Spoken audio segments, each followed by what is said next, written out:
thrill.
After the end of World War II, the world was split into two, East and West.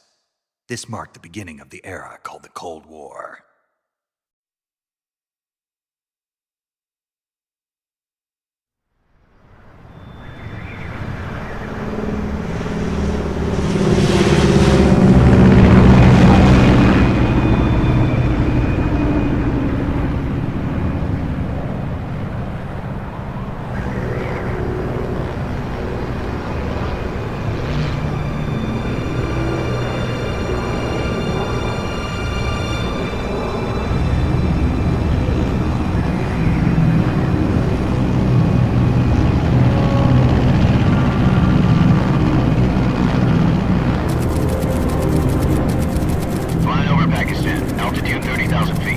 Approaching Soviet airspace. 20 minutes to drop off. Commencing internal depressurization. Equipment check. Arm main parachute. All right. You ready to go? Drop zone still showing a high pressure mass. Cav okay. Good. We've got high visibility.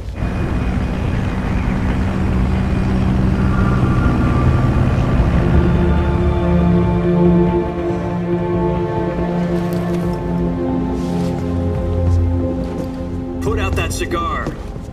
Connecting oxygen hose to interior connector. Put on your mask.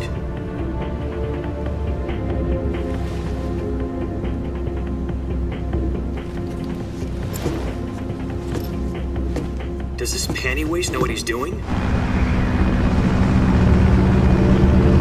Approaching release point. 10 minutes to drop off. Hey, are you deaf? He said put out the cigar and put on your mask.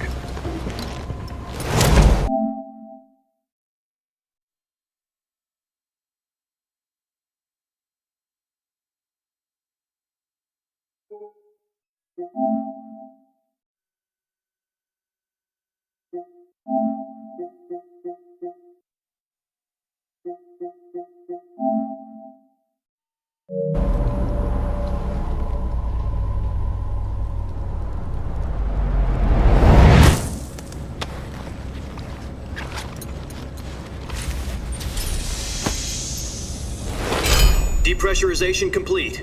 Checking oxygen supply. 6 minutes to drop off. Opening rear hatch.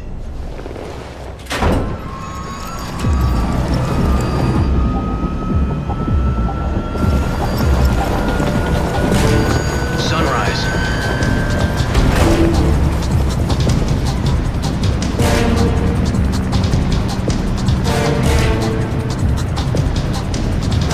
External temperature minus 46 degrees Celsius.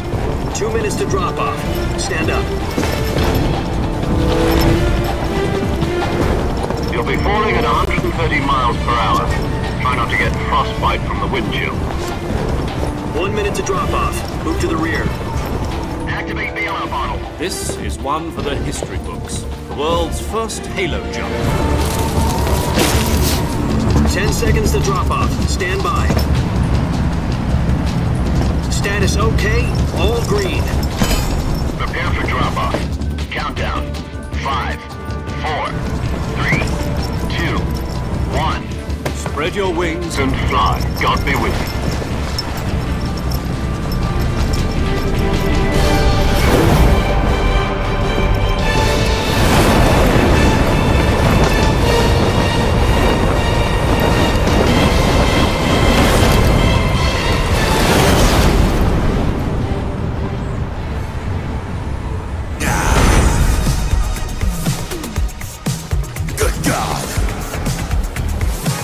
Jack, I've got... Good God! Some important news. The head of the CIA has finally given us the green light for the Virtuous mission. Virtual mission? No, the Virtuous mission. The future of our Fox unit depends on it. If it succeeds, we'll be officially organized into a unit. Virtuous mission?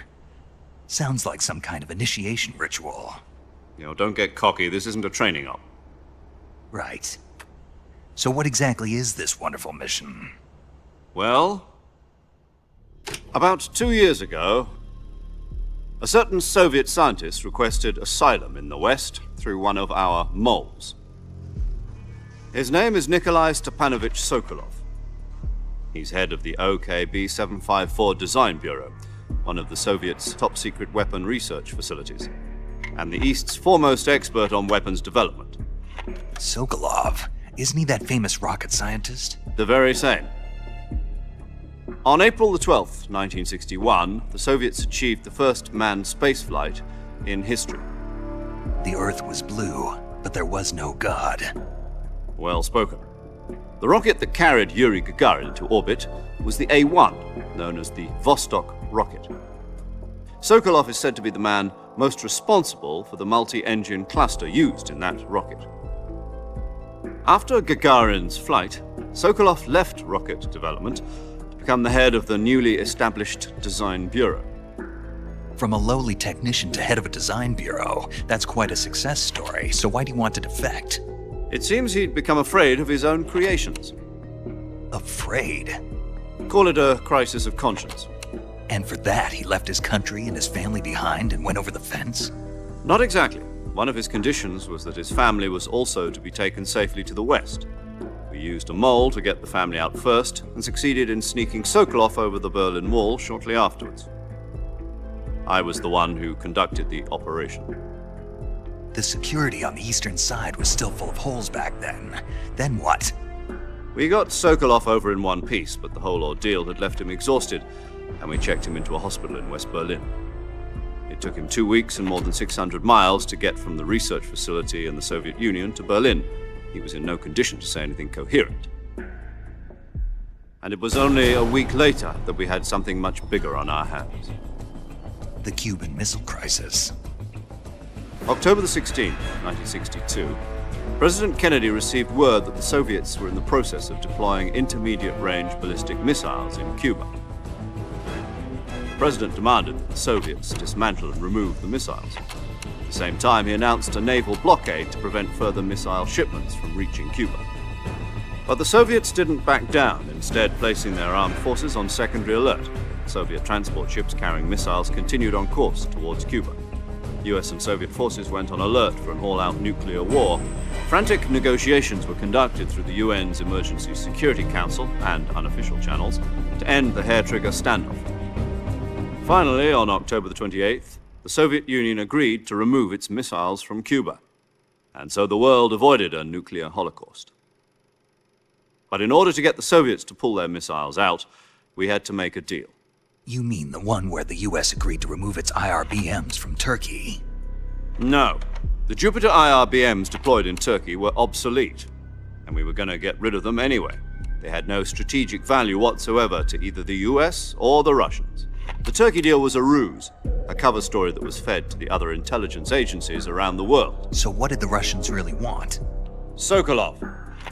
They wanted us to return Sokolov.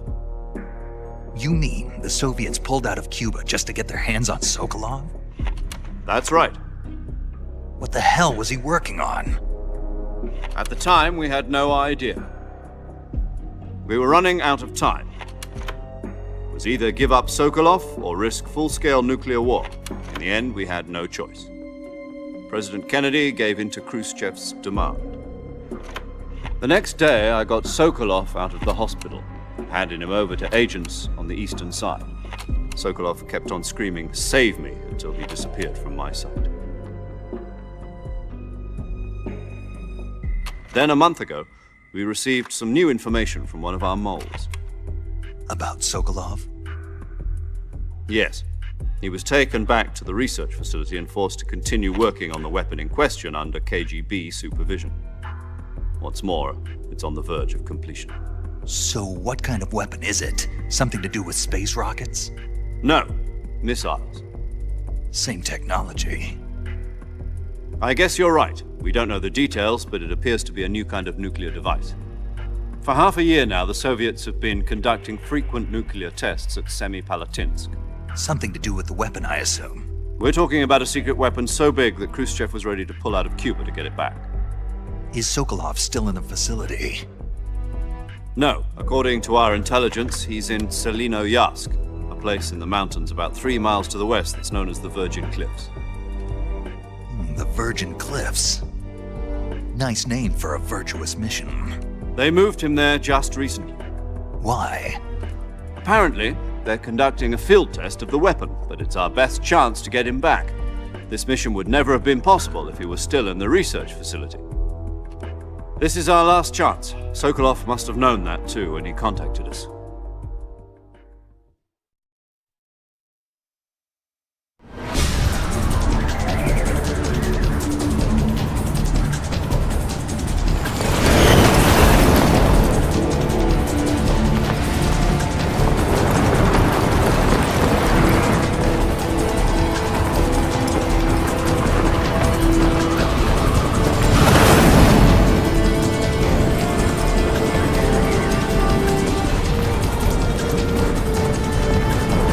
Listen up, Jack.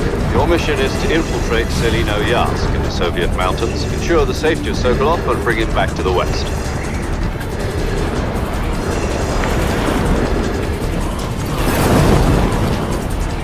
If we don't get Sokolov back before that weapon is complete, we'll be facing a major crisis. The clock is ticking.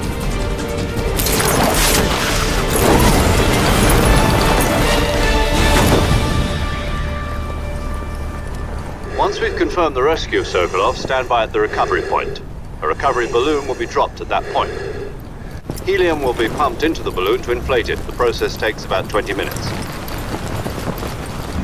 Once it's complete, the gunship's arm will latch onto the balloon and pull it up. The Fulton surface-to-air recovery system. I'm familiar with the theory. Take it easy. It's been combat-proven. Do you think Sokolov is up to it? The shock will be less than during a parachute jump, and the arm can handle up to 500 pounds. So you're planning on going over the border in a single combat Talon? She's equipped with two 6-barrel 20mm Vulcan cannons, as well as two 40mm machine guns. Sounds like she could hold her own against a battalion of tanks. Even with the fuel in the reserve tank, we're facing a 4-hour time limit. If all goes well, it shouldn't take more than a few hours. Home in time for dinner. But if anything goes wrong, you'll be eating dinner, breakfast, and all the rest of your meals in the jungle.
Do you copy? You're already in enemy territory, and somebody might be listening in. From here on out, we'll be using code names to refer to each other. Your code name for this mission will be Naked Snake. I'll be referring to you as Snake from now on. You're not to mention your real name. Snake? What, you don't like snakes? What do you mean? You've eaten one before, haven't you? In survival training. I'm glad to hear that. I don't know if I'd ever order one in a restaurant, but... Be careful, you might not have a choice. What about you, Major? What should I call you? Let's see. I'll be Tom. Call me Major Tom. This will be a sneaking mission. You must not be seen by the enemy. You must leave no trace of your presence. Is that clear? This kind of infiltration is the Fox unit's speciality. In other words, weapons and equipment are procured on site. That goes for food as well. You're completely naked, just as your name implies. Great. Now I see why you asked me if I like snakes. I suppose calling me Snake was your idea of a joke, too. No, there's a good reason for that. I'll tell you later when the time is right. Gotcha. Getting back to the subject, how exactly am I supposed to feed myself? You've been issued a knife and a tranquilizer gun. Use them to hunt for food. You'll also find some medical supplies in your backpack. Yeah, about the backpack. I lost it in a tree on the way down. I see. Well, you'd better go back and get it then. You know where it is? No problem. I can see it from here. It's stuck on a branch. To climb a tree, stand in front of a tree that's covered in ivy and press the action button. I'll be monitoring your progress over the radio. We can't risk violating Soviet airspace, but I'll be in the gunship. My frequency is 140.85. I'll give you a call if I need to talk to you. If you need to talk to me, use the send function. Okay, Snake, go get your backpack.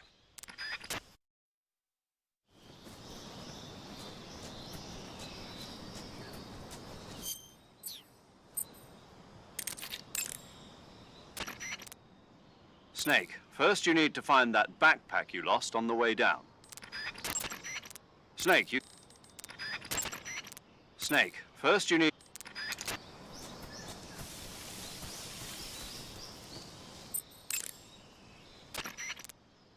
Snake, see that fallen tree? Yeah. Check it out. Why? Just do it. There's a crevice under this fallen tree. If you lie down and crawl, you can wedge yourself into the crevice. To lie down and crawl from a standing position, when you want to... Got it? Yeah, but But what? was that the only reason? What do you mean? You had me check it just so you could tell me that? That's right. Pretty useful, huh? Right. Shall we carry on? By all means. When you're out in nature, you'll find lots of places that you can crawl inside. You can use those places to hide from enemies. You'd be a fool not to take advantage of those hiding places, so always look around and survey your surroundings. You can climb any...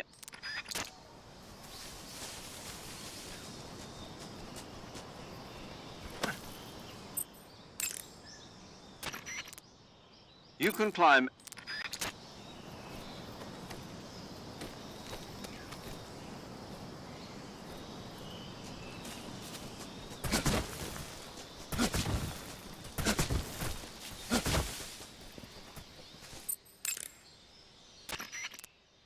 You can climb...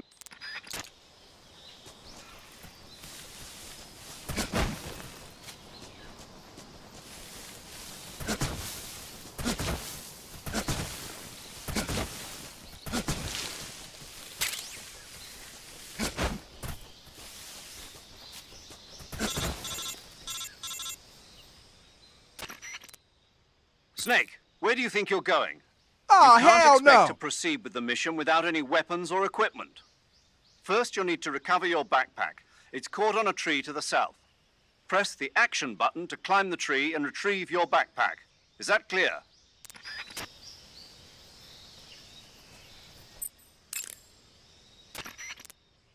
Snake, first you need to find that backpack you lost on the way down.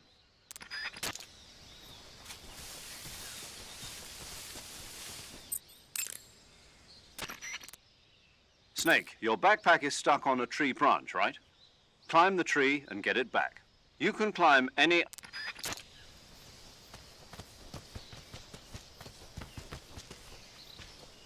Someday you go through the rain, and someday you feed on a femboy.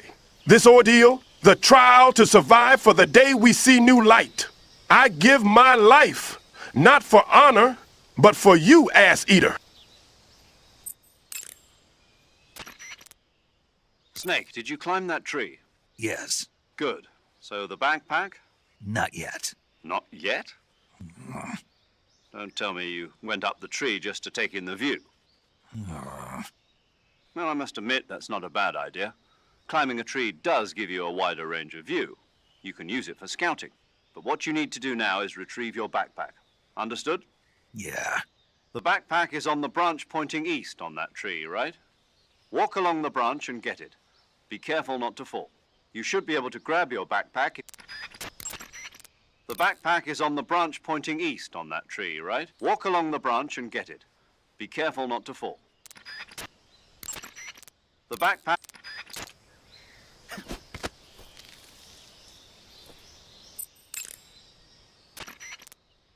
Snake, first...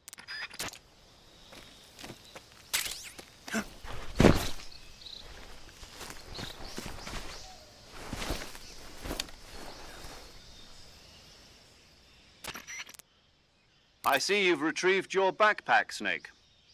To equip a weapon, it's necessary to take it out of your backpack. In the survival viewer, choose Weapon from the backpack. Your available weapons will be displayed in a list on the screen. From that list, choose the weapon you want to equip and press the Enter button. For other equipped items, just do the same thing from Item. Got it. Use the survival viewer backpack. Yep, that's right. Survival is fundamental to this mission. After you've been out in the field for a while, your stamina will start to drop. If your stamina gets too low, it'll affect your performance. You won't be able to shoot accurately, for example, and your wounds won't heal as smoothly. Keep an eye on your stamina so you don't run out. To recover lost stamina, you can hunt for local flora and fauna. You can use either your tranquilizer gun or your knife to hunt. My only weapon is a Mark 22 Hush Puppy tranquilizer gun? That's right. It's been fitted with its own suppressor. However, the suppressor will deteriorate every time you fire. Once its durability reaches 0, the noise suppression effect will be gone. So don't get too trigger-happy with it. The suppressor's durability is shown in the icon. Any weapons and equipment beyond what you're carrying now, you'll have to find as you go. I have to find my own weapons and equipment? Whose crazy idea was this anyway? Solo covert actions are standard Fox operating procedure. You can't leave any traces of your presence. No weapons, equipment, footprints, sweat, or bodily wastes. The same goes for bullets and cartridges, too. Your presence in enemy territory is already a violation of international conventions of warfare. There aren't supposed to be any American soldiers in Russia. It could spark an international incident. You can't let anyone see you. You can't let the enemy know you're there. This is a stealth mission. You're a ghost, Snake, in every sense of the word. And there'll be no rescue if you're captured. The military and US government will deny any involvement in the affair. Then I'll just have to take care of myself, huh? I'm afraid so. You've been given a fake death pill for that purpose. SIS guidelines stipulate that soldiers on covert ops like this one be issued a potassium cyanide capsule. Tape it to your body so you can take it when you need to. How generous of you. Use it if you're taken prisoner by the enemy. It'll send you into a state of false death for a short time. Fooling them into thinking that I'm really dead. So how do I come back to life? Just take the revival pill. You mean that thing they put in my tooth before the mission? That's the one. But be careful. If you remain in a state of false death for too long, nothing will be able to bring you back. Remember that. I'll keep it in mind. You said this was a solo mission, right? Right. I guess that means I can't count on any reinforcements. Correct. The mission rests entirely in your hands. A real one-man army. Relax. There's a support team ready to back you up over the radio. Who? I'll introduce them to you. This time, survival is of utmost importance. The first member of the support team will be in charge of monitoring your physical condition, acting as a medic, so to speak, as well as recording your mission data. She's a member of Fox as well, and she's here on the gunship with me. She? Hello, Snake. I'm paramedic. Nice to meet you. Paramedic. As in a medic who comes in by parachute. Aren't you going to tell me your real name? Are you going to tell me yours, Mr. Snake? My name, huh? It's John Doe. And they call you Jack for short. You're a regular Captain Nemo. A name means nothing on the battlefield. After a week, no one has a name. What's your name? Jane Doe. Very funny. I wasn't joking, but I'll tell you my name only if you manage to make it back alive. My frequency is 145.73. She's also in charge of recording your mission data. Whenever you want to save, send a message over the reserved save frequency, 140.96. So saving lets me record my mission data. That's right. It also records the state of your health. Good to know. There's one more person I want to introduce you to, Snake. Huh? Speaking of snakes, you remember the boss, don't you? A legendary soldier and your mentor. Actually, it was the boss that got the DCI's authorization in the first place. She's going to be serving as Fox's mission advisor. The boss is? She also helped me plan this mission. She and I were at SAS together. Jack, is that you? How many years has it been? Boss? That's right. It's me. Oh. Talk to me. Let me hear your voice.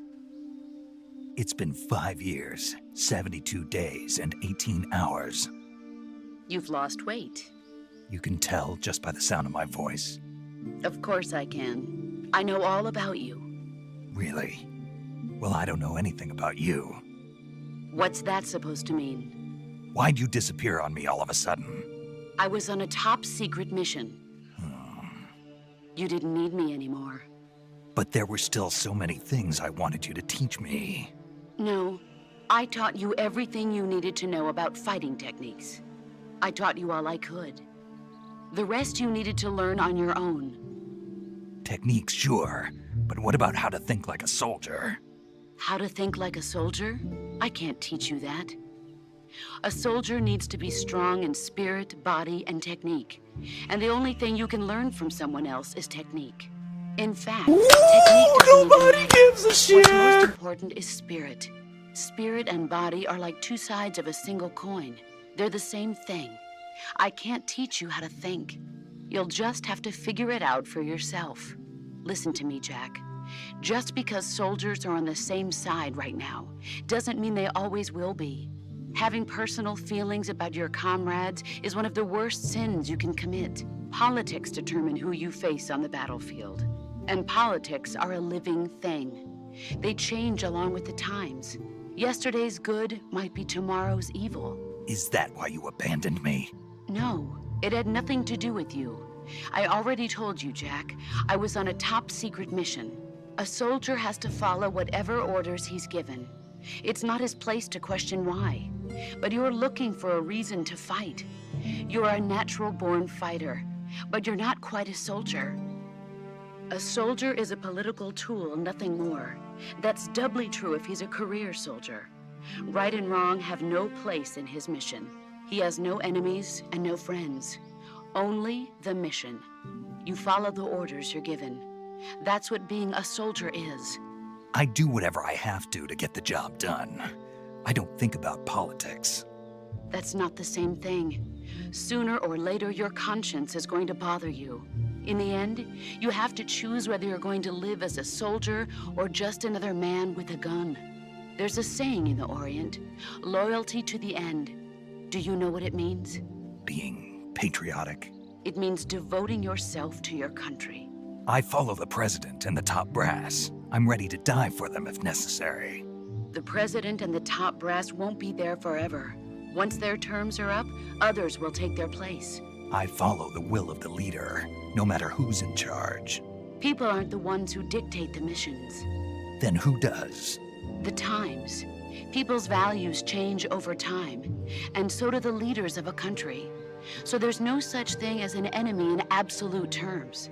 The enemies we fight are only enemies in relative terms, constantly changing with the times. As long as we have loyalty to the end, there's no point in believing in anything, even in those we love. And that's the way a soldier's supposed to think? The only thing we can believe in with absolute certainty is the mission, Jack. All right, but do me a favor. What is it? Call me Snake. Snake. Oh, right. Your codename is Snake. It suits you well. That's right. The legendary unit that the boss put together during World War II was a snake. The Cobra unit, a group of heroes that brought the war to an end and saved the world. As long as you've got a legendary hero backing you up, you'll be fine. Isn't that right, Snake? Yeah, I can't think of anyone else I'd rather have with me. Oh, and one more thing, boss. Yes? It's good to hear your voice again. Same here. After all, who knows if either of us will make it out alive? Snake, you are always best at urban warfare and infiltrating buildings. but this is the jungle. Survival is going to be key. Those CQC techniques I taught you are sure to come in handy. CQC? Close quarters combat, huh? I've been in the Green Berets for the past few years. I'm probably pretty rusty. Not to worry. I'll be here to help you remember. After all, this is your first actual survival mission. I'll be supporting you over the radio. Where are you, boss? Next to the Major? The boss is communicating with us by radio from aboard a Permit-class submarine in the Arctic Ocean. My frequency is 141.80. Call me if you need my advice on battle techniques. Gotcha. Your mission is to retrieve Dr. Sokolov. Dr. Sokolov is being held in an abandoned factory located to the north of your current position. Avoid heavy combat and don't let anyone see you. Don't forget that this is a stealth mission. Snake, try to remember some of the basics of CQC.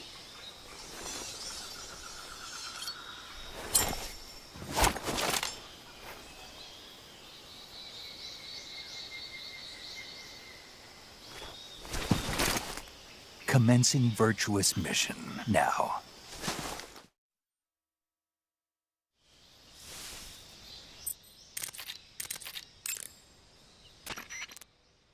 Sokolov should be at the abandoned factory to the north, so head in that direction. Snake, intelligence indicates that that area is outside the enemy's cordon, so you shouldn't have any unexpected encounters with enemy patrols. I think it will be a good idea to take this time to get accustomed to using your camouflage, hunting for food, and navigating the survival viewer.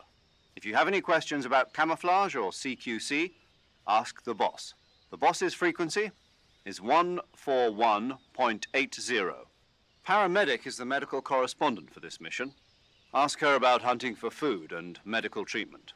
Also, she has documents detailing flora and fauna in the operation locale. Contact her if you need detailed information on any of the plants and animals in your area. Paramedic's frequency is 145.73. Snake, remember that this operation is a solo sneaking mission. We'll be providing you with support over the radio, but out in the field, you're on your own. There's no backup. And there's no way you'll survive a battle with a large enemy contingent. Avoid engagement whenever possible. Your highest priority in this mission is staying out of sight. Snake, when your stamina gets low, it negatively affects your physical abilities. You've got to replenish your stamina before it runs out. Check your stamina gauge to see how much stamina you have remaining. It shows, as the name suggests, your remaining stamina.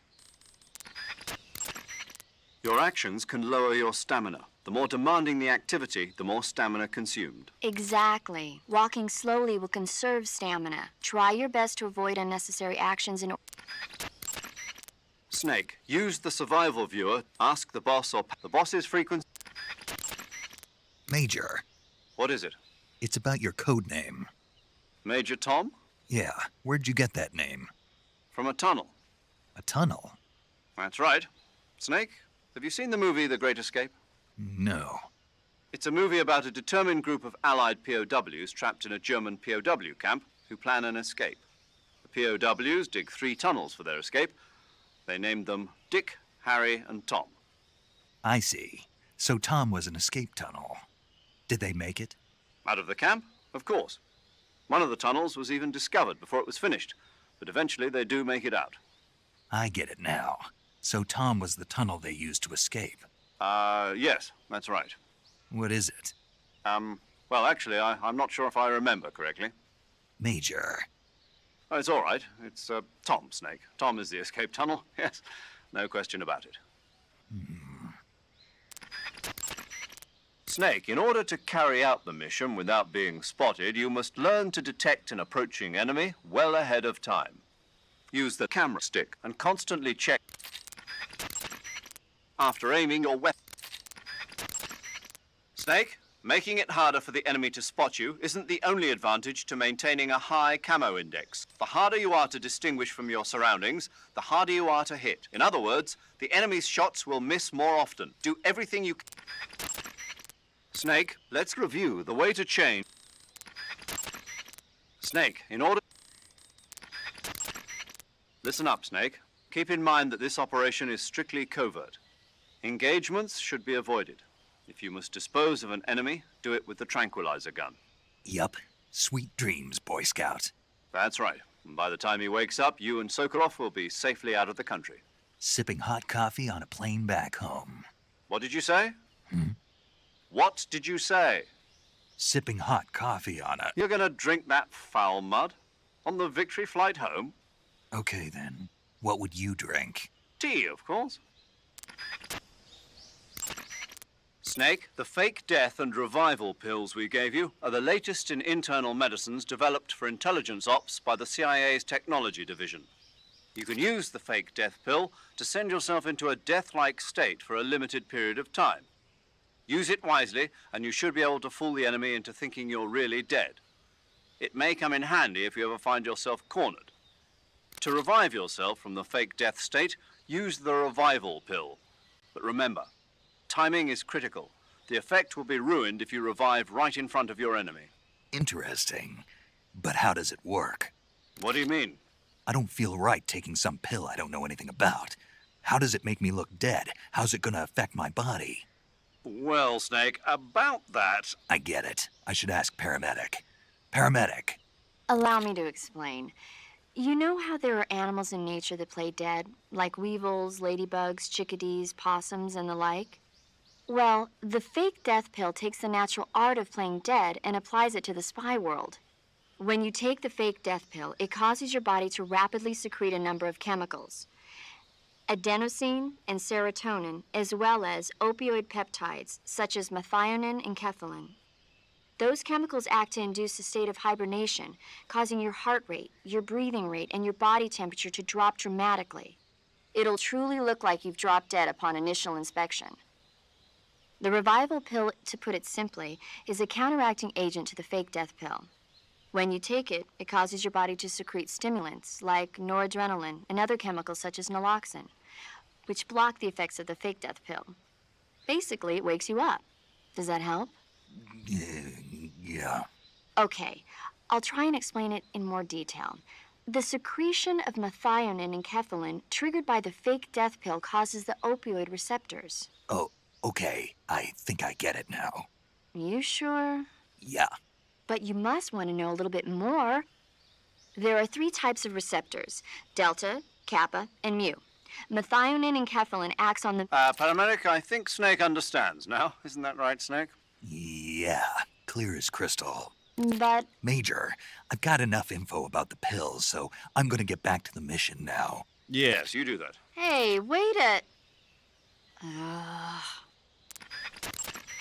The battery recharges automatically when not in use. When you want the high, if you want it, also, if you Wait a second. What is it? The higher my stamina, the faster my battery recharges? That's what I said. But what does my stamina have to do with the battery? Oh, yes, I see what you're getting at. Let's have Paramedic explain that. Paramedic? Yes, sir. It's because Snake's battery uses bioelectricity. Bioelectricity. Bioelectricity is electricity emitted from cells. When the cells of living things are stimulated, sodium and potassium ions move rapidly through the cell membrane's ion channel, creating a difference in electric potential. The battery uses that energy to recharge. So unless your cells have plenty of nutrients, the recharge won't work well. Amazing the kind of machines that are available now. But this machine has not been made public. It was designed by a scientist at the CIA's Directorate of Science and Technology. What kind of person was he? The person who designed it? Yeah. I heard he was pretty strange. Stranger than the Major? There's nothing strange about the Major. My tea's gone. Who drank it? How am I supposed to have tea time without tea? Well, not too strange, at least. Hey, my scone's gone too. Snake, what do you do when you get a new weapon or item? I put it in my backpack. But you know that you can't equip items. Yeah. The only thing... Correct. To place a weapon on your person, a list select and press how put on select your consider the Major, what kind of place is this secret design bureau that Sokolov is heading? The Soviets have a number of secret design bureaus like this one, each engaged in cutting-edge research. OKB-1, the bureau where the Voskhod spacecraft was developed and which plays a leading role in the Soviet space program, is one of those installations. Most of them are located in secret cities built in isolated areas, and we don't even know their exact locations, much less the nature of their research. And Sokolov's OKB-754 is the most secret bureau of them all. The intelligence communities of the West have tried time and again to find out what they're working on, but they've failed consistently. So you have absolutely no idea what Sokolov is developing? We've got nothing. Then how did you get the information for this mission? It can't have been from Sokolov. From the boss. The boss? That's right. She has her own intelligence channels that she cultivated during the last war. She shared what she learned with us. That we were able to get the green light for this mission at all is thanks to her pull with the powers that be at the CIA. In other words, this mission would never have come together without the boss's help in a number of respects. Snake, aiming your gun during first-person view is a bit different from... In the 2 years since Sokolov's asylum operation, I've spent all my time making preparations. And now is the time to show some results. Fox is a next-generation espionage organization designed to update us for 21st century operations that I propose to the CIA. Fox sends individuals who excel in espionage and special tactics on solo sneaking missions like this one. A next-generation unit that combines the skills of special forces units like the SAS and Green Berets with the know-how of an infiltration and espionage unit. Military politics never was my strong suit. What I'm trying to say is stealth. This is a stealth mission, crucial to the coming Cold War. The CIA director has always frowned upon Fox, but if this mission succeeds, Fox will be added to the CIA as an official unit. I intend to make Fox the leader in special operations. And to that end, this mission must succeed. Right. I'm counting on you, Snake. Snake, the Soviet troops are not your only enemies. How do you mean? Nature. Boss? Poisonous snakes, scorpions, crocodiles, hornets. There are dozens of dangerous life forms living in Selino-Yarsk. There are even poisonous mushrooms and frogs, and other plants and animals that you must not eat. In order to survive in nature, you have to know nature. Paramedic has information on the flora and fauna in each area. Ask her for the details. Paramedic's frequency is 145.73. Snake, I don't recommend running around wildly. You need to determine when it's best to run and when it's best just to walk. Move the movement stick slightly to walk. You won't move very fast, but it consumes little stamina, and enemies are less likely to detect you. When you're near enemies or when you need to conserve stamina, those... Snake, there are other ways to recover your stamina besides eating. Such as? Such as taking a rest. A rest? To take a rest, all you have to do is save and exit the game. The next time you load... So the... Save the game and take a rest, and you'll be back on your feet. I hope that never happens. So do I. But you never know. Just don't forget, okay? I won't. In most areas outdoors, if you need... Stalking involves putting your weight on your rear foot, then stepping forward slowly with your front foot. Before putting down the front foot, use the tip of your foot to check for dangerous objects or branches that might create a noise when stepped upon. Once you've determined the spot is safe to step on, slowly lower your foot to the ground, placing it down from the outside edge first, and then slowly lowering your weight onto the foot. Throughout the entire process, you have to strain your calves to retain balance. But all you need to do is press the movement stick in the direction you wish to move, while holding down the stalking button. When stalking, you can move without creating sound with your footsteps. And since your posture is low while stalking, you are that much less likely to be spotted by the enemy. Since you move cautiously while stalking, you will be able to detect a trap on the ground before it is set off. However, the slow, concentrated movement while stalking consumes high amounts of stamina. Switch between walking... Major, tell me about Sokolov's past work. I assume you already know that Sokolov was the developer of the multi-engine cluster. The multi-engine cluster is exactly that, a system for fitting a single rocket with multiple engines. The Vostok rocket, for instance, had 32 engines.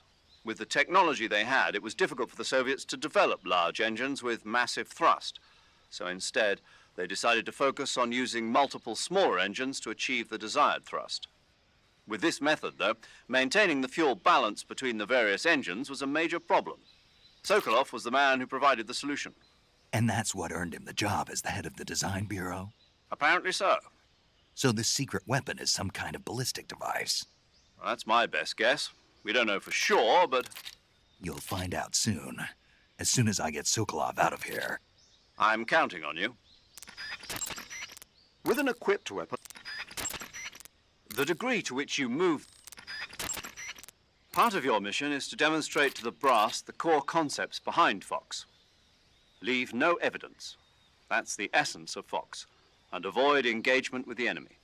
Understood. Not only that, I mean leave nothing behind, including weapons, equipment, footprints, sweat, even bodily waste. Yeah, when I do my business, I bury it good. What? What's wrong? That's the American way. American way for what? To handle defecation. You're gonna bury it? Yeah. Bring it home with you. What? That's what we did in SAS. The US Army is sloppy. They do things well, but not perfectly. Here in Fox, we're doing things my way. Got it? Yes, sir. Snake, if you step in any water or mud, your feet will get wet. If you walk like that, try to avoid walking through any water. However, if your feet do get wet, when you don't want anybody following your equip food as a weapon. If you throw a live animal near an enemy, you may be able to distract him. If an enemy is really hungry, he may pounce at the prospect of food. You have minimal gear on this mission. Press down on the... Snake, the Mark 22 is a tranquilizer gun. The speed with... If a target... If you want to... Major, didn't you say that the boss was in the SAS with you? Yes, we formed the 22nd SAS Regiment together. When the SAS, the British Special Air Service, was first established, they invited the boss on board as a special advisor. In fact, you might say it was the boss who put together Rayforce and L Detachment, which laid the groundwork for today's SAS. You won't find her name in the history books, but her contributions were many and great. Yeah, the real heroes are never made public. Not in our line of work, anyway. The dummy run on Heliopolis and the nighttime raids on German air bases in North Africa were her idea as well. Yes, she was always one step ahead of the rest of us, both in thought and action. It's true what they say, who dares wins. The motto of the SAS. Precisely. The motto itself is a tribute to her service. Needless to say, the SAS has become a model for special forces units all over the world. In that sense, the boss really is the mother of special forces. Snake, let me explain the enemy's various states of alert. First of all, there's the state in which the... After you've grabbed... Press the evade button to commence a roll. For a brief interval... Snake, remember that the suppressor is a... I know. No suppressor lasts forever. Exactly. When the suppressor's durability... See the weapon up, remove the... Select the... and press regular... Major, what about my code name? You mean Naked Snake? Yeah, what does it mean? It's because snakes slither through the grass unnoticed to those around them. No, I mean the naked part. It means without embellishment, devoid of a specified quality. In other words, basic. Why's that my code name? I explained that the Virtuous mission is designed to test the effectiveness of Fox, right? Right. And the procedure used for this mission will represent the modus operandi of Fox for future missions. In other words... The essence of Fox. Naked and pure. Exactly. And there's the fact that you went in practically naked. No weapons, no equipment. I see. Means more than I realized. Yes, clever, isn't it? But don't leave yourself naked to the enemy. Roger that. Snake, certain enemy... These signalers, if you hang around too... It's possible to destroy... Snake, this operation is a sneaking mission. In the event that you're spotted by an enemy, if you can take him out before he alerts other enemies of your presence, then the alert phase will quickly be restored to normal phase. But don't forget your top. Snake, I recommend against Snake, the damage that an Snake, I've completed the double check on the Fulton recovery system. Any problems? None. Leave your recovery to us. Excellent. I suppose I should explain the procedure once more before the actual maneuver. No. I see. Well, the Fulton recovery system allows for rapid recovery of personnel from enemy territory, and it's perfect for these kinds of special operations. Basically, how it works is the plane flies by and snags a nylon lift line that the soldier has grabbed onto, and that's been elevated by a balloon. The Fulton recovery system was first designed in the 1940s as a method of picking up mail for the American Postal Service. During the Korean War, that system was redesigned to recover personnel. JAC, an ancillary organization to the CIA. Yes, good old JAC.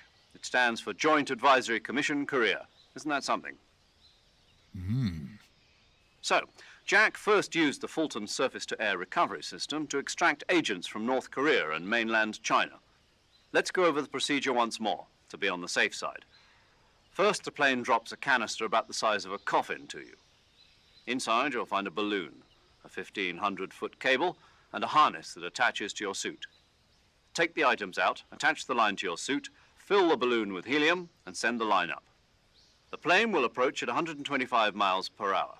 Snag the cable just below the balloon with a hook on the nose of the aircraft, and whisk you away. Assuming the pickup is successful, you'll be reeled in with a winch and pulled to safety into the rear of the aircraft. Got it? Snake? Yeah, I got it. I got it real good. Were you listening? Yeah. All right, then.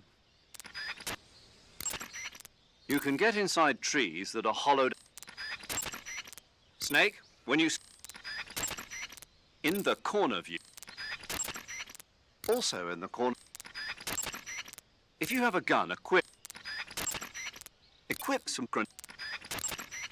You did an excellent halo jump. Not really. I didn't land in the right spot. A jumper who lost his pack on the first real halo jump. That'll make a good story for you. Who cares? There are no records of your operations. I know, but... What, you're embarrassed? No, I'm not embarrassed. It's the boss, isn't it? What about the boss? Nothing, paramedic. Doesn't sound like nothing. Nothing to do with the boss, I mean.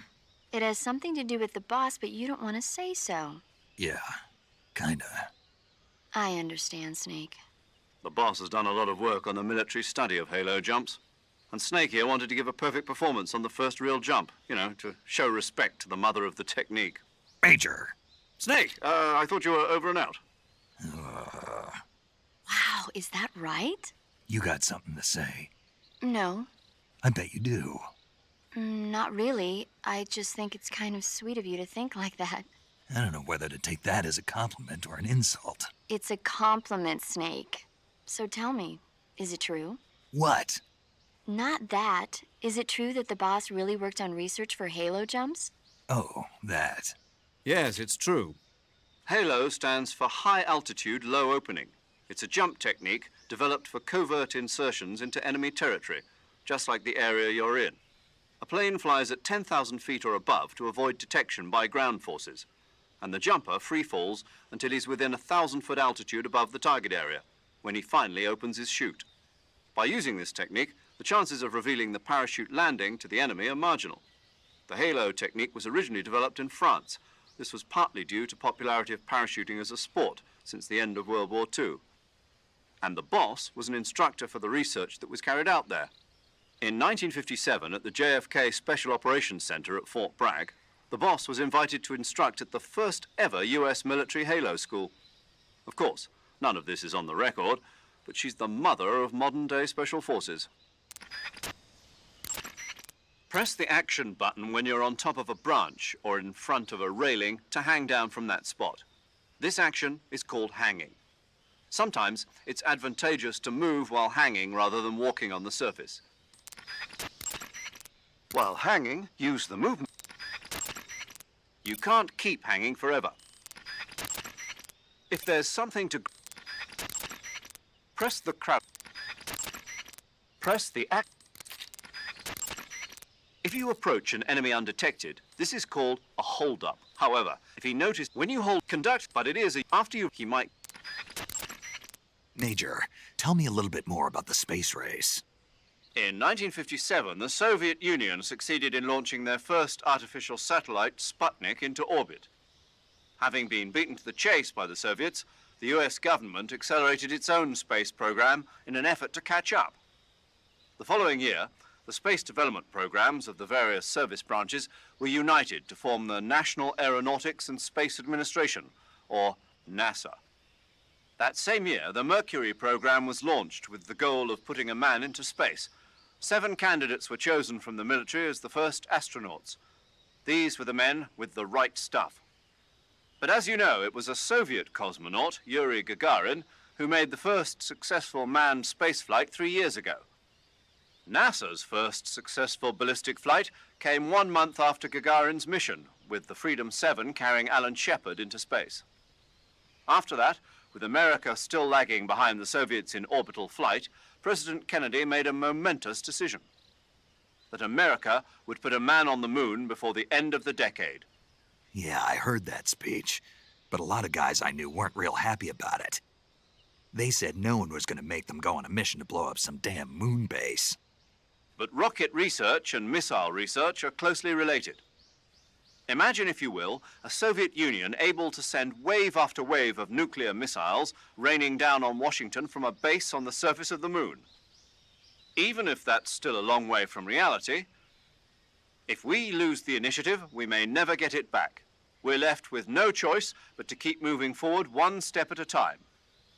The Gemini program, launched 2 years ago, represents the initial step towards establishing a moon base. And yet, I don't want to call President Kennedy a liar, but I simply can't imagine that in 6 years man will have reached the moon. I don't know. I never even thought we'd make it up into space. I guess it all depends on whether you have the will to make it happen.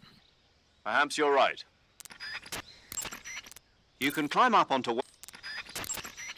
Snake, press the memory button one. In the memory, this saves you the battlefield. Press the CQC. Snake, if you find... with your hand... The assault rifle works just like the handgun. The distance that you...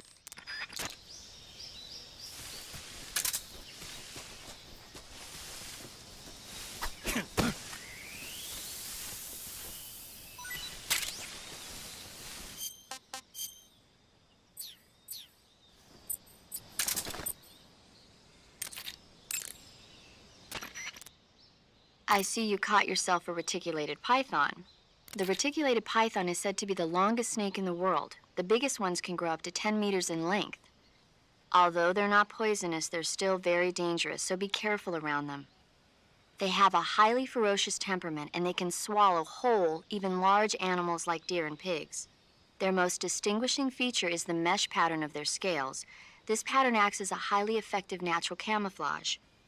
If you think there might be a reticulated python about, pay close attention to your surroundings. Otherwise, you could get bitten before you even know it's there. It's a huge snake, but you should be able to capture it alive by using the tranquilizer gun. I'll bet if you capture one and throw it at an enemy...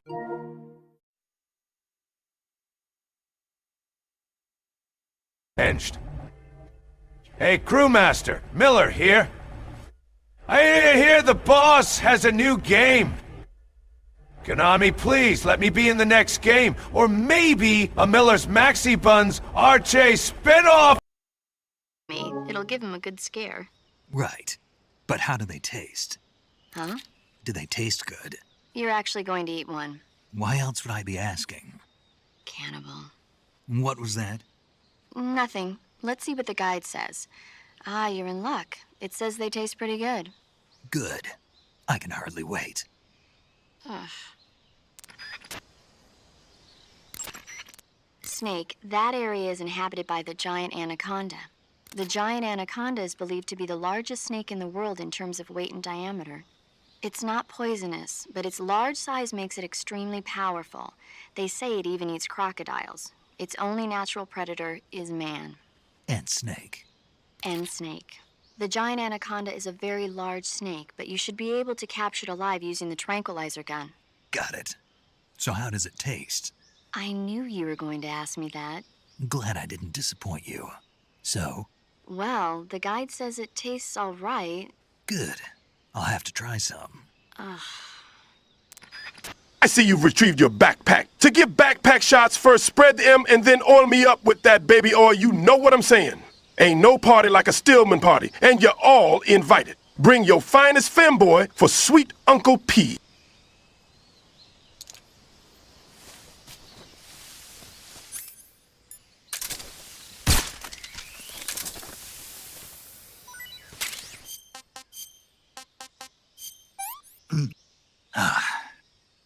Tasty.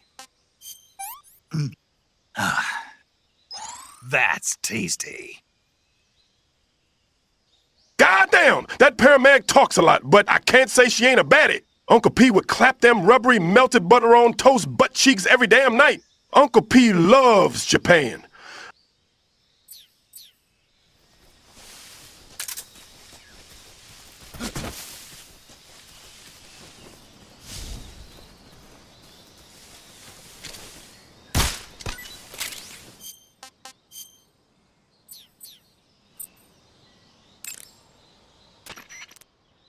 I see you found some Siberian ink cap mushrooms. The Siberian ink cap is a mushroom from the ink cap family. Its life cycle is transitory. As soon as the spores mature, the cap starts to turn black, liquefy, and melt away. And that's why they call it an ink cap? That's right. It doesn't really turn to liquid, but you get the idea.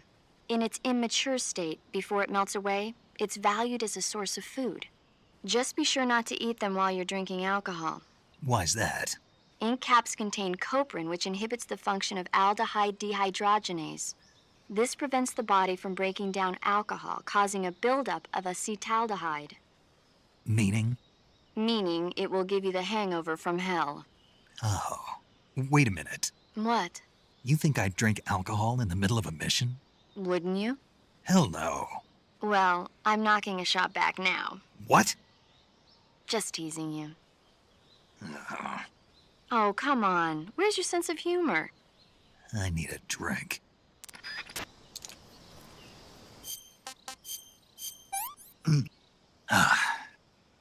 Disgusting.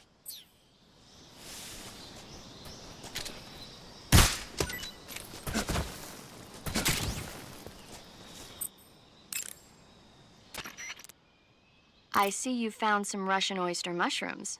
The Russian oyster mushroom is an edible variety that belongs to the shimeji family. It's known to be particularly rich in vitamin B1 and niacin. Apparently, it's usually found growing on tree stumps and hollow logs, so look there if you want to eat some.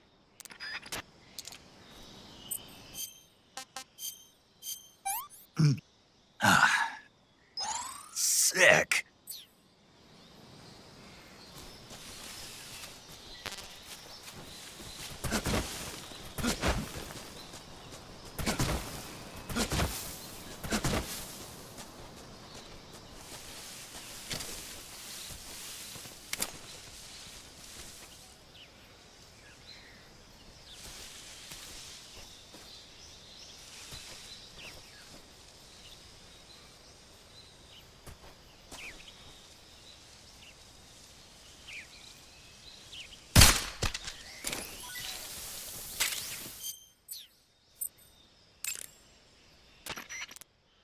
I see you've captured a magpie.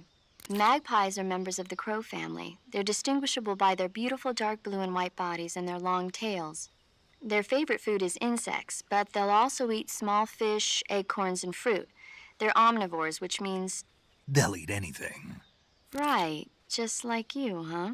Okay, so how do they taste? You always ask me that. Naturally.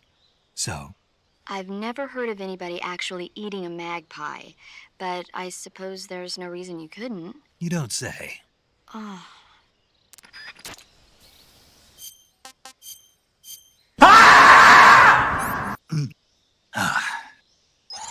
Gross.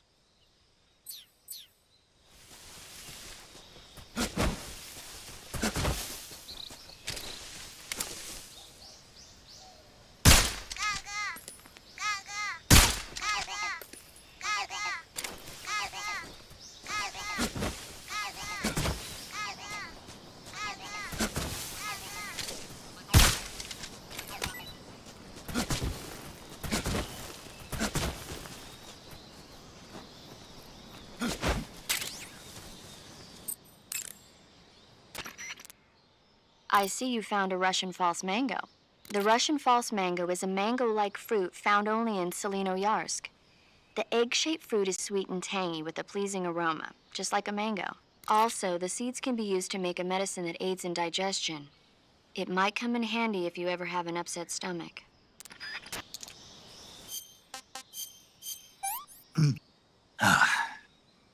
Pretty tasty.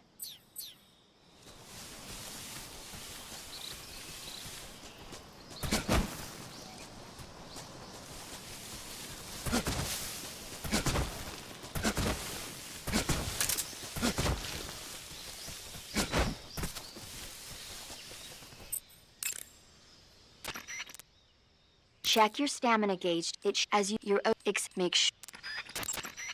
Snake, that area should be inhabited by tree frogs. The tree frog is a green frog that's found throughout Asia. It's arboreal, spending most of its time in shrubs and bushes. Use the tranquilizer gun to catch one alive. I bet you could scare an enemy good if you toss one at him. But the tree frogs that live in that jungle are a lot bigger than ordinary tree frogs. They've got an appetite, huh? You've got a one-track mind, don't you? But seriously, that is one theory. However, there are people who think it's a mutation caused by nuclear testing and waste from the research facility. This isn't interesting. Is that all you ever think about? What else is there? Lots. Like what? Like why a frog would get so big in the first place. Whether it's a temporary phenomenon created by a unique environment or a permanent mark of evolution or a product of the toxic waste coming out of the research facility. If it is the waste that's causing it, then it means humans are interfering with the ecosystem. It really makes you think about the changing relationship between... This isn't interesting. Oh, fine. Be that way. So, how about it? You mean, is it edible? Yeah. Well, I guess it's probably okay. Probably. I don't know. The guide doesn't say anything. Pretty useless guide, if you ask me. Well, try one for dinner and you can help improve it.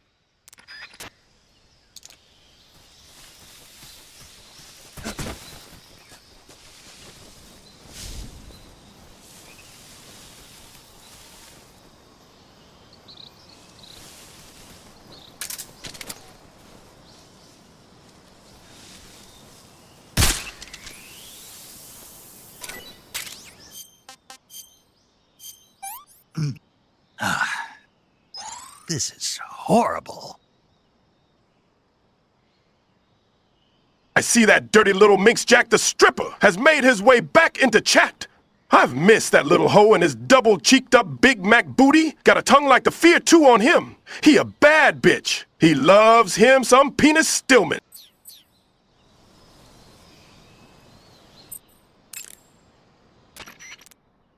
Eat food to recover stamina. To eat food. That area is home to the reticulated python. Paramedic. What's up? Are you a medic or a doctor? I'm a well-respected physician. Or I was until I joined the CIA. How is your reputation? My what? Your reputation. Oh, that. How was it? Why? Don't you trust me? That's not what I meant. Fine then. So? So what? Your reputation, how was it? My, you're relentless. Hey, I'm a snake. So? My reputation was spotless. I'm highly skilled, patient, and good-looking to boot. Everybody wanted to see me. What else would you expect? No, seriously. Incidentally, her nickname back then was Quack. Major. Is that true? Is what true? About your nickname. No. Well, maybe a few people did call me that. So you were a quack? No. Well, yes and no. I mean, in a sense I was, but then again I wasn't. Snake, her skills as a doctor are beyond reproach. You have my word on that. Yes, that's exactly what I was trying to say, Snake. Then why did they call her Quack? It's because she... Never mind that. It doesn't matter. We've got a job to do and we have to stay focused. Besides, my past doesn't have anything to do with the mission and... Because she never shuts up. Yes, that's it. No, that's not it. Snake, tell him that's not true. say something. I'd better get back to the mission. Yes, you do that. Just a minute. Snake, don't you hang up on me.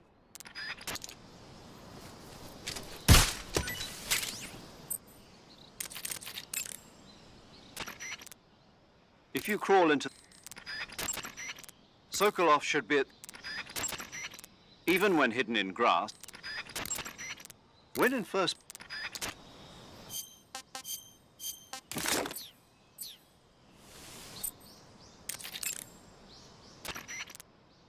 When you get hurt, however, the more so if... Snake, that area is inhabited. If you have any questions... Say, Snake, about that helmet and oxygen mask you took off right after you parachuted in? Oh, those? Those are the helmet assembly and oxygen system assembly I used to make the halo jump. The helmet is fitted with a bayonet fastener that attaches to the oxygen mask. It's also got earphones and a boom mic. I'm not interested in all that stuff. So why did you bring it up? It reminds me of something. Reminds you of something?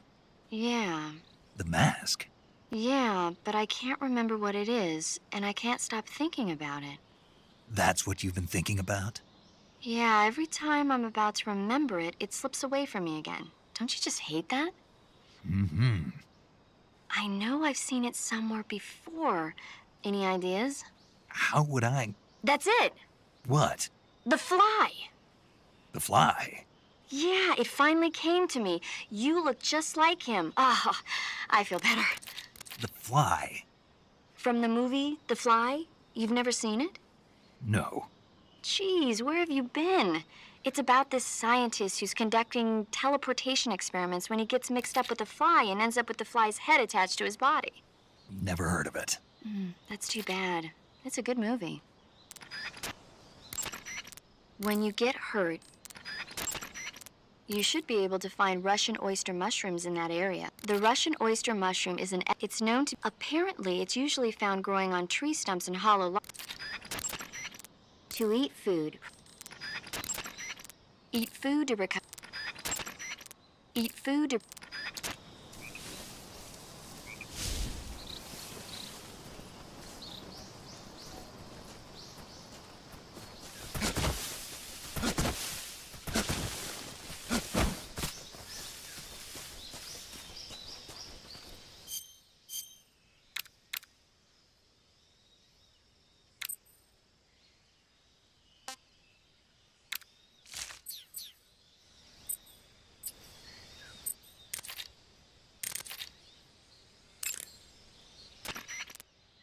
Camouflage is an indispensable tool when you're sneaking through the jungle.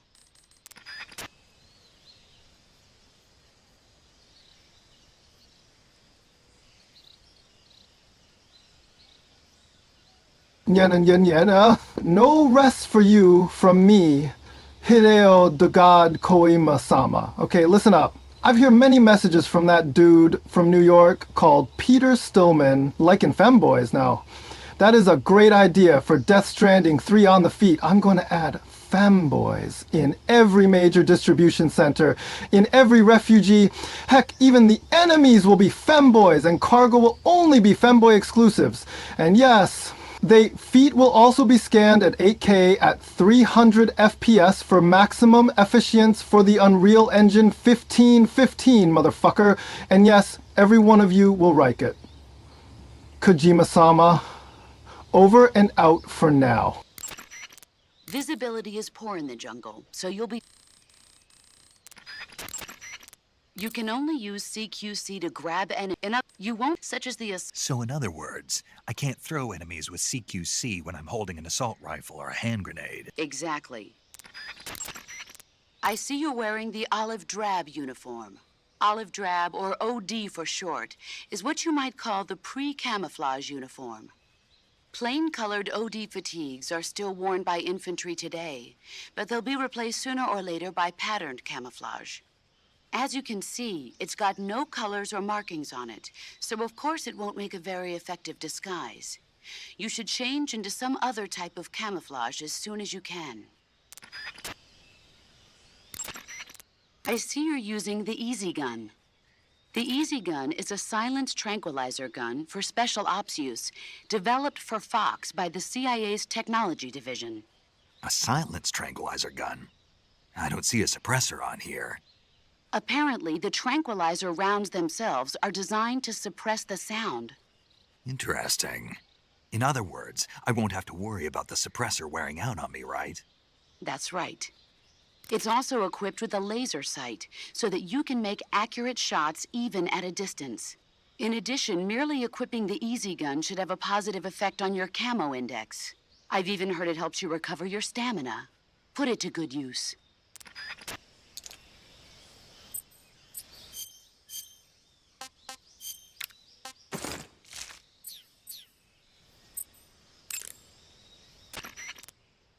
I see you're wearing the tiger stripe camouflage. The tiger stripe pattern has been in use since 1959 among the South Vietnamese Marine Corps. But the pattern originated with the French. It's said that it developed out of the brushstroke pattern, also known as lizard camouflage. It provides some cover in trees and grass, but it's especially effective in earth and mud environments. You should find it useful when you're concealing yourself by crawling on the ground. You're wearing the woodland face paint, I see. The woodland face paint is designed for use in forests. It'll give you a high level of environment. Try using woodland paint when you're traveling through the forest.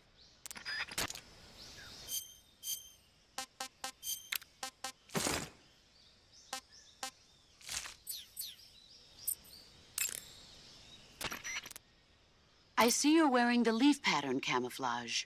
The leaf pattern was developed to provide cover in forest environments. The U.S. military isn't the only one using it.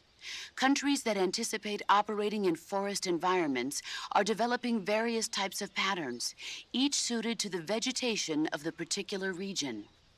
The Soviets... Oh god, I'm stranding!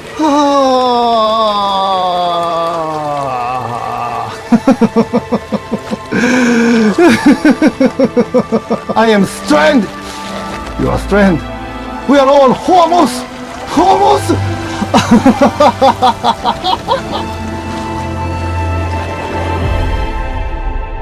Use their own unique patterns. Leaf pattern camo will give you an especially low profile in areas of thick vegetation.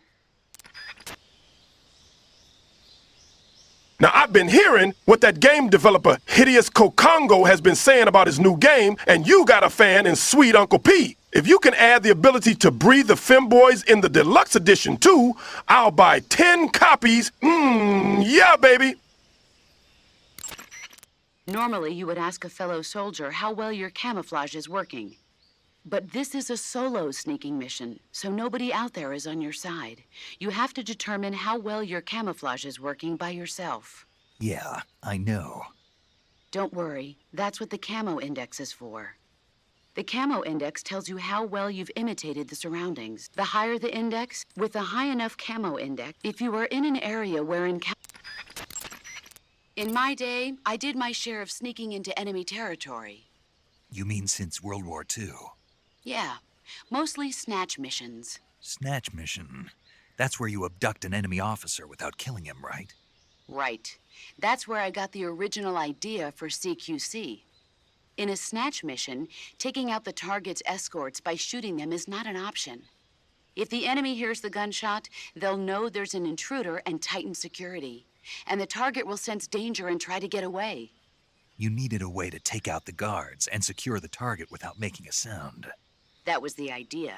The CQC style that you and I developed is based on the techniques I cultivated during those missions. So... First time I've heard this. Huh? You've never told me any of this before. I didn't? No. Why? Why didn't you tell me this before? Why now? I have my reasons. This is a solo sneaking mission. There's no one out there to support you. You'll need to be more than just a soldier. You'll have to be a medic, a pilot, and even a cook. You don't need to remind me. I'm glad to hear that. Glad to hear what? That you haven't changed a bit. The truth is, you're nervous, aren't you? I'm not nervous. There's no need to be embarrassed. No one's ever attempted a mission like this before. In fact, you might say that getting nervous is the natural way to react.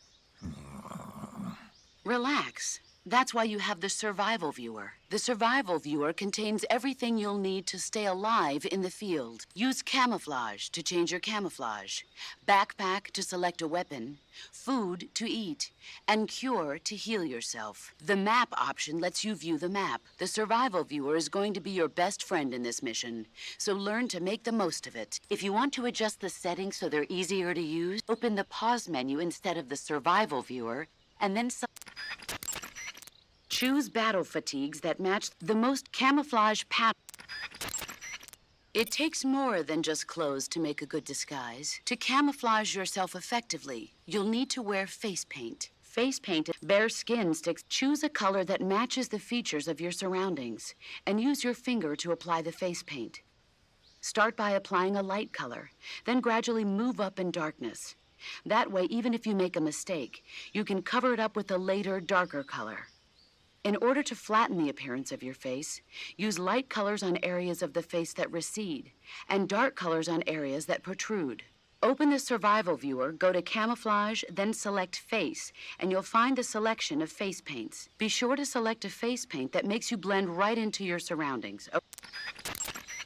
Camouflage is about blending in with nature. To ensure effective camouflage, you have to stay low and keep still. As long as you have camouflage fatigues, face paint that matches the environment, and lay on your stomach, you don't need to be concerned with being spotted by distant enemies. On the other hand, no amount of camouflage will keep you hidden from the enemy if you're running around. So when you need to hide from the enemy, you can check the Hunters have known about camouflage since ancient times. But it's only quite recently, since the 18th century, that it's been applied to military operations. The first camouflage introduced to the military was a solid-colored uniform designed to blend in with the battlefield. It was really more of a protective coloring than true camouflage. Camouflage in the modern sense of the word wasn't introduced until the First World War. During that war, weapons such as aircraft, cannon, and warships were painted in camouflage colors. But it was almost never used to disguise individual soldiers. The widespread use of camouflage began in World War II. The Germans and the Russians in particular made active use of it in battle. Nowadays, with the Cold War raging, the Eastern Bloc has been hard at work developing all sorts of camouflage patterns. In the West, the French implemented it in their paratrooper corps and SAS during the wars of independence in Indochina. I never saw it used in Korea, though. America has lagged behind other countries in incorporating camouflage. They're only just beginning to consider introducing it into certain units. Why is that? Apparently, there are those in the U.S. military who consider camouflage too passive a technique. Morons. You're telling me. But now more and more people are beginning to appreciate how useful and important camouflage can be. I'm sure the brass will see the light soon enough. To place a weapon on your... The sooner you find the enemy, the better. So be sure to make use of when you aim your handgun. Stalking is a movement in the jungle, it's absolutely crucial to keep your position secret from the enemy. Sometimes even the smallest sound can be enough to give your position away and get you killed. You'll have to make sure your weapons and equipment don't make noise bumping around. Use tape to secure metal objects and other items that seem likely to produce noise. After you've secured your gear, jump up and down to see whether it makes a sound. Don't worry. I remember the drill. Select map and keep in mind that your weapons and equipment each have their own. Storing a heavy item, it's a good idea. There is one weapon greater than any other in battle. Do you know what that is? Yeah. What? Do we have to go through this again? Yes. Will. An unflinching will to survive no matter what. Exactly. The will to carry out your mission and return home alive will see you through even the most desperate of situations. It's the most potent weapon in your arsenal. Don't forget that, no matter what. treetops, bushes. Search each area. If you want to survive in the jungle, you're going to need to hone all of your senses. An unnatural movement in the undergrowth, a tiny shadow peeking out through the trees in the distance. Always keep an eye out for any signs of the enemy's presence. Your sense of hearing is equally important. Visibility is poor in the jungle, so you've got to learn to pick up the enemy's presence from the sounds you hear around you. Always be listening for that one snap of a twig among the chirping of the birds and the babbling of the brooks. Your sense of smell is also important. Body odor, sweat, gunpowder, food. These faint smells wafting in the wind will tell you where the enemy... No. No? I can't smell. You? What now? I can't smell. Not at all. Nope. Not even a little bit. Not a thing. Oh. Well then, you'll just have to trust in your instincts as a gamer. Oh, Stillman, you have invoked the god Kojima Shema! You naughty and dirty boy. Okay, you have convinced me. I will make a Death Stranding 3 on the Feet Deluxe Hyper Remastered Remake HD Omega Alpha Delta version exclusively for you, where not only will you be able to touch and feel the scanned 8K feet of all the femboys, but you will also be able to smell them. How about that? Is that for your liking it? If you rapid-fire the assault rifle, equipment captured in the field, but you won't need to worry. Why's that? Because your adversaries are highly trained professionals. They'll no doubt have made sure their reserve gear is in working condition. So in other words, I can use the stuff I pick up right away? Right. One more thing. When you pick up a new item, when you see an enemy, the first thing to do is conceal yourself and watch what he's doing. If you make any sudden moves, your camo index will decrease. And as long as you hide someplace, stay calm. Your ultimate objective in this mission is to find Sokolov and get him to safety, not to slaughter the enemy. So basically, I should avoid getting into battles, right? You don't have to tell me. To avoid battles, it will be essential to scout out the enemy's numbers and positions. That's what your binoculars are for.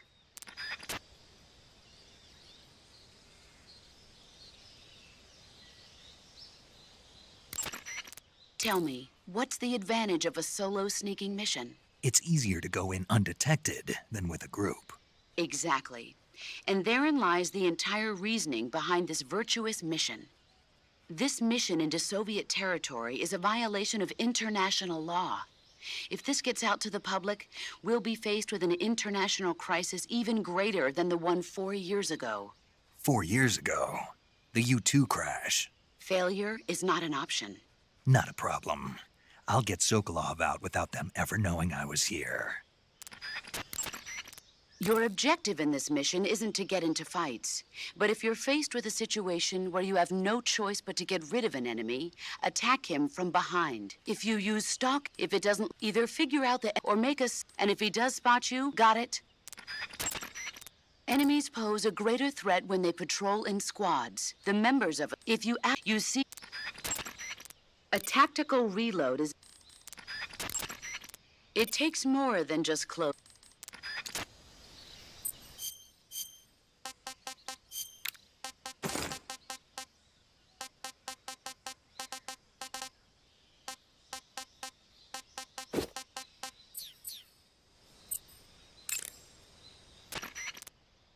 I see you're wearing the tree bark camouflage. The tree bark pattern was originally created for use by hunters. Unlike the somewhat abstract design seen in other patterns, tree bark is characterized by a design that resembles photographs of stumps and branches pasted together. It's especially good when you're pressed up against a tree.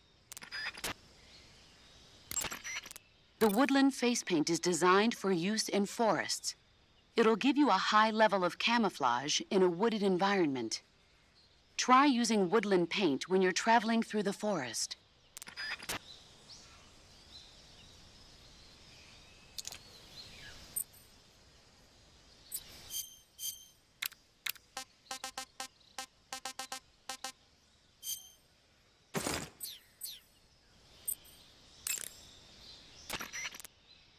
I see you're wearing the squares pattern camouflage. The square's camouflage consists of a series of squares, each varying slightly in color and shape from the next. It has the effect of making the contours of the person wearing it more difficult to distinguish. You'll find it especially useful against brick and rusted metal backgrounds.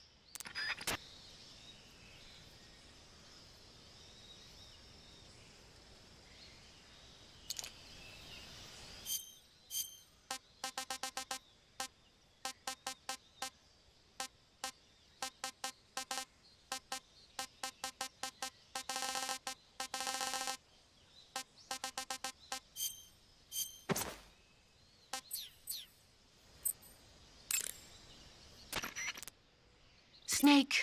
What's up, boss? Don't you what's up me. Just what do you think you're doing? What do you mean? What do I mean? What is that camouflage you're wearing? Oh, this. What do you think? Of all the... Looks pretty good on me, doesn't it? Are you out of your mind? You can't wear that in battle. It's like saying to the enemy, hey, here I am, shoot me. Well, I'll admit it is a little on the flashy side. Then why don't you... But it does look good on me, doesn't it? You don't think so? Listen, wise ass. Camouflage isn't gonna do jack if it doesn't help you blend in with your surroundings. Well, I think it looks good on me. Fine. Wear whatever you want. Thought you'd like it.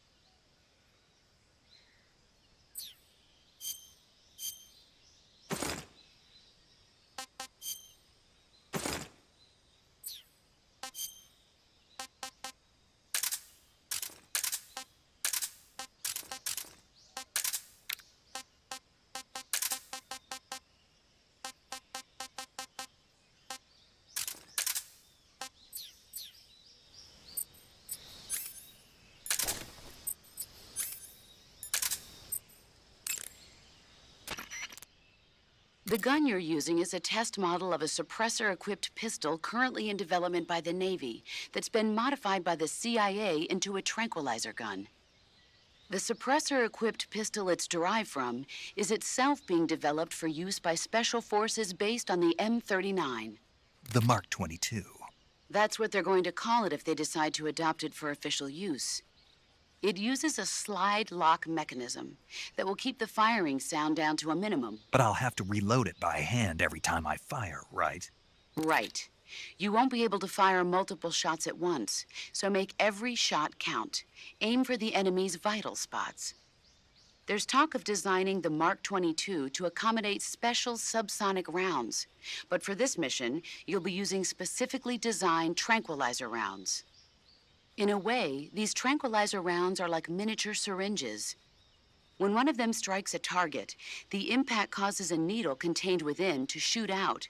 At the same time, chemicals inside the round are mixed to create a gas, which pushes the plunger and injects the tranquilizer into the target. You can knock out an enemy immediately by shooting them in the head. But if you shoot them in the arm or leg, the tranquilizing agent will take some time to set in. Aim carefully. I see you're not wearing any face paint. Selecting no paint for face under camouflage lets you remove your face paint. But without face paint, your camouflage alone won't be sufficient. So if you need a high...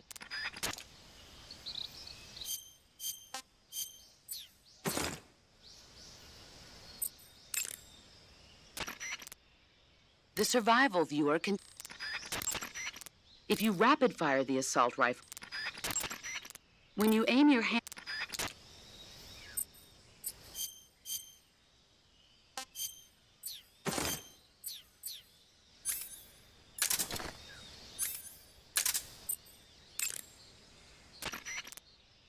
Snake.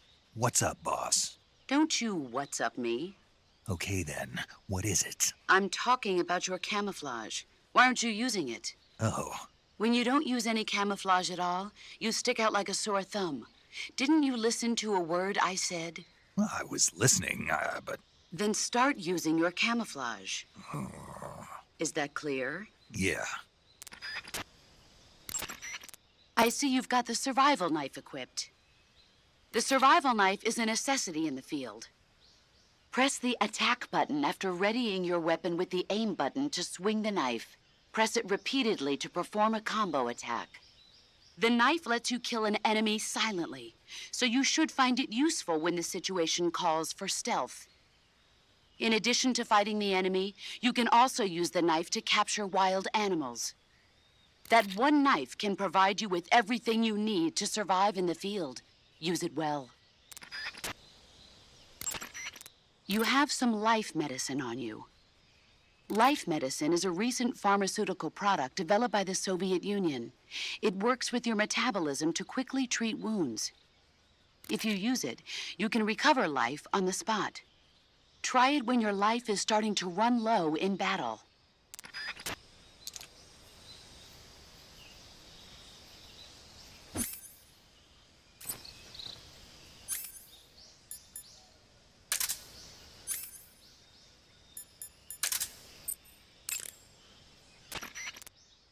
When you see an enemy, the first...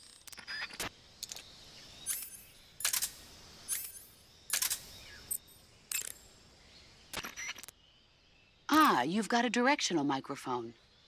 The directional microphone is a high-performance listening device. When you equip and aim it, the microphone will pick up sounds in whichever direction it's facing. By pointing the microphone into the forest, you can sometimes hear the footsteps of enemy soldiers lurking beyond the trees. In jungle combat, success depends on how well you can sense the enemy's presence. Use it wisely. Are you smoking a cigar? Uh-huh. I don't approve of you smoking during a mission. Hey, you used to smoke them. Never mind what I did. Ugh. But that being said, cigars can be useful in a number of different ways, like getting rid of leeches. Did you say leeches? Yes. If a leech clamps onto you, try pressing the lit end of a cigar into it. The leech should cringe and detach itself from you. If you try to yank it off by yourself, you run the risk of it leaving its teeth inside you. With the cigar method, you won't have that problem. Fascinating.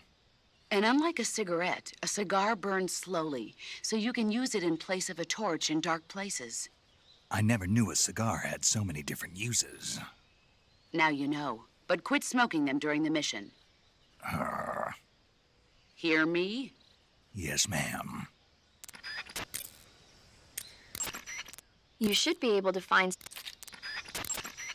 Snake, What? are you smoking a cigarette? Nope. Yes, you are. It's not a cigarette. It's a cigar. Same thing. Not at all. In fact, there's a world of difference. There's nothing quite like the rich smell and mellow flavor of a cigar. And that thick, luxurious smoke is almost sensual when it... Yeah, whatever. You know something? Probably not, but I don't want to hear it. Well, you don't have a choice. Cigarettes are bad for you. It's not a cigarette. It's a... Quiet, you. Smoking is bad for you. In a recent study, scientists found that tobacco smoke is full of carcinogenic substances, like nitrosamines. You know what that means? It means you're going to give yourself lung cancer if you keep on smoking. But that's just what some scientists think, right? Oh, give me a break. I heard it was just a bunch of hoo-ha. Do you really believe that? Sure. God, you're gullible. You ought to read this year's report from the Surgeon General. It proves beyond a shadow of a doubt that smoking causes lung cancer. Pretty soon the whole world will know that smoking is bad for you. Better quit now before it's too late. But... And don't tell me cigar smoke is harmless because it doesn't go down into your lungs. It just means the cancer shows up in a different place. Got it? Yeah.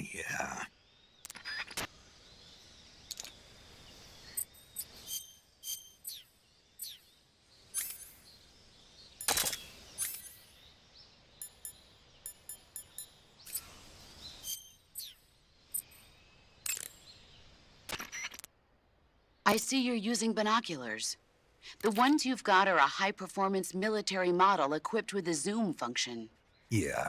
They give me a flat image across the entire viewing range. They're completely waterproof and highly shock and flame resistant. You won't need to worry about them breaking. Scouting is key during a sneaking mission. If you can determine enemy positions and the lay of the land from a distance, it'll make your job that much easier. Use them wisely.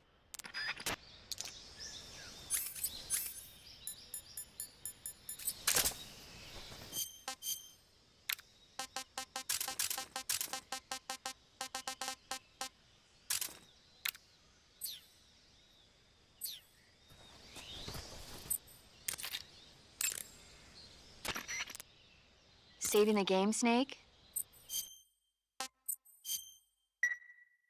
Hey, Snake, you ever heard of Godzilla, King of Monsters? No, what is it? It's a movie. You haven't seen it? Good! It's about this monster called Godzilla, who grows to an enormous size in a nuclear test and goes on a rampage in Tokyo. Nuclear test, huh? Then the Marshall Islands must be crawling with giant monsters right about now. It's just make-believe. Maybe that's why my pants have been so tight lately. Snake, it's a movie, not a report out of Los Alamos. I know. So then what happened? Godzilla is immune to all weapons, and humanity has no way to stop the monster. Dr. Shirazawa develops a new type of weapon, but meanwhile Godzilla is getting closer and closer to Tokyo, obliterating everything in his path. It was originally a Japanese movie, but they made an American version too. I recommend seeing the original Japanese one if you ever get the chance. It's mostly mindless fun, but it's also got a serious anti-nuke message as well. Where can I see the original? You'll just have to go to Japan. Really? That's too bad. If you wait 40 years, you might be able to see it in America too. It might even win awards all across the globe in 60 years. Why's that? 2024 will be Godzilla's 70th birthday. You think they're still going to be making Godzilla movies then? Of course. Everybody loves Godzilla. You sure know a lot about movies. I don't suppose you're the movie-watching type, are you? Not really. Okay, then I'll tell you everything I know. When the going gets tough, movies can save your life. It's always good to be able to look at things from a different perspective when you get in a jam. That's the magic of movies. No kidding. Well, I guess it might at least make a nice distraction. That's the spirit, Snake. Have a little fun.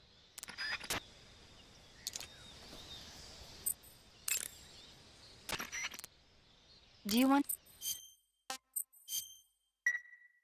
Snake, do you know the creature from the Black Lagoon? Nope, never heard of it. These scientists are investigating a place deep in the Amazon called the Black Lagoon, and they get picked off one after the other by this fishman thing. And there was this scene when the heroine is going for a swim, and the creature sneaks up on her from underwater. Oh, I thought my heart was going to stop. I mean, of course, the 3D effects in It Came from Outer Space were a lot more intense, but... It wouldn't be referring to you coming from outer space, would it? How rude! Why do you say that? Because no one on Earth could be as charming as you. Fine. I'll just get to the point, Snake. Be careful of what's around you when you're in the water. Just imagining you swimming in those jungle rivers makes me think of you being attacked by a fishman. I appreciate the concern. Fishmen aren't the only things that'll attack you in the water. Really be careful out there. Okay. And don't be attacking any pretty girls going for a swim, either. Are you calling me a fishman? You started it. You want to... Okay, good.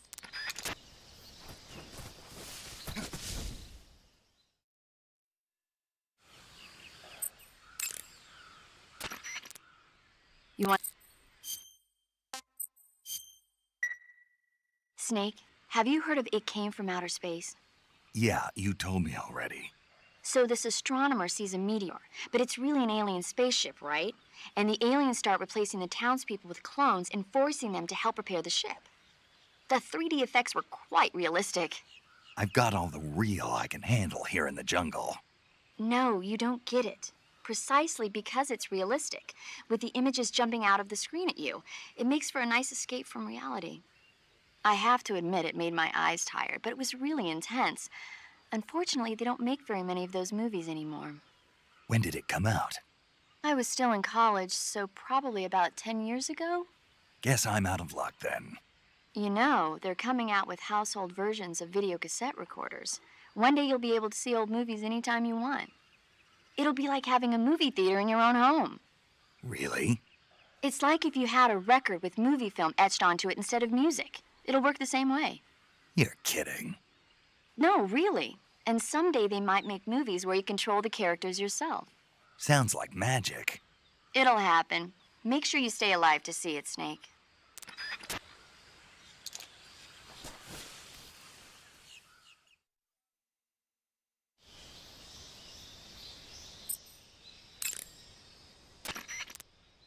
You want to say? Hey, Snake, have you ever seen Forbidden Planet? No, can't say I have.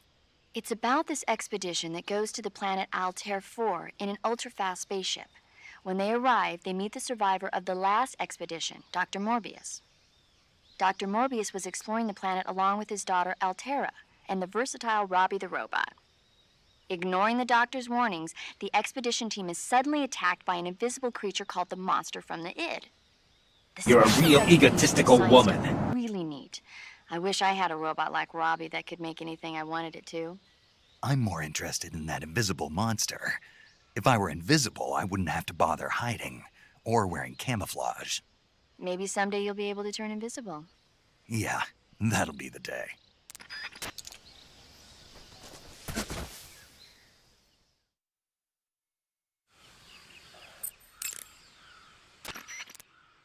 You want to save?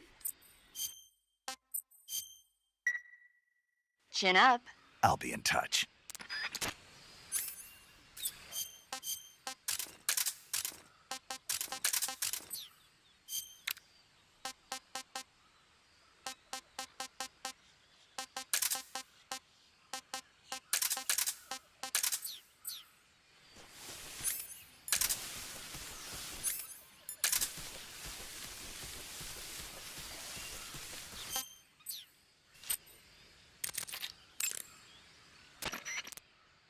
Paramedic is the medical correspondent for this mission.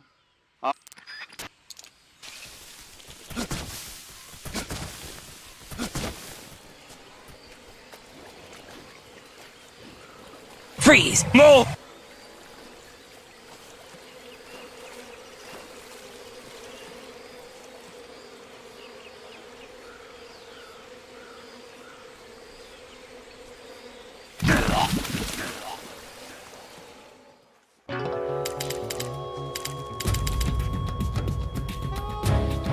Snake, what happened? Snake! Snake!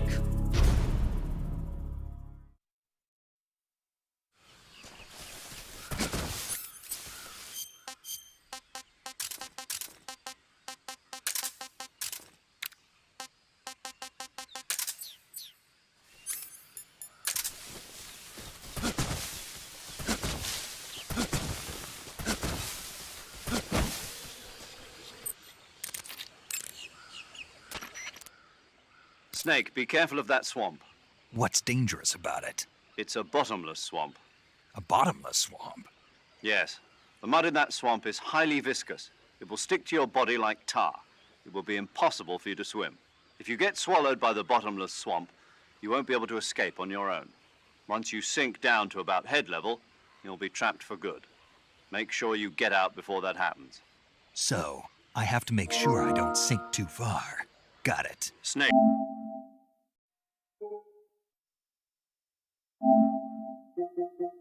Wait. There's more. Yes. What? Crocodiles. Crocodiles? Yes.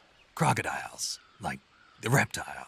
That's correct. More accurately, they're Indian gavials. What are crocs doing deep in this forest? You'll have to ask Paramedic about that one. Paramedic? Yes. The Indian gavial is a crocodile that originally lived in freshwater regions in India and Nepal. Why are Indian crocodiles way out here? They're captive crocodiles that were brought here for research purposes but escaped and became wild again. Indian gavials are large creatures. Adult males grow to over 6 meters in length. You'll never catch one alive, even if you use the tranquilizer gun. Got it. So, how do they... Taste? Yes, I did look into that. You know what they always say. Tastes like chicken. Sounds delicious. But be careful when capturing an Indian gavial. Normally they're cowardly creatures, But the ones in the forest there are belligerent. Apparently they attack humans. What do you mean? They weren't the direct subject of any serious research, but some think they may have become violent as a side effect of the atomic research that was conducted nearby. If you have any questions about... Use first person.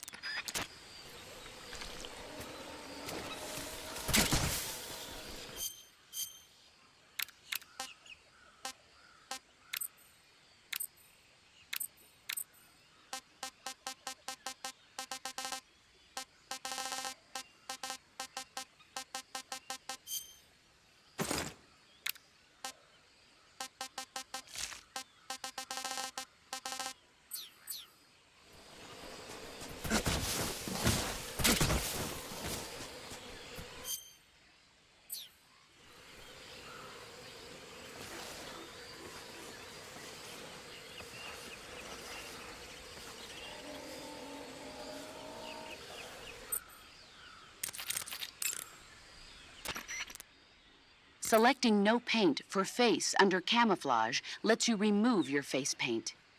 But without face paint, your camouflage alone won't be sufficient. So if you need a high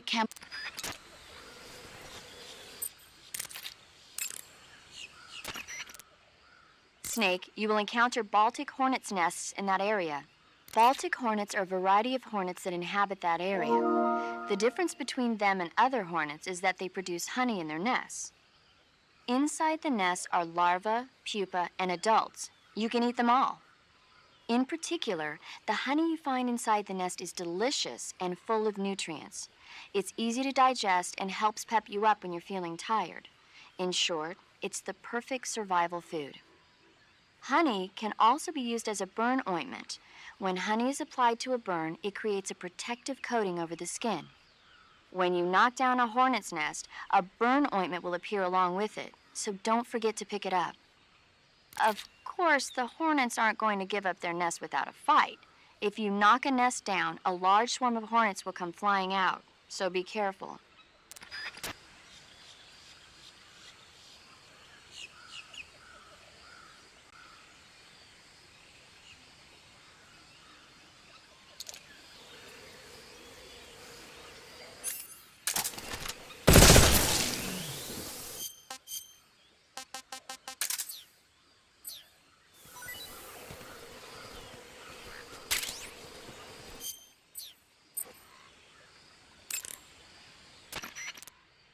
Snake, there's a fruit called the Golova growing in that area. Golova? Yeah, it's a fruit that's found only in that region. It's related to the jackfruit, which is commonly found in Southeast Asia. Jackfruit, huh? Yep, he's a cannibal. Huh? I didn't say anything. No, I'm sure you... I said, I'm sure you'd like it. Oh. Golova means head in Russian.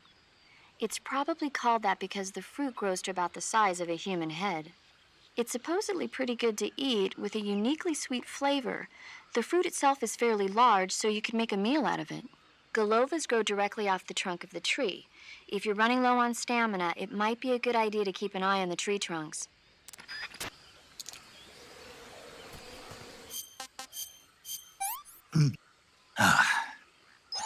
Hey, this works.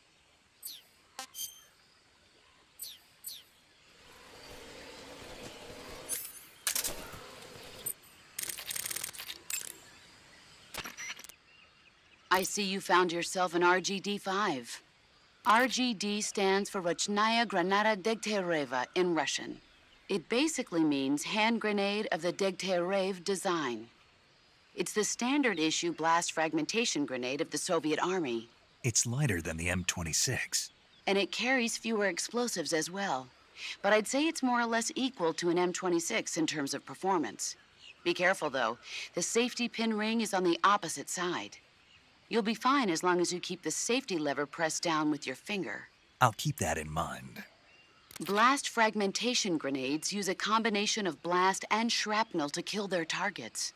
This makes them effective against standing targets, but significantly less effective against targets lying on the ground. Remember that.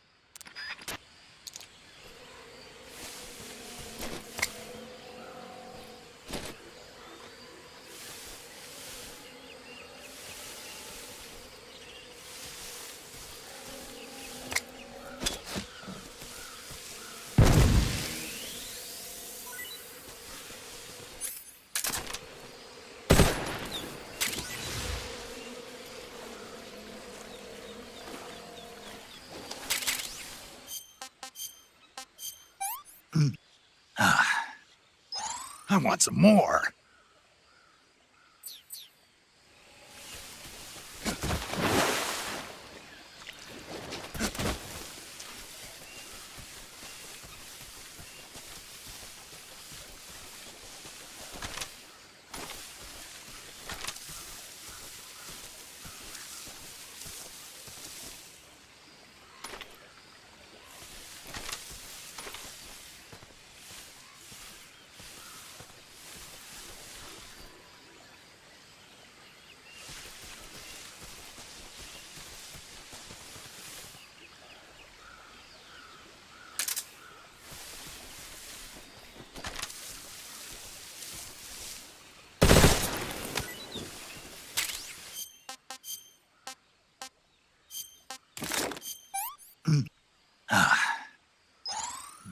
Delicious.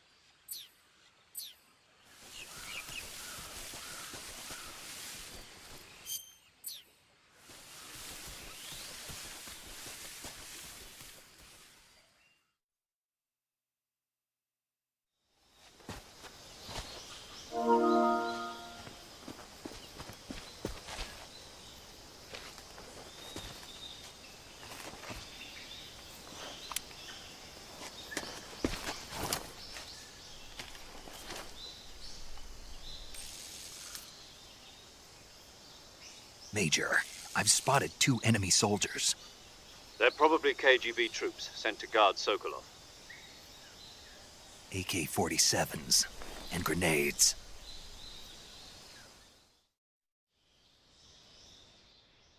Snake, your presence in Soviet territory is already a violation of international law. We can't let the Kremlin find out that the CIA and the American government are involved. Contact with the enemy is strictly prohibited. Don't engage them in battle either. This is a stealth mission. Got that? The Major is right. The point of this mission is to sneak through the jungle without being seen. The success of the mission depends on how well you use your camouflage. Change your camouflage by selecting Camouflage from the Survival Viewer. The Uniform option lets you pick your uniform, while the Face option lets you change your face paint. Choosing camouflage that blends in with your surroundings will help you conceal yourself more effectively.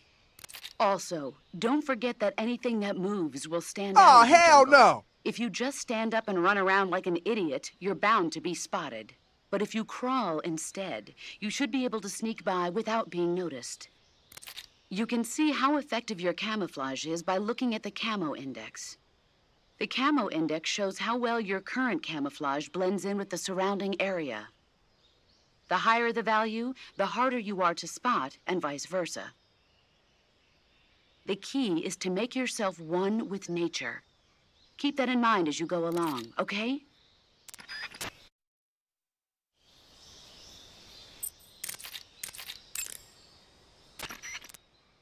Snake, that region is inside the enemy's area of control.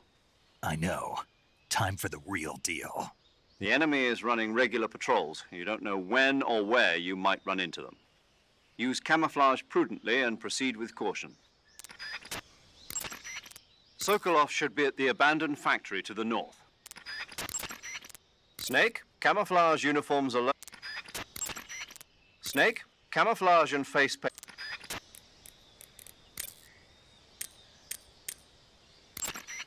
You want to... Snake, have you seen Earth versus the Spider? Nope. It's about this spider that suddenly mutates into a giant monster. They bring it into the city in a state of hibernation, but it wakes up and starts wrecking the place. So why did the spider turn huge? I told you, it suddenly mutated. Yeah, right. Snake, it's people like you that take all the fun out of watching movies. Always nitpicking and taking things too seriously. Honestly, why even bother? Look, the important thing isn't that it got big. Then what is important? The fact that there's a huge spider destroying the city. Suspend your disbelief. That's the whole point of movies.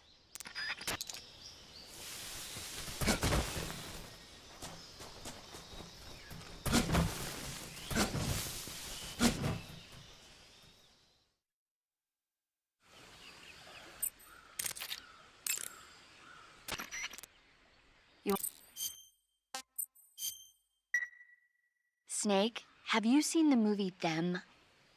No. It's about these giant ants that appear in the desert of New Mexico after a nuclear test. The Army tries to fight them off with flamethrowers. The ants were so big that they filled up the entire screen. The whole movie theater was screaming. An ant that big could make a good meal.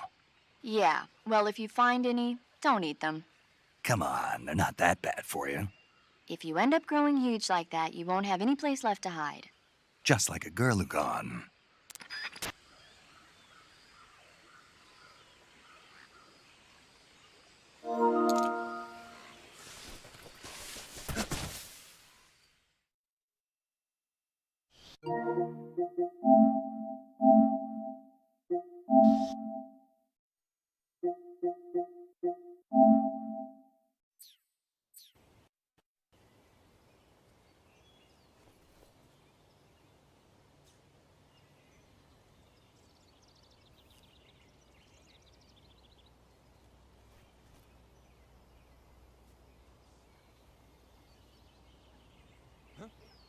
What's wrong?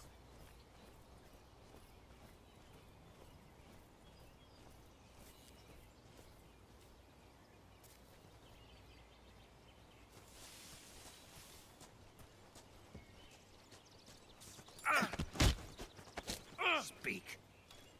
Listening to the radio can be relaxing. Speak. Radio 148.39.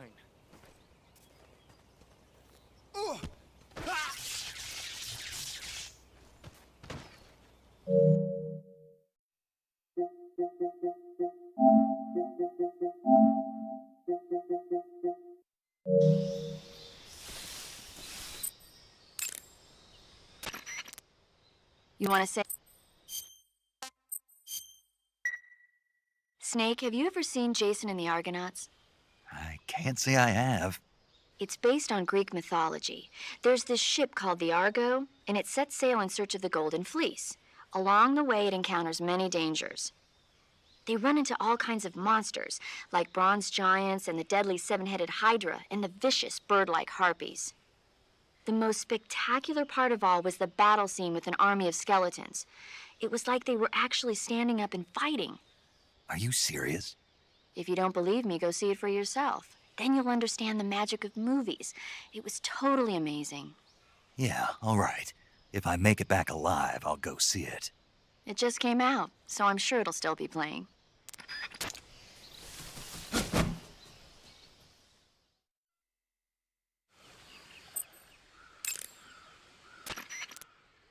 You want...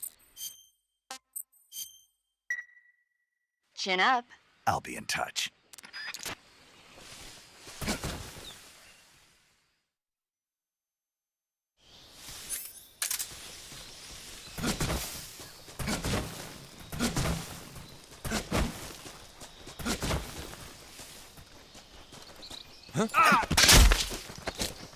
Speak. We won't hand over Sokolov. Speak. Let go of me. Freeze.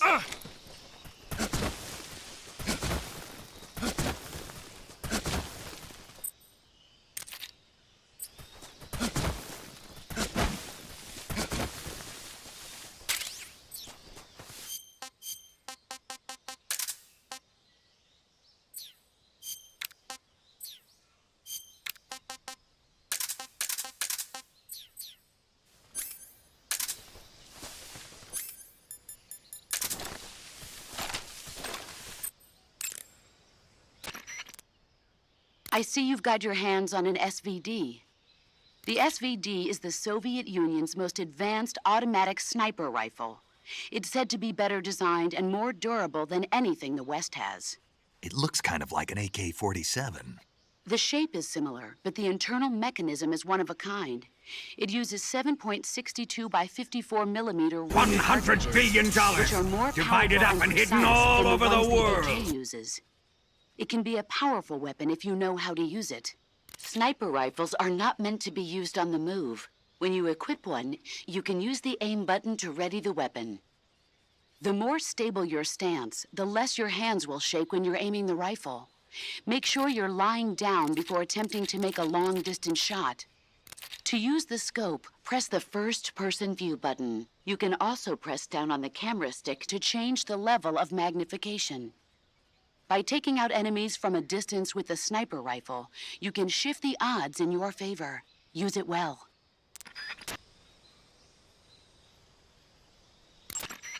You said the enemy is equipped with AK-47s, didn't you? The AK-47 is the official assault rifle of the Soviet Army. It's employed not only by the Soviets, but throughout the entire Eastern Bloc. It uses 7.62 millimeter by 39 ammunitions, with a magazine capacity of 30 rounds. The AK is reliable, precise, powerful, and easy to handle. In short, one of the best assault rifles there is. Don't even think about getting into a one-man firefight against an enemy unit equipped with AKs. Avoid battle as much as possible. Are we clear? You mentioned the enemy was also carrying grenades, correct? Those grenades are RGD-5s, the standard blast fragmentation grenade of the Soviet Army. You can protect yourself from a large part of the blast and shrapnel from a grenade by lying flat on the ground. If someone throws a grenade at you and you sense that you can't get away in time, get into a crawl position. It should reduce the damage to a minimum. The square's camouflage. The tree bark.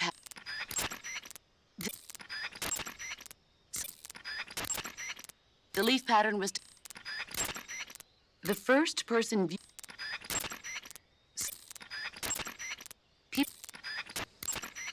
Even while hanging. If press the CQC.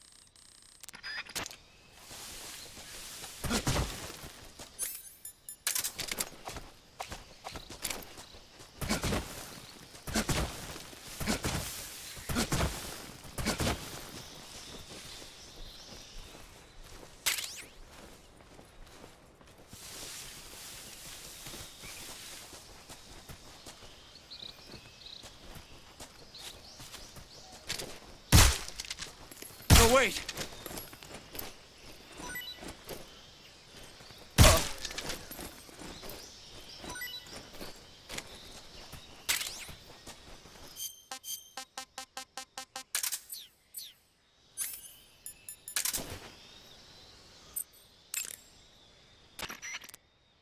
That's certainly a strange-looking grenade you've got there.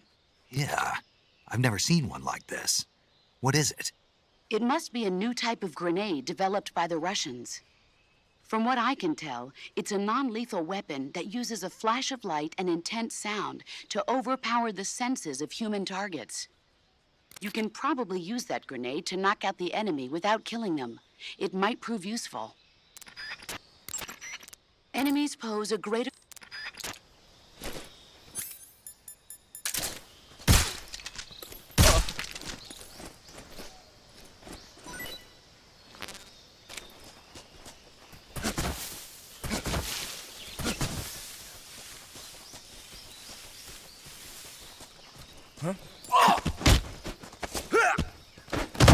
Freeze. Please don't!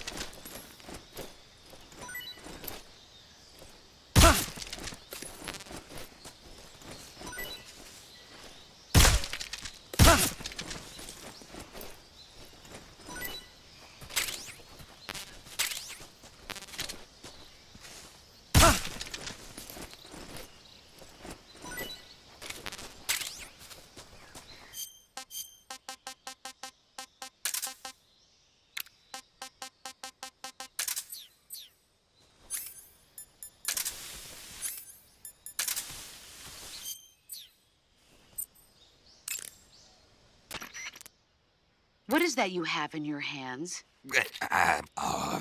Honestly, when did you start reading magazines like that? Didn't I teach you how to take care of business without having to rely on that sort of thing?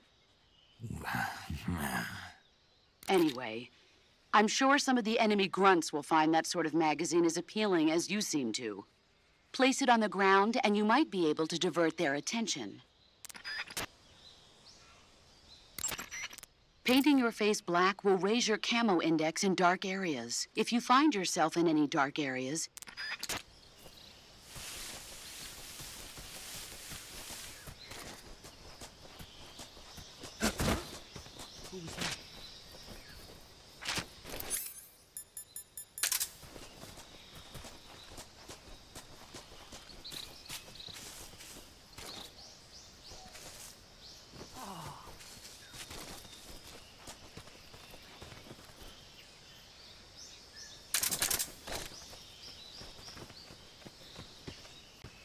This is my lucky day. What's wrong?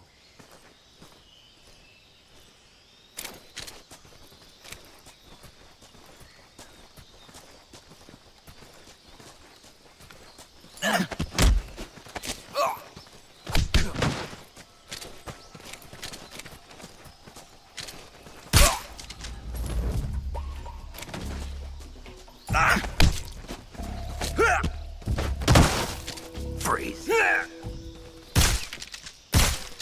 Please don't.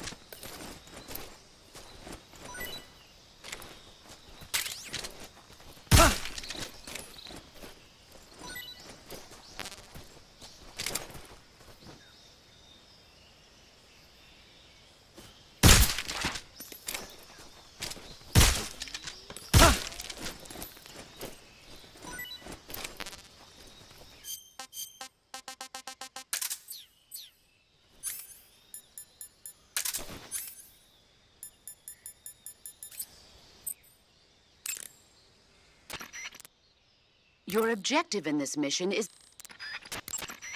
Your ultimate objective in this mission is to find Sokolov and get him to safety.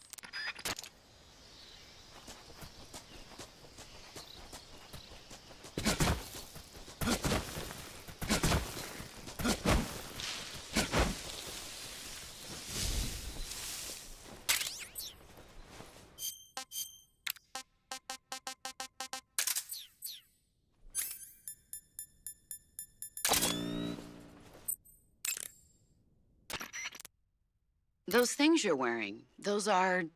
Thermal goggles. Some kind of electronic gadget that shows the distribution of heat sources in image form. I know they're based on the same principle behind the FLIR system on gunships, but to think they actually made it small enough to carry with you. They're not just making good rockets, huh? Never underestimate the power of Soviet science. Tell me about it. In any case, those thermal goggles should allow you to easily see through enemy camouflage and spot traps. Just don't leave them on for too long, or you'll drain the batteries. It takes more than to keep... People tend to assert... Selecting no pain. Choose battlefield. The sooner you find the...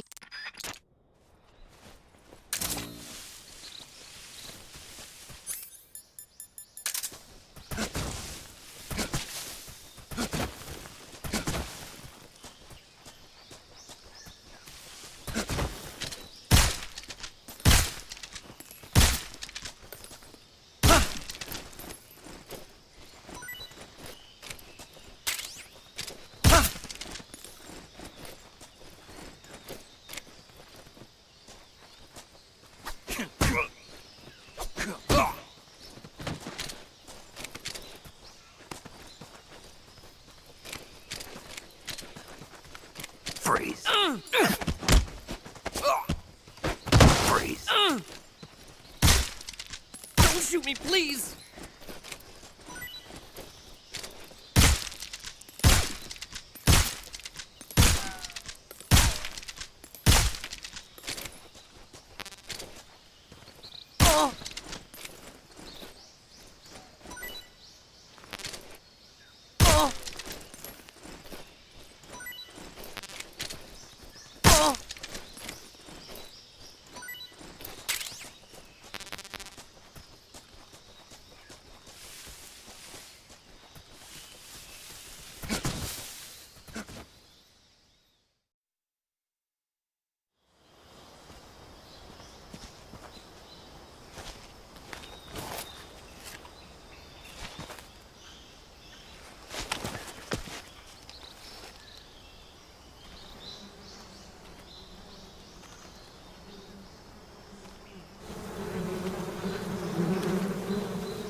you'll find a fruit called the Yabloko Maloko growing in that area. Yablo, what now? Yabloko Maloko. It's a Russian name that roughly translates as milk apple. It's a type of star apple. The juice is thick and sweet, like milk, hence the name. And if you cut one in half lengthwise, you'll see a star-shaped ring radiating out from the center. Hence the star apple. Right. The star-shaped part has a gelatinous texture and is said to be especially tasty. Sounds useful. You're welcome. For once. Did you say something? No, back to the mission.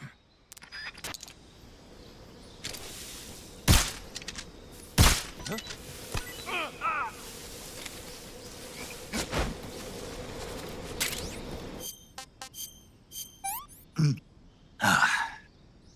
Not so great.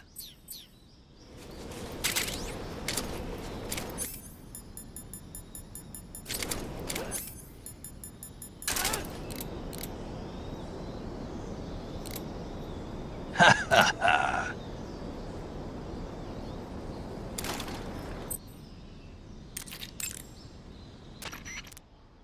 When you creep inside a small space, the overhead... Sokolov should be at the abandoned... Major, you said the enemy was KGB, right? I did. What unit are they from? The 6th Directorate? No, the 9th Directorate. The 9th? Yes. But I thought that was... Exactly. It's the unit that protects the Kremlin and provides bodyguards for high-level VIPs. But they're assigned to protect party and government figures. I thought that only meant high-ranking officials and their families. And now they're being sent out to stand watch over a field exercise? That's the idea. What's really going on? I don't know. What I do know is that the director of the 9th Directorate is a well-known protege of Khrushchev. The Premier may have wanted to assign this mission to someone he knew he could trust. So he can't trust any other units? Ever since the withdrawal from Cuba, Khrushchev's position has been getting weaker day by day. This secret test is an act of desperation by a cornered man. If nothing else, the completion of Sokolov's new weapon in this test should help re-establish Khrushchev's authority in Moscow. So what you're saying is, there's also a good chance that whoever doesn't want to see that happen is going to try and interfere. Most likely, Khrushchev must have anticipated this and sent his most loyal unit, his trump card, to make sure that all goes well. Snake, did you notice that when you knock an enemy unconscious, if you take once the stuff... So, each time you use up the thermal goggles create with the thermal... Also, Snake, the mark... When you get hurt... Paramedic. You said you like movies, right? I love them. About the Major's code name. Major Tom? Yeah. He sounded like he wasn't sure whether or not Tom was the name of the tunnel that worked in The Great Escape. So I heard. So was it? Was it what? Was Tom really the name of the tunnel that worked? Right. So it was Tom. Maybe. Maybe? I don't know. Why don't you know? Why should I know? You watch a lot of movies, don't you? Yeah. But you've never seen The Great Escape? No. Why not? It didn't look interesting. You don't watch movies that don't look interesting? That's right. And yet you've seen The Fly. The Fly looked interesting, and it was. Something wrong. Nothing. Tell me, what other kind of movies do you like? Let's see. There's The Quartermass Experiment, and It Conquered the World, and Earth versus the Spider. Oh, and Mondo Kane. Did I say something weird? Forget it. Snake, if you or one of your comrades is wounded in battle, what do you usually do? I call for a medic. What if there's no medic nearby? I don't even want to think about that. Think about it. That's my worst nightmare. Any soldier can perform basic first aid, but it takes a specialist to perform the more complicated procedures. I know a lot of guys who'd still be alive today if they'd had access to a medic. Me too. So I got to thinking, wouldn't it be great if we could parachute medics into the front lines where they're needed most? You bet. That's why you're called paramedic. Yeah. With a unit like that, we could save a couple of lives, huh? No, No? not a couple. We could save many lives. Thanks. I think the Army needs a unit like that. And if no one else will do it, I'm going to create one myself. Sounds like a plan. Will you help me? Count on it. Snake, that area should be... Snake, do you know what epinephrine is? What's with the questions? Well, do you?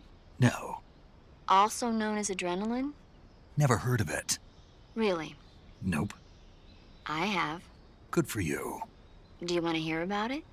Not really. Oh, I think you should hear about it. Here we go. So, epinephrine is a type of hormone. It's secreted from the adrenal glands in high-stress situations, like when you're exercising or you're under pressure. The epinephrine is released into the bloodstream and stimulates special receptor cells on various organs throughout the body. This causes the heart to beat faster, the blood vessels to constrict, and the respiratory passages to expand. It also raises blood pressure. You ever notice how you're faster and stronger than normal when you're under stress? That's because of epinephrine, and when you're bleeding, it... Paramedic. Yeah, Is there a point to all of this? of course. In the alert phase, your body secretes epinephrine, and so your stamina won't be depleted as fast. Uh-huh. There, good thing I told you, huh? As always. You should be able to find Siberia. To eat food, press the... Eat food to... Snake, you will encounter ball...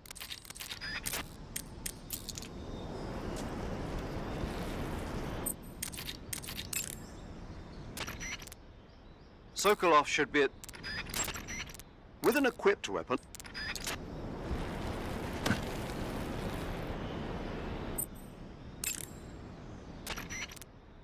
Snake, if you fall from that cliff, you're dead meat. Climb up before you lose your grip strength. Whatever happens, don't let go. Snake, if you fall from that... Selecting no... The leaf pattern was developed. The survival... You... The... Keep... The... The... If... You can only use... It...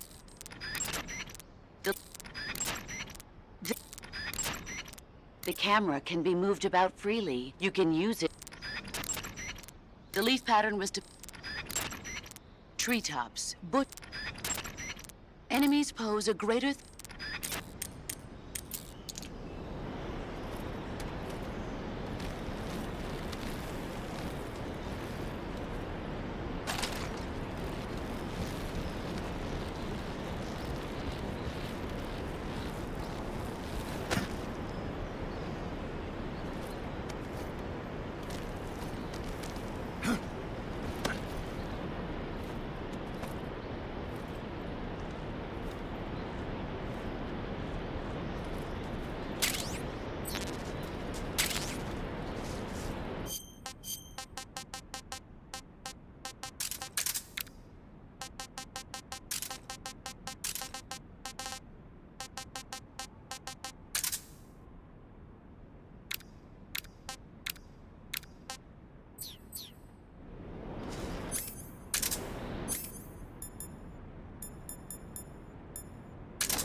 The weapon you're equipped with now is called the XM-16E1.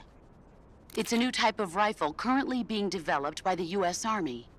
If it's still in development, then what's it doing here? My guess is they captured it when it was being battle-tested in Southeast Asia. But the one you've got there is quite a bit different from the ones I've been hearing about. Yo, those guards shaking that booty make my blood boil. For more Femboy's characters for Death Stranding 3 on the feet, please, Kojambo-san, add those booties to the game. For one thing, it's camo painted, and it's fitted with a 3-shot burst mechanism. It even looks like you could attach a suppressor. All of these modifications are geared towards jungle combat. This doesn't look like the work of the Soviets. My guess is they were added on site by an American gunsmith during Army field trials. Open the weapon window and press the Enter button to attach or remove the suppressor. Press the Selector button to switch between semi-auto, full auto, and 3-shot burst modes. Make use of each of these functions as the situation warrants. Selecting no... Your objective in this...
Major, I've reached the abandoned factory where Sokolov is supposedly being held. This place is a dump.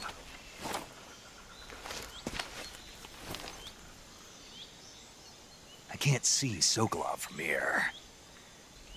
The security is pretty tight. There are sentries posted around the perimeter. I wonder how many are inside.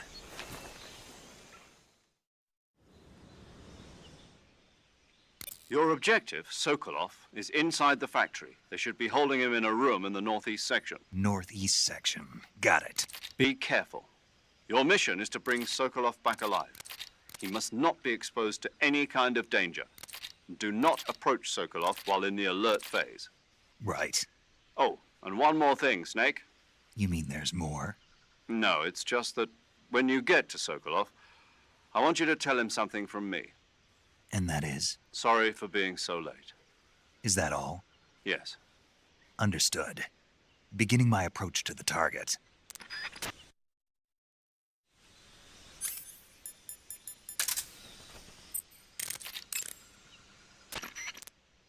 Snake, Sokolov is imprisoned in the northeast area of the factory. Got it. To the northeast. Yes, and don't engage the enemy. The object of this mission is to bring Sokolov back safely and nothing more.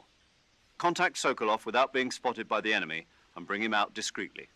If you must dispose of an enemy, do it with the tranquilizer gun. Snake, as I said before, this mission, you must not put Sokolov in danger. You're not allowed to contact him during the alert phase. Period. In the corner view, Snake, the fake death and... That area is home to the Sunda whistling thrush. The Sunda whistling thrush is a bird native to Java and Sumatra. It's distinguished by its large blue body and long beak.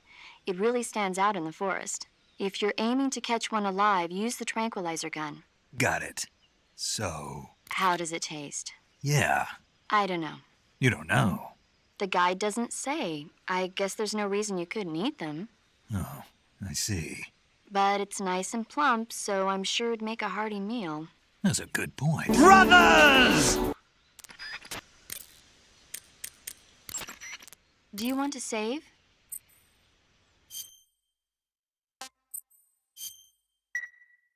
Take care, Snake. I will.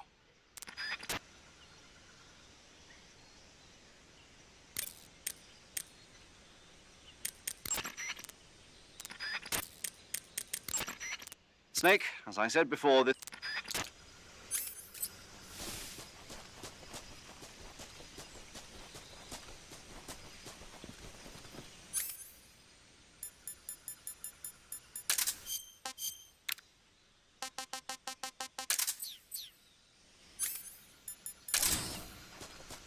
Freeze. Speak. I'm not talking. Speak. Let go of me. Freeze. Speak. Finish me. Speak. Guys who are sleeping, kick them and make quick. Speak. Bastard. Freeze.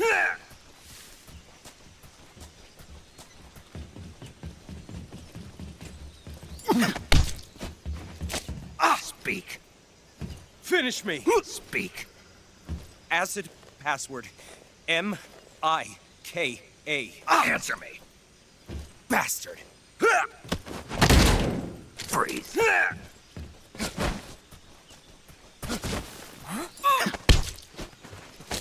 Speak. You louse! Speak. One punch to the groin. Speak. Do it. Freeze.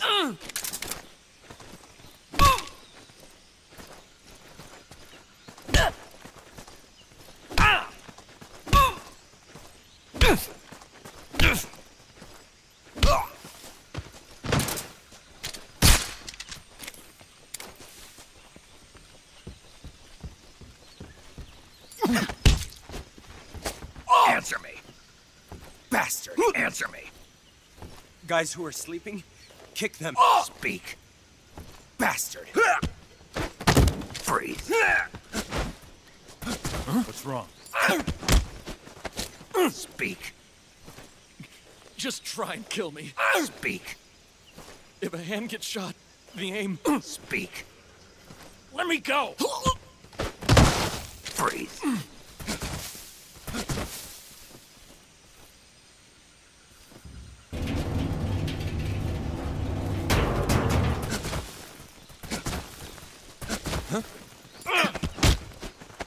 Speak.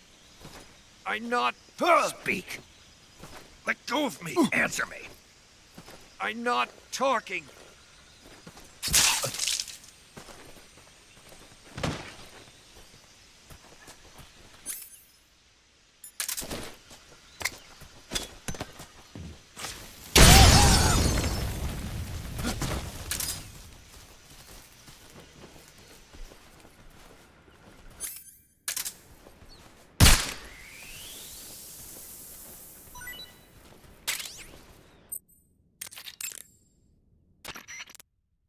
I see you caught yourself a rat. The rats in that area are the descendants of wild Norway rats that were domesticated by humans as pets and lab animals. They're not poisonous, and I don't think they'll attack you, but they're quick little creatures, so you might have a hard time catching one. Uh-huh. So how do they taste? Snake. What? They're rats. I know what they are. Do they taste okay? The guide says they're not that bad. Good enough for me. Ugh.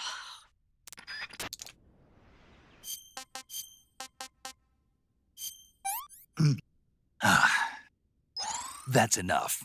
No more.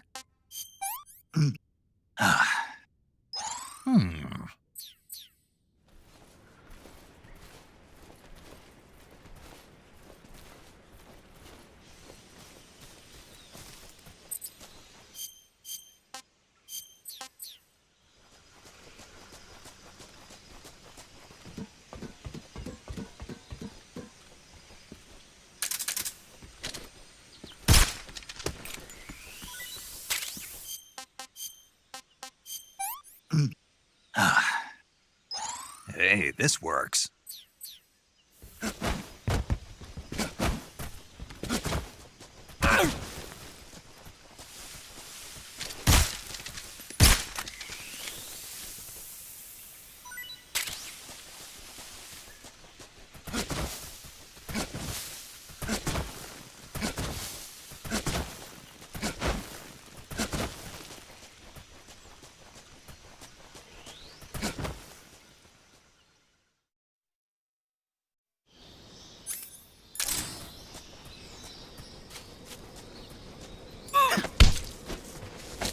Answer me.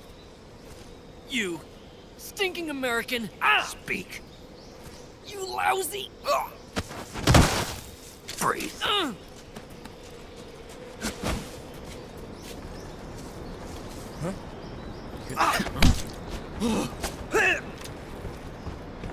Who's that?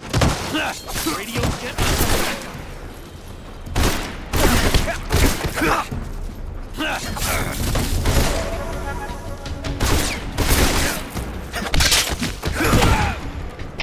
HQ respond.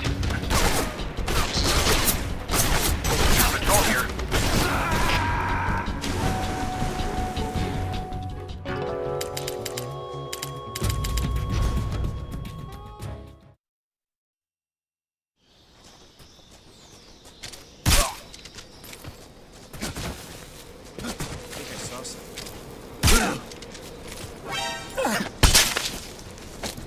Speak.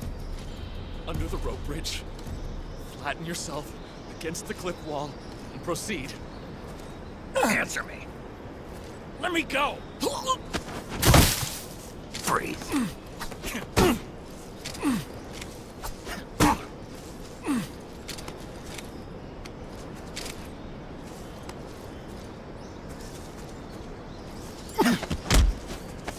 Answer me.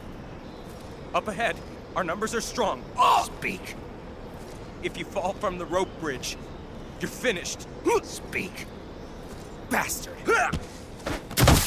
Freeze.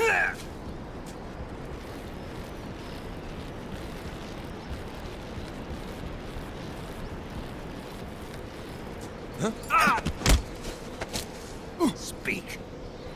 Watch out for hornets around here. Speak. I shot down a hornet's nest and got stung. Speak. Let go of me! Freeze.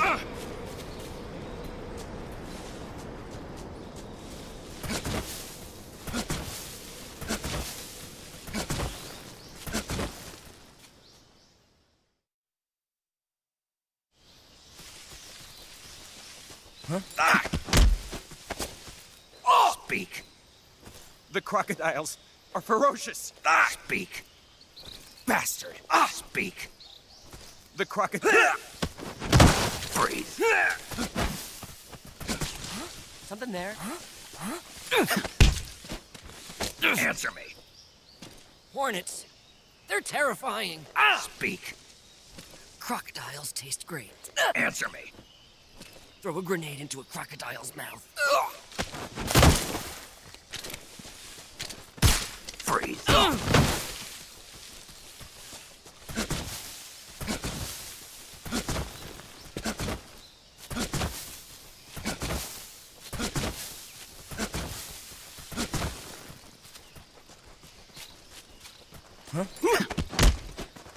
Answer me. If you climb trees, there's fruit. Speak. Inside fallen trees. Speak. Bastard! Freeze.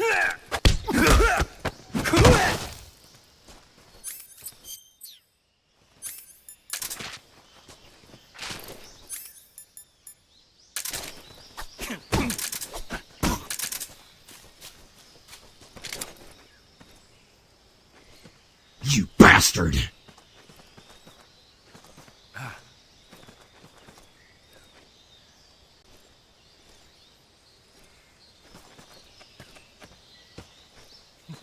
Nice.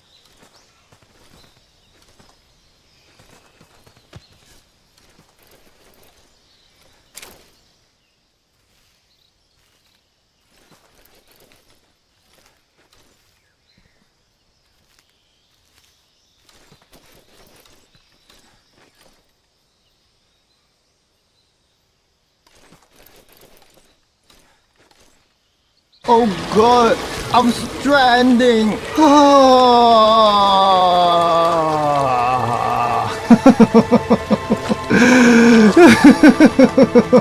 I am stranded. You are stranded. Metal Gear, it can't be.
hear something. Get off me! Get off me!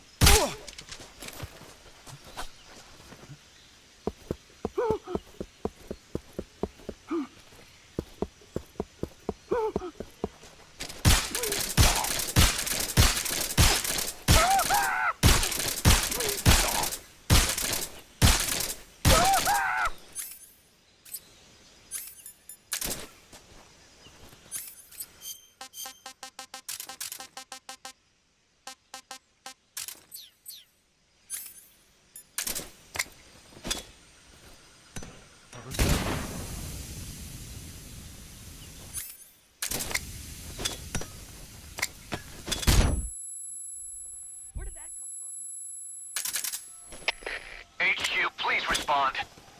This is HQ. Right there? Patrol here. We're being attacked. Enemy position unknown. Going into high alert. I'm finished! You've created a time paradox. Snake, you can't go changing the future like that.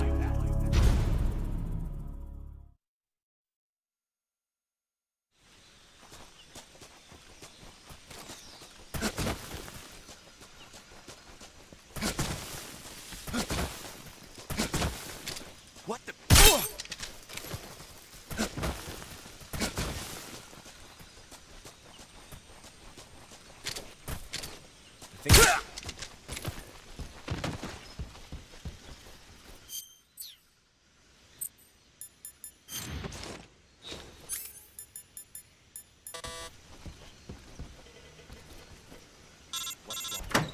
I won't let you in here!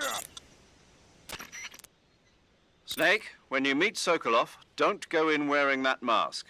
Why? He won't like it. Won't like it? No. Why not? Just trust me, he won't. Yeah. You'll need Sokolov's full cooperation to complete this mission successfully. Don't do anything to make him lose confidence in you. When you go in to meet Sokolov, make sure you remove your disguise. Got it? I will never give it to you! I won't let you in here!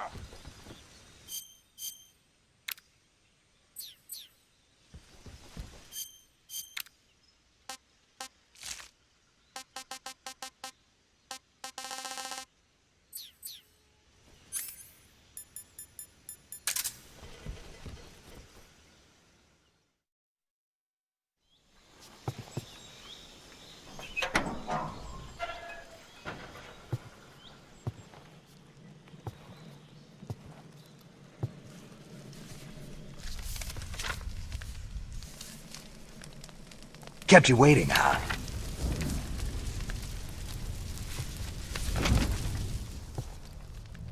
You must be Sokolov. Are you one of Volgin's men? You'll never get it from me. No. I'm a CIA agent. I've come to escort you back to the other side of the Iron Curtain. You're CIA? Yeah. I was sent by Major Zero, the man who got you out 2 years ago. Zero? I have a message from him. What is it? He said to tell you sorry for being so late. Did he now? What does it mean? It means he's a man of his word.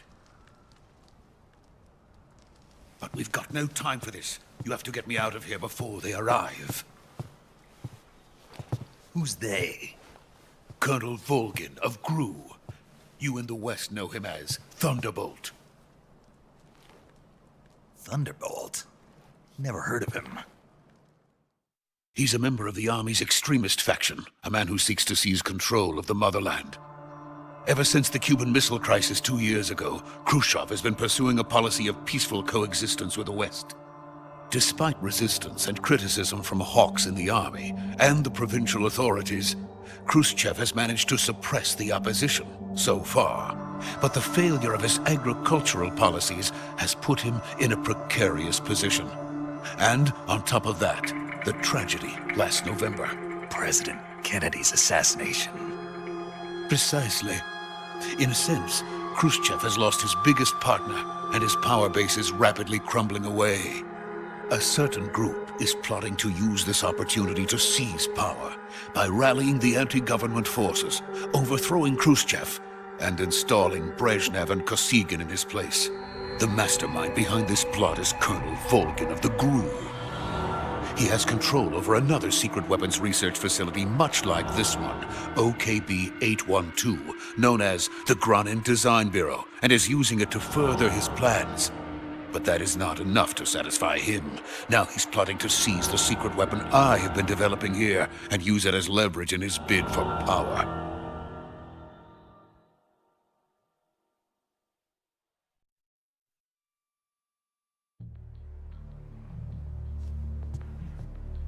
The intelligence says that they are going to make their move during the test. Then, the soldiers outside. Exactly. They wouldn't need that many men just to keep me inside. Their orders were to prevent Colonel Volgin from capturing me. Even if it meant killing me in the process. Or so it would seem.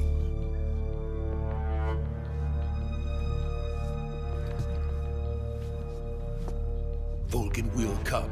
I'm sure of it. You must get me out of here before then. Leave it to me. By the way, your Russian is superb. Where did you learn to speak it? From my mentor.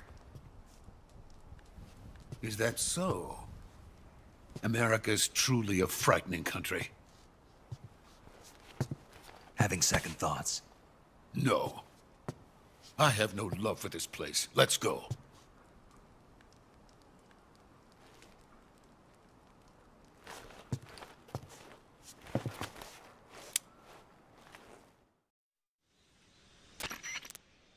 Major, this is Snake.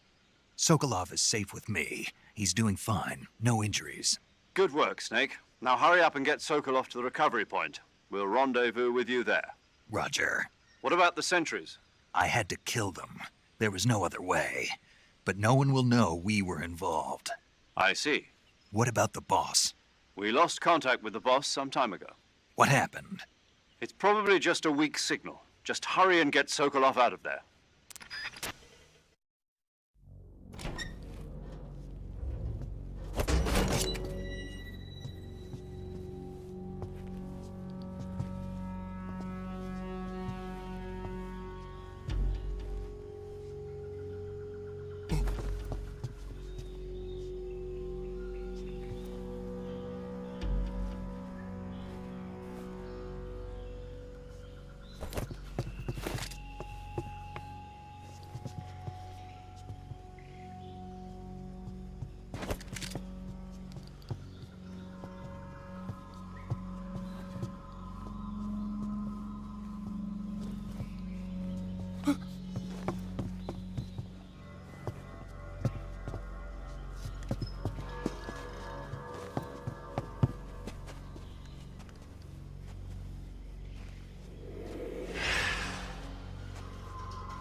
Freeze!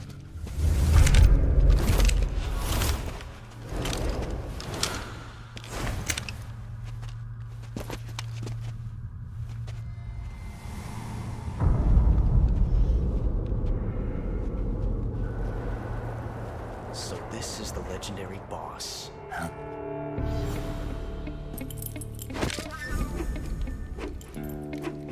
Huh?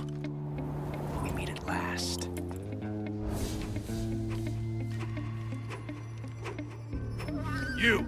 You're from the Ocelot unit of Spetsnaz. Huh. What's a GRU soldier doing here? Soldier?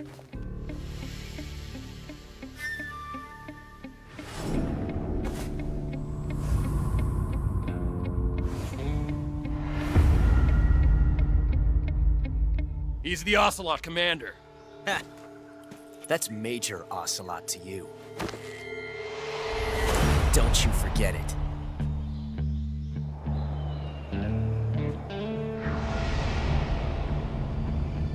Sokolov is ours. Now get out of here. And Ocelot never lets his prey escape. What?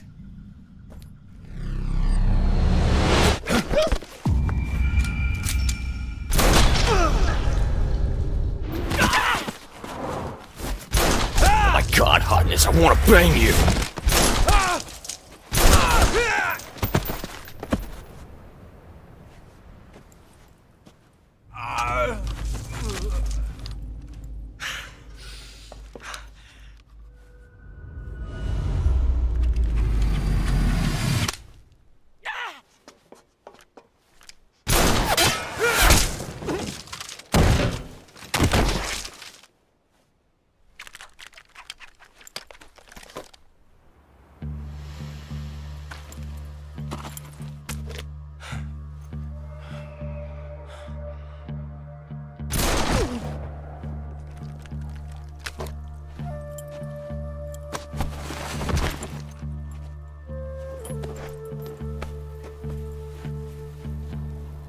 I can't say it feels good to kill a comrade, even if it is for the GRU.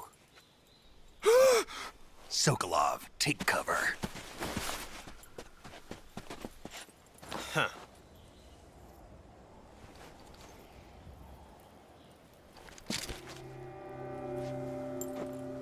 Huh.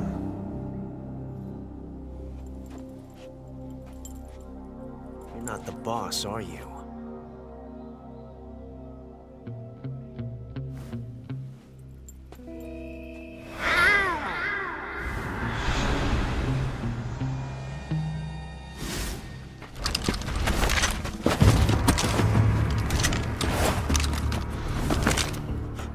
Operatives? What is that stance? Huh. That gun.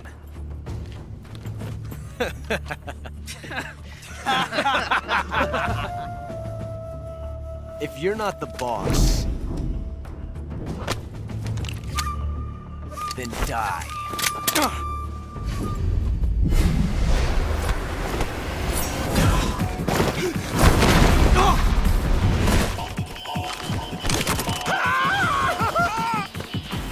Major! Leave it! Shoot the other one!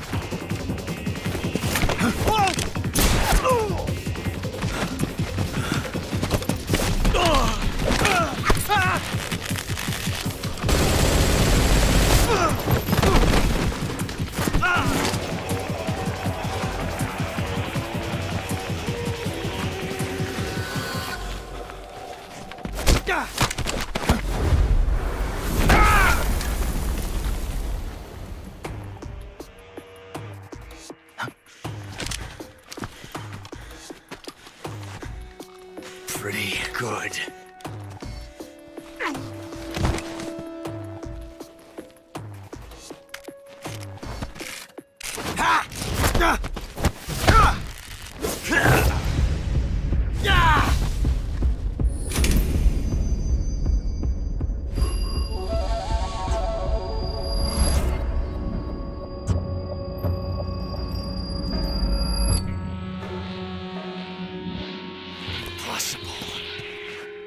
You ejected the first bullet by hand, didn't you?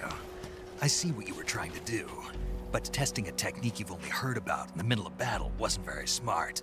You were asking to have your gun jam on you. Besides, I don't think you're cut out for an automatic in the first place. You tend to twist your elbow to absorb the recoil. That's more of a revolver technique. You filthy American dog!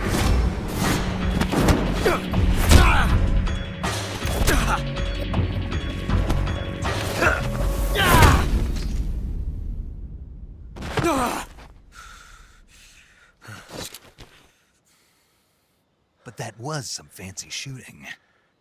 You're pretty good.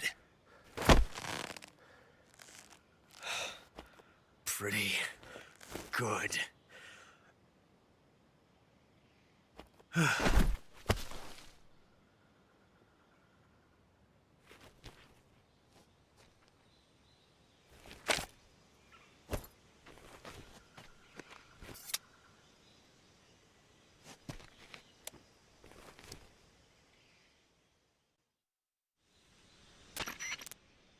Major, do you read me? I read you. Snake, you all right? I've run into a few snags.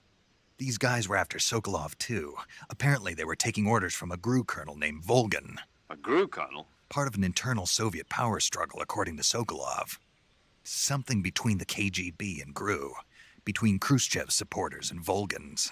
Sokolov was being guarded by the KGB and hunted by GRU? Snake, it sounds like this could be even hotter than Cuba. I don't like it. Something about the whole thing stinks. I agree. You'd better hurry.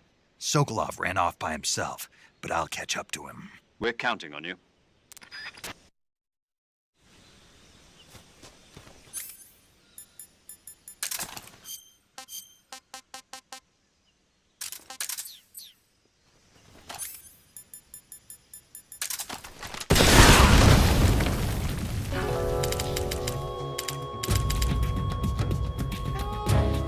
Snake, you can't do that. The future will be changed. You'll create a time paradox.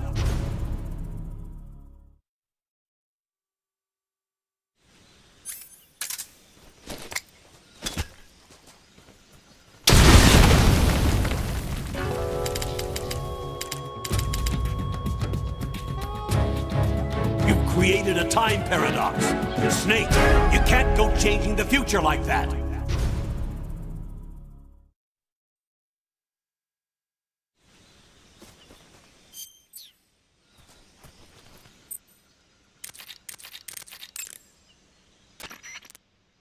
Do you want to save? Snake, I'm behind you 100%. Thanks. That means a lot. Save. Okay. Snake, stay alert. The KGB and GRU both have their sights set on Sokolov. GRU is a military espionage outfit, the intelligence wing of the Soviet Defense Ministry's General Staff Office. It competes with the KGB, which is under the Ministry of Internal Affairs, and the two are always watching each other. Never let the left hand know what the right hand is doing. Exactly. Now, added to that rivalry, there's a vicious power struggle going on between the Khrushchev faction and the anti-Khrushchev faction. So Khrushchev is using the KGB, and Volgin and the anti-Khrushchev forces are using the GRU? That's the idea. The two factions are fighting over Sokolov. We're in an extremely dangerous situation here. Yeah, I'm aware of that. Get Sokolov out of there safely. He must not be turned over to the KGB or to the GRU. Sokolov took off in the direction of the rope bridge. Get after him. Hurry! Major, have you been able to contact the boss? No. You really think it's bad reception? We're looking into it. Major. Snake, you've got more important things to worry about than contacting the boss. Right now, Sokolov is out there wandering around the jungle alone. What are you going to do if he gets caught by the enemy? We're still looking into why we lost contact with the boss. I'll let you know as soon as we find anything out. In the meantime, it's your job to find Sokolov and get him to safety. Got it? Major, do you know anything about this GRU colonel Sokolov was talking about? Yes. Who is he? A most dangerous man indeed. His name is Yevgeny Borisovich Volgin.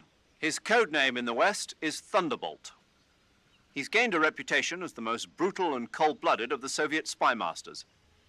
During the war, Volgin was assigned to the domestic branch of the NKVD. He was stationed in the rear of the Soviet line to catch and punish any troops who tried to retreat or desert. He's also notorious for his accomplishments in anti-guerrilla operations in the Ukraine and the Baltic states. Apparently, he likes to boast that he disposed of over 100,000 anti-communists. We also know that he was instrumental in putting down the 1953 insurrection in East Germany and the 1956 uprising in Hungary. He is truly a fearsome man. There's no telling what he might be plotting. Be careful. I will.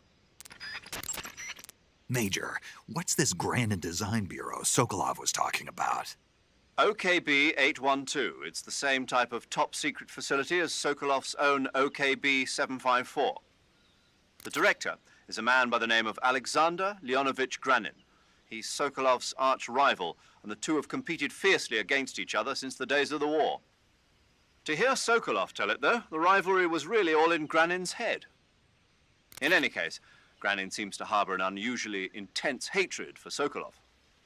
Knowing that Sokolov was protected under the aegis of Khrushchev, Granin threw in his lot with Volgin, the vanguard of the anti-Khrushchev movement.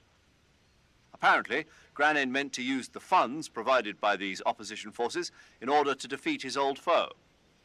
Volgin, for his part, was intrigued by the possibility of using the high-tech weapons Granin created in the fight against Khrushchev. Thus, the two formed an alliance, and Volgin took the Granin Design Bureau under his control. But now Volgin's got his sights set on Sokolov. Yes, it would seem that he and Granin aren't getting along so well after all.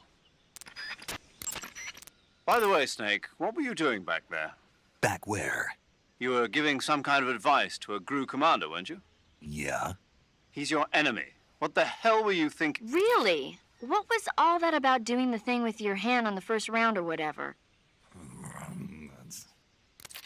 Whenever he put a new clip in his gun, he'd always load the first round by hand, whether there was a round left in the chamber or not. It's a technique they teach in the Middle East. By making sure there's always a round in the chamber, you eliminate the risk of pulling the trigger with nothing to fire. He must have heard about it from someone or read it somewhere. In any case, he probably wanted to try it out for himself. And he was obviously motivated by vanity to show off his new technique. That's when you make mistakes.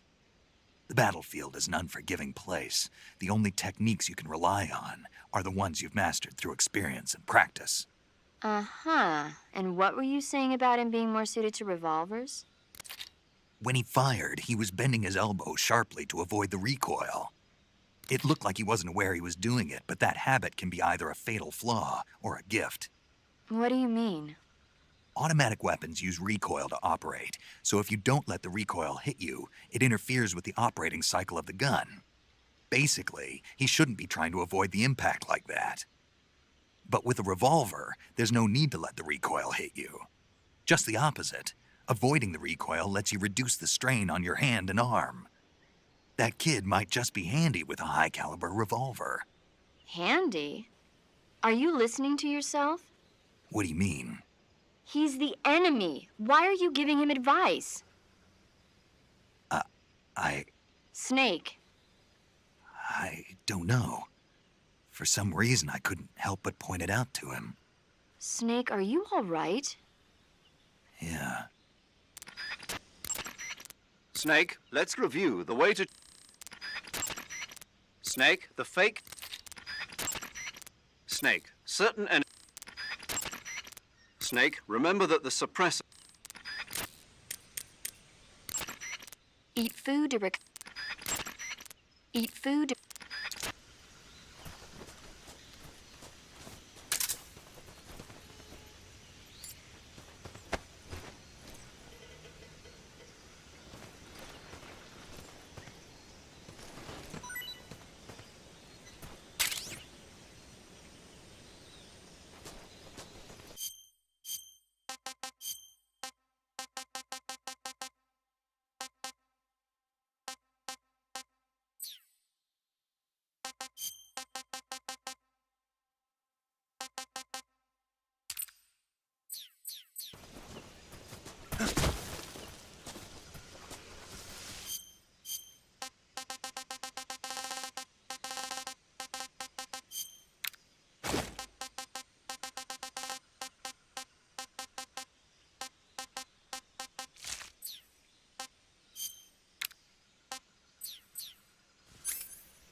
You okay? Those men were from the Ocelot unit. Spetsnaz? Yes. The best GRU has to offer. They're coming for me. I'm finished. calm down. I'll get you out of here, I promise. And we've got some of the best backup we could ask for. Look.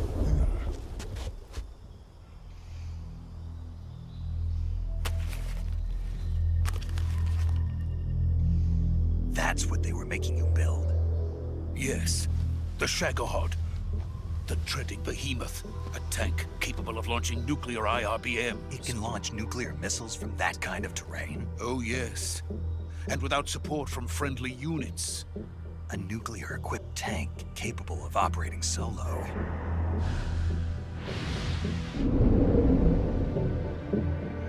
Is that thing finished? No. This is only the end of Phase 1. It won't be truly finished until we complete Phase 2. Phase 2? The weapon's true form. If it is completed and the Colonel gets his hands on it, it will mean the end of the Cold War. The end of the Cold War? Yes. And then the Age of Fear will truly begin. A world war. I had no choice but to cooperate. I didn't want to die. I wanted to see my wife and child again in America. Please, take me to America, quickly. They cannot complete it without my help. Got it. Let's go.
Boss?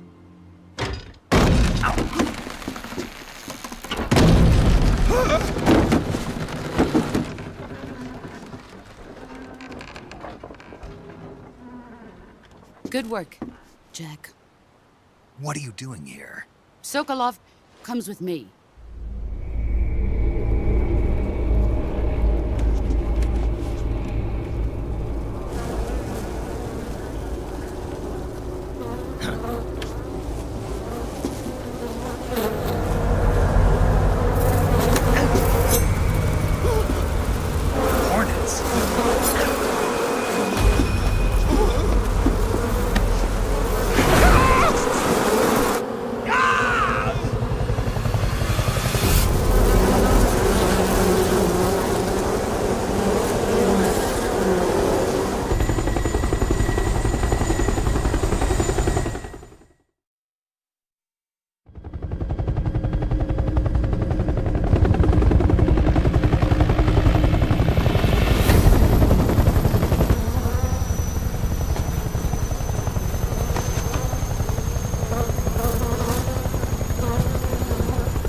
My friends, let us fight together again.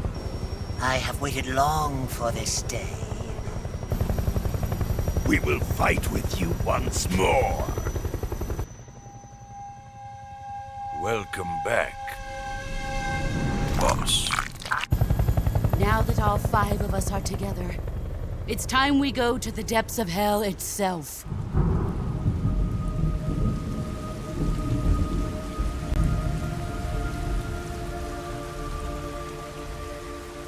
It's raining blood. Is he crying?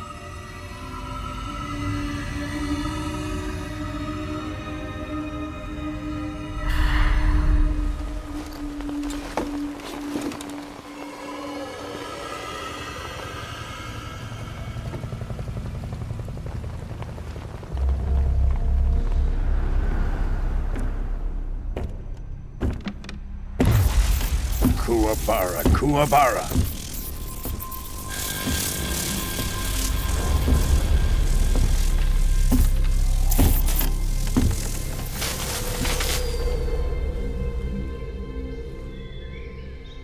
Ah, what a joyful scene.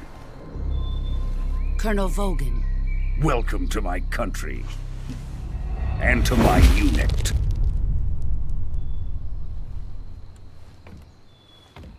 Boss, what is this?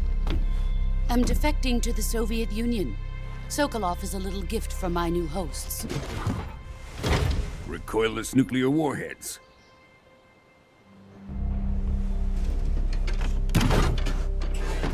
These will make a fine gift for me. This can't be happening.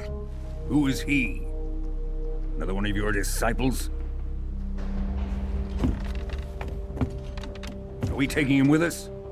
No, this one is still just a child. Too pure for us Cobras. He has not yet found an emotion to carry into battle. What are you talking about?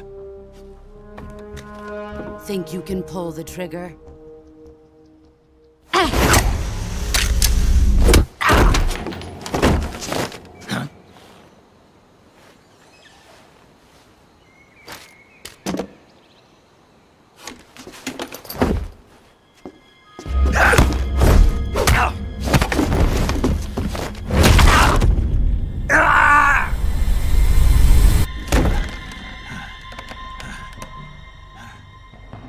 He's seen my face. We can't let him live.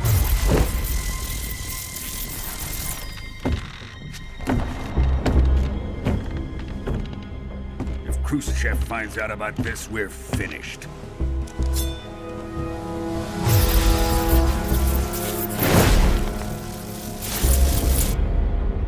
He must die. Wait. He's my apprentice. I'll take care of him.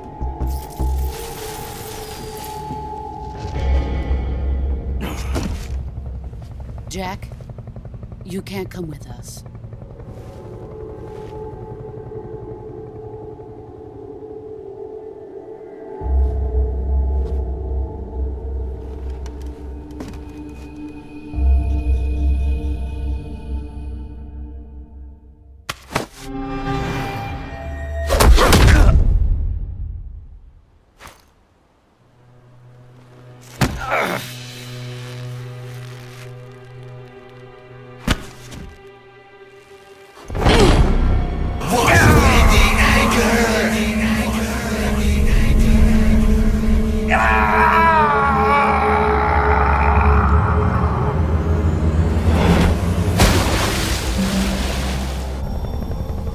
The new blood has been rejected.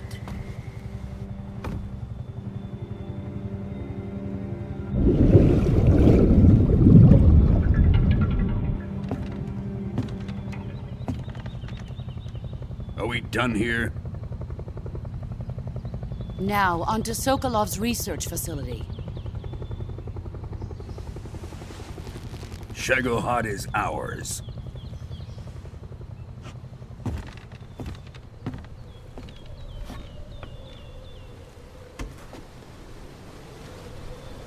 Drift away. My place is with them now.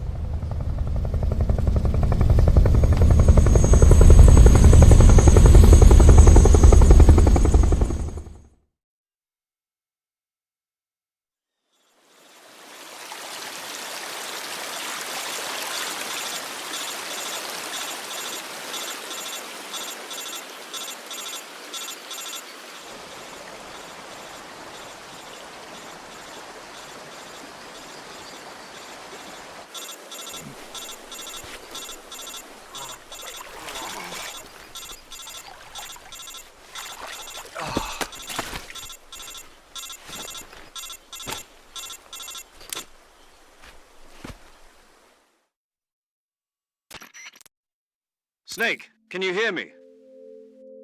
Yeah. Just barely. Snake, listen to me. You need emergency medical treatment. Can you move? You've got to get those wounds treated. Hang in there. All right, let's get you fixed up. Paramedic?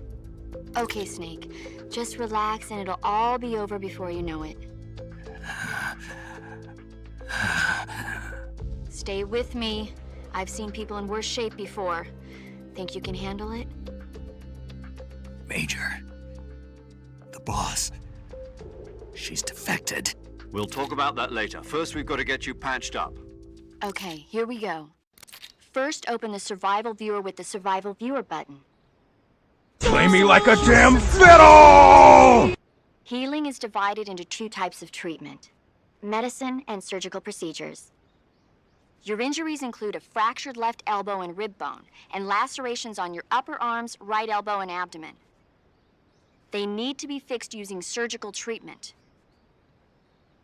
Move the healing cursor with a movement stick to the affected part of your body, and press the enter button. Once you've selected the affected area, use the movement stick to select the medical item, and then press the enter button. With this method, you can use items to help your recovery process.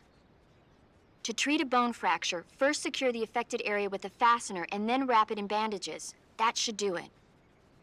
For lacerations, you'll need disinfectant to clean the wound, sutures to stitch it up, styptic to slow the flow of blood, and bandages to wrap the wound. If you do everything I mentioned, the wound should heal completely. Understood? Yeah. Stay with me. Go into the survival viewer and treat those wounds.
Good job, Snake. We're coming to get you now. Just stay where you are. We'll drop a recovery balloon. Can you set it up?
Excellent.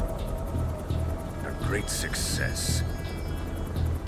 Thanks to the boss and her cobras, I have both Sokolov and the Shagohod.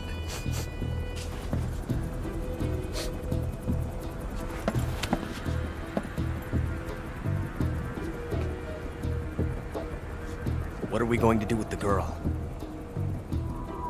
Who is she? Apparently she's Sokolov's woman.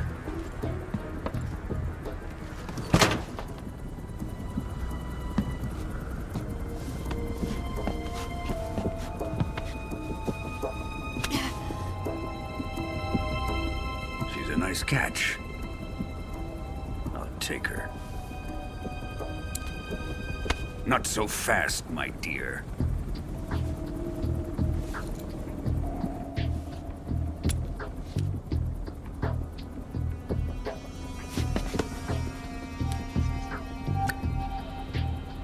A kiss of death? Are you KGB? We may be able to use her.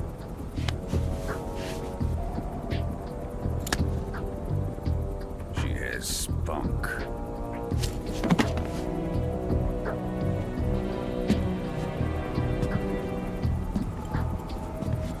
Shall we take her back to the base? Perhaps we should. We have no further use for Sokolov's research facility. I think it's time I gave this marvelous new toy a try. Colonel, even if they are our enemies, they're still our countrymen. But it won't be me that pulled the trigger. It'll be our friend, the American defector. You're going to nuke your fellow Russians? Remember the Alamo. Colonel!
with darkness and silence through. Good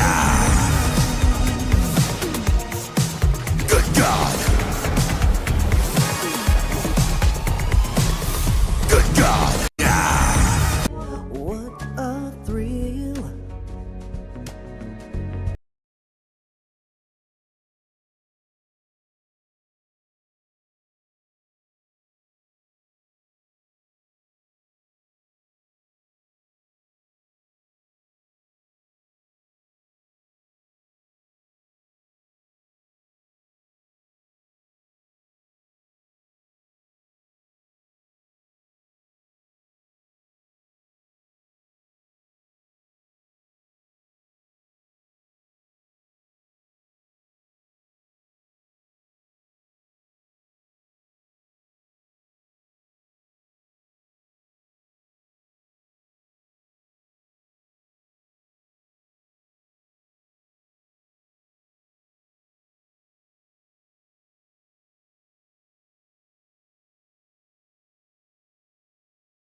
I'm sorry, but I couldn't let you join us.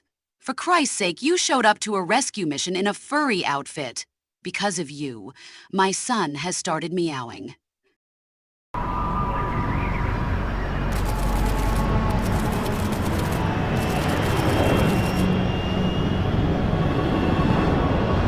Currently flying over the Arctic Ocean, altitude 30,000 feet, approaching Soviet airspace. Arriving at the designated drone launch point. Drone oil pressure and voltage are nominal. Payload oxygen supply is nominal. Power supply to payload antifreeze system shows no problems. No gusts. All systems go for drone detachment. Snake, we can't risk a halo jump this time around. Airspace security has gotten tighter since we were last here. We can't get as close to the ground as we did during the Virtuous mission. So instead, we'll be using one of our newest weapons. Snake, you're being given an honor on par with Alan Shepard. This is our last chance. Show your patriotism. If you fail, you'll be back in a hospital bed again, waiting for the firing squad.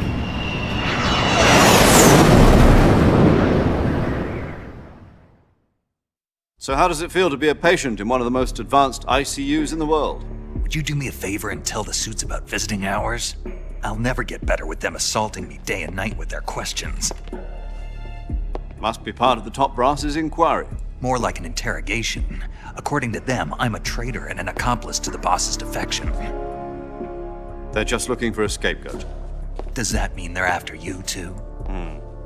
Let's just say neither one of us is going to be made a national hero out of this. Does this mean Fox is going to die? No. This fox is still one step ahead of the hounds.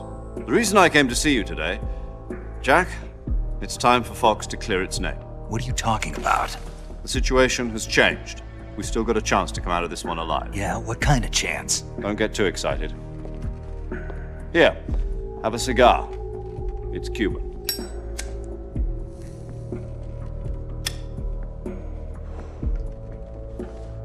This morning, I had a meeting with the CIA.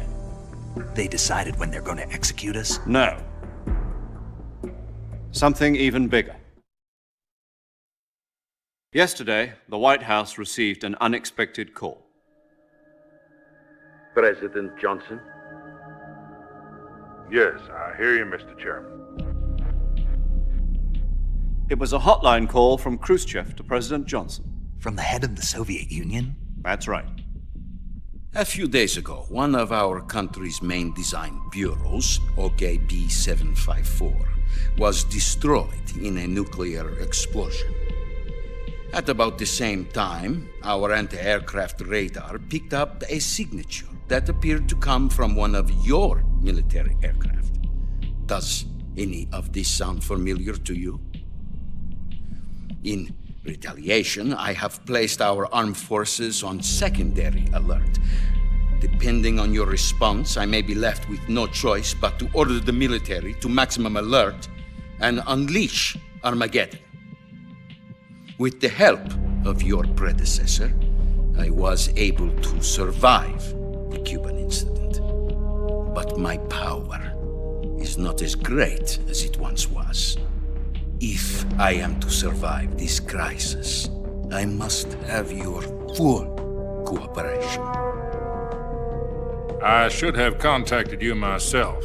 Did you know that one of our soldiers defected to your country a week ago? No. So you haven't heard then?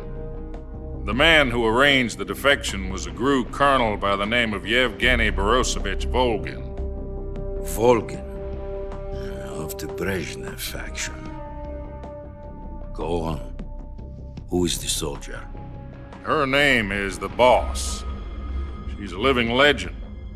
During World War II, she was the one who led us to victory in that war. In Russia, you know her as Voyevoda. You mean the Boss? The mother of your special forces? Yes, that's the one. And she took 2 miniature nuclear shells along with her. The Boss took 2 miniature nuclear shells? I'm afraid so. I believe they were a gift for her new hosts. The Davy Crockett Atomic Battle Group delivery system was completed 2 years ago. but serious problems were found with the launcher's range and precision. Although they were mass-produced, they've never been deployed in battle. But Sokolov's research facility was completely wiped out. The whole area is polluted. I can only offer you my deepest condolences over this terrible tragedy. So, the boss, with Colonel Volgin's help, stole 2 experimental nuclear shells and took them with her as gift when she defected. Then, shortly thereafter, Sokolov's design lab, a top-secret military research facility, was destroyed by one of these weapons. Am I right so far? Yes, that's correct. And the American government denies any involvement in the affair. Is that right as well? That's correct. We were not involved in any way. Then what was a U.S. military aircraft doing on our radar screen? It was clearly in violation of our airspace. And yet you say it was not acting under your orders. That's correct. You expect me to believe that this was all the work of a single soldier? I don't know what else to tell you. The Army insists that this is all a ploy on your part. I've said it once and I'll say it again. Our government had nothing to do with it. And I would like dearly to believe you. However, I'm afraid my power over the military has weakened since the Cuban incident. I will need some kind of proof that this was not the action of the American government. You have 1 week. You must catch the boss yourselves and recover the remaining nuclear device. Then, you must find some way to prove your innocence. Prove our innocence? Yes, preferably something painful. Prove to me that this is not merely another one of your tricks. The boss should be close to Colonel Volgin. How about a little co-action? I would not expect too much if I were you. The political situation here is unstable. And Colonel Volgin is a member of the Brezhnev faction, which seeks to topple my government. 1 week. You have only 1 week, and if it is not too much to ask, do something about Volgin as well. What is that supposed to mean? Nothing. It means nothing. Call it a modest gentleman's agreement to ensure our continued relationship. What if we can't prove our innocence? Then I will be unable to restrain the military. I will be ousted, and they will seek their revenge. A nuclear attack on the United States? I leave the disposal of this situation entirely to your discretion, Mr. President. Disposal? If you fail, it will mean the beginning of a new world war. To put it simply, in order to avoid a full-scale nuclear conflict, we have to prove that America was not involved in that explosion. And eliminating the boss ourselves will prove America's innocence? Right. The higher-ups have decided that you're the only one capable of pulling this off. You were her last apprentice. Screw this one up, and we'll both be 6 feet under. There's no choice.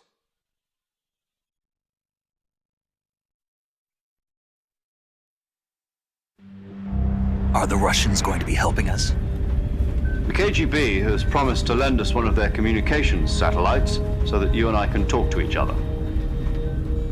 That's it? They've also put us in touch with a couple of insiders. Insiders? There was a defection in September 1960. Do you remember it? You mean the 2 NSA codebreakers who went over to the Soviet Union? Precisely. Since then, they've apparently been training with the KGB for exactly this kind of situation. Their code names are Adam and Eva. I've been told that Adam has infiltrated Volgin's ranks. We've also arranged for him to provide you with an escape route. You'll need to rendezvous with him when you get there.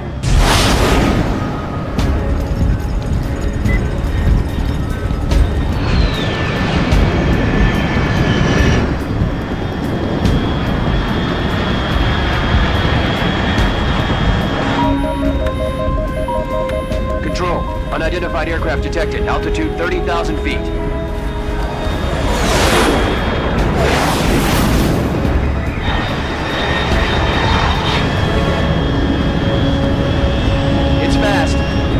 Estimated airspeed exceeding Mach 3. Bearing south.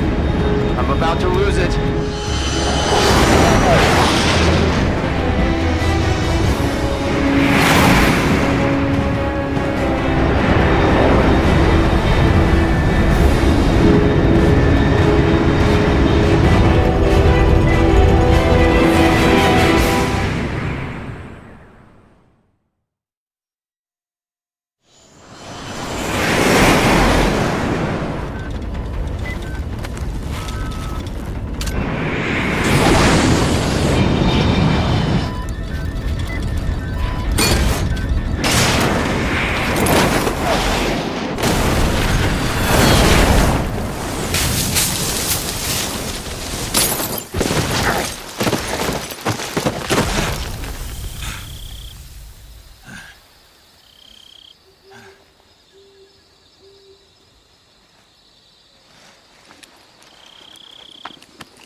This is Snake. Do you read me?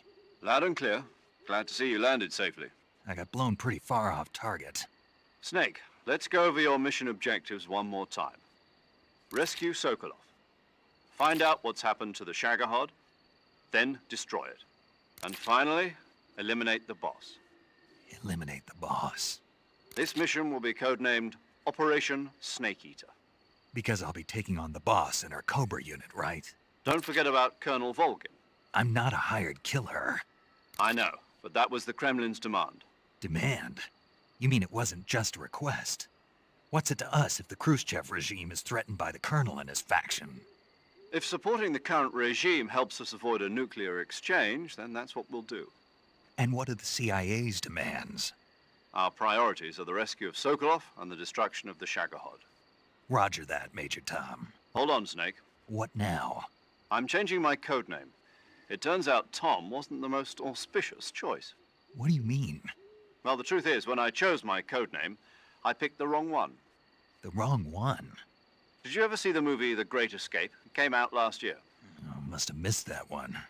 Anyway, it's based on a true story about prisoners who escaped from a POW camp in Nazi Germany.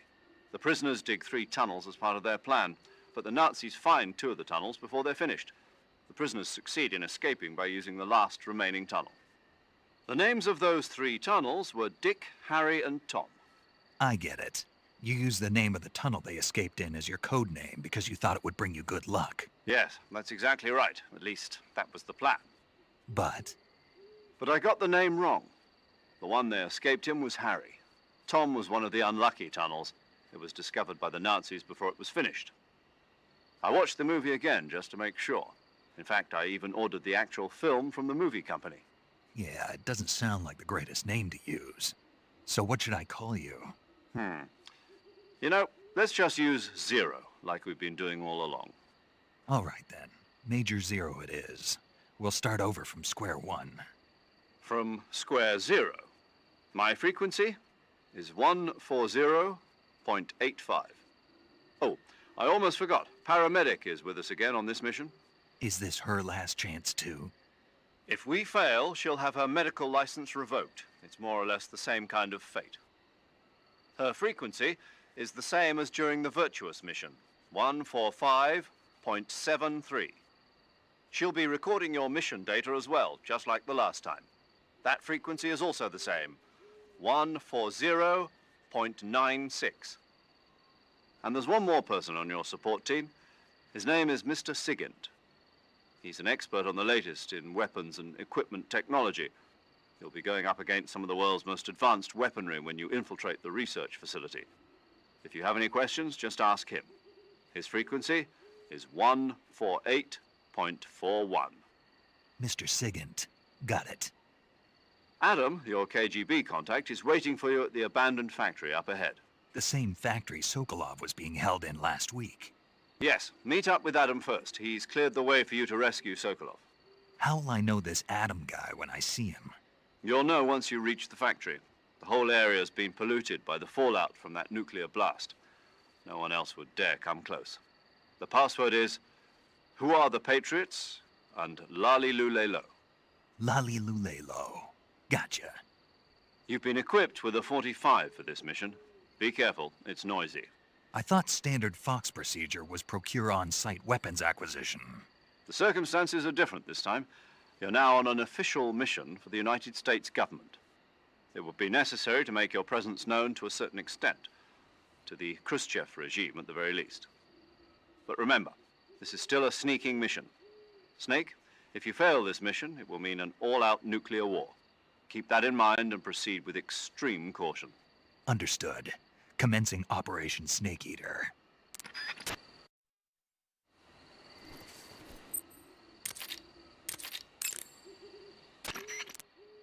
Snake, your first task is to meet up with Adam, the contact provided by the KGB.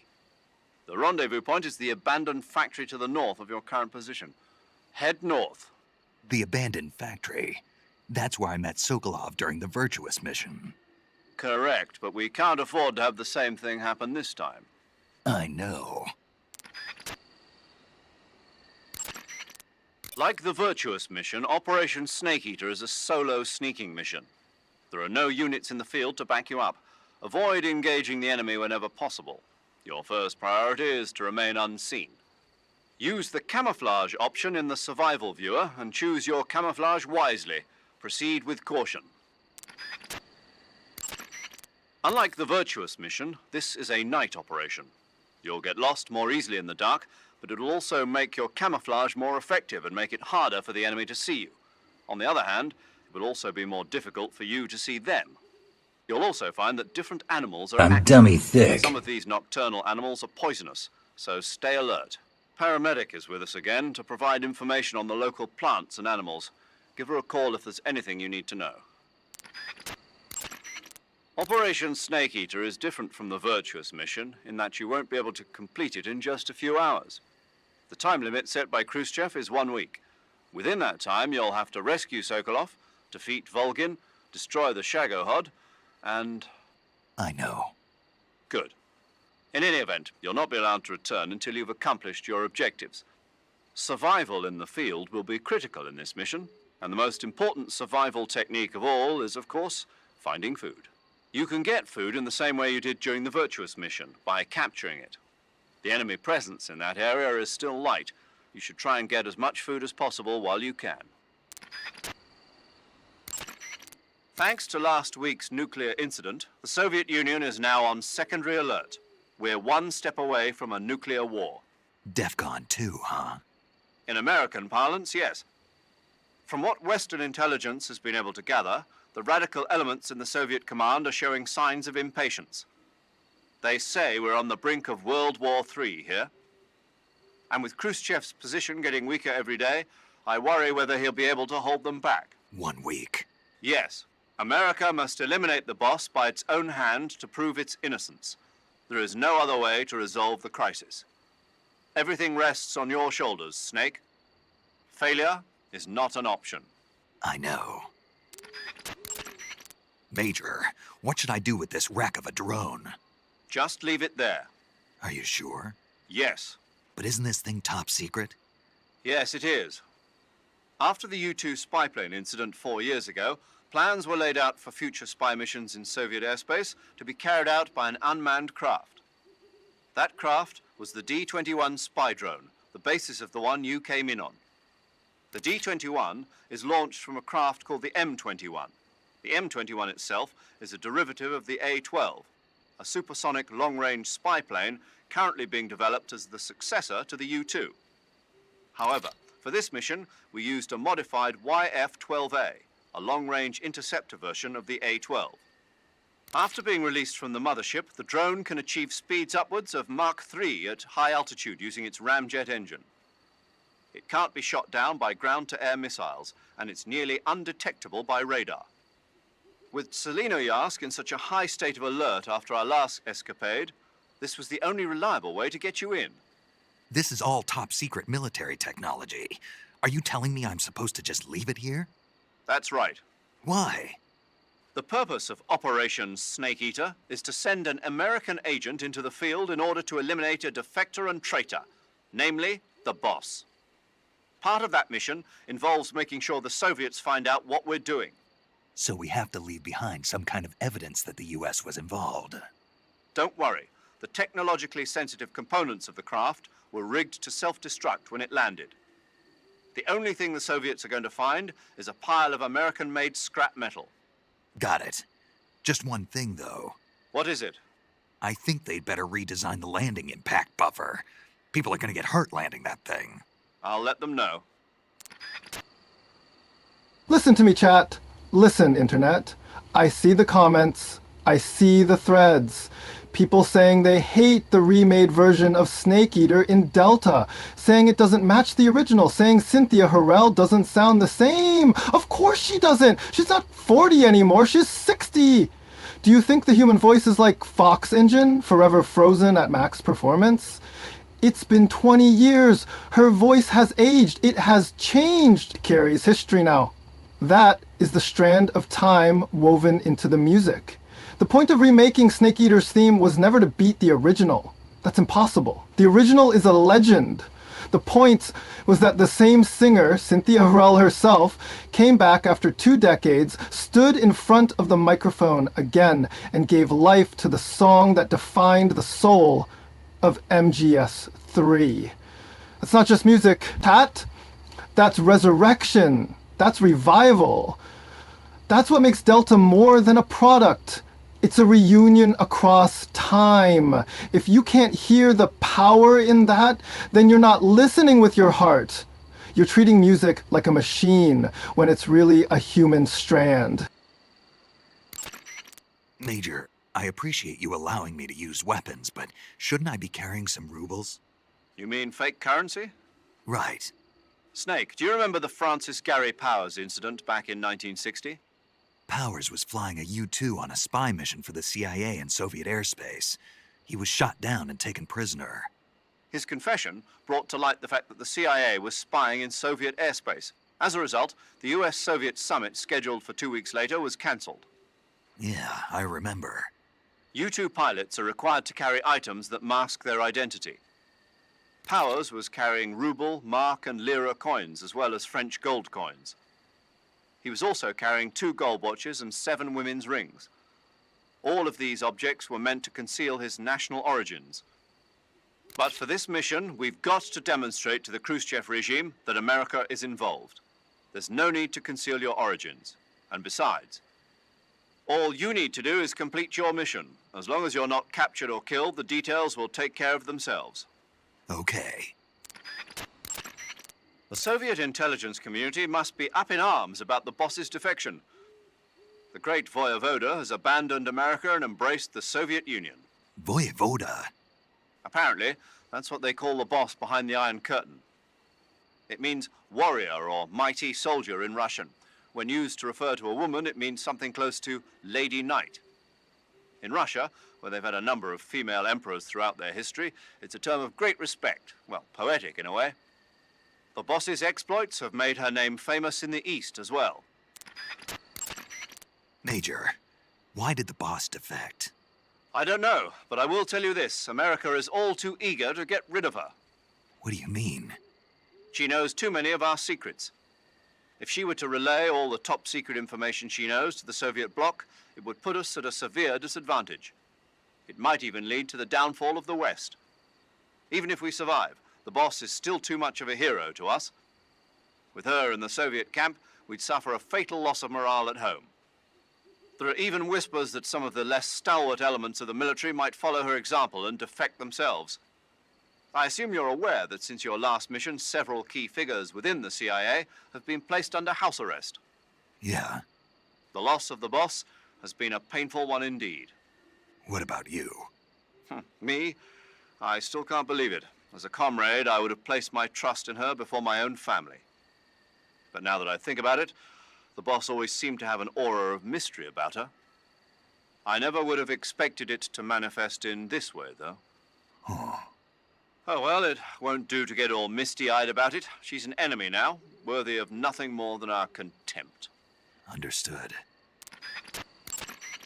Major, Yes? I was just wondering, why do they call you Zero? What do you mean? We go back a long ways, but I just realized I never asked you why you're called Zero. You want to know where it comes from? Yeah, if that's all right. That's a bit nostalgic, really. Nostalgic? The first British intelligence outfit was established in 1909. The head of the Foreign Intelligence Division was a man named Mansfield George Smith Cumming. He was referred to simply as C after the first letter of his last name. Since then, out of respect for Cumming, the heads of the SIS have traditionally taken the name of C. And James Bond's boss is called M. That's right. I myself was once known as O. And that's where Zero comes from? Precisely. In another sense, though, it signifies a ghost, one whose true identity must remain a mystery, the primogenitor of the solo sneaking operation. Is that so? Snake, let's go over the controls. Snake, this is a solo sneaking operation. There are no medics there to assist you. You'll have to treat your own injuries. Are we clear? I had a little bit of training, but I'm no doctor. That's where I come in. To treat an injury, healing, treat, you'll use surgical, you'll use this as long as you be sure to follow. Snake, the food you catch will gradually spoil over time. Some types of food spoil faster than others. Animal and fish meat goes bad relatively fast, but plants and mushrooms generally last a little longer. Animals won't go bad if you capture them alive, though. You can tell whether food has gone bad or not by looking closely at the icon on the food screen in the survival viewer. So be sure to check the icon before you eat the food. If you eat spoiled food, you'll get sick and end up with a stomachache. It'll get better. After you've grabbed an... Snake, if you find... You want to save? Okay, good luck, Snake. Snake, that's the home to the Otten frog. The Otten frog is a large, corpulent species of frog. They're known as a delicacy, so it might be worth catching them for food. The Otten frog was originally found only on Amami Oshima in Japan. Frogs usually have 4 toes on their front legs, but the Otten frog is unique in that it has 5. Got it. By the way, you said they were known as a delicacy, right? Right. So that means they must taste pretty good, huh? I guess so.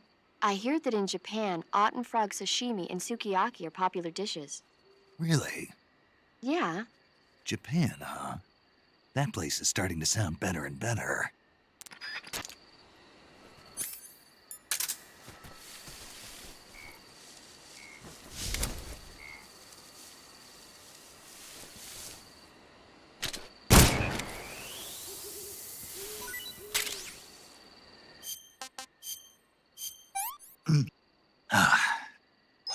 Hey, this works.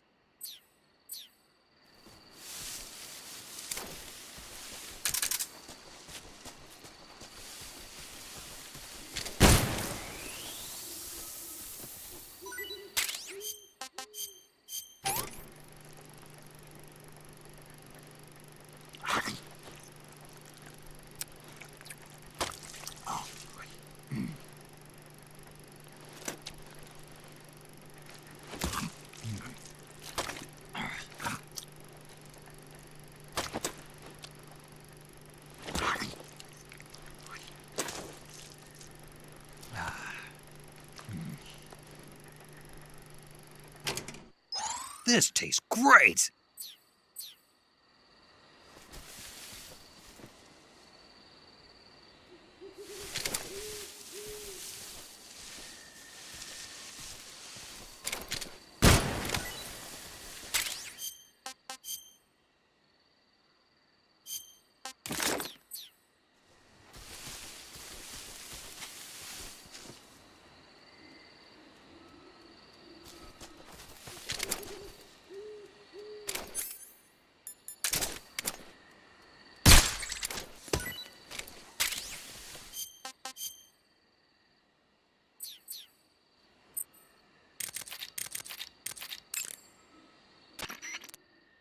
I see you caught yourself a Japanese flying squirrel. Japanese flying squirrels are non-venomous, and they shouldn't attack you. The head, front legs, hind legs, and tail of the Japanese flying squirrel are connected by a membrane of skin, which allows the squirrel to glide from tree to tree. It says here that if it catches a good wind, it can fly more than 100 yards. Yeah, I had a hard time catching one. So, aren't you going to ask me? You know it. How does it taste? Not sure. Not sure. The guy doesn't say anything about it. Why not? Gee, maybe it's because no one would ever think of eating a flying squirrel. Then I must be the first one. Maybe you are.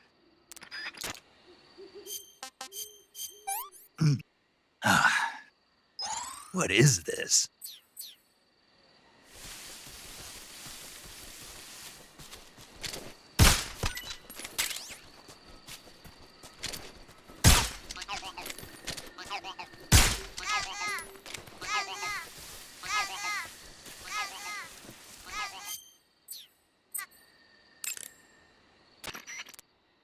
There should be a mushroom called the Bical scalytooth growing in that area. The Bical scalytooth mushroom is used as an antidote to poison. It usually grows on the trunks of trees, so look for it there. How does it taste? I think you're going to be disappointed. Damn. Oh, quit your whining. You know what they say, good medicine tastes bitter.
I'm gonna puke.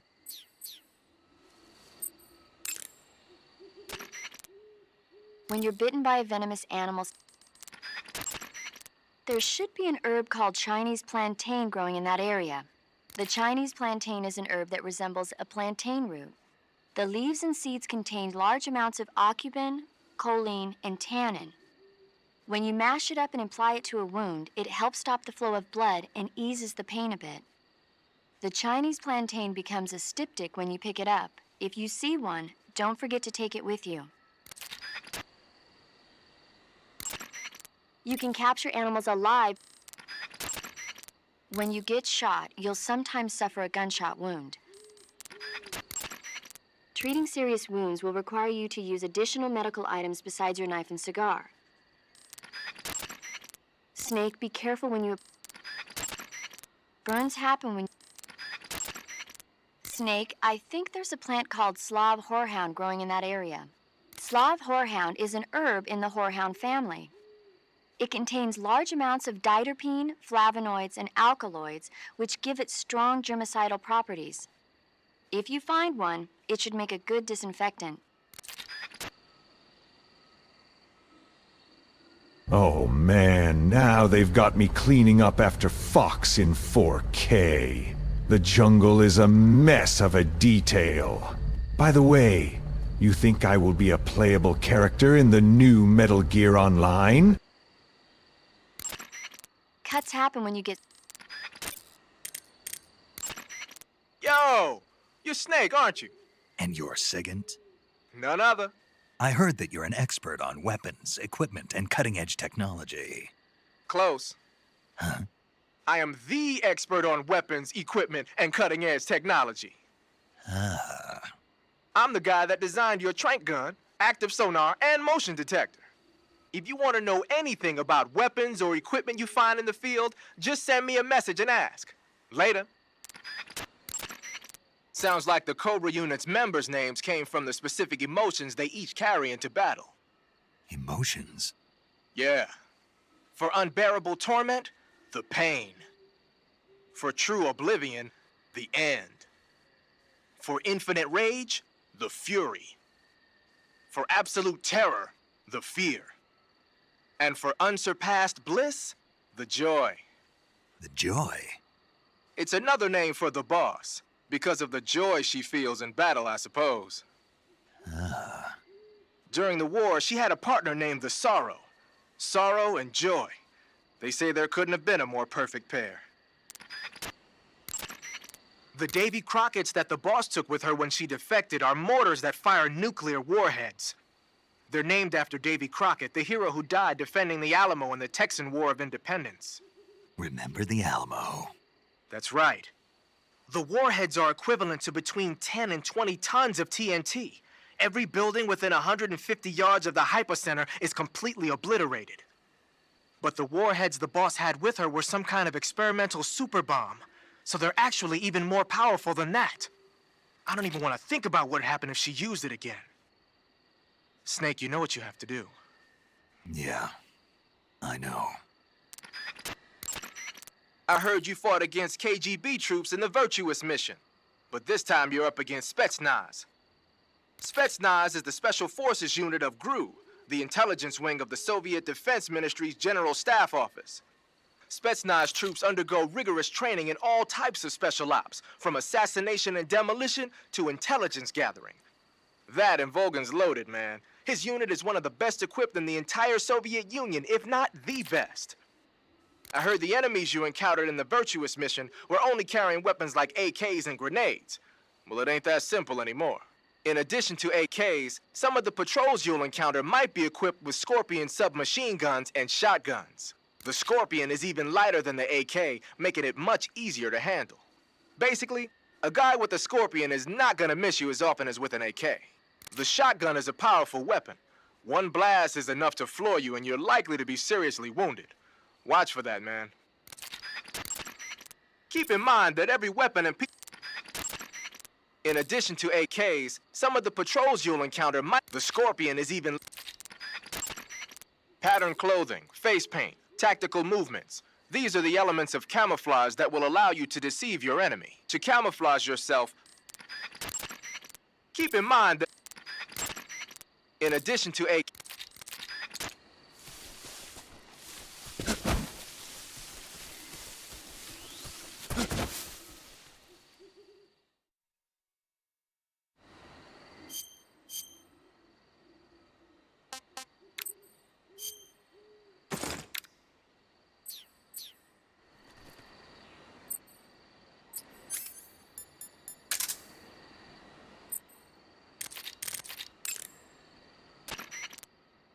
Snake, what's up?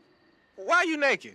I know there's a naked option under uniform that lets you take off the upper part of your uniform, but without a shirt on, your camouflage sucks, and your stamina goes down faster. You don't get any advantages whatsoever. Sure there are. Like what?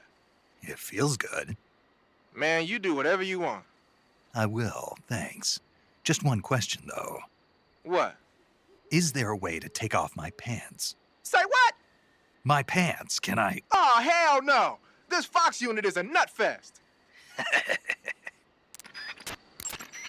Splitter is an indoor face paint. Painting your face with splitter should help you blend in better when you're infiltrating a building.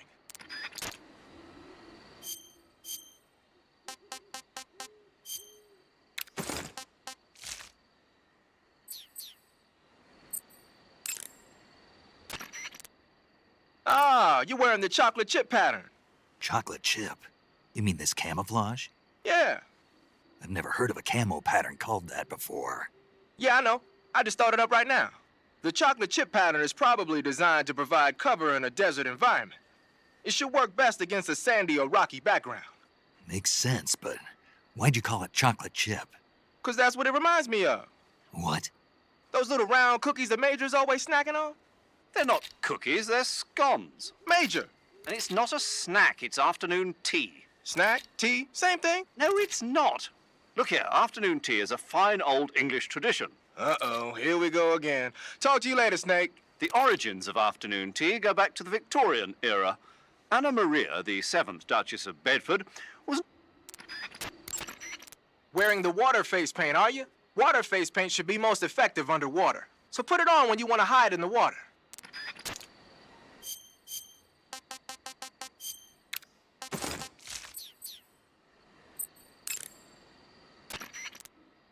Looks like you're wearing the splitter pattern camo. Splitter was used quite a bit in World War II on German aircraft and stuff. The pattern helped mask the plane's attitude and direction in dogfights.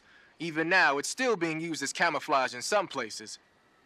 It works best when you wear it against a steel or stone background. Looks like you got your face painted in desert color. Desert is a brown-colored face paint used for operations in mountainous terrain as well. It should let you blend in well in mountain and desert environments.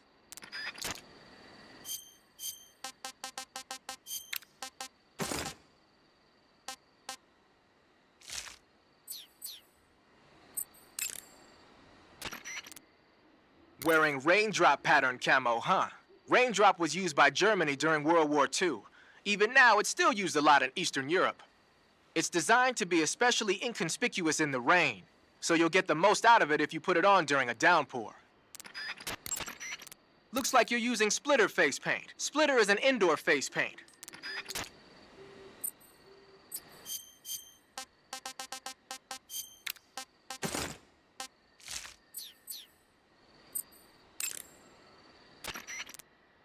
You're wearing snow face paint. Snow face paint was designed for use in Arctic operations. It's most effective against snowy backgrounds. You're on a solo sneaking mission.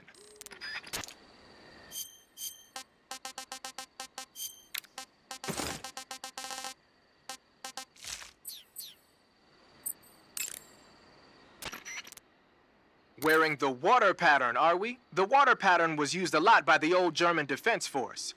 Even though it's called the water pattern, it wasn't designed specifically to blend in underwater. They only gave it that name because the pattern resembles the waves on the surface of a pool of water. But still, it really does look like it could be confused for liquid waves. It might conceal you underwater. Snake, what's that face paint you're wearing? Kabuki. Kabuki? Right.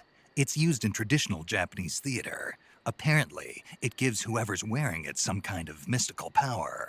Get out of here! That's what I heard. From who? Paramedic. Figures. Well, whatever it doesn't make for very good camouflage. Really? Yeah. You should switch to another kind of paint. But I was just starting to like it. Oh, beautiful.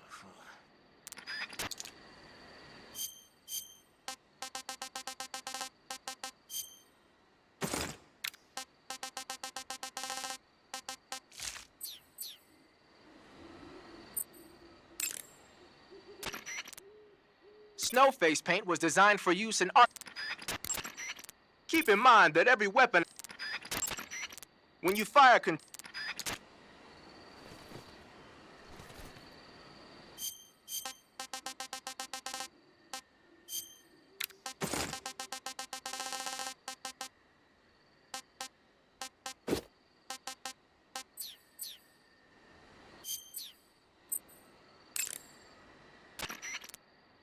The camo pattern you're wearing now is called Snow.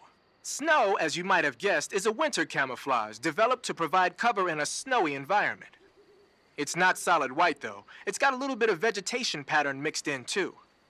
It should work pretty well if you wear it against a white background. Ah, you're wearing the mask. I made it myself. Pretty good work, don't you think? A while back, they were planning to disguise someone as this one GRU officer and send him in to steal some secret documents. I created the mask for that operation. But then the mission ended up being canceled.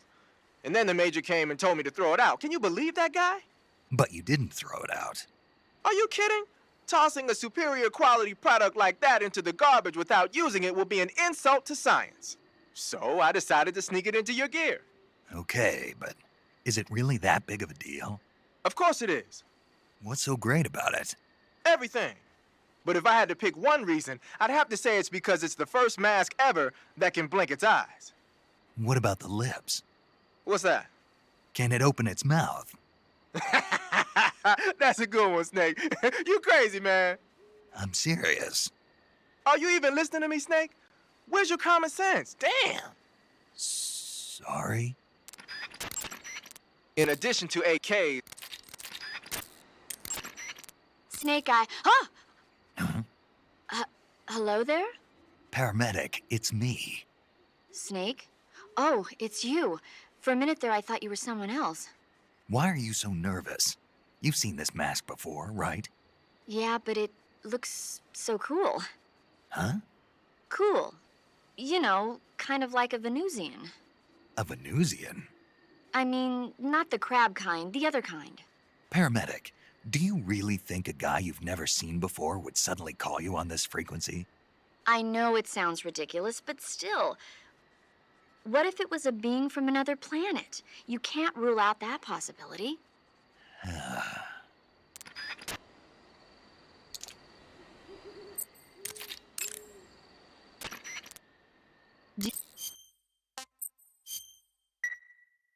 Chin up. Snake, your first task is to meet up with Adam. The rendezvous point is the... You can get inside...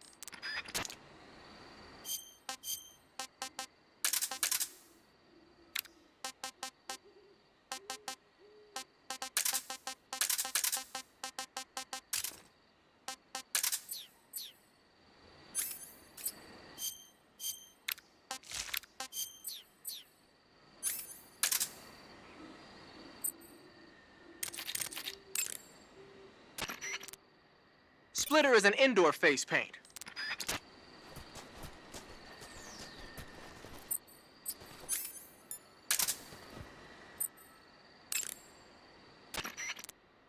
Snow face paint.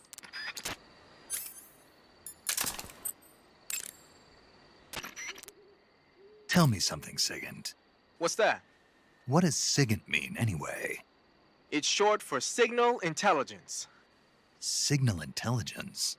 The part of intelligence that deals with electronic information. Things like intercepting and analyzing electronic communications, determining enemy force strength and positioning from radar emissions and radio chatter. You get the idea. Code breaking is considered part of SIGINT as well. 40 years from now, we'll be in the age of electronic warfare. It won't be long before information replaces firepower as the most valuable commodity on the battlefield. So you're saying they won't need guys like me anymore? Sorry to break it to you, but that's not gonna happen. No matter how advanced our technology gets, there's still no substitute for human beings. Anyway, the Major is a man of foresight. He knew the electronic age was coming, and so he called out to me. And you responded? Well, I didn't have any place else to go. You couldn't find a job? Nope. None of the places where they do this kind of high-tech research would even let me in the door. Why not? I know you've got social problems, but... Come again? Nothing. I mean, someone with your talent ought to be able to... Yeah, well, maybe it has something to do with the fact that I'm black. The Major, though, he doesn't care about what color you are. I've never met anyone like him before. He's different, you know? Oh, yeah, I know. I don't think racism's gonna go away even in the 21st century. But I want to work with computers and use them to bring people closer together. In the digital world, it doesn't matter whether you're black or white, American or Russian or whatever. Everybody's going to be the same. That's what I think. I got a granola bar stuck up my ass. It's all the way up here. Oh, shizzing. Gar, rabbit, dabby, bobby, bam, foot. Gerd, Jeff, JALDL, SLSK, SKS. KL, KD, less KSK at gaga, ga, gaga, gaga, gaga, gaga, gaga, gaga, gaga, yeah. Shit, pa am with... Using the Patriot, huh? Yeah, it's the same one the boss was using. Where'd you get it? I said, where'd you get it? Sigint, don't get worked up over details. Whatever. Anyway, the Patriot is a one-of-a-kind sidearm made especially for the boss. It's basically an XM16E1 with the barrel cut short and the stock taken off.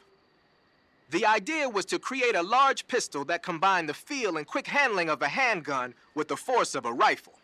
But with a barrel that short, the recoil is unbelievable. It's tough to aim, but it more than makes up for it in firepower. From the looks of it, it's fitted with a 100-round drum magazine. And it never runs out of ammo? Never. Why is that?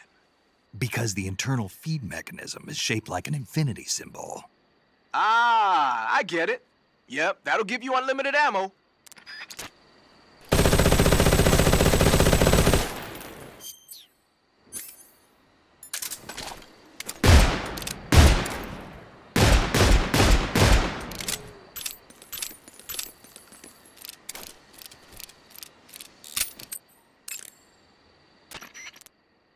You say you're using a single-action army. The single-action army was first manufactured in 1873. It's been in production ever since then, except for a short hiatus. People started calling it the single-action army after the army adopted it as their official sidearm in 1875. It's also sometimes called the Peacemaker, owing to the fact that a lot of sheriffs used it to keep law and order in the Old West. There are a lot of different models. The one you've got is probably the black powder model. The only thing is, it takes a while to reload.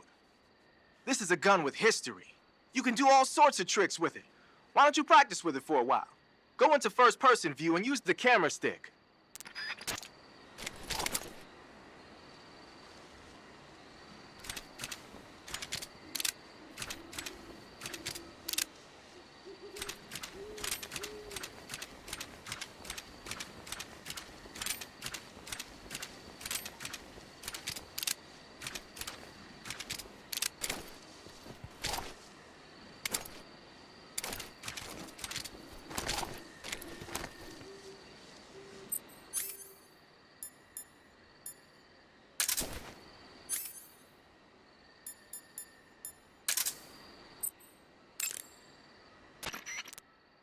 Pattern clothing.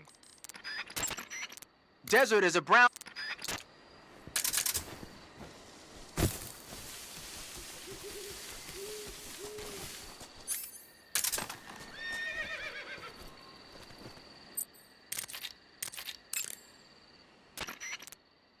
You just heard a horse?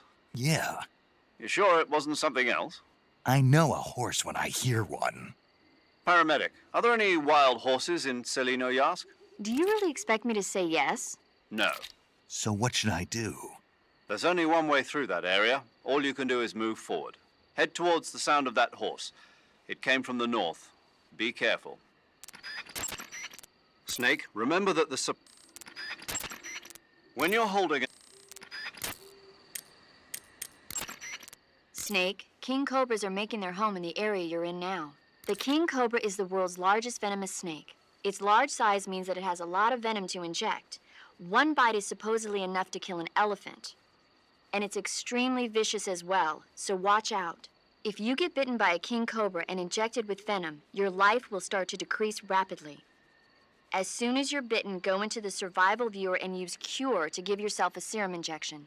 The king cobra's diet consists mostly of other snakes. Be careful, or you might end up as its next meal. Got it. So... What? How does it taste? Yep. Ugh. It seems you're the one whose diet consists of other snakes. You're making me blush. The guide says they taste just fine. Ugh.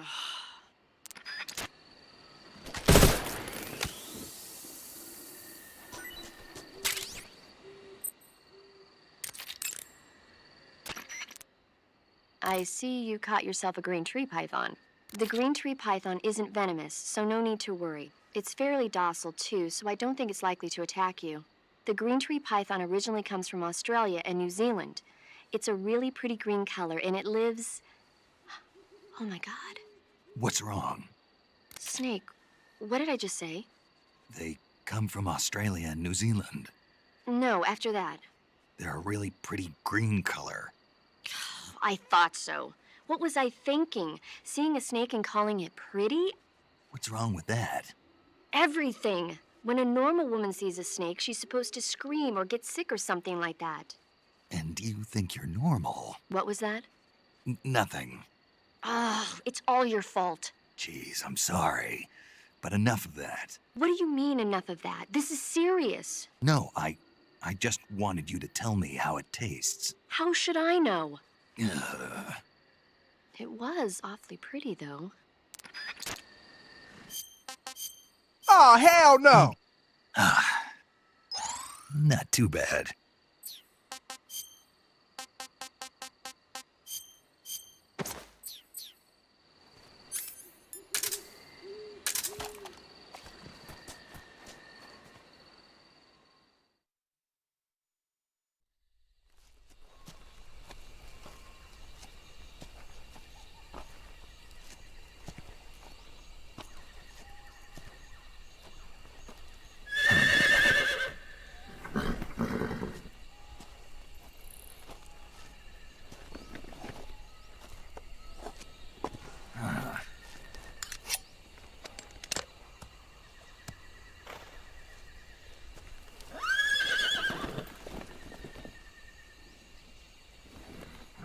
Looked like death wasn't ready for you yet.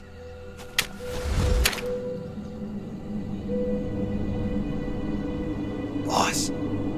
That arm still hurt?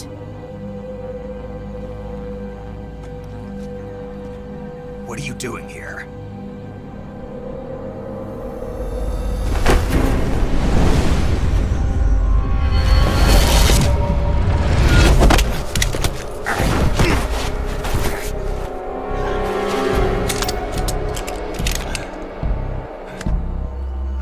Go home.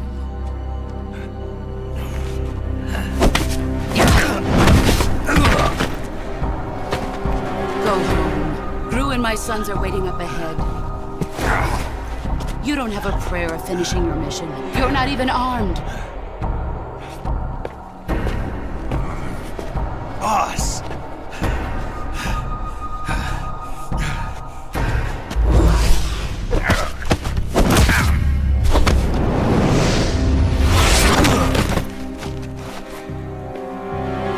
I'm not your boss anymore. There's nothing for you here. Go home. Go back to your boss. There's no need to prove that you are virtuous here. This isn't America.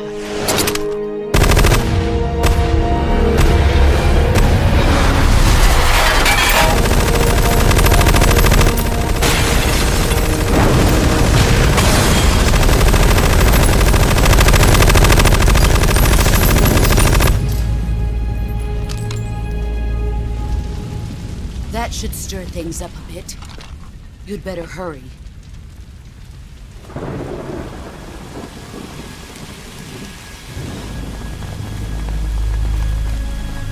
The border is 60 miles south of here.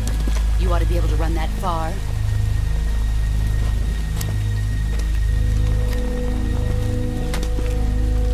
Why'd you defect? I didn't. I'm loyal to the end, to my purpose. What about you, Jack? What's it going to be? Loyalty to your country or loyalty to me? Your country or your old mentor? The mission or your beliefs? Your duty to your unit or your personal feelings?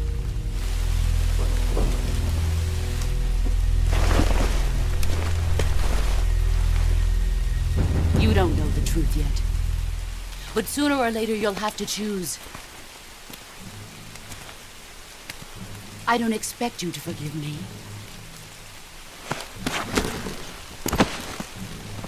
But you can't defeat me either. You know me too well.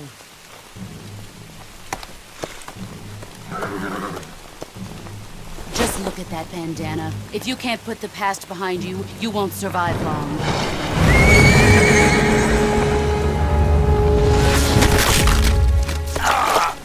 If we meet again, I'll kill you.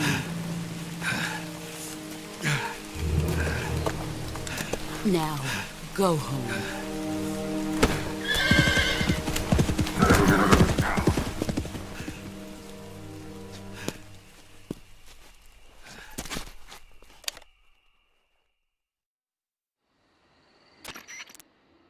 This is Snake. Major Zero. I read you, Snake. I was ambushed by the boss. You were what? The drone's been shot to hell. It's up in flames. That's not good. Enemy scouts are going to come looking for you. Yeah, I know. But what was the boss doing here in the first place? There's got to be a leak somewhere. No, that's impossible. The man the boss is working with, Volgin, isn't exactly on speaking terms with Khrushchev. I lost my gun. The boss destroyed it. Snake, I know how you're feeling. It's hard for me to believe, too, that a legendary hero like the boss would go over to the Russians. That she'd double-cross us like this. But that's how it is, and if you don't accept it, you'll never be able to beat her. That's not the problem. In terms of sheer technique, I'll never be able to beat her. I know that all too well. You've got to do it, Snake. She's your enemy and your objective. Enemy? We were together for 10 years, and now you tell me she's my enemy? Enough. Hurry to the factory where Adam is waiting. Scouts have probably already been sent out to investigate the explosion. You've lost your weapon, right? That means you've got no chance of winning in a battle situation. Whatever you do, don't let them see you.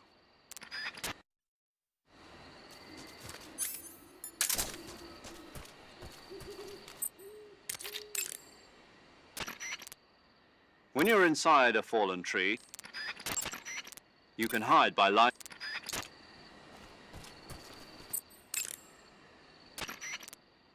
When you're inside, you can hide by light.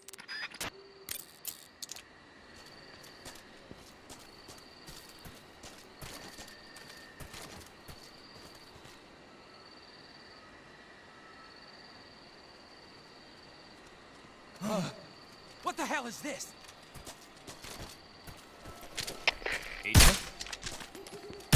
What's going on? Respond. Who's that? There's something wrong. Support unit, confirm their status.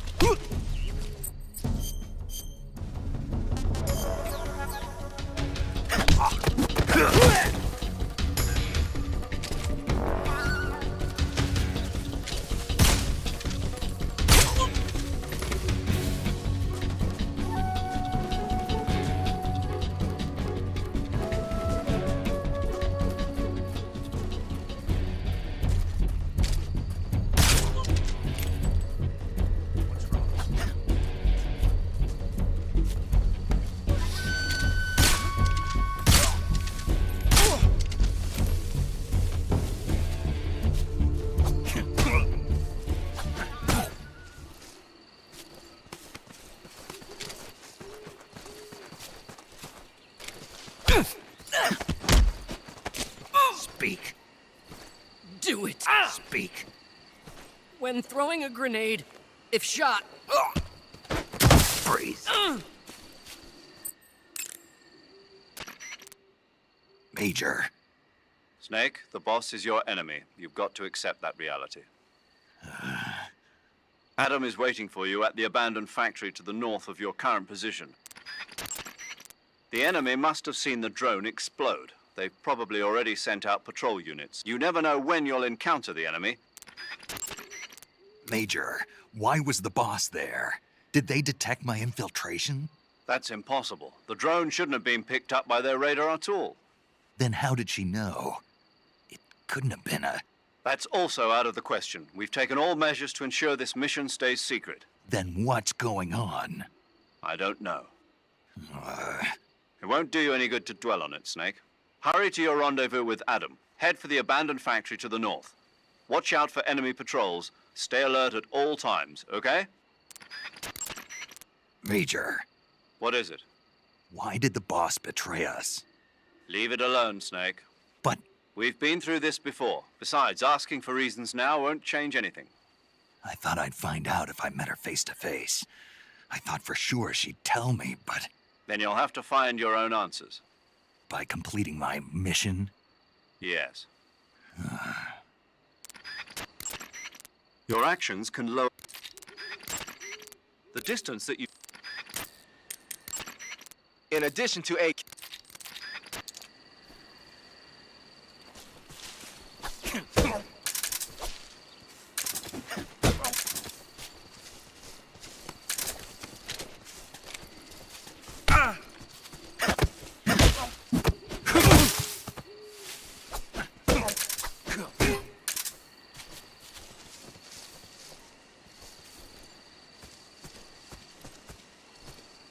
The enemies? Who's that?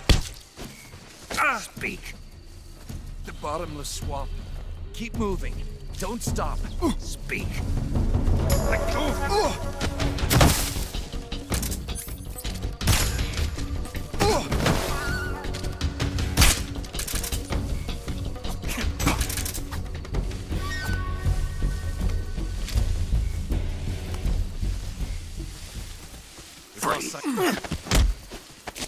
Speak. If right hand gets shot, the gun. Speak. Let me go. Freeze. What's wrong? Who's that?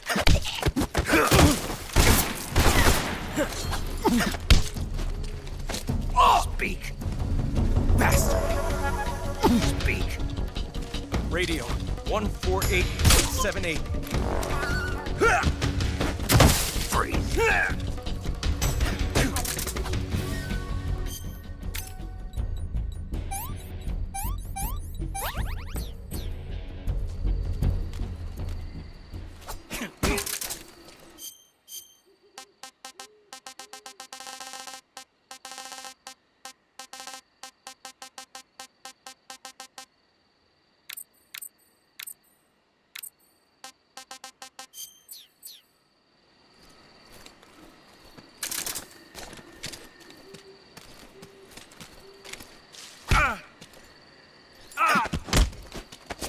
Speak.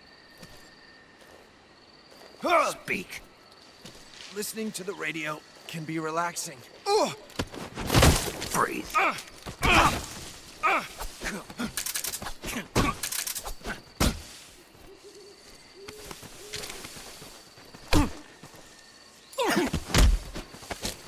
Speak. If a hand gets shot, Freeze.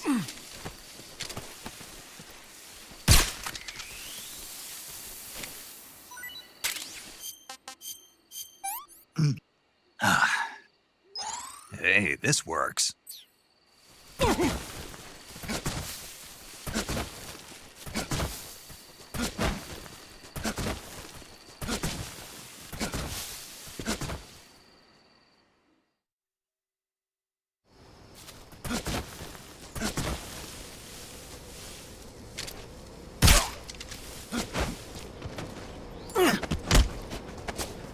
Speak. while falling, press the action button above branches. Speak. Under the rope bridge. Flatten yourself. Freeze.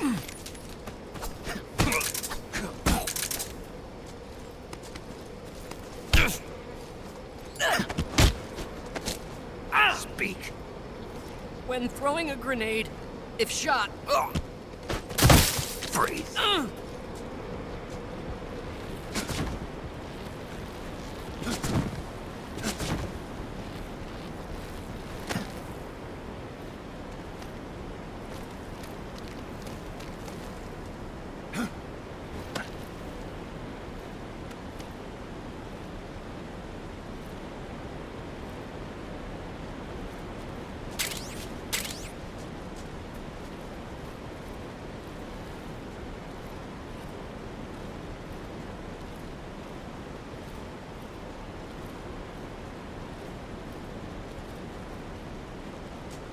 What the... Huh? Who's there? Who's there? Speak. Shake the rope bridge. Speak. Let go of me. Freeze.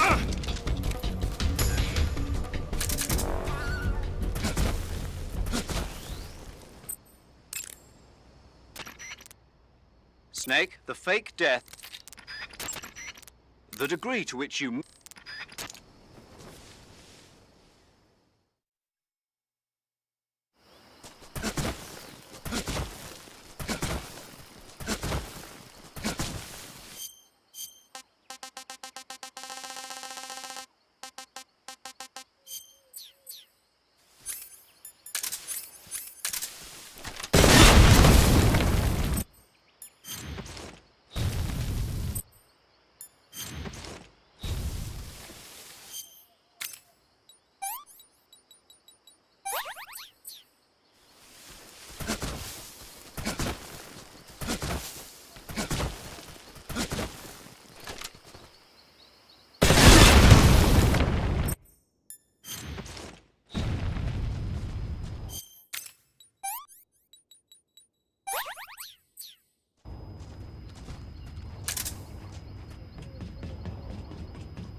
You've arrived at the factory, I see.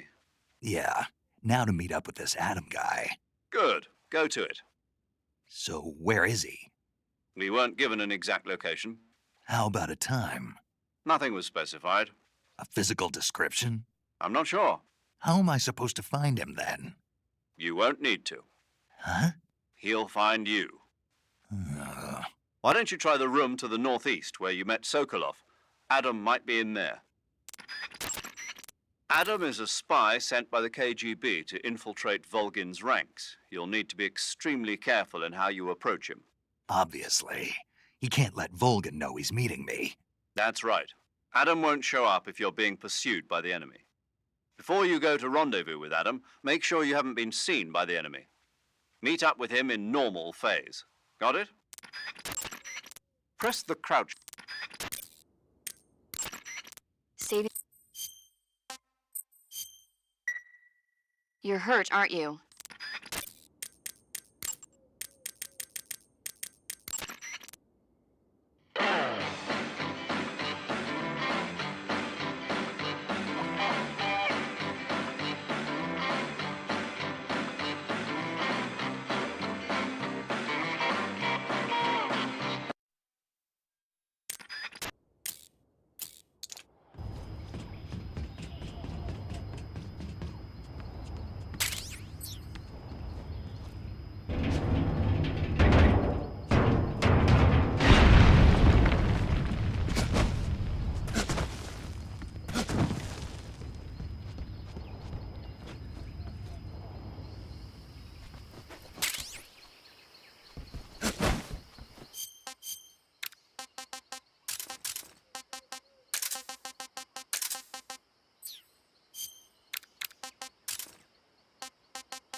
Snake, what are you doing? I'm in a box. A cardboard box? Why are you... I don't know, I was just looking at it, and suddenly I got this irresistible urge to get inside. No, not just an urge. More than that. It was my destiny to be here. In the box. Destiny? Yeah, and then when I put it on, I suddenly got this feeling of inner peace. I can't put it into words. I feel safe. Like this is where I was meant to be. Like I'd found the key to true happiness. Uh-huh. Does any of that make sense? Not even a little. You should come inside the box. Then you'll know what I mean. Man, I don't want to know what you mean. Between you and Paramedic, is everyone but me that is hooked up with a Major Strange? Yeah, well, anyway, I suppose even that dumbass box might make a decent disguise if you wear it inside a building.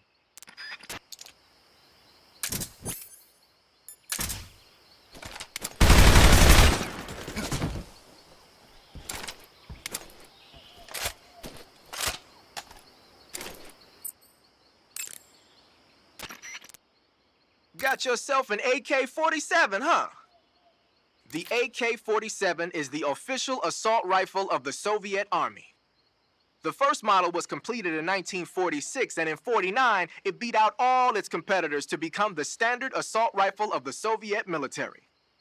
It uses 7.62 millimeter by 39 rounds developed in 1943, and a 30-round box magazine originally designed for a different assault rifle. You can aim it from the shoulder by readying it with the aim button and pressing the first-person view button. It's sturdy and extremely reliable with high power and precision. There's no better assault rifle in the world.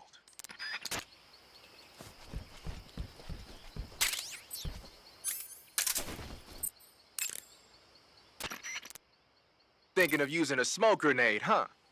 As you might expect, smoke grenades can be used to create a smoke screen. The combustion agent is a mixture of zinc oxide, ammonium chloride, aluminum, and some other stuff. When it explodes, it releases a thick cloud of grayish-white smoke that resists dispersion. That should provide some nice cover. The smoke will confuse the enemy by blocking their field of vision. That'll help you out when you're trying to make a quick getaway. It also works the other way around. You can use it as cover to sneak up on an enemy position. The smoke screen should work just as well when you're being chased by dogs, too.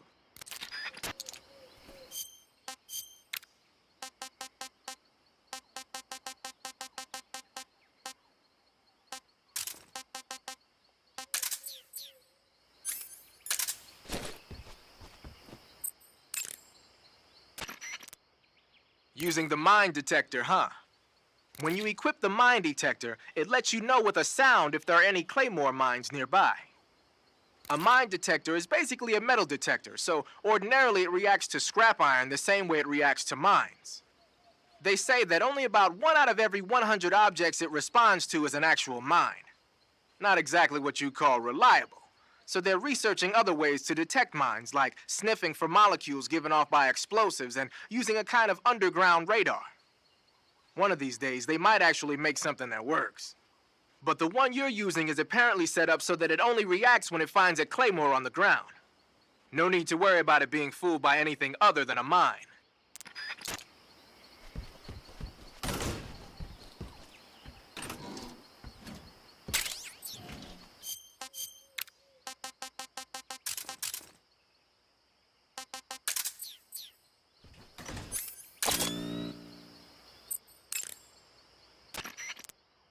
Raindrop was used by Germany. Whenever you find...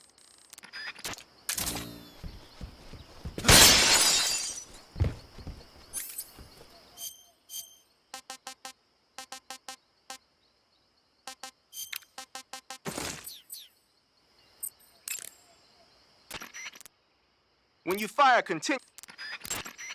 In addition to...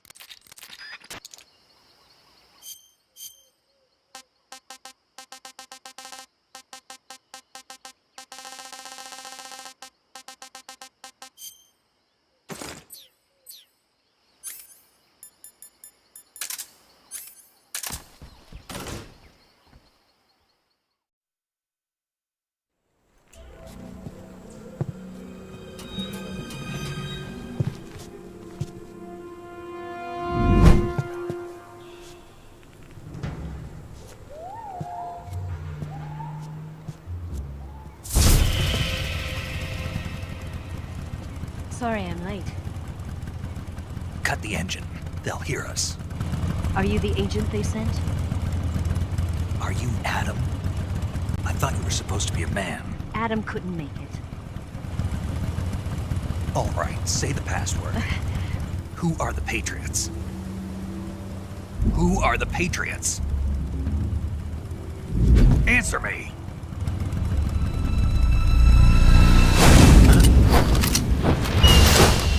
Trapped. Get down!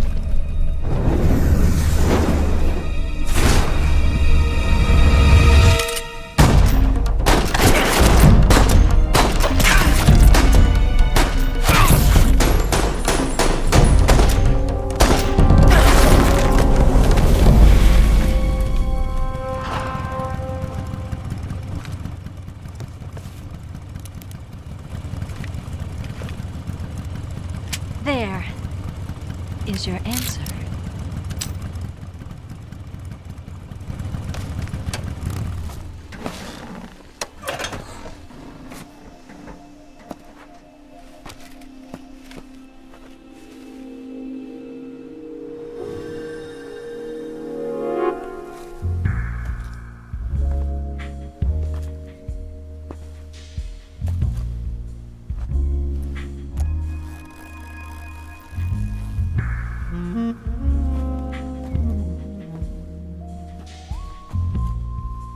The name's Eva.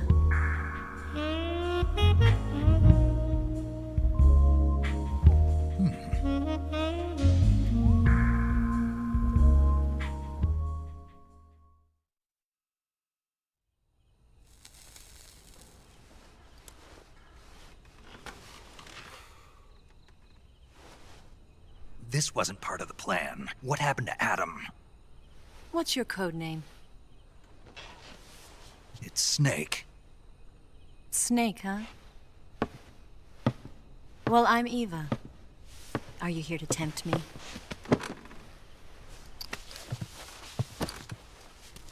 What happened to Adam?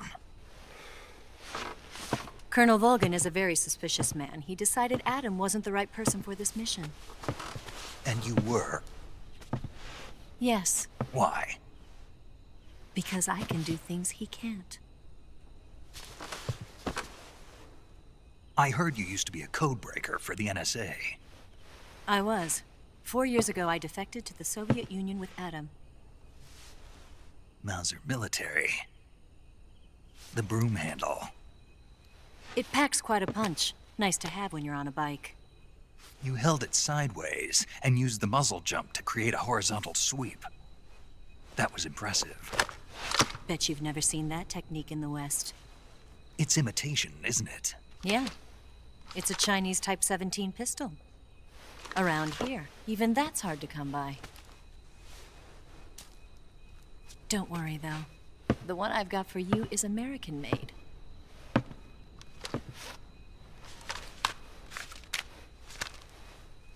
.45, huh?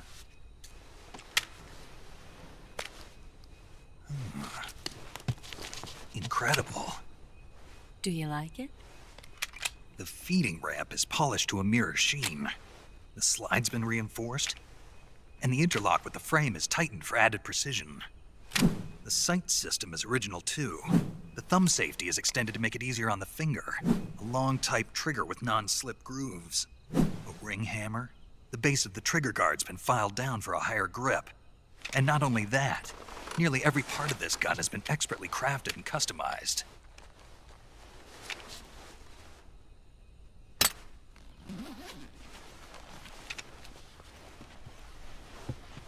Where'd you get something like this? I grabbed it from a Western munitions armory. It probably used to belong to one of your officers, and there are more where that came from.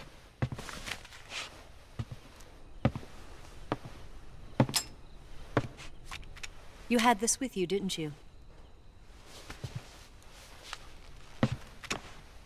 Better take this too. What's that? A disguise to make you look like a scientist. A disguise? Yes. You're here to rescue Sokolov, right? Sokolov's still safe then? Yes. He's being forced to continue his work on the Shagohod. Where? At the lab.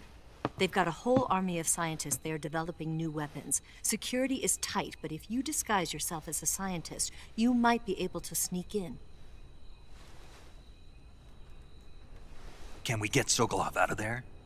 We'll see, won't we? Tell me how to get to the lab. The safest way in is from the rear. First, you'll need to head north through the jungle. You'll come to a heliport used for shipping materials. Pass the heliport and continue north, and there will be a large crevice. Descend into that area and you'll reach a cave. Move through the cave and you will arrive at a mangrove swamp. After the swamp, there'll be a warehouse. Make your way through the warehouse and you'll come out just south of the lab. Got it. And just what are you doing there? In close-range combat, a knife can sometimes be more useful than a gun. By doing this, I'll be able to hold a knife at the same time and still keep the gun steady. That way, I can instantly switch between a gun battle and a knife fight.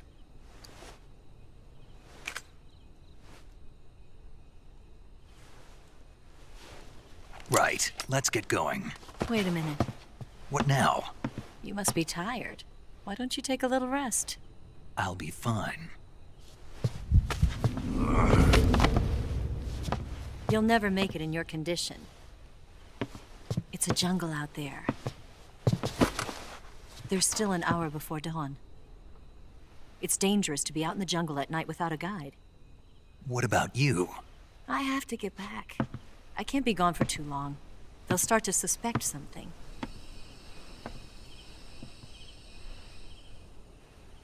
Don't worry. I'll keep you updated over the radio. That's it? My orders are to provide you with information. Nothing more. You look disappointed. All right, then. I'll do something special for you.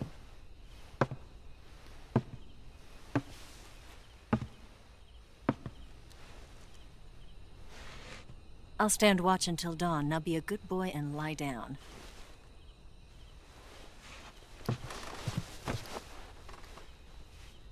What's the matter?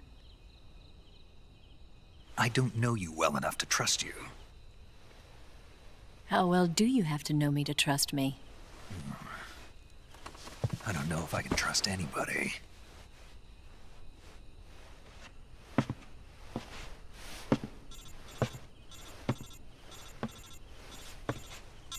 Gonna get that?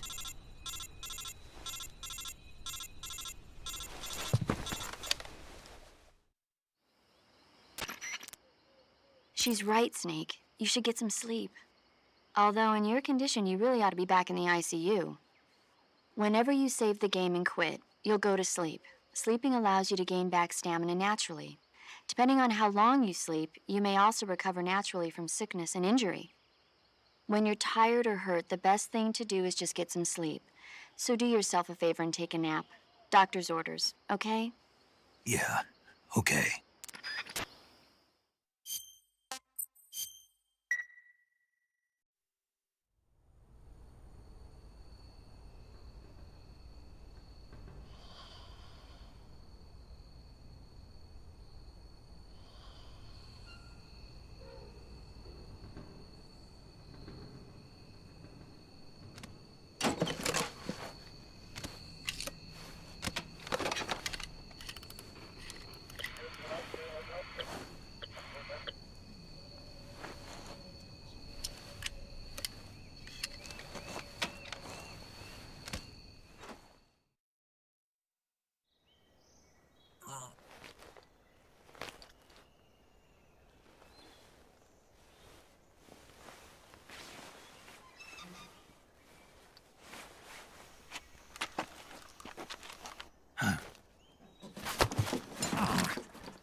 What's the matter? We're surrounded. I see 4 of them.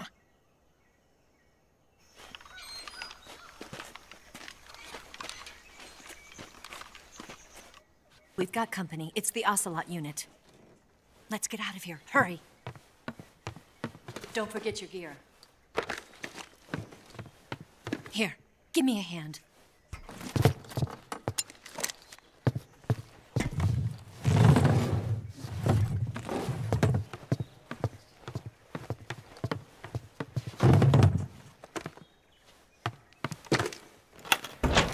can use this to get to the basement.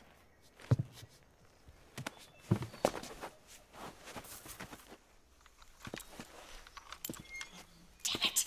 Ocelot! I'll get past them on my bike. I'll call you later. Okay, I'll keep them busy. Huh? Don't go dying on me now.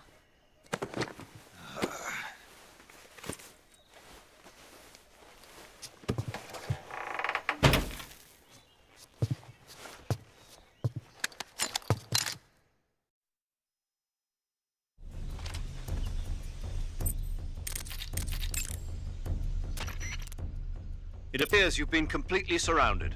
Yeah, so I gathered. If Eva is to escape from there... Right. I'll have to take them all out. Snake, you must defeat all the Ocelots. That's the only way to ensure Eva's safe escape, as well as your own. But you're up against a lot of them. Don't try to take them head on. Approach them without being seen and dispatch them one by one. And don't forget to use your camouflage. Snake, they're conducting a sweep of the inside of the factory. Sooner or later, they'll come to your room. If you're just standing there doing nothing, they'll find you and they will kill you. Get out of that room quickly. Use the trapdoor that Eva showed you. Snake, don't try to engage... Those rifles the Ocelots are using aren't AK-47s, are they? No. They kind of look like AKMs, but they're different. Different how? They've got steel handguards and vertical type foregrips, and the muzzle suppressor is bigger. A carbine version of the AKM, huh? Hungary has a unique modified version of the AKM called the AMD-63. I heard something before about them making a prototype carbine version of that. My guess is they probably imported some of those prototypes. If they're using a carbine version of the AMD-63 like I'm thinking, then they could be a serious threat.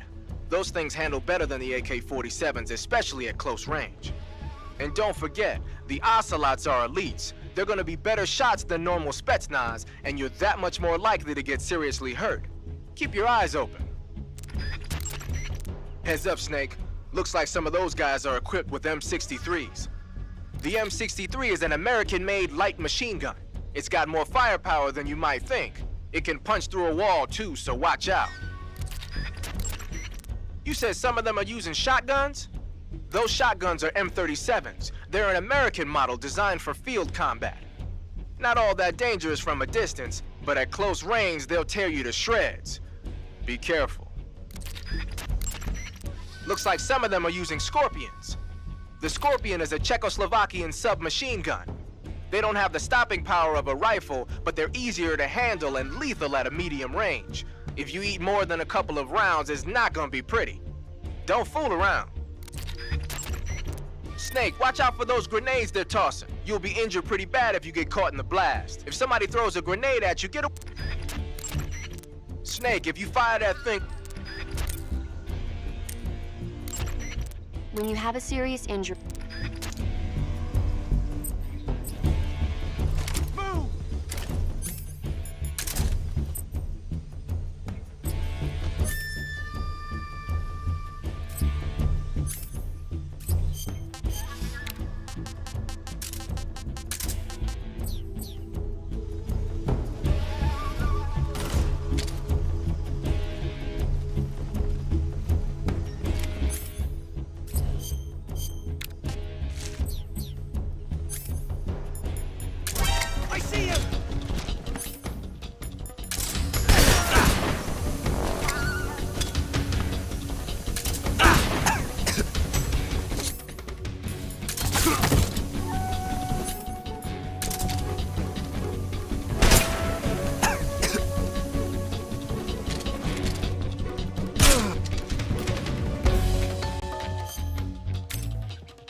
Never lose to you.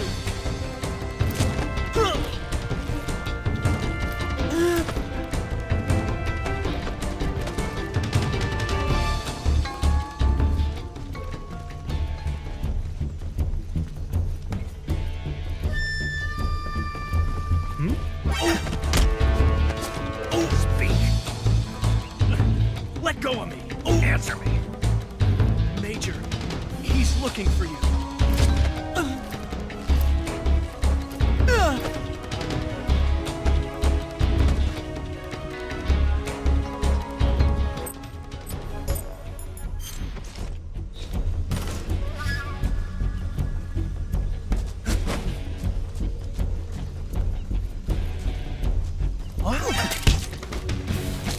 Speak.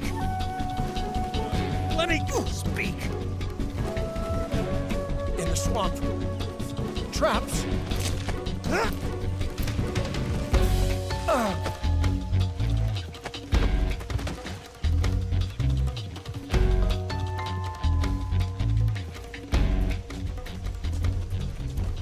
What? Speak. Bastard. Speak. There are snipers up high.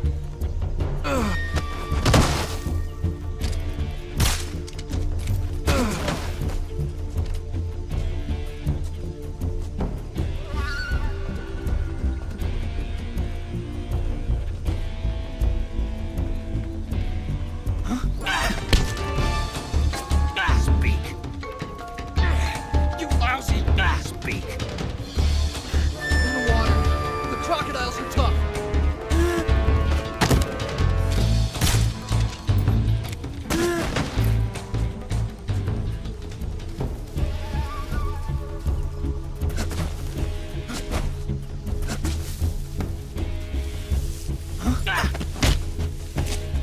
Speak. Major, he would never lose to you. Answer me. You lousy.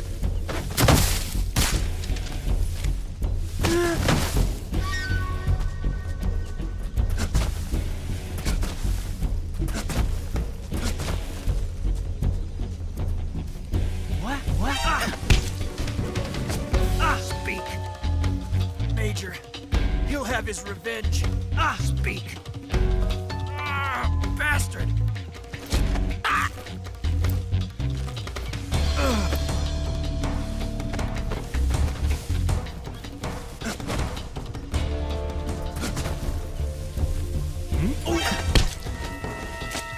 Speak. Let go of me. Answer me. Major, he's looking for you.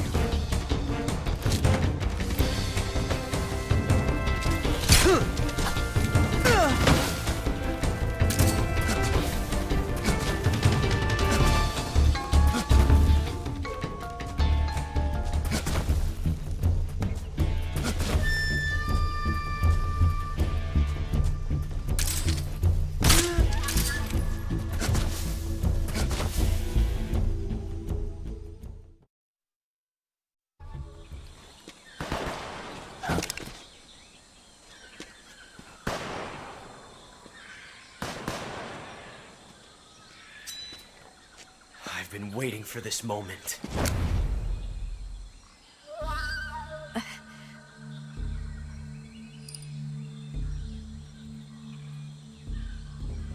That's it. That's the stance. I don't think so. What? A female spy?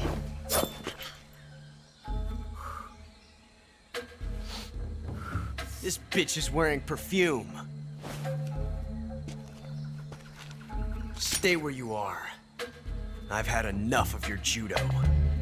I see you've got yourself a single-action army. That's right. There'll be no accidents this time. You call that an accident? Well, it wouldn't have happened if you hadn't been showing off. What did you say? It's a nice gun, I'll give you that. But the engraving gives you no tactical advantage whatsoever. Unless you were planning to auction it off as a collector's item. And you're forgetting one more very basic thing. You don't have what it takes to kill me. We'll see.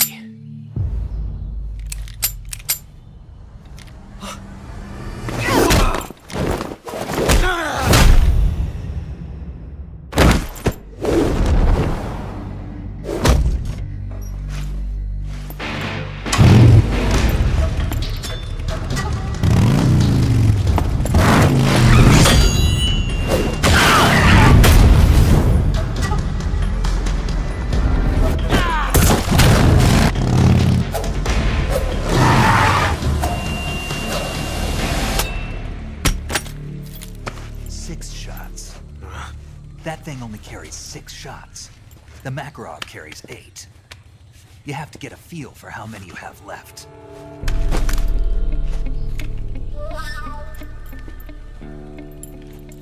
This is a high-class weapon. It's not meant for shooting people. Damn!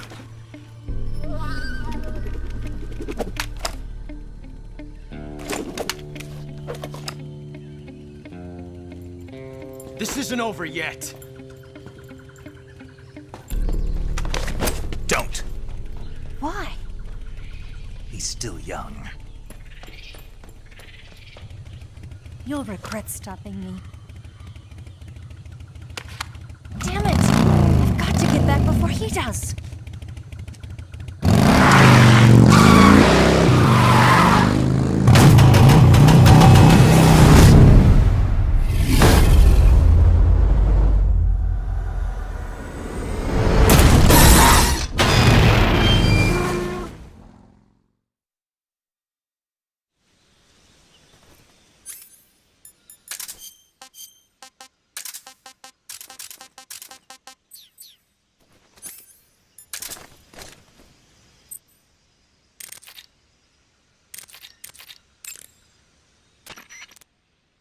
Looks like you've got rid of all the Ocelots.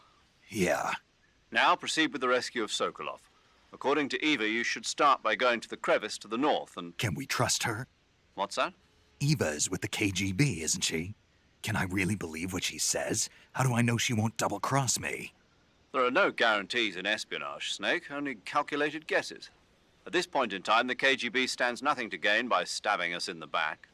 So you're saying I can trust her? I'm saying the chance that she'll betray you is low. Of course, we checked the route she gave you against our own data.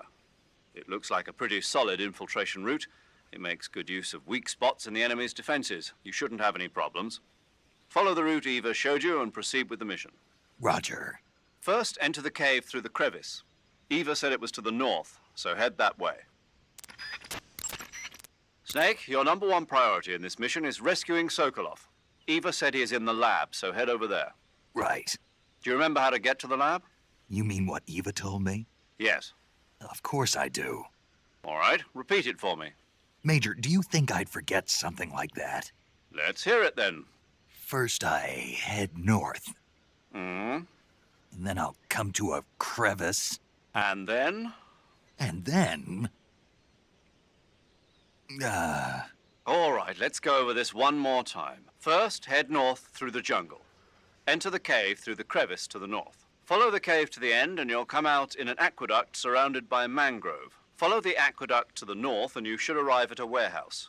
Climb out of the water and enter the warehouse. After you've infiltrated the warehouse, pass through it to the north. Then you'll emerge in the woods again. The lab will be directly to the north. Are we clear now? Yeah.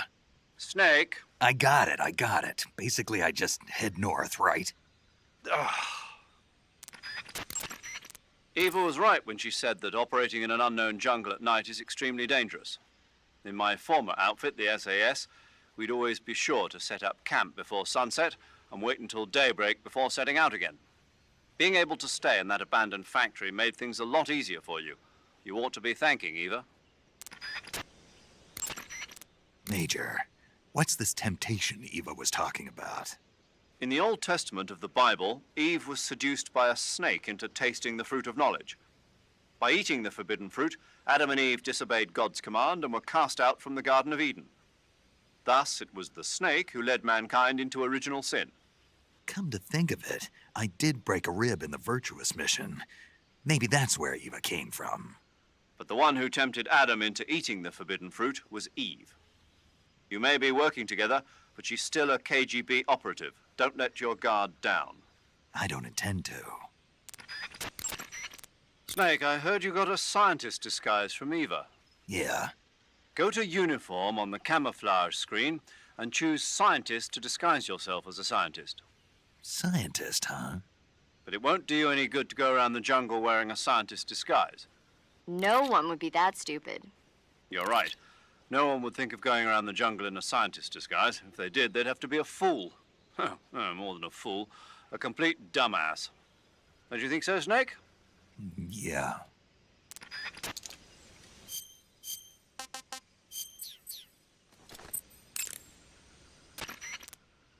First, enter the cave through the crevice. First, enter... Snake? What's wrong, Major? I should be asking you the same question. Why are you wearing that outfit? I wanted to try it on. Did you listen to a word that I said?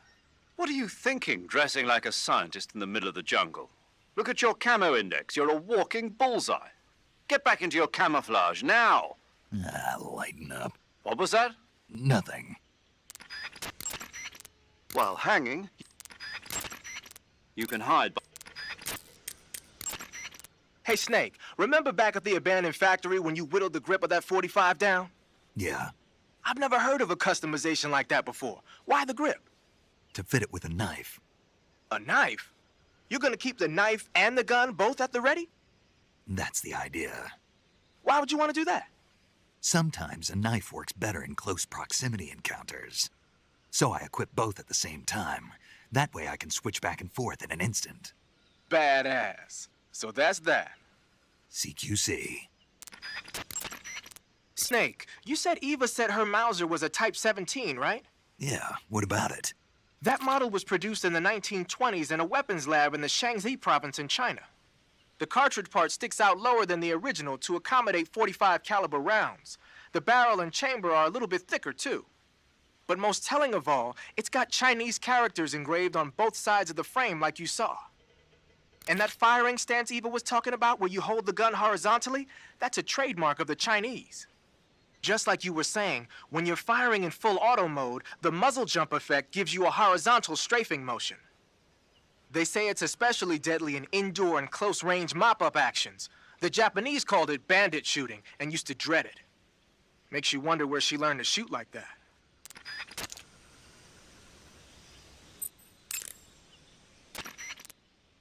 First, enter... You know that army motorcycle that Eva was riding? That's a replica of a German model. A replica? Yeah. After World War II, the Soviets confiscated an entire assembly line from a German motorcycle factory, machines and all. And then they took it back with them and started producing replicas? Exactly. Originally, that motorcycle was designed to be used with a sidecar attached. That means it's got enough power to drag a 200-plus pound sidecar around. So that's how she could pull off all those crazy stunts. Uh-huh. Of course, it takes a lot of skill to be able to control that much power. That Eva chick is something else. So you're wearing the scientist uniform. Wearing that scientist outfit lets you pose as a scientist. But be forewarned, you can't equip most of your weapons while you're disguised as a scientist. Even when you're disguised, your cover will be blown if you get blood on your clothes or something. If you do get blood on your clothes, take them off and switch to another outfit. The bloodstain should come out after a little while. The Mark 22 is a tranquilizer gun.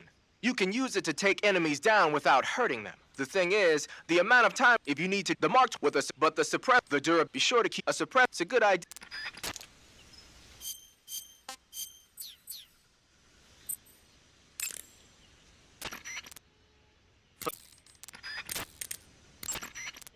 That's some crazy camouflage you got on. Yeah, it's snake camo. Snake? Well, I guess it does kind of suit you. Thanks for the compliment. Still, it does look like pretty effective stuff. It's a good all-purpose camo. It should give you a high level of cover against just about any type of background.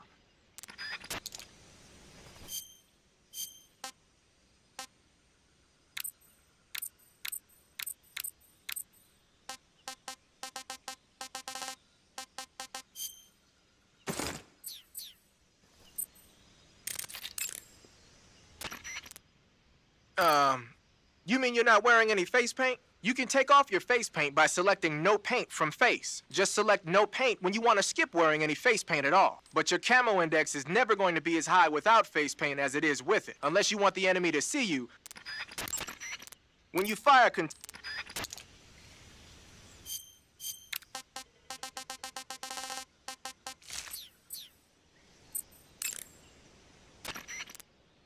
keep in mind that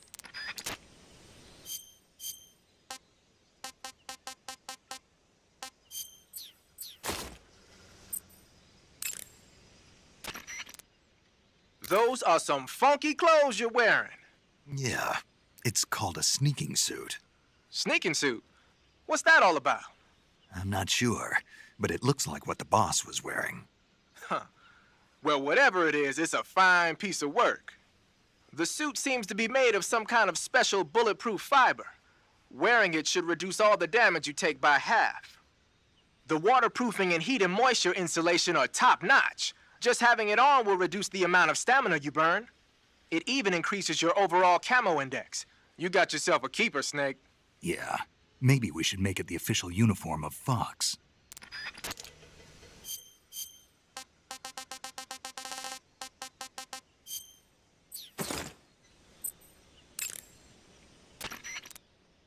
Your field uniform is to get... Whenever you...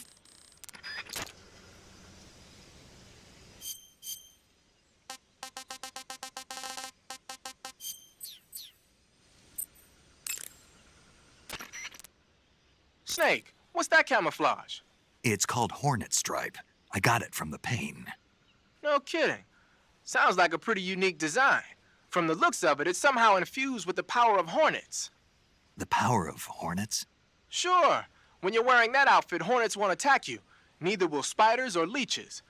You might even be able to tame the ones that come flying out of a hive.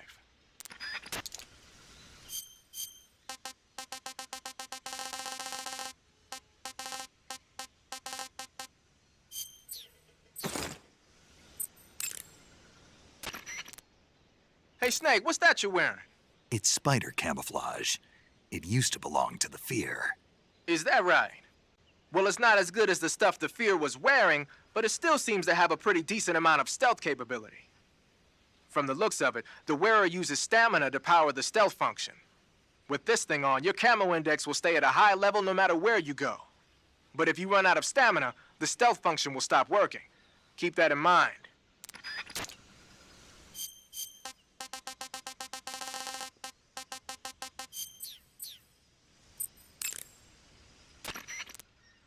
Snake, what's that you're wearing?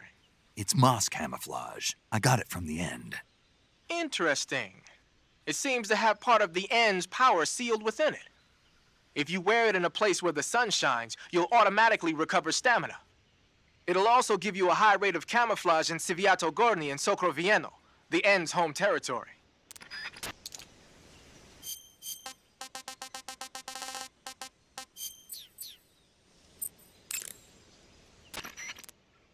Snake, what's that you're wearing now?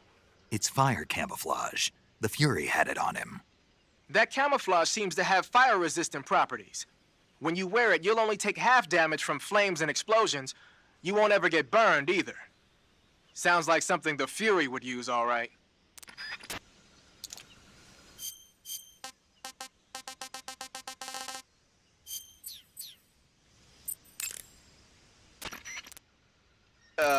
That's some bizarre camo you got on, Snake. It's spirit camo. I think it was a gift from the Sorrow. The Sorrow? But he's been... Man, I don't even want to know. Anyway, that camouflage seems to have some kind of special power. When you're wearing it and grab an enemy using CQC, you can drain stamina out of the enemy while choking it, and you won't make a sound when you move around. Sounds good. Tell me the truth. Did you really get that from the Sorrow? Yeah. Hell, the Major says he's been abducted by a UFO, so why not? What? Your field uniform...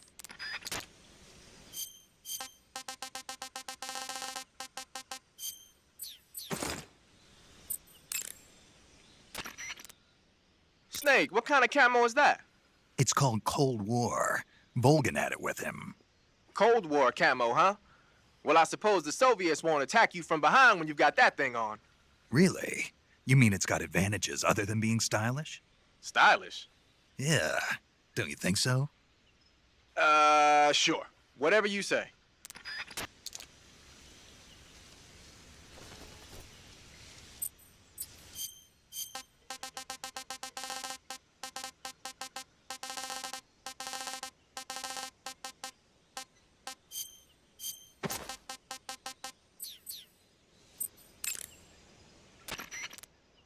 Snake, what are you wearing now? Tuxedo? What, you late for a wedding or something? Come to think about it, the tuxedo is an all-black outfit. It'll probably help you blend in a dark environment. One thing you can't do, though, is equip knife-type weapons. And you can't use CQC either. Remember that.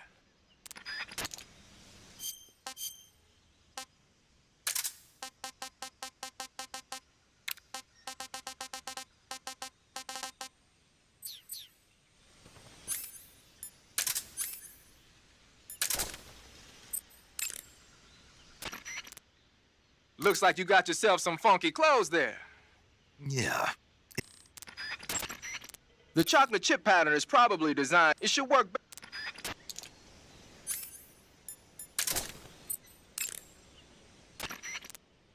Hey, you've got an M1911A1. Yeah, a 45. 50 years since the Army adopted the first model, and they're still using them. It's a real gem of an automatic pistol. But aren't you gonna need more than just one little handgun? Not at all. When you're in a tight spot or fighting in close quarters, sometimes a handgun works better than a rifle. And if I equip a knife at the same time, I can instantaneously switch over to hand-to-hand combat. I see. That 45 you've got there is a lot different from the original, though. Looks like someone did some serious work on it. It's more than a little. First of all, the feeding ramp is polished to a mirror sheen. It's not going to have any feeding problems. The slide's been replaced with a reinforced version, and it meshes perfectly with the frame. The frame itself has been iron welded and scraped down multiple times for maximum precision. The front strap part of the frame has been checkered to make it dig into the hand. That prevents any slipping. The sight system's original too. It's a 3-dot type. It's got an enlarged front sight, giving it superior target sighting capability. The regular hammer's been replaced with a ring hammer. That enhances the cocking control and increases the hammer down speed.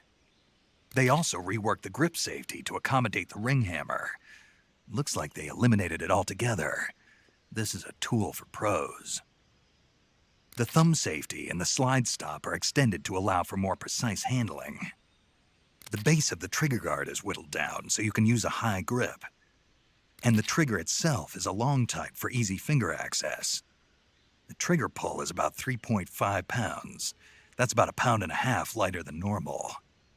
The magazine well has been widened to make it easier to put in a new magazine. The magazine catch button has been cut down low to make it harder to hit it by mistake. The mainspring housing has been changed to a flat type to increase grip. And it's even been fitted with stepping so it doesn't slip from the recoil when firing. On top of that, they added cocking serrations to the front part of the slide. That lets you load and eject cartridges faster in an emergency. Whoever did this is a professional. No question, this thing could shoot a one-hole at 25 yards in a machine rest. Well, I'll be damned. That's some gun. Yeah. I've never used a weapon this fine in my life.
Snake, have you ever seen On the Beach? No, I don't know it. It's about the survivors of the Third World War. The entire northern hemisphere is obliterated in a nuclear holocaust, and it's only a matter of time before the few survivors left in the southern hemisphere are poisoned by the deadly fallout. Their only hope is an American nuclear submarine that escapes to the southern hemisphere. They set out for the Arctic to investigate the fallout. The movie came out in '59, and the year that the war was supposed to happen was 1964. In other words, this year. Nice warning. Let's hope it stays just a movie.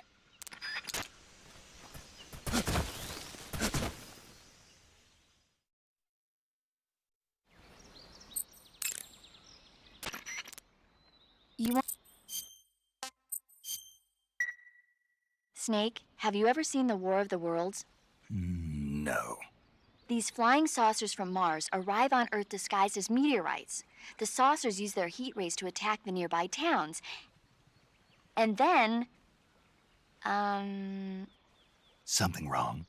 The thing is, I was too scared to watch. I had my eyes shut almost the whole time. Then you haven't seen it. No, it's not that. It's based on a novel by H.G. Wells. You haven't seen it, have you? That does remind me, though. When I was 2 years old, my father listened to the radio drama version of the story. It was right after dinner on Sunday, and we were relaxing in the living room. They said monsters had come out of a meteorite that landed in New Jersey. It sounded just like a real live news broadcast. My father said he and my older brother actually believed it and started yelling and panicking. My mother supposedly grabbed me from my crib and took me out to the car, still wrapped up in blankets. But then, just as my dad was about to start the car, he realized that it was all just a radio drama. Because on the car's radio, they were playing Bing Crosby tunes.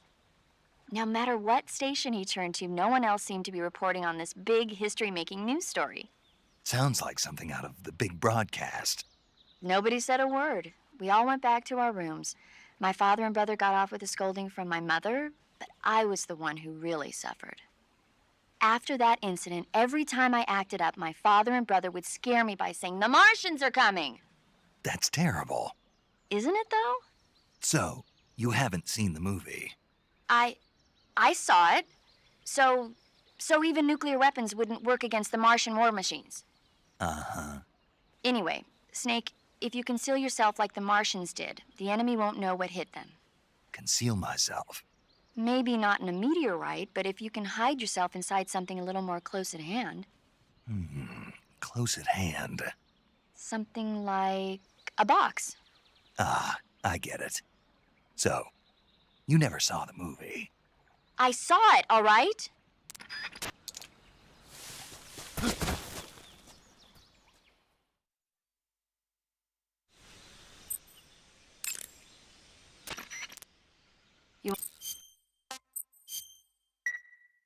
Snake, have you ever seen For a Fistful of Dollars? Nope, never. It's a spaghetti western. Spaghetti western? It's really cool, especially the main character's stylish gunplay. Gunplay? I saw it in England on the Major's recommendation, but it hasn't come out in the States yet. It's so cool. They'll bring it to America, I'm sure. You have to see it sometime. Sure.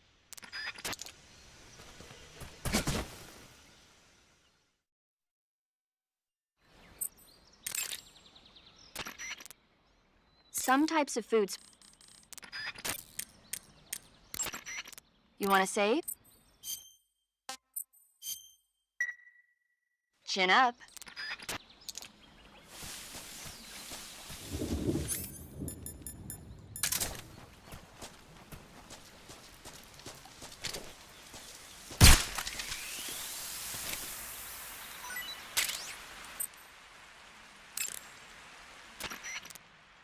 I see you've caught a a milk snake. The milk snake closely resembles the coral snake, but it's actually not venomous. Even so, you'll still take damage if it bites you, so don't get too close. So is there a way to tell the difference between a milk snake and a coral snake? It's pretty difficult. They really do look almost exactly alike. I guess if I had to pick something, I'd say it's that the milk snake is much less aggressive. Okay. I just thought of a better way. You're going to love this. What? Eat it. Eat it? Yeah. The guide says milk snakes don't taste very good. Is that right? But if I've already caught and eaten it, what does it matter which kind of snake it was? It doesn't, does it? Shoot, I thought I had a good idea.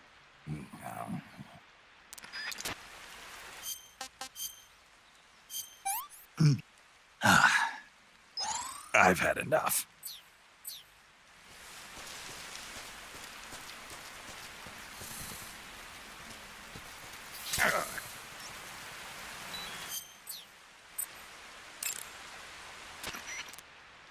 When you get hurt, your body... Snake, be careful. That area is inhabited by coral snakes. The coral snake is a venomous snake that originally hails from the Americas. Its venom is a very potent neurotoxin, so don't let it bite you. If you do get bitten, go into the survival viewer. The colorful red and black patterns on the coral snake are a warning sign. Apparently, the bright flashy colors and pattern let other animals know that it carries a deadly poison that keeps them from attacking. There are many animals that mimic the colors of known poisonous animals as a defense. See, by mimicking other poisonous creatures, they increase their chances of survival. There is another non-poisonous snake called the milk snake that borrows its coloring from the coral snake. Uh-huh. You're not even listening, are you? No. Okay, we'll talk about something you're interested in then. The taste? Yes. It says here that coral snakes are pretty good in a snaky kind of way. A snaky kind of way, huh?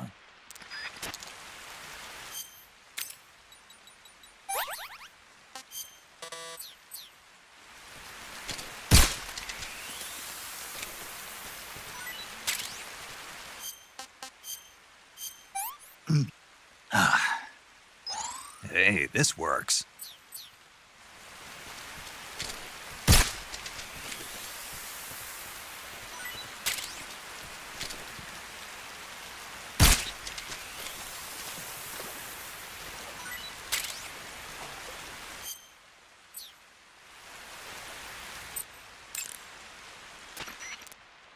I see you've captured a poison dart frog. The poison dart frog is native to the tropical rainforests of Central and South America. They normally grow between 2 and 5 centimeters in length, but for some reason the ones in that area seem to be much bigger than that. Poison dart frogs are known to carry a potent neurotoxin called pamiliotoxin. Long ago, people used the poison to coat their arrows for hunting. Watch out, because if you eat one, you'll get food poisoning.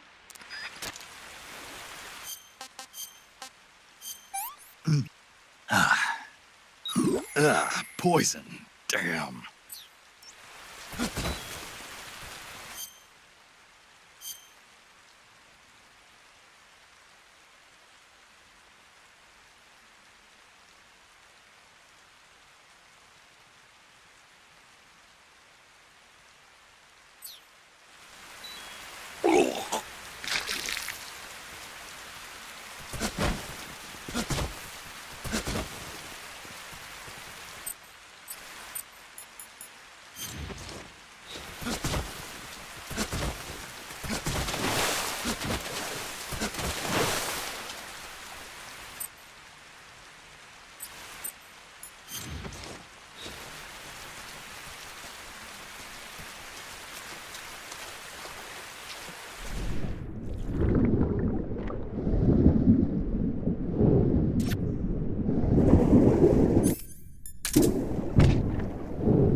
Snake, look at your body.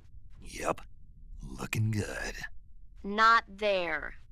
Then where? See the leeches? Leeches? Yeah, you've got leeches all over you. Leeches will sometimes attach themselves to you if you spend a long time in the water or the swamp. When you've got leeches on you, they'll suck your blood, causing you to lose stamina. You should get rid of them as soon as possible. To get rid of leeches, go into Cure in the survival viewer and press your cigar into them.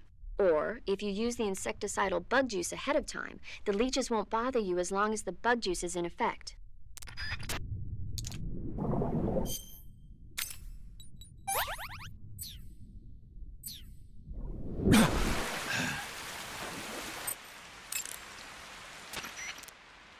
I see you've caught yourself an arowana. The arowana is an ancient fish that lives in tropical freshwater areas. Because of its large size, I don't think you'll be able to capture one alive. Ancient fish like the arowana are living fossils. They've hardly changed their form since the Devonian and Jurassic periods. Other ancient fish besides the arowana include the coelacanth, the the starlet, and the knifefish.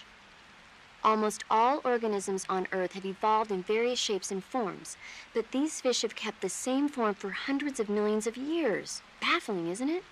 Sure. Well, I can see you're not interested. Not at all. I'm fascinated by ancient fish. Why? They're supposed to be huge, aren't they? You're wondering whether they'd make a good meal. Yeah. So, do they? The guide says they taste just fine for a fish. Great.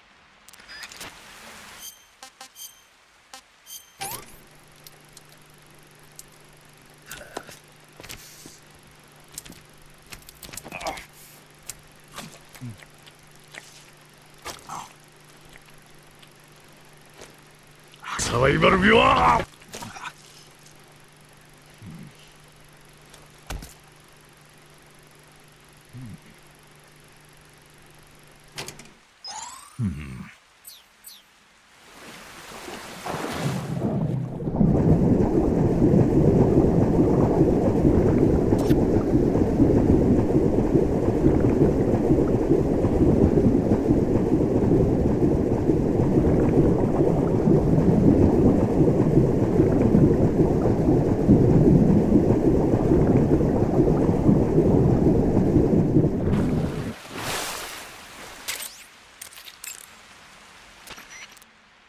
That swamp seems pretty deep. It's probably deep enough to dive underwater and swim around. Press the crouch button when you're swimming. The controls when you're... The movement stick. Press the... This is... You can also... If you want it... Snake, you'll be helpless if a crocodile attacks you in the water. You can't see behind you when you're swimming. So if you're in a crocodile-infested swamp, keep an eye on your 6. Also, by using your sensors, you should be able to detect crocodiles before they get too close. In the corner view,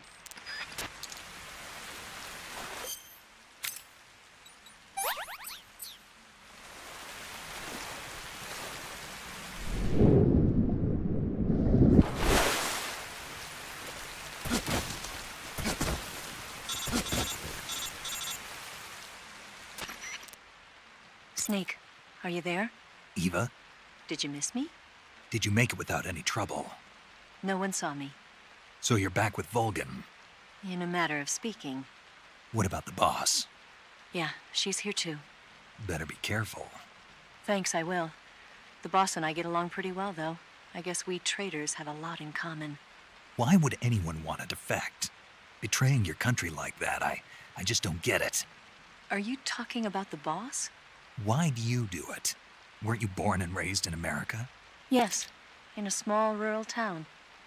I never even knew there were other countries, other cultures, other ways of thinking, until I went to work for the NSA. And one day, I'd found I'd lost faith in the things I'd been taking for granted. What did you see? What was it that made you want to change sides? You wouldn't believe me if I told you. Try me. I saw the universe. The universe? Not the actual universe. The universe as the intelligence community sees it. I realized that the gravity in this universe was holding me back. That's all. People and countries are both changed by their environment and by the times. That sounds like what the boss was saying.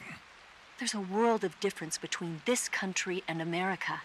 But it's only a difference of position, a difference of perspective. Coming here made me realize something. Half of what I'd been told was a complete and utter lie. The other half was a conveniently constructed lie. Where's the truth then? It's hidden in the lies. Are you lying too? Who knows? I've been trained to make even the most severe falsehood sound like the honest truth. Weren't you? No. I believe because I have to, even if it is a lie. That's part of my mission. I'll have to remember that. If you need me, give me a call on the radio. My frequency is 142.52. See ya.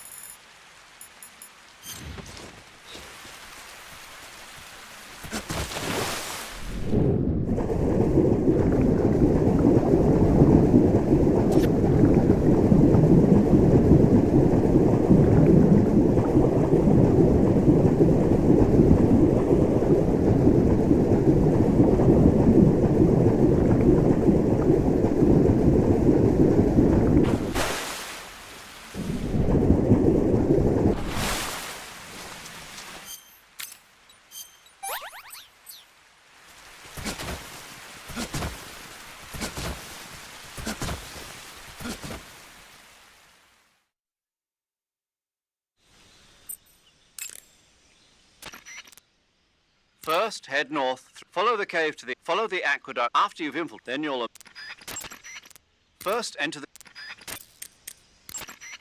That area is known as Rassvet. It means dawn in Russian. The area got that name when the factory was first constructed. But the factory ended up being closed down, and Solinoyarsk was reborn as a secret research center and military fortress. The crevice that leads to the cave is to the north of your current location. Keep heading north.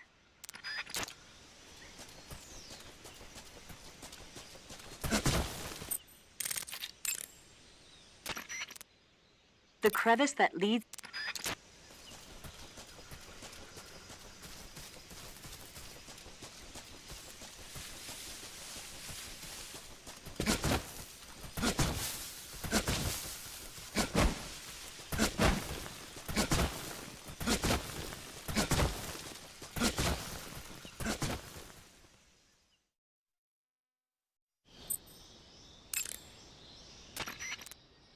That area is called Dolino Vodno.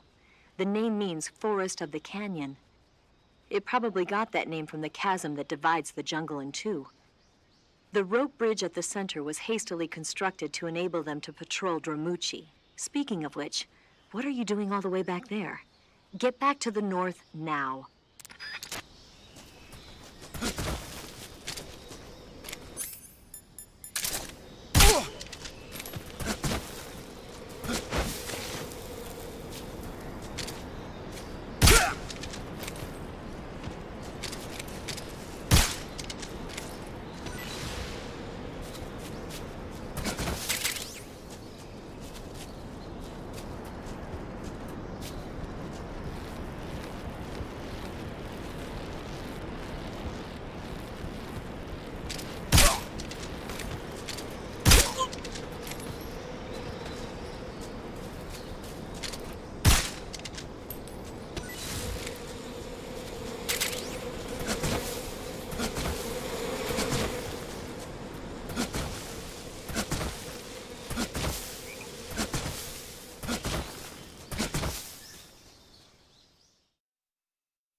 That forest is known as Dramuchi.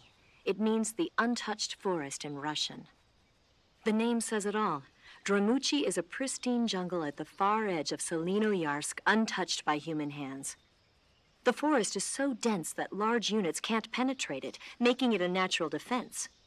That's why Sokolov's research facility and Groznygrad were built here. But more to the point, what are you doing all the way out there? You're not thinking of abandoning the mission, are you? Get back to the north.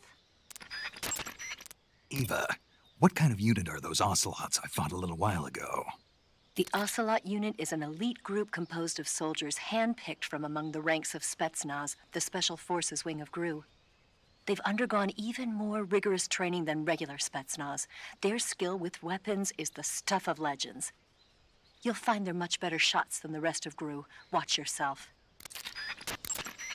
But more to the point,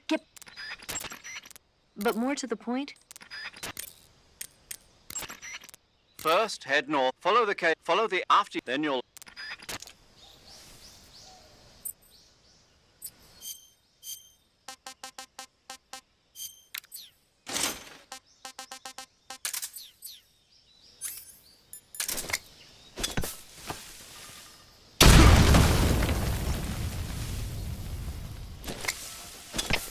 HQ, respond! This is H.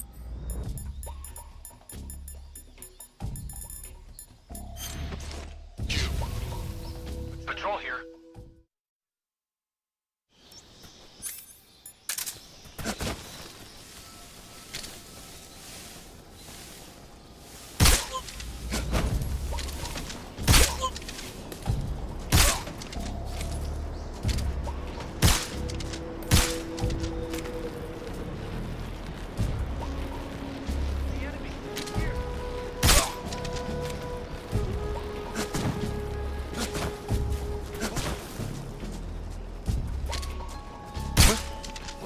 Who's there?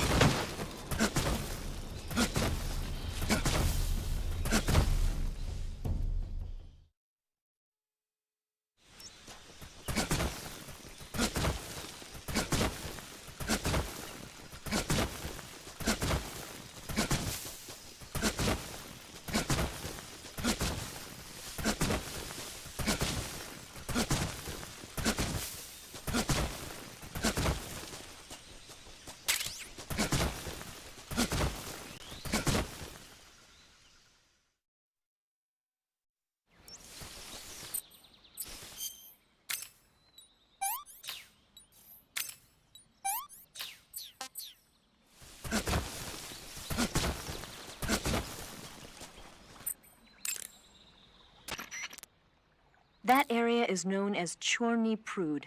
The name means something like the Black Shore in Russian. It got its name from the deep swamp that covers the area. The crocodiles in that swamp are extremely vicious. Apparently, they've already chewed up a bunch of soldiers out on patrol. Now no one even dares to go near the swamp. They said that most of the soldiers who were killed were attacked from behind while they were in the water. You be careful out there.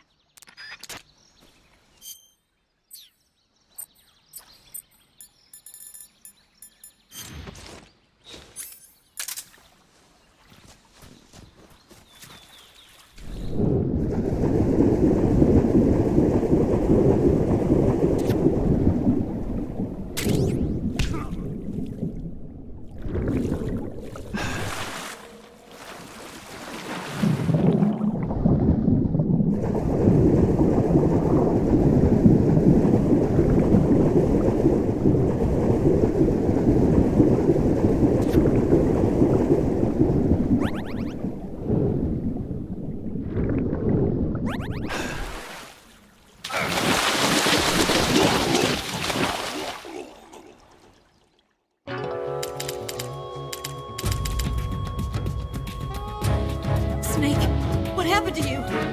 Snake? Snake!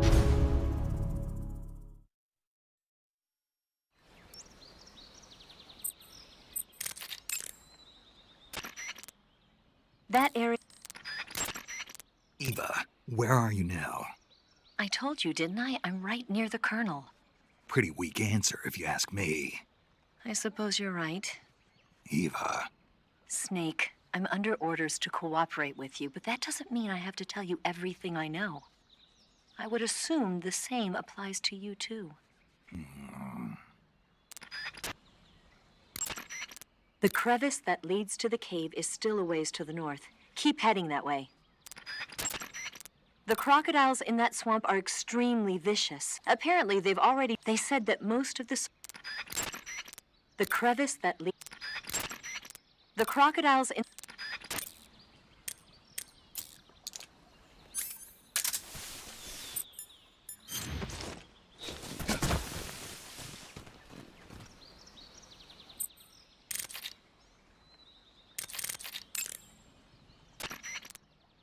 When you're using the assault...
A cap shaped like a crocodile head, you say? Yeah.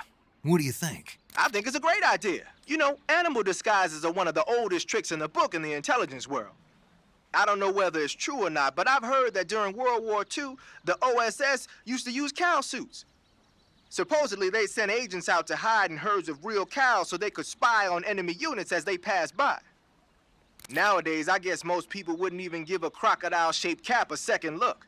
They think it was just a gag item. But if you use it the right way, it can be an effective weapon for spying.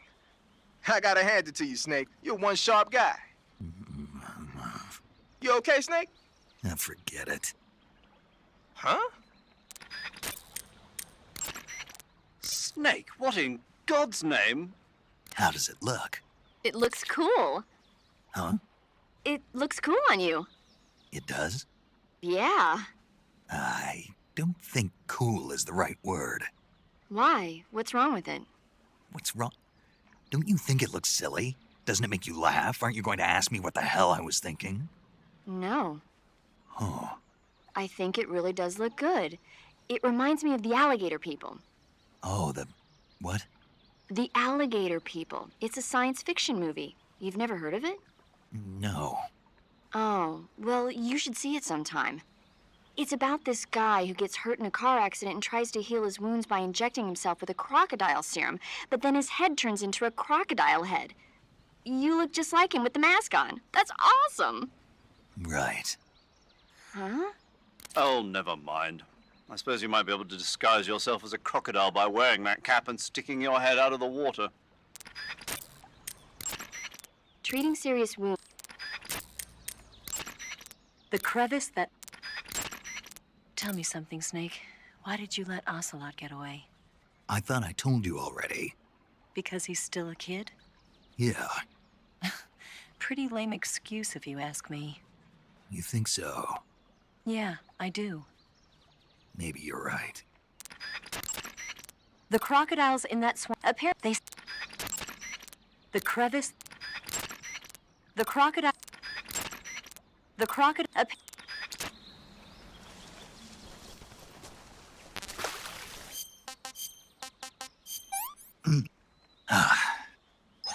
That's damn good.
Snake, be careful.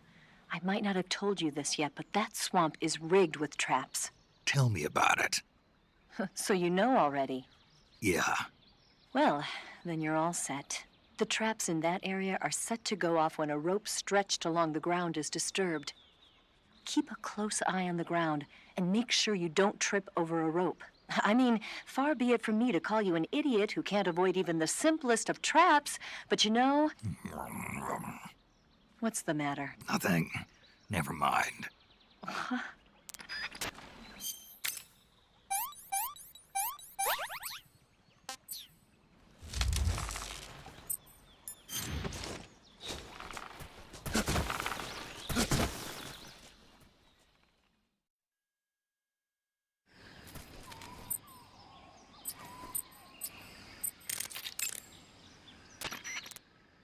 First, head north through the jungle. Enter the cave through the crevice to the north. Follow the cave to the end. Follow the... After you... Then you'll... First, enter the... Good. You made it to Bolshaya Pust. The name Bolshaya Pust means something close to the Great Cavity.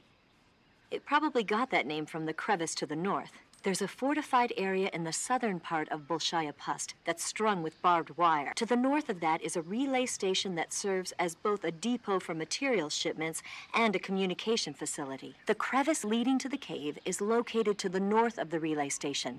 Head north. Snake, have you heard about the massacre that happened in the forest near the village of Gnezdovo? The Katyn Forest Massacre, right? During World War II, the German army came upon the bodies of 4,000 dead Polish in the forest of Katyn. Yeah, Germany blamed the Soviet Union, but the Soviet Union denied it, blaming Germany in return. The truth is that Stalin ordered the NKVD to carry out the killings. And it's not just Katyn. In places like Western Ukraine and Belarus, there must have been at least 20,000 Poles in the prison camps. Why are you telling me this? Volgin was one of the people responsible. He was one of the vicious leaders behind it. Volgin was? He blamed it on a prisoner revolt to allay any fears, and requested they be put to death. I've heard that Volgin even removed the blindfolds from each prisoner before he beat them to death. I knew he wasn't all there in the head, but this... Not someone you could be friends with. The crevice that...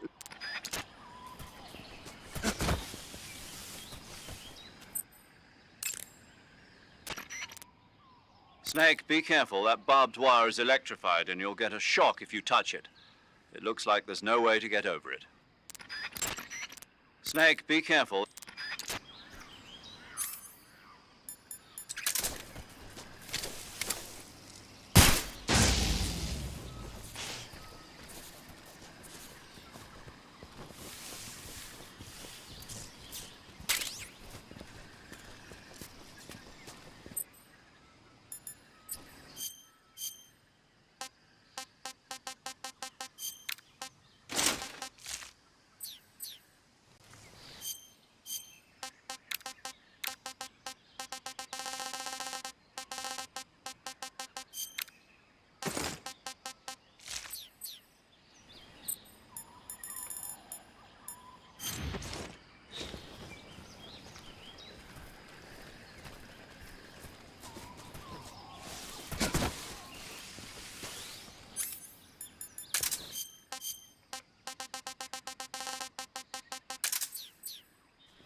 That area is reportedly planted with claymore mines. Claymores pack quite a punch. Don't risk heavy injury. Be careful. Claymores are not completely buried in the ground. If you look closely enough, you can tell where they've been hidden.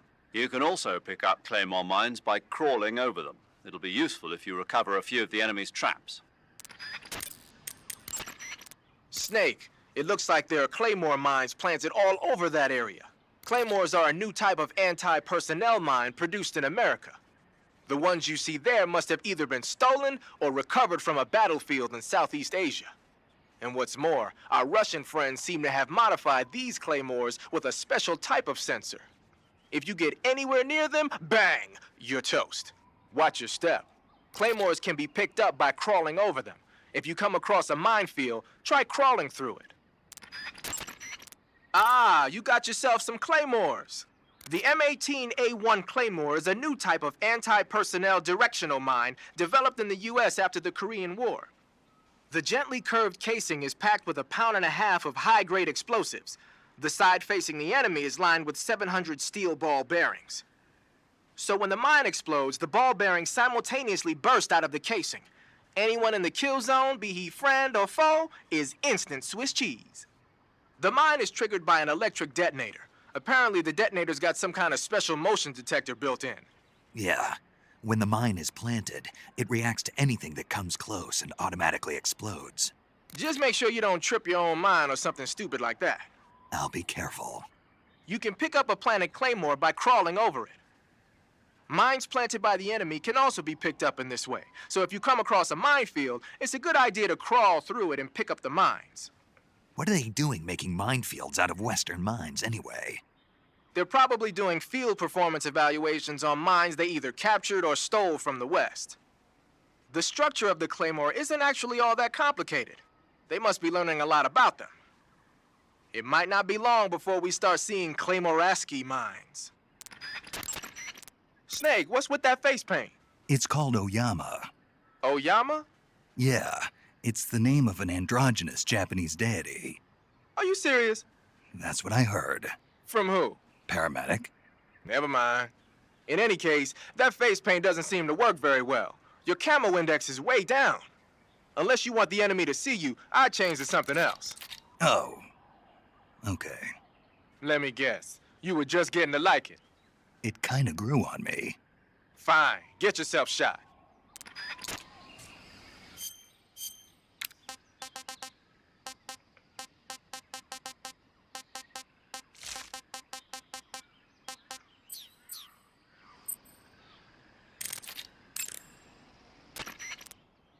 Snake, your face paint is... I know. It's called Zombie. Zombie? What does that mean? Beats me. Are you serious? Hello, paramedic. You mean you've never heard of zombies? Nope. Never. You guys don't know anything. A zombie is a dead body that's been cursed and brought back to life by a master of black magic. Supposedly, they revive the dead and use them as slaves. It's also seen as a kind of punishment. People who commit terrible crimes can be forced to labor even after they're dead. Interesting. How do you know all this stuff? I saw it in movies. Like White Zombie. Never seen it? Nope. Can't say I have. How about Plan 9 from Outer Space? No. Missed it. You can't just focus on the things you like all the time. You have to expand your horizons, try new things. You guys need to get out more. Yeah. Yeah, well, anyway, that face paint doesn't look all that useful. Go ahead and wear it if you want, but I think you should change to... You don't need to change anything. Why not? It makes them look awesome. Doesn't it? Look, arguing about it isn't going to get us anywhere. Snake, you do whatever you want. It does make you look cool.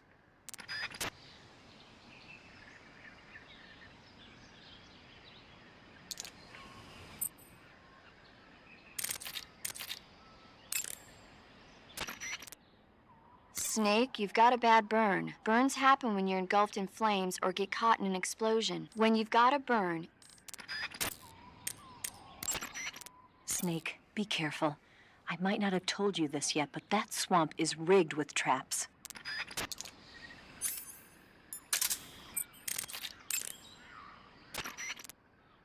Snake, the barbed wire in that area has a high voltage electric current running through it. You'll get electrocuted if you touch that barbed wire, so don't.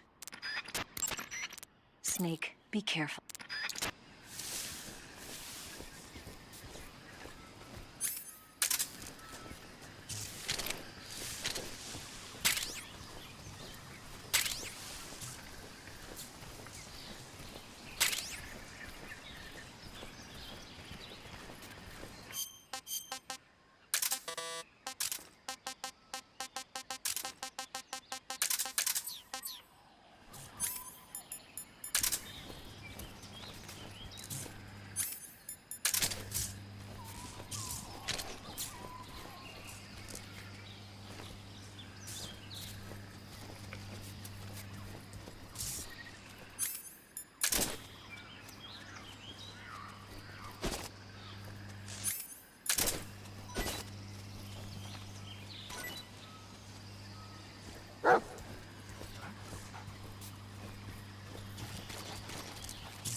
The distance that you throw...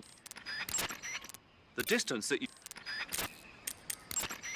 Splitter was used quite a bit.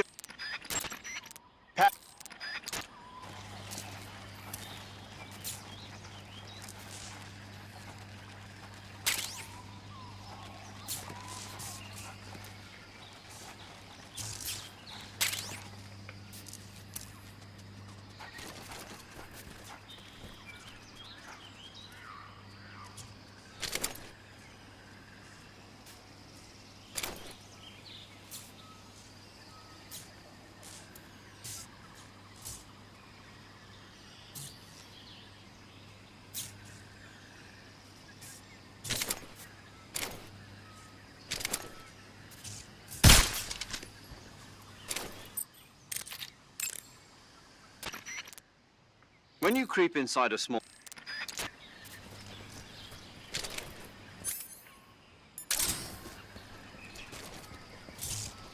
Huh? Answer me. The bottomless swamp. Keep moving. Don't stop. Speak. Let go of me. Freeze.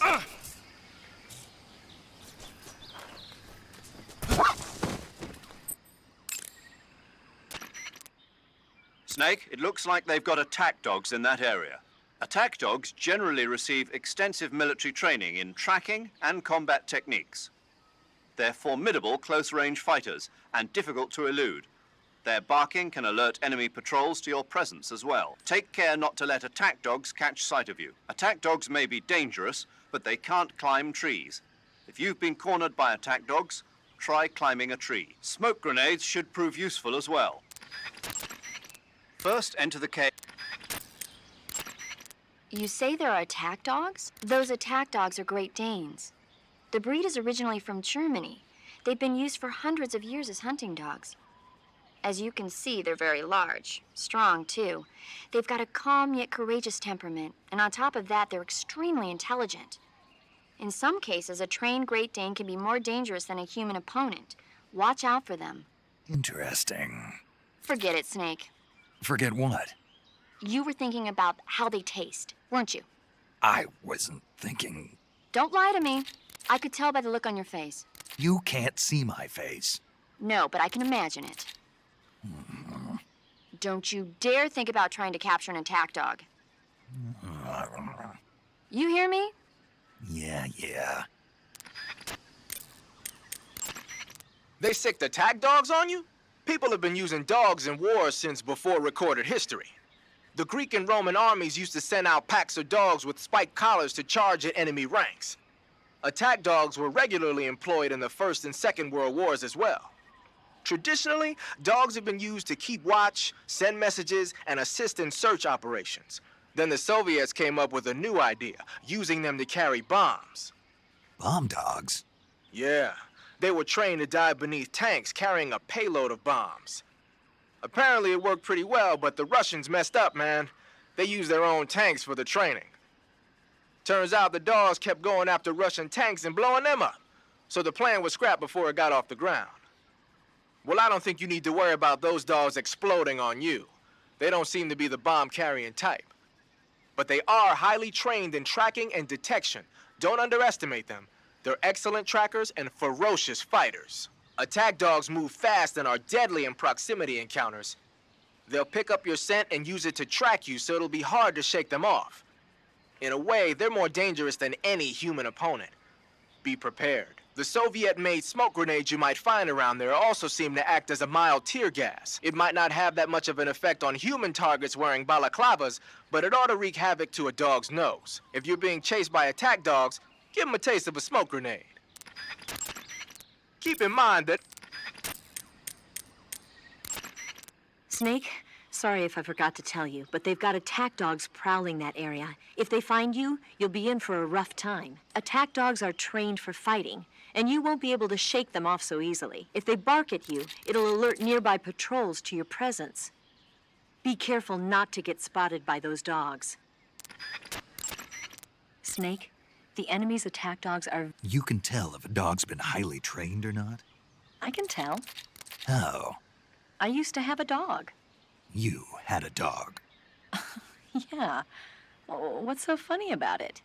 Nothing. It's just hard to picture you with a puppy. Who asked you? He was really cute, but I had a hard time housebreaking him. When he finally did learn, I was so happy. I still dream about it sometimes. The crevice that leads...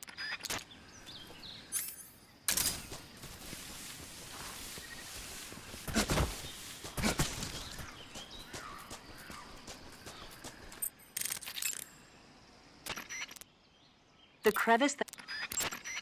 Snake? Eva, what do you think? What a dork. You must be kidding me. Are you willing to risk your life for that joke? All right, finally I get a normal response. What? Everyone was giving me strange responses and acting like nothing was odd about it. I was starting to wonder myself, but now I feel better. I'm not sure what you're talking about, but you look adorable in it. I'm sorry. I gotta go. This is too much. All right.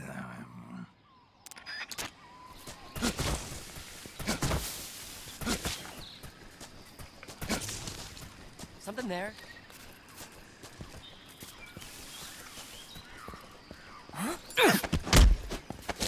Speak. Speak. Watch your feet. Speak. We have guys who know fire support frequencies. Answer me. You lousy... Freeze.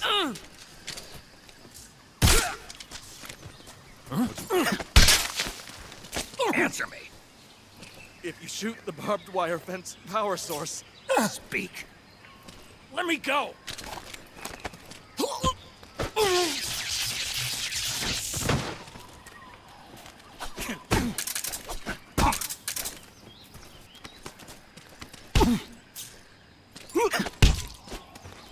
Speak. On the little island in the southern swamp, a bizarre crocodile. Speak. There are guys who know alert cancellation frequencies. Freeze.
Speak. There are lots of traps around here. Speak. What dogs really like is animal meat. Speak. Let go of me.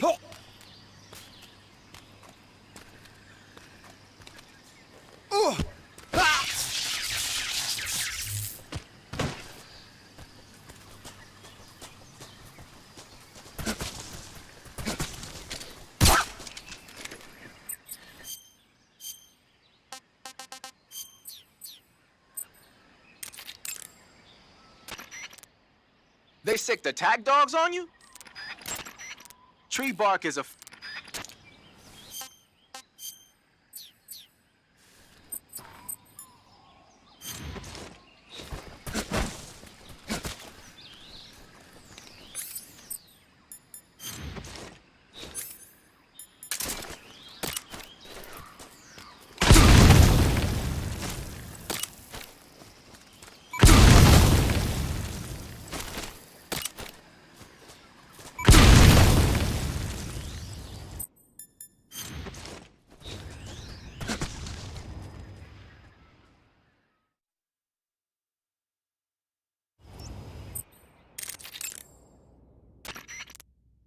Good, you've reached the relay station, but stay alert. That station is an enemy strongpoint. The security is bound to be tight.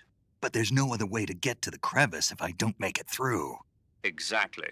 The crevice leading to the cave is in the north of that area. Find a way to slip past the enemy and head north. The crevice leading to the cave... Win in first person. When you fire The crevice leading to the cave is to the north of that base. Eva, about the 45 and the Mark 22 you showed me. Yeah, You said you got them from a vault full of Western weapons, right? that I did. How? A vault full of secret Western technology should be under strict surveillance. You really want to know? Yeah. Really? Yes. Well, I'm not telling anyway. Why not? It'd be a waste of time. A waste of time. Even if I explained how I did it, you'd never be able to do it yourself. What does that mean? Exactly what it sounds like. Snake, there's a provision storehouse in the center of that area and an armory to the northeast. By destroying them, you should be able to cut off supplies to the enemy in that area. The crevice leading to the cave. The crevice...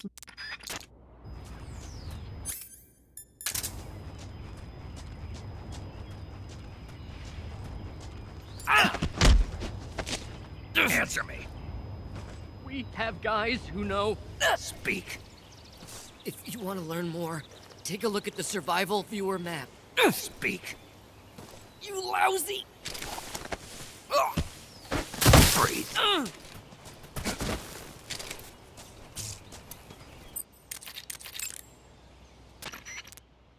There's a gun emplacement installed over there. A gun emplacement is a grave threat in the enemy's hands. Stand next to a gun emplacement, press the attack. Be aware, though, to move away.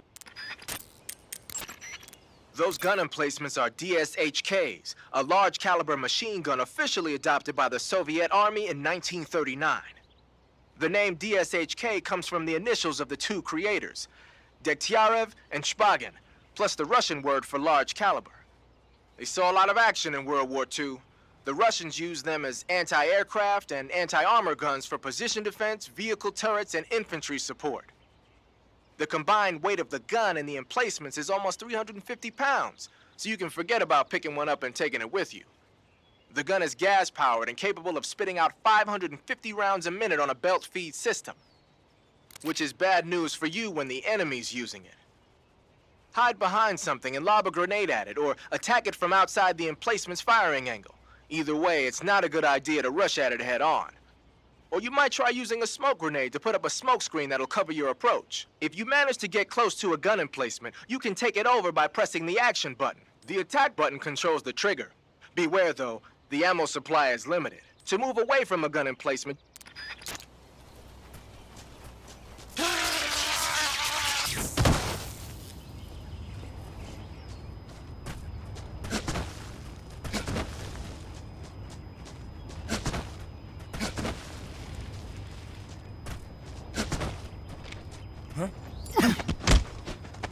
Speak. The provision storehouse is destroyed. Speak. The machine gun. With the action button? Answer me. Bastard. Freeze.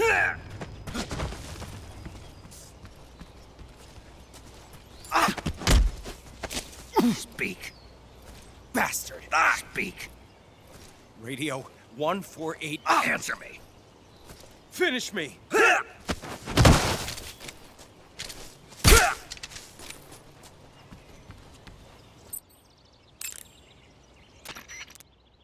Major, What is it? that attack chopper is parked on the heliport. The one from before? Yeah, the one that took away the Shagohod during the Virtuous mission. Perhaps it's an armed variation of the MI-8 HIP. No, some of it looks the same, but the overall shape is different. It's got stub wings, and the cockpit canopy looks like an angular greenhouse. No kidding. Then it must be some kind of new model. I've heard stories recently that the Soviets are developing a flying infantry combat vehicle. That's gotta be it. A flying infantry combat vehicle? Yeah, a transport chopper with troop-carrying capabilities. Think of it as an attack transport chopper version of France's AMX VCI or the Soviet BMP. They must be doing field tests on the initial prototype. A next-generation chopper that's a little smaller than the HIP. Maybe we should call it a Hind. Not bad. It's cool with me. Then it's settled. We'll refer to that new type helicopter as a Hind from now on.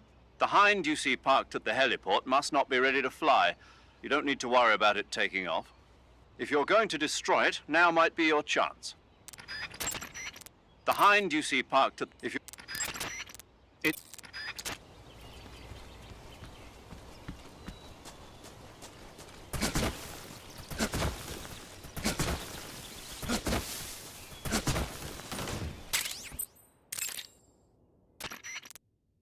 Check your stamina. Snake, that building next to you is an enemy armory. As you might have guessed, those armories you sometimes run into are where they keep their ammo and other stuff.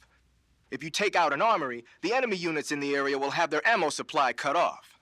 And if they know they're on their last leg, they'll use ammo a little more sparingly in a gunfight. Bottom line, if you blow up an armory, the enemy's firepower decreases. By destroying an armory, you can cut off the enemy's supply of ammunition. That should make your job a lot easier.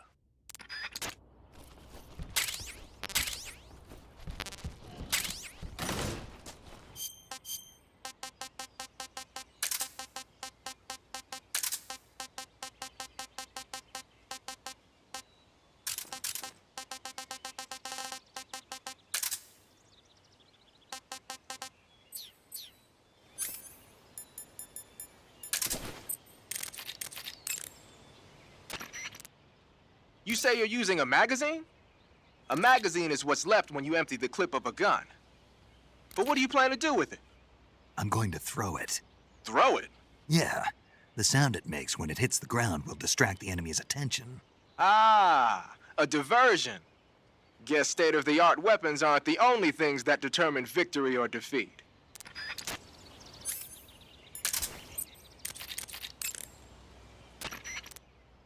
Looks like you've got some TNT.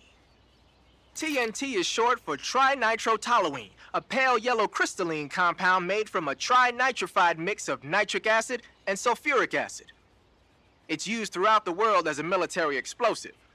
It has a low sensitivity and is chemically stable, making it easy to handle. It's also got a low melting point and can easily be shaped by boiling or steaming it.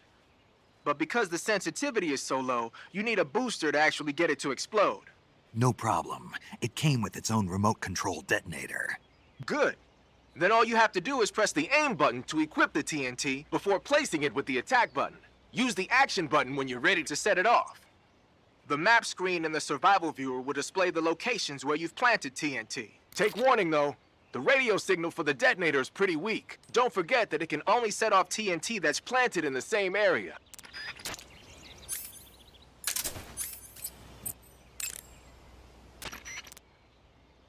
You're thinking of using a white phosphorus grenade. Like the name says, a white phosphorus grenade is one that uses white phosphorus to create an incendiary effect. White phosphorus grenades were used by the U.S. military during World War II. Back then, they were known as Willie Pete's, after the first two letters of white phosphorus. The one you've got there is probably the exact same thing. White phosphorus is a white, waxy substance that spontaneously combusts when it reacts with oxygen. The combustion temperature is over 5,000 degrees Fahrenheit. Any human targets within the area of effect when it explodes are gonna get seriously burned. Just make sure you don't accidentally set yourself on fire. If your body does catch on fire, either plunge into some water or take off the burning clothes and put on new ones. Rolling repeatedly should put the flames out pretty quick, too.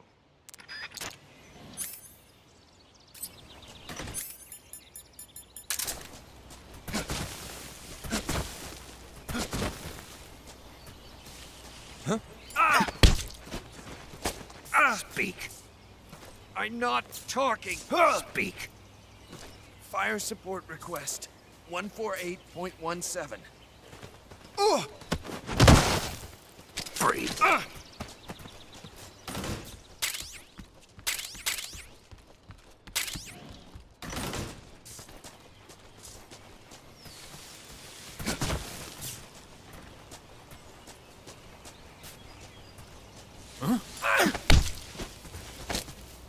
Speak. Destroying the armory will... Answer me. If you shoot the barbed wire fence power source... Answer me. Let me go! Freeze.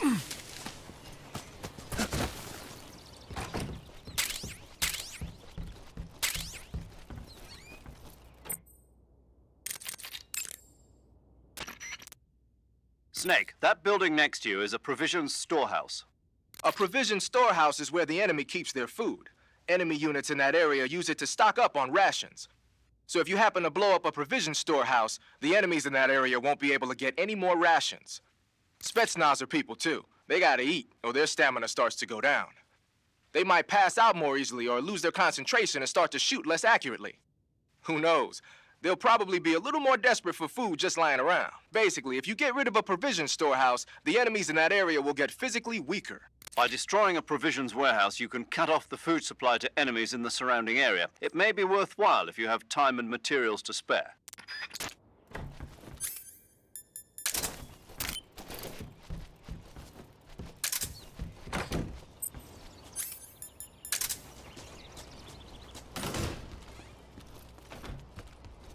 Huh? Speak. I don't have anything. Speak. Under the bed. Speak. Bastard. Freeze.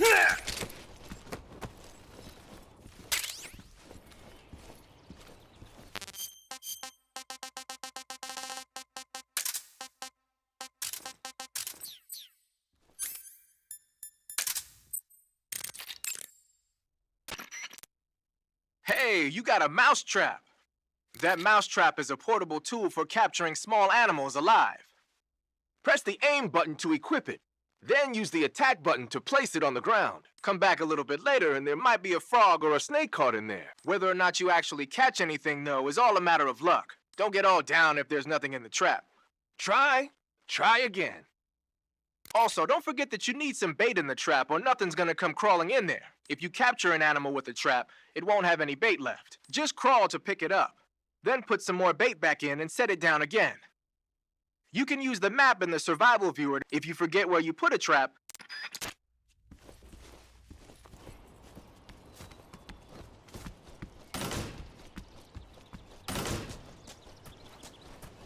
What's wrong?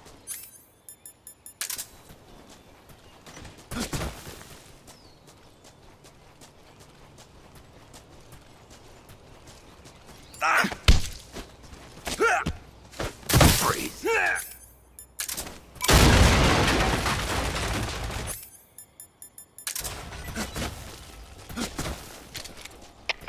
HQ, please respond. This is HQ. Patrol here. We're being attacked. Enemy position unknown. Going into high alert. Acknowledged. Sending reinforcements. Use extra caution.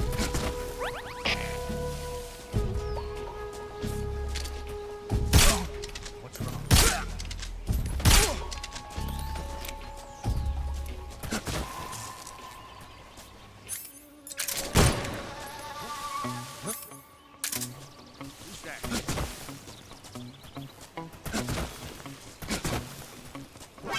that? Speak. I don't Speak. I don't have anything. Answer me. Let go of me. Freeze.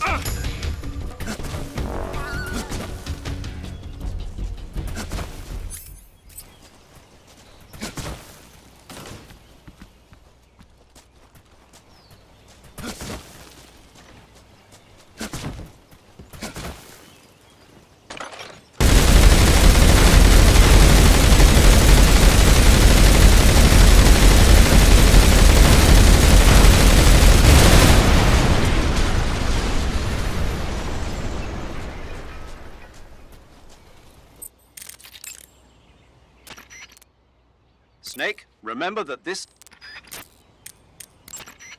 The crevice leading to the...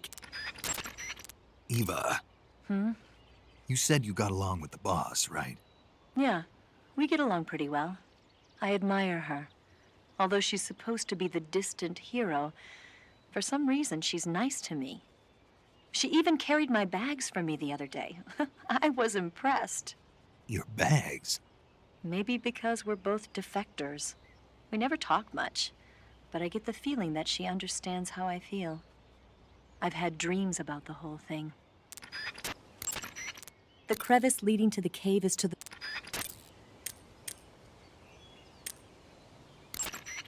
I see you have a calorie mate. Calorie mate? The thing you're holding now? Oh, the little block that looks like a cookie? Try it, it's pretty good. Okay. But what is this thing? Never seen anything like it. Calorie Mate is an energy supplement that contains all the proteins, lipids, vitamins, carbohydrates, and minerals needed for a balanced diet. It's a well-balanced food. Because of that, it's just perfect for giving your body the nutrition it needs in combat. It sounds like a space-age food. Real astronaut food is not very good, but that should taste fine. Yeah, and it'll help balance out all this jungle food I'm eating. It's easy and quick to eat, so it's perfect when you're running late for an important mission in the morning. I've never been late for a mission. Really? Aren't you always keeping people waiting? What? Furthermore, one of Calorie Mate's biggest advantages is that they are all exactly the same portion size. So no matter how you eat it, you always get the same nutrients, flavor, and calories. Something has happened to me. I don't know what's happening. I've been injected with a virus. A-H, Shan Bomb Bon Linwood. I'd need 2 girls, 1 cup. You know what to do. Calorie Mate has a set number of calories, so it's easy to keep track of your calorie intake. All of the geisha girls in Japan use Calorie Mate for watching their calories. I see. You seem to know a lot about Japan, don't you? Yes, I love Japan.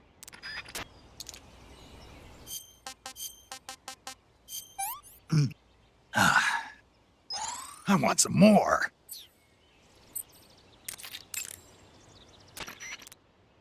I see you've got yourself a ration. Rations are portable meals carried by Soviet soldiers. I've heard some nasty stories about how they taste. It looks like the rumors are true. Great. Hey, you should be grateful. Those things are designed to last. No matter how long you keep a ration, it'll never go bad. And they're surprisingly good for you, too. I'd take a snake over this any day, even if it's a little rotten. You are hopeless.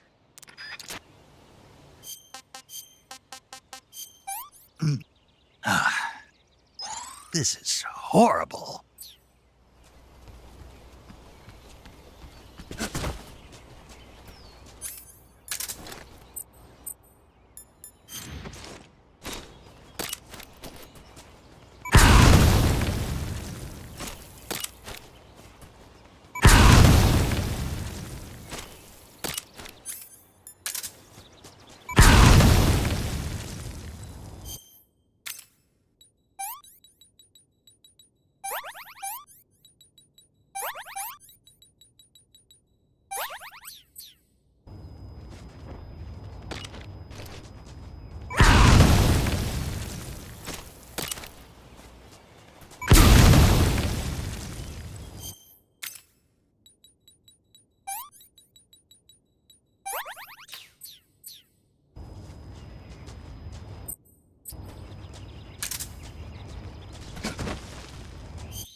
here at last.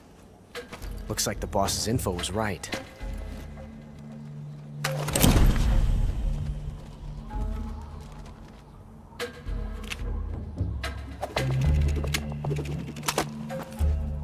Twice now you've made me taste bitter defeat.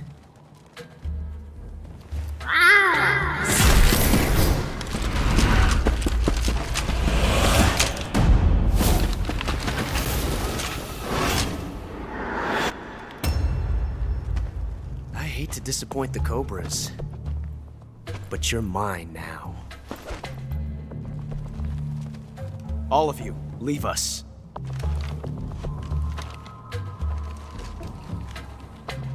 It's just you and me. No one to get in our way. Ocelots are proud creatures. They prefer to hunt alone.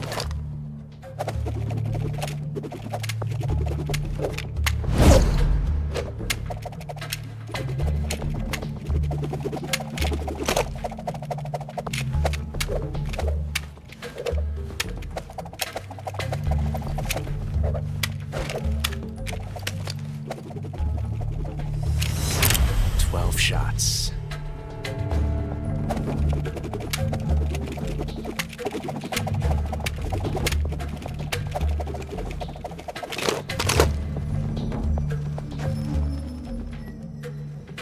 This time I've got 12 shots.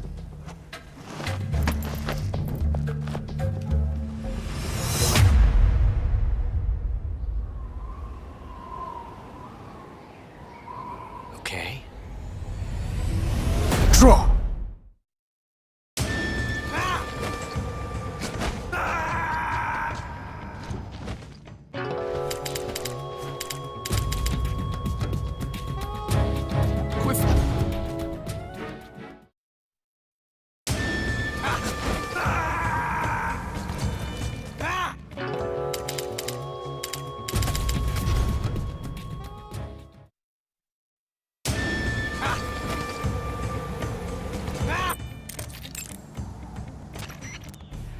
Snake, the only way to proceed is to fight. You have to defeat Ocelot. You can't jump over that crevice, and hand-to-hand combat is out of the question. You'll have to shoot it out with him. Take cover behind something and wait for an opening, and then attack. Ocelot is using a revolver. Revolvers take a long time to reload when they run out of bullets. When he stops to reload, that's your chance to attack.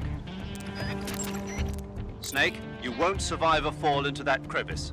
Make sure you don't fall into it while rolling by mistake. Even if Ocelot hides in a blind spot, you can still shoot him from up in the trees. If he hides from you, climb a tree and attack him from there.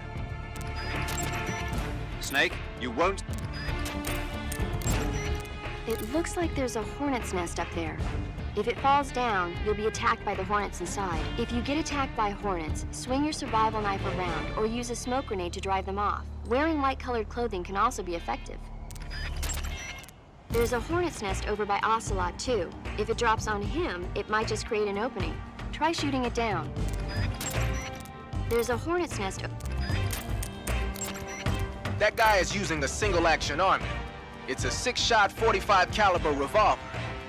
The only drawback is that because it's a revolver, it's a pain in the ass to reload. Ocelot will be open to attack while he's reloading. Use that window to unload on him. Ocelot has 2 single-action army revolvers. That gives him 12 bullets in all. Keep a close eye on his remaining rounds. When he stops to reload, open fire. Ocelot is a force to be reckoned with. Don't even think about running away. The only way to proceed with the mission is to defeat him. They say that Ocelot can hit targets hiding behind obstacles by using ricochet shots. Rocks and trees won't protect you. If you stay too long in the same spot, you'll only be making yourself an easy target. Don't stand still. Keep moving. I'm not sure why, but Ocelot seems to have a thing for his cap. You might be able to get him to let down his guard by shooting it off his head. All the exits are being blocked by members of the Ocelot unit. They're fiercely loyal to Ocelot. Even if Ocelot ordered them not to get involved, They might just step in to back him up if he gets in trouble. If you get attacked by one of the Ocelots, use a grenade or something to fight back. I'm not sure why.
Not bad.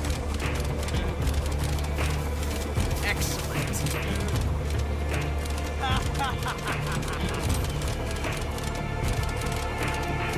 Come on. Fight like you mean it.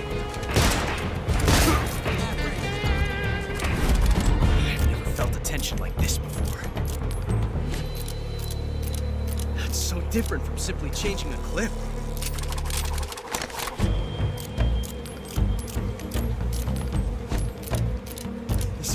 Time is exhilarating.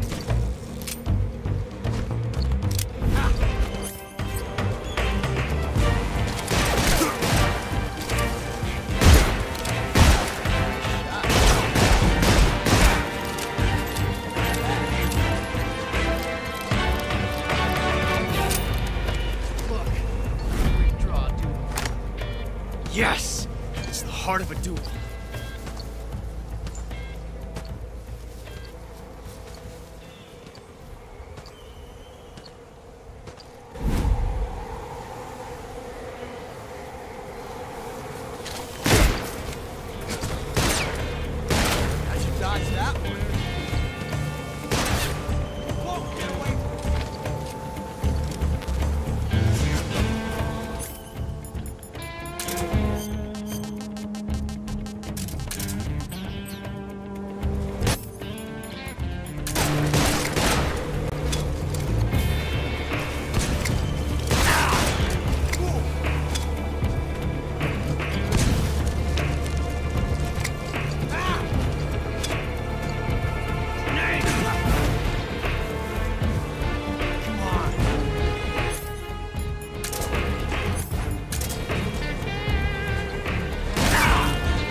Love it!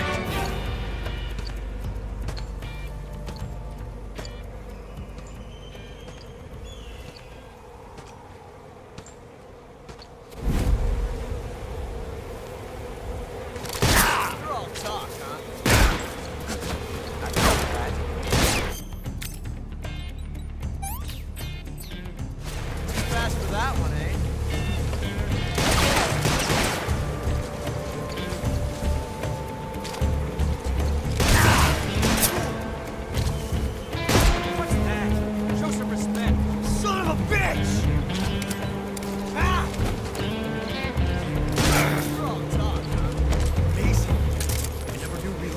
So thrilling in the middle of battle.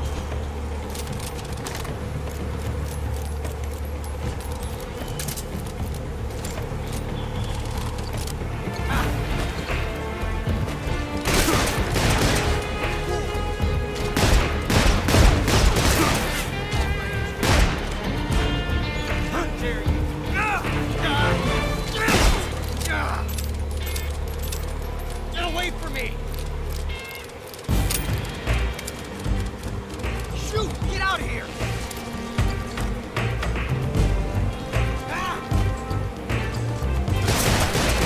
I should dodge that one.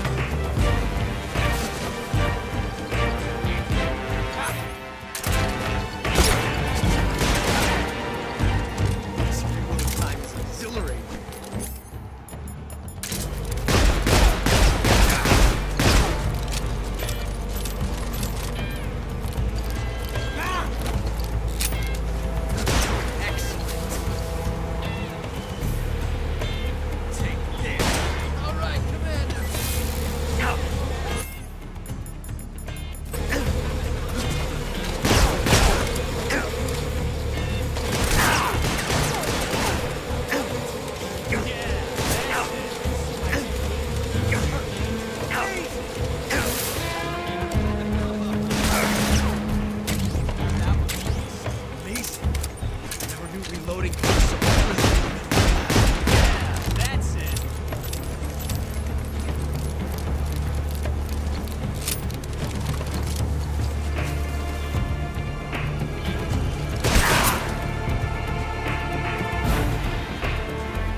Revolution.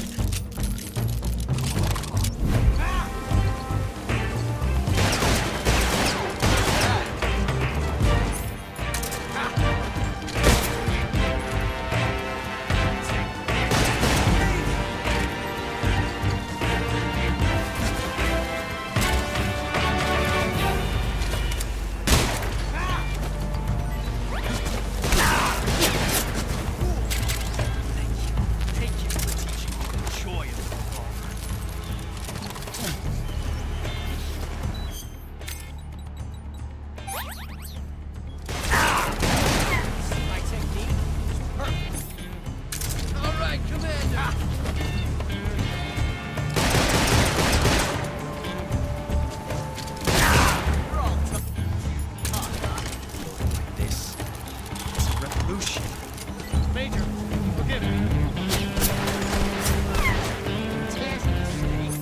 Out of this. Understood.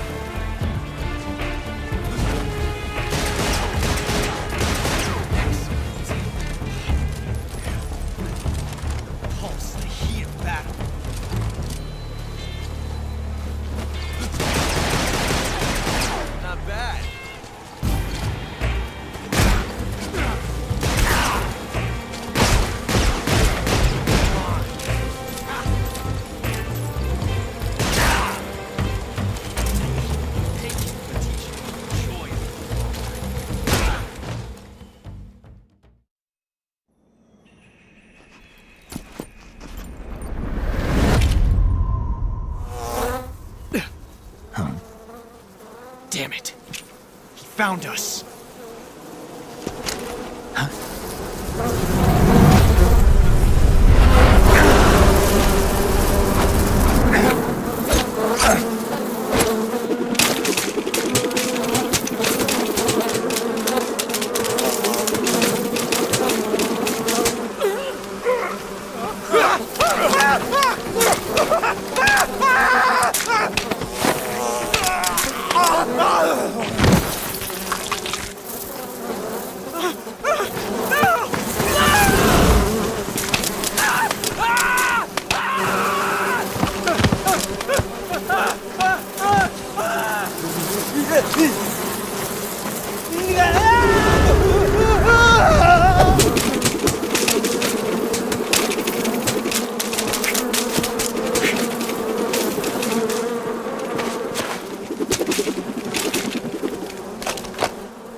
You were lucky. We'll meet again.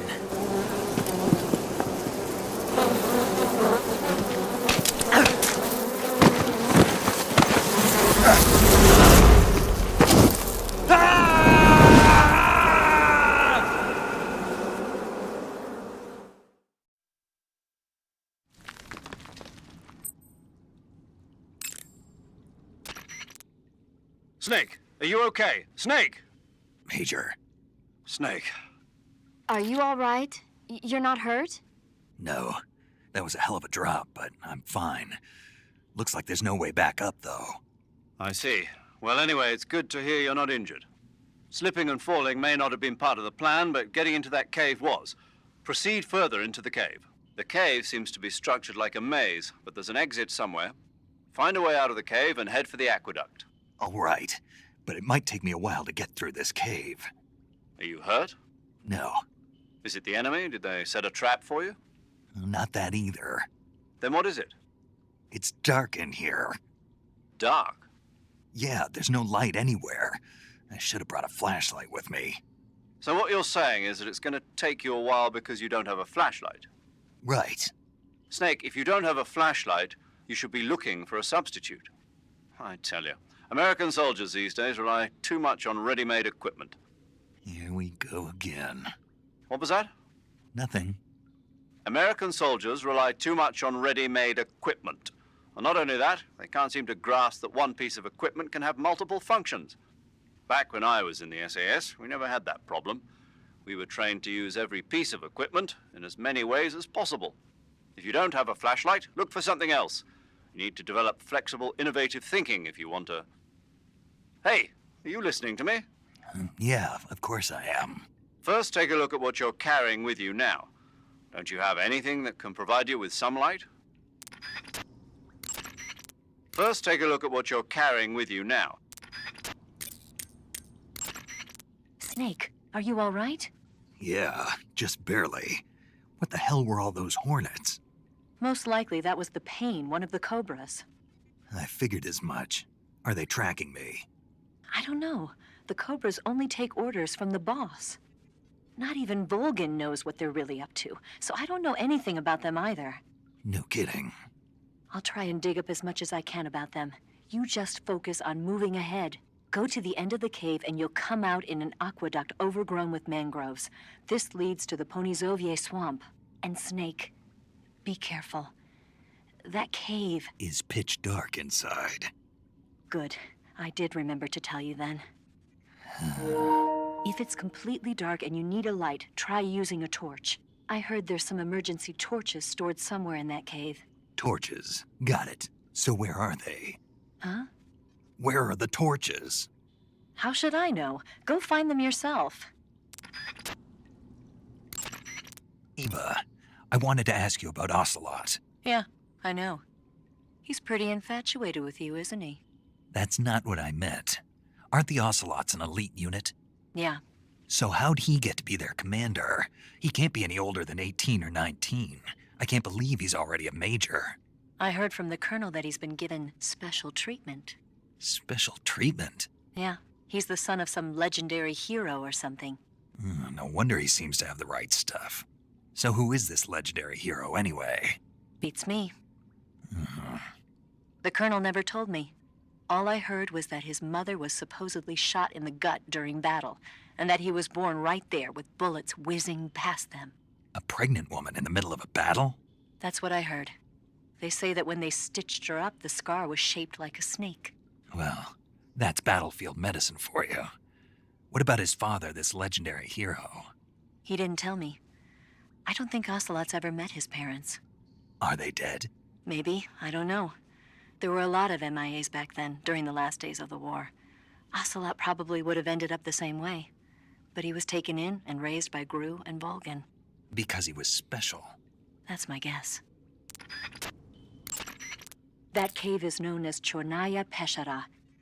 In Russian, Chornaya Peshara means the black cave from which cold wind blows.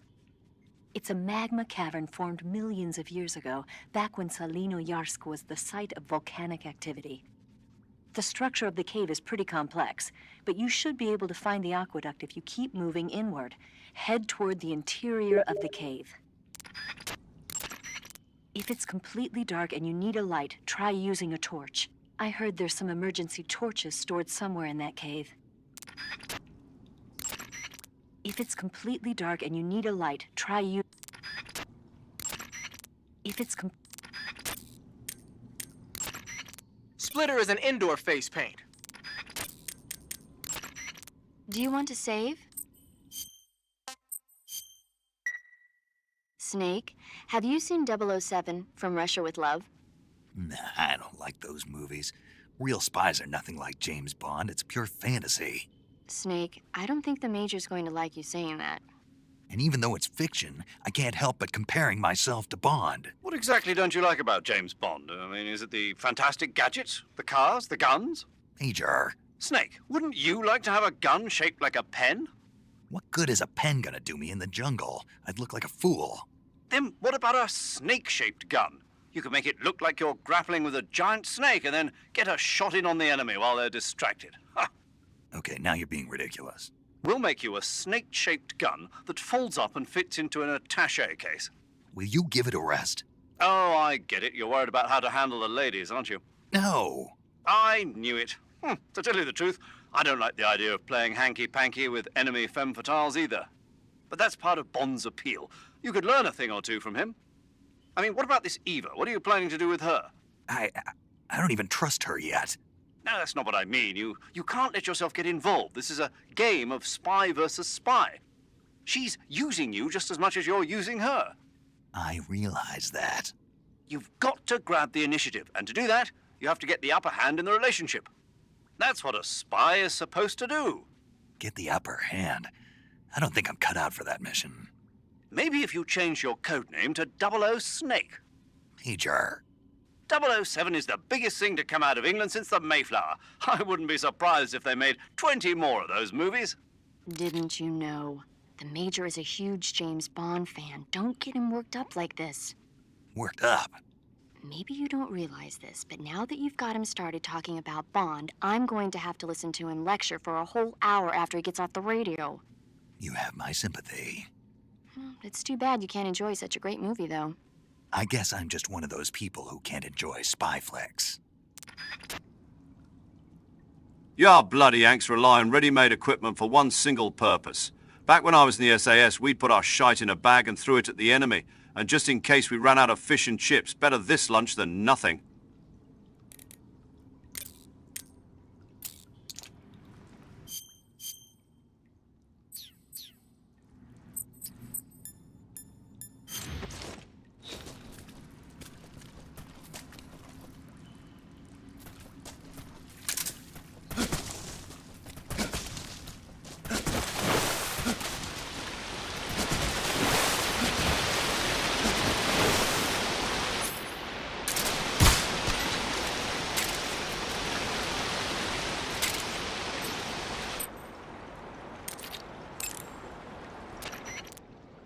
I see you found some Russian glow caps. The Russian glow cap is a kind of luminescent fungus, a mushroom that glows in the dark. Why would a mushroom glow in the dark? It's bioluminescent, just like a firefly.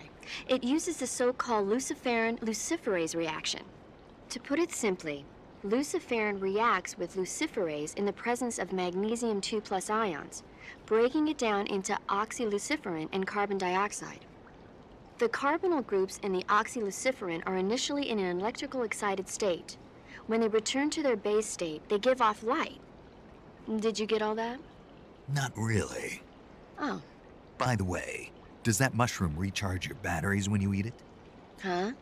I mean, it seems like if you ate a glowing mushroom, it might recharge your batteries or something. Snake, your batteries are organic batteries. They produce electricity by utilizing the potential difference between cells. Organic batteries are known for their highly efficient energy conversion, but they still rely on chemical reactions between proteins and enzymes to... So you're saying they'll get recharged? Believe what you want. Great.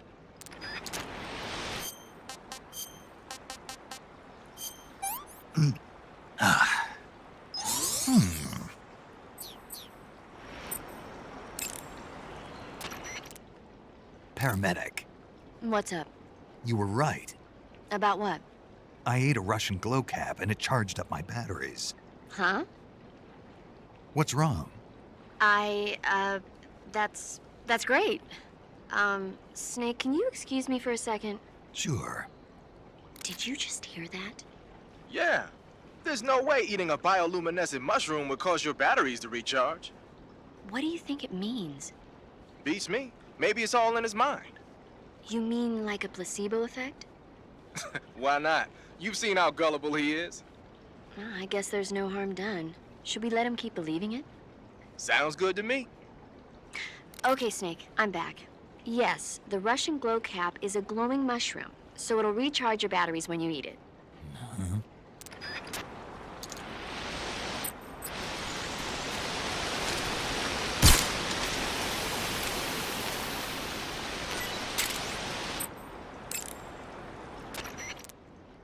I see you've caught yourself a Kenyan mangrove crab. The Kenyan mangrove crab is a land-going crab. It lives in burrows dug near seashores and mangrove swamps. It's not poisonous, but it might hurt a little if it attacks you with its pinchers. Treat it with caution. Got it. So this thing must taste pretty good, huh? Why do you say must? It's a crab, isn't it? It is. And crabs are good to eat. What's so good about them? You don't like crab? Not at all. Why not? Why? How can you eat those things? They're all purple and yellow striped, and they stink like cat pee. But that's just my opinion. Don't listen to me. Let's see here. The guide says... No way. It says they're delicious. Well, if you want to eat one, then go right ahead, but count me out.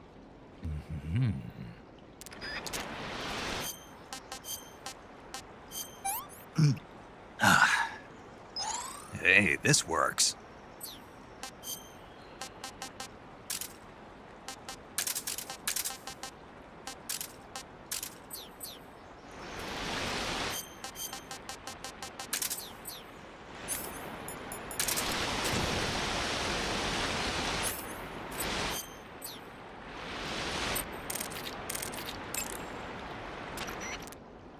A torch?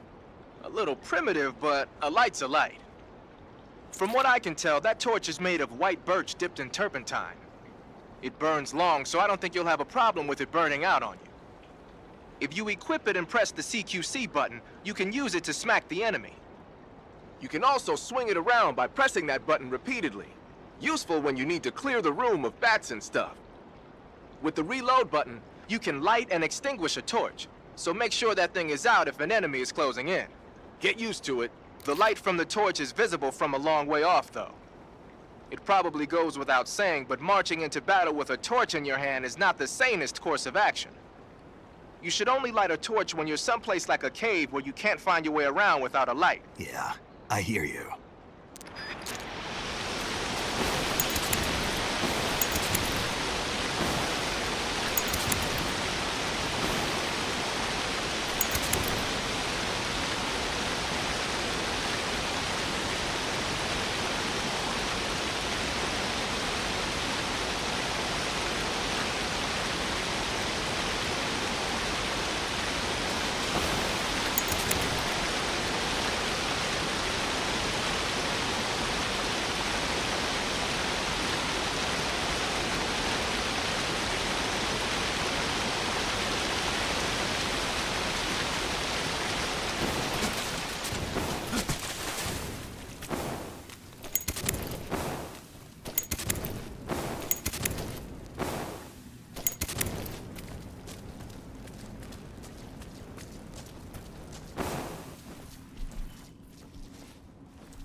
I see you've caught yourself a Taiwanese cobra.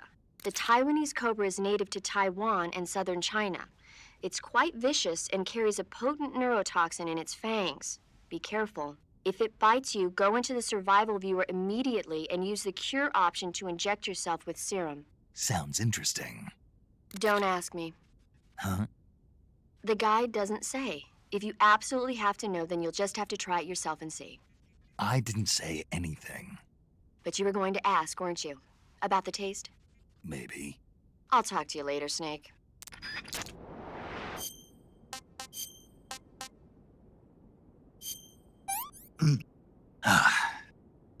What can I say?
I see you've caught a vampire bat.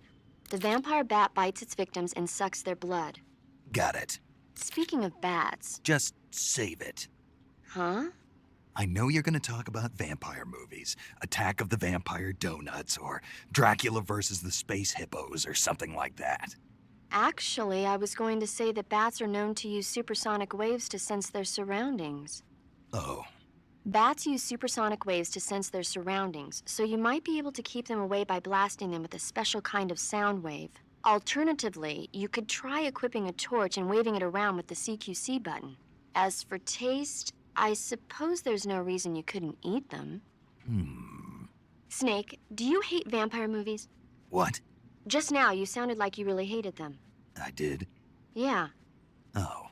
Well, no one really likes them, do they? some people do. Like you. Yeah, they're fascinating, you know? Like the movie Dracula... Don't say it. Why not? Just don't. Are you afraid? What? You're afraid of vampires, aren't you? Don't be ridiculous. But... Listen, there are no such things as vampires. They're just a stupid, made-up legend. Even if they do seem real sometimes. well, sure. You think I'd be afraid of something like that? No. Exactly. Right. I'm not afraid of vampires. Uh-huh. It's just that whenever somebody starts talking about vampires, I end up dreaming about them that night, and I don't need that right now. That's all. Okay.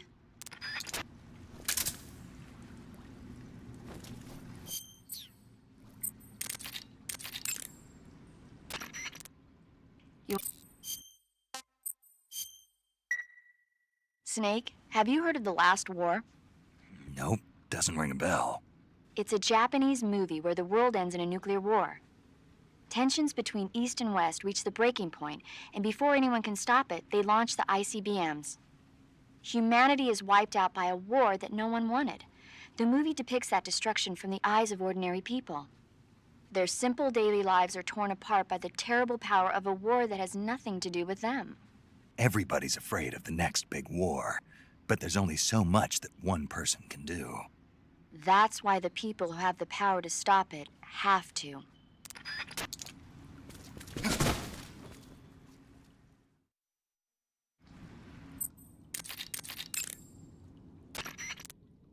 You want to...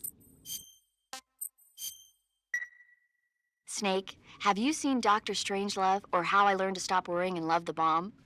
What? Dr. Strangelove. Have you seen it? No. It's about this insane American Air Force commander who sends a bomber out to drop an H-bomb on Russia. It's a black comedy.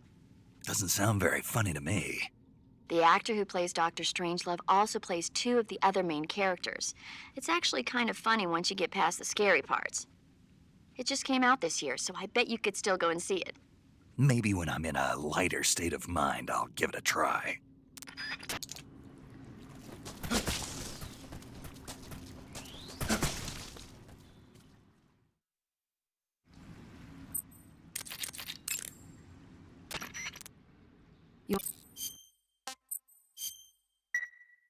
Take care, Snake.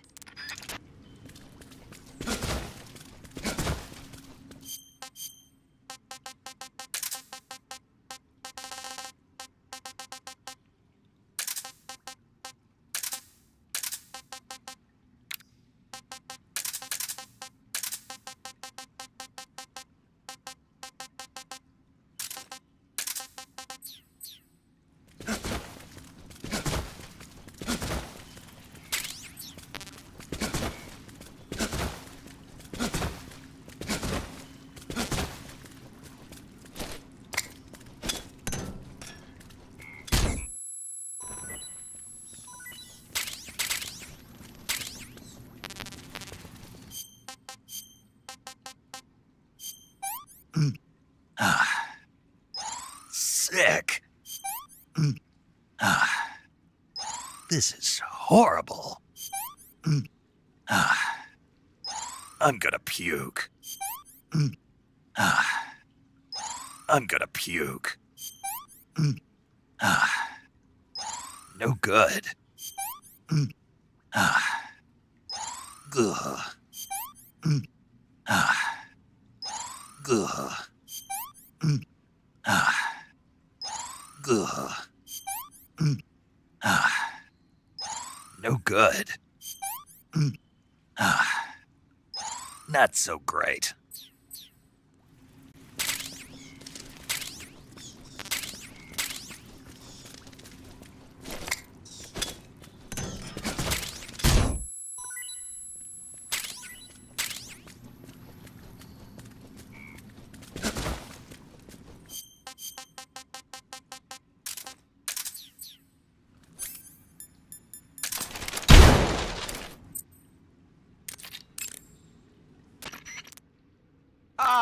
I see you got yourself an M37. The M37 is a 12-gauge pump-action shotgun. Don't expect any kind of accuracy from a distance, but one blast will send the enemy flying, and it's got some serious firepower, too. Good thing to have with you in close-range combat. It takes a while to reload, though, so plan accordingly. The thing that really distinguishes the M37 is that it's lightweight. It's about 2 pounds lighter than other shotguns. In fact, it's so light that it's been nicknamed the Featherlight. Yeah, and to top it off, this one's had its barrel and stock sawed off. That's probably a modification to make it easier to wield in the jungle. Those Soviet boys know what they're doing. I guess the other distinguishing feature would be the lack of an ejection port on the side of the receiver. Ambidextrous, huh? Exactly. It's been designed so you can use it left-handed or right-handed with equal ease. But that's not all. The low number of apertures means that it won't get jammed up as much with mud and dirt when you use it out in the field. This weapon is made for the jungle. Good to know. But what are they doing with an American-made shotgun? Good question. I guess they could be doing research on Western weapons, but... Did you ever hear about the SAS using shotguns in the jungle combat in Malaya? Just stories. In the jungle, you're always running into the enemy when you least expect it. The SAS found the shotgun to be extremely effective, delivering massive firepower in a short period of time. Because of that, lately a lot of point men are starting to use shotguns as their weapon of choice. Vogan's men might be trying that tactic out for themselves.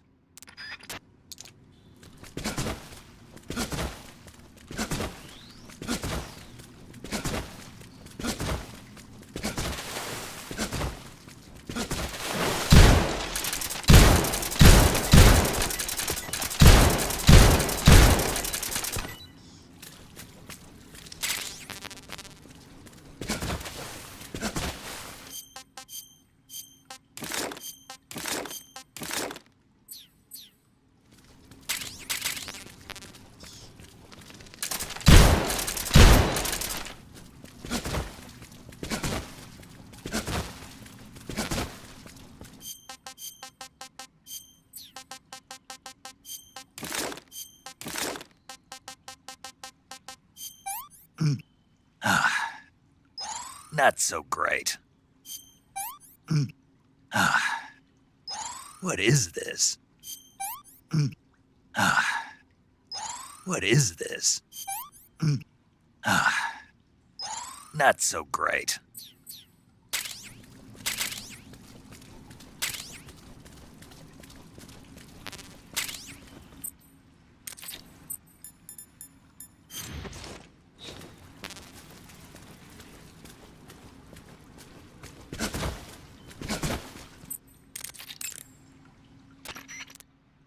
The cave seems to be structured like a maze.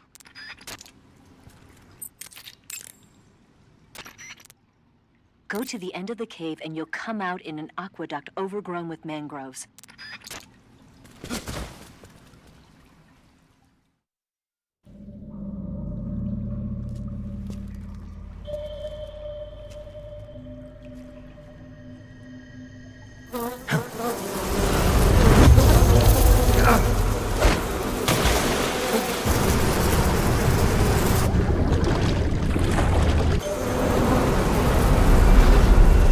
I've caught you at last.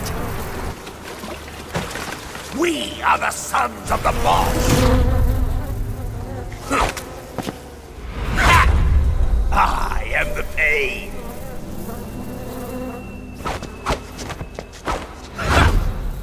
I will guide you to a world of anguish beyond your imagination!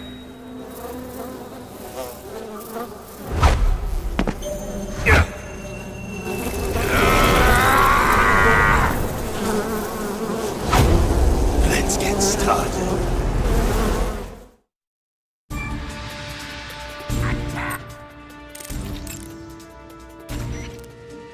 Snake, as long as the Pain is using his hornets to protect his body, you won't be able to damage him with gun attacks. You'll need to use a grenade to get rid of the hornet swarm first. Throw a grenade at him. The shotgun should work as well. Get rid of those hornets protecting him, and then attack him with a gun. The Pain seems to be directing swarms of hornets to attack you. Be careful. If you're attacked by a swarm of hornets, your life will steadily decrease. When the hornets come to attack you, you can cause the swarm to scatter by shooting at it with your gun. Also, the hornets can't follow you into the water, so you can get away by diving into the water. Hornets are also vulnerable to fire and smoke. You can keep them away from you by using a smoke grenade, swinging a torch around you. Snake, watch out for those bullet bees he shoots. Bullet bees are the name the Pain gives the special hornets he raises inside his own body. And if they get into your body, your wounds will become worse and worse until you get rid of them. If you're afflicted by bullet bees, go into the survival viewer immediately and use Cure to dig them out with your knife. Once the bullet bees are out, don't forget to apply styptic and disinfectant to the wound. Snake, if the Pain's hornets stick to you, you won't be able to move freely. If hornets start to stick to you, either jump into the water. If you become unable to move, wiggle and move. Snake, not even the Pain's special hornets can pursue you into the water, and the grenades he throws will only be half as deadly underwater. If you sense danger, escape by diving into the water. To dive underwater, Snake, you won't be able to see a thing with a swarm of hornets covering your head. The hornets can't follow you into the water. You might be able to trap some of the hornets by throwing a hornet's nest at them. The Pain is said to possess the power to control his hornets at will. Watch out for insect-based attacks, especially his so-called bullet bees. The Pain doesn't just use hornets, he's got guns and grenades in his arsenal too. Be especially careful about those grenades. Snake, watch out for those bullet bees. Bullet bee is the pet name the Pain gave to a special type of hornet that he keeps inside his body. When the Pain gives the order, they fly at their target like bullets, burrow into his body, and eat away at his insides until he's dead. If you get hit by a bullet bee, go into the survival viewer right away and heal yourself on the Cure screen. That being said, despite the name, a bullet bee is really just a type of hornet. They can't follow you into the water. If the Pain launches any at you, dive under the water. The Pain can supposedly use his hornets to create a copy of himself and confuse the enemy. If he does that, try and figure out which one is real and attack it. When he copies himself, the hornets that normally protect him will be used to create the double. That means you'll be able to damage him with a gun. But be warned, if you screw up and shoot the double, or you take too long to shoot, you'll get hit with a counterattack. The Pain is said to possess... The Pain has the power to control swarms of hornets at will. Watch out for his hornet-based attacks. Not even the Pain's special breed of hornet. The Pain has the power...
I heard you defeated the Pain.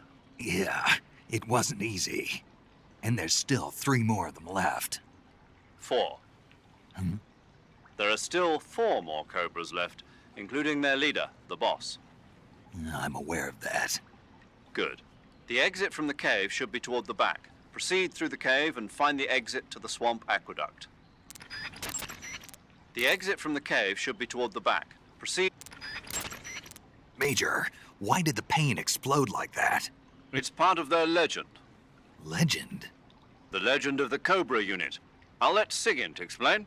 Sigint? Yeah, that's a microbomb. A microbomb? Yep. During World War II, the Cobra unit was used for the nastiest kinds of wet works, the kind that could never be let out into the open. Their missions were so top secret that not only were they forbidden to be taken prisoner, they couldn't even leave their corpse behind. Because of this, or so the legend goes, they carried a microbomb with them on their missions in case they needed to commit suicide. I always thought it was just a rumor. I never expected it would turn out to be true. But why would they be carrying bombs this time around? It's not like they're in hostile territory. Maybe they're ready to die. Ready to die? Yeah. They've got no unit to go back to. Not even a country. So they've got no place to die except the battlefield, huh? Yeah. No turning back for them. I wonder if the boss feels the same. The degree to which... A suppressor can be... Snake, you beat the Pain. Not without a tough fight. How did it feel to fight one of the boss's comrades? What are you getting at? I just want to know what it's like to have fought a member of the legendary Cobra unit. That's all. What you want to know is if I can really face the boss. Is that right? Well, that too. Don't waste your time worrying about me. I'll get the mission done. I certainly hope so. So the exit of the cave is up ahead? Right. Go to the end of the cave and you'll come out in an aqueduct overgrown with mangroves. This leads to the Ponizovye swamp. I heard a report that they've transported a sniper rifle to the western part of Ponizovye, the aqueduct at the other end of the cave. When you get to the aqueduct, you might want to head over that way and check it out. I heard a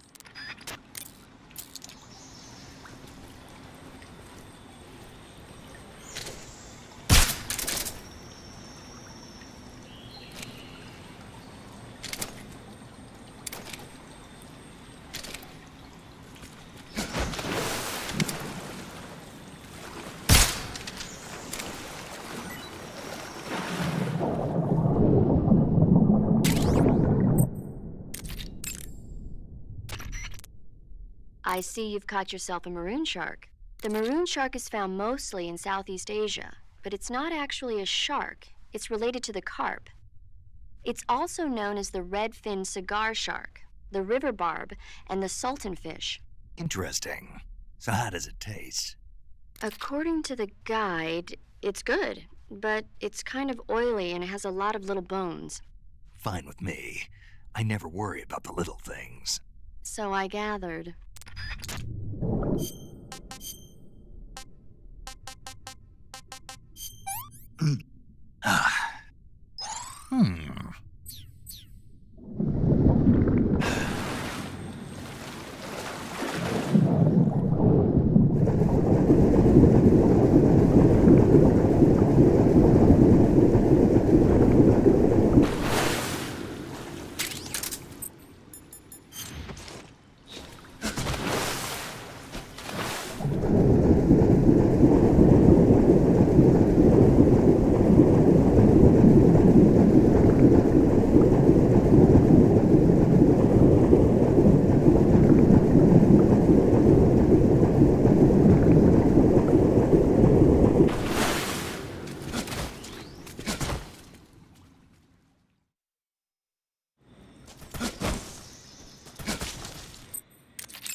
When you creep inside a small...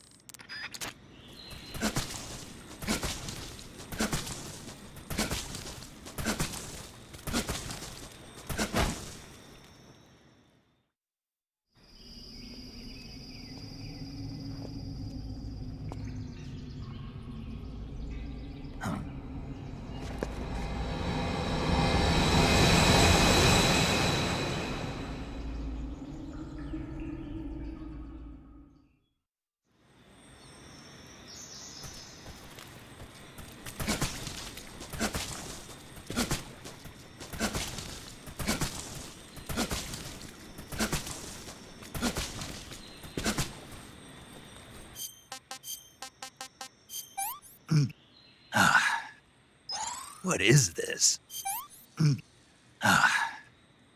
What is this? What is this? Not so great.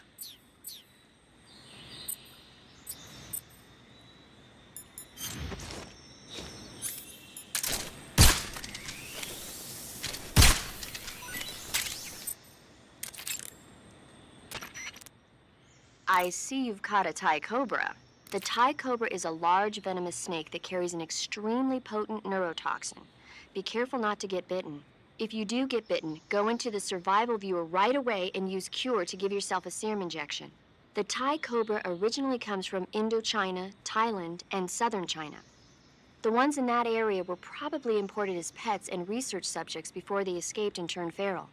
Not as food? Come again? They weren't imported as food, They're not for eating. so they don't taste good then. That's not my point. It's not a matter of whether they taste good or not. People don't raise snakes for food, period. Okay. So you're saying they might be good to eat, right? Only one way to find out.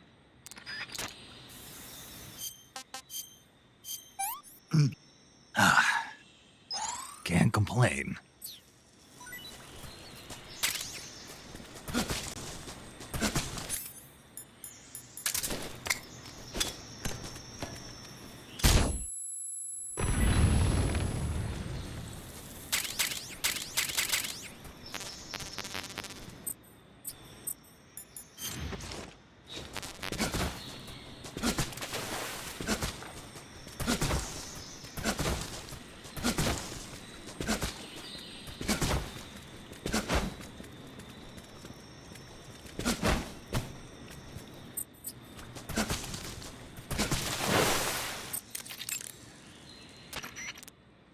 The exit from the cave should be toward the back. Proceed through the cave and find the exit to the swamp aqueduct.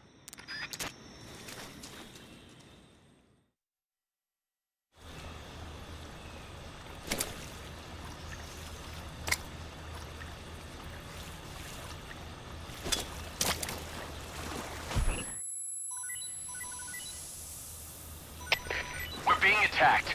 Enemy position unknown. Going into high alert. Acknowledged. Keep your eyes open.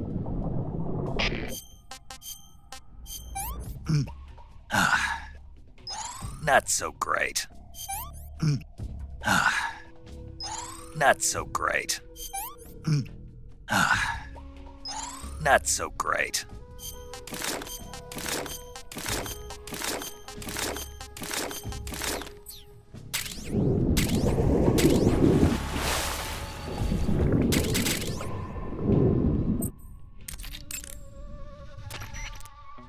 I see you've caught yourself a big-eye trevally. The big-eye trevally is a type of mackerel. The adult fish lives around coral reefs, but the young can be found in freshwater areas such as estuaries and rivers. Good to know. So, how do they taste? The guidebook doesn't say. Huh. Well, if they're a kind of mackerel, they should be okay to eat, right? You'd think so, but... But what? Well, I've heard stories about people getting ciguatera poisoning after eating the adult fish. Ciguatera poisoning? Uh-huh. Fishes that live near coral reefs are sometimes contaminated with a poison known as ciguatera toxin. It apparently gives you food poisoning when you eat it. So I can't eat those big-eyed trevally? I don't know whether those trevally are contaminated with ciguatera or not, but use caution just in case.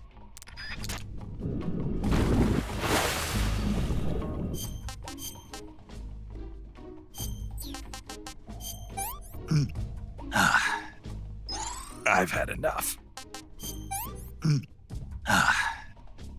This is horrible.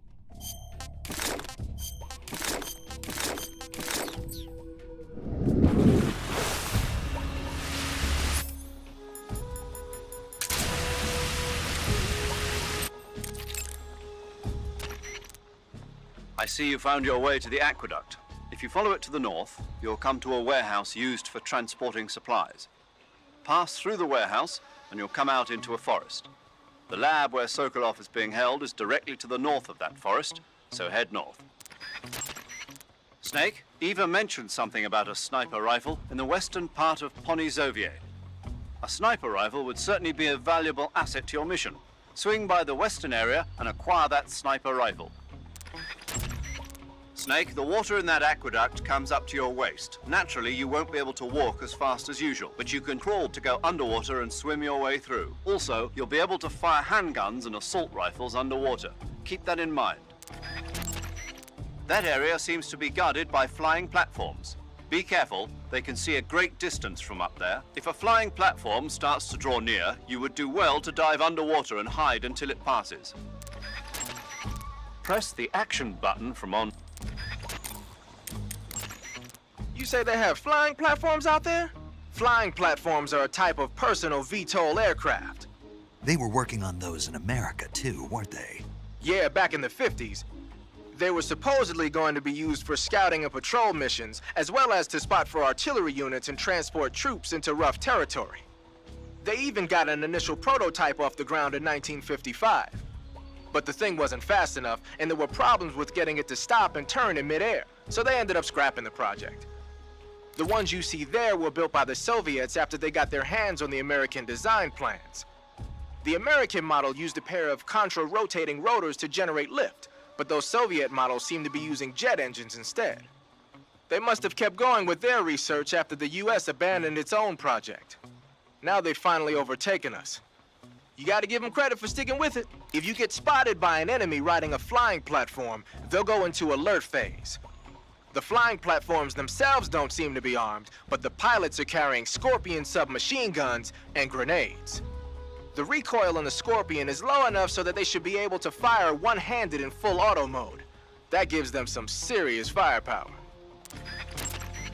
The armor plating on the body of a flying platform is bound to be pretty thick. I don't think you're gonna be able to penetrate it with a handgun or an assault rifle. When you're up against a flying platform, try and aim for either the pilot or the engine on the underbelly. The flying platforms have a searchlight attached to the front. If you knock it out, that should handicap its scouting ability. And in some cases, it might even have to go back to base for repairs. The flying platforms have a searchlight attached to the front. If you knock it out, that should handicap its scouting ability. And in some...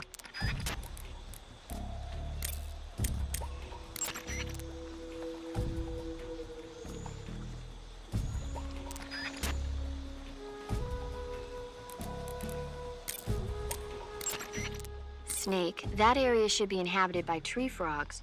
The tree frog is a green frog that's found throughout Asia. It's arboreal, spending most of its time in shrubs and bushes.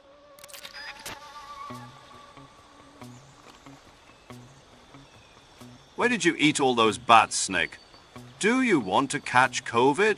Quick, inject yourself with bleach and horse tranquilizer.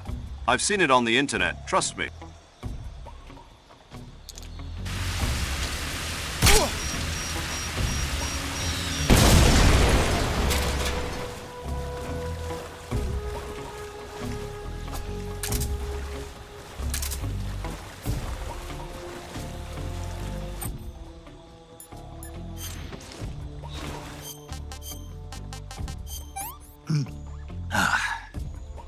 Not so great.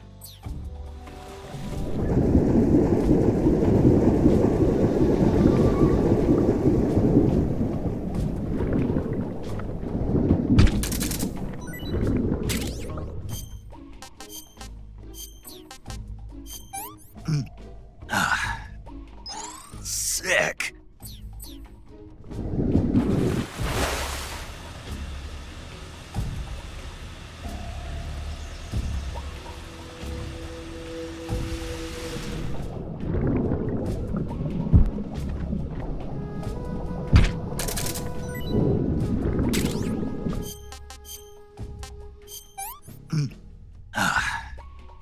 I'm stuffed.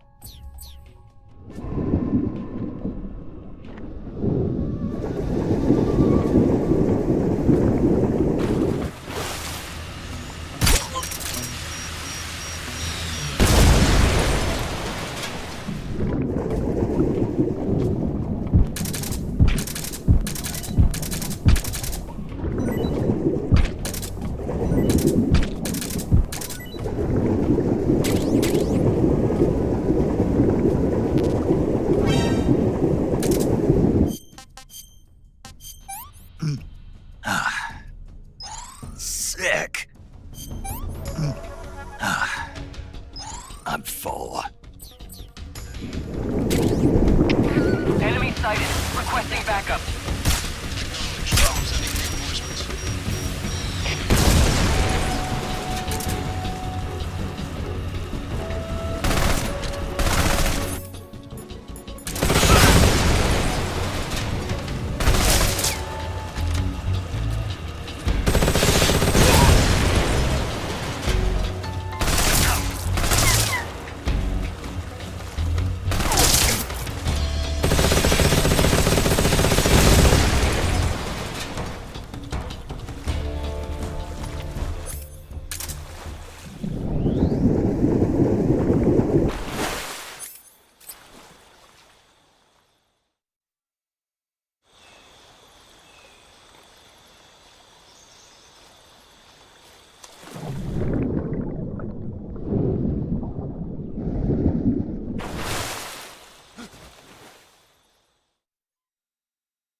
The flying platforms have the armor plating on...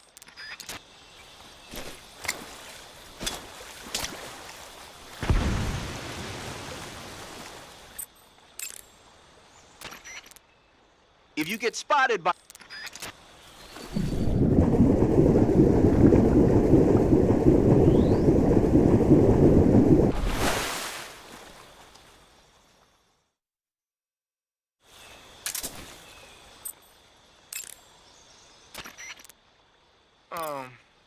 That's a weird grenade you got there. From what I can tell, it's an anti-electronics weapon that works by scattering a bunch of metal foil in the air to interfere with radio signals. Call it a chaff grenade, if you will.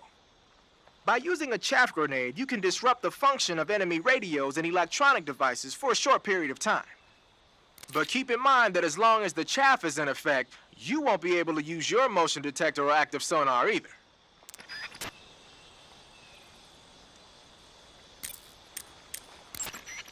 When in first-person view,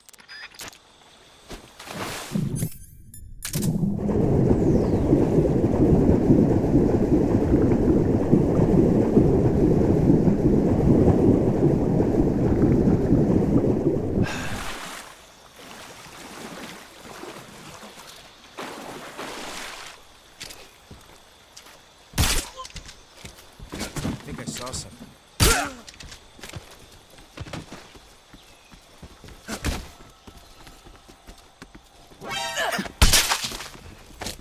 Speak. You lousy! Speak. Fire support request 143.20. Answer me. Flying platform's weakness is its engine. Speak. You lousy! Freeze.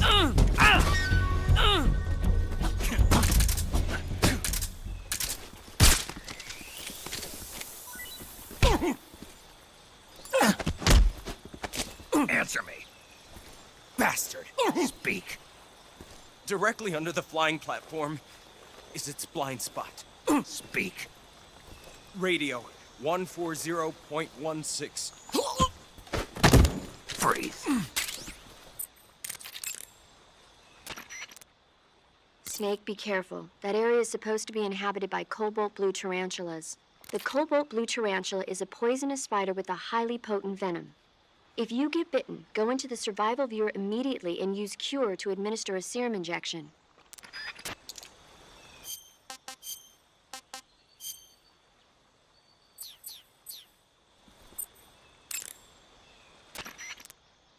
Snake, that area...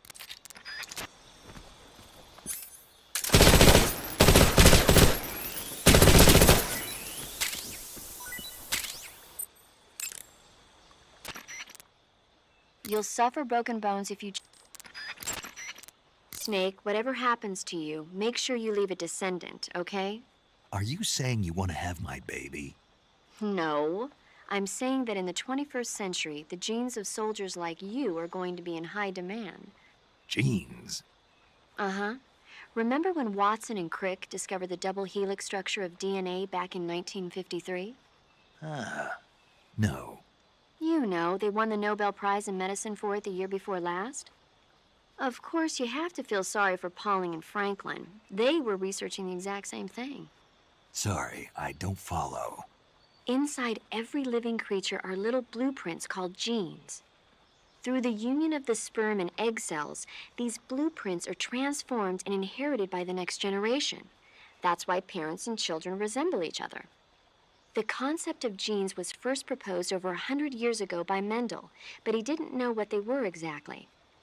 For a while, it was thought that chromosomes were composed not of deoxyribonucleic acid, but of proteins called polypeptides. Later, it was shown that deoxyribonucleic acid, or DNA, was a biological macromolecule. Then 11 years ago, Watson and Crick discovered that DNA had a double helix structure. Yeah, this is all fascinating stuff, but what exactly does it have to do with me? The inherent characteristics of any given individual are determined by his or her genes. By duplicating a set of superior genes, a separate body with the same set of characteristics, a clone, can be created. But genes don't control a person's fate. That's true, but having an offspring that's genetically identical to the parent is more efficient, right? You can expect better results that way. More efficient? You can't mass-produce human beings. Maybe, but now that we know the true nature of genes, human cloning is that much closer to reality. Nuclear transplanting is already theoretically possible, so one day... My genes are going to be a valuable commodity. Exactly. They'd never let that happen. Just think, even if your body dies, you survive and go on to bigger and better accomplishments. If you think about it, it's kind of an honor. Does that kind of technology seriously appeal to you? Well, I am a doctor. I can't condone it on moral grounds, but I'm fascinated by the possibilities. Especially when I see such an excellent specimen as yourself. Yeah, well, thanks for the compliment, but it doesn't make me feel any better. Don't be so glum. It's not like it's going to happen anytime soon. We'll just have to wait and see. Some types of food...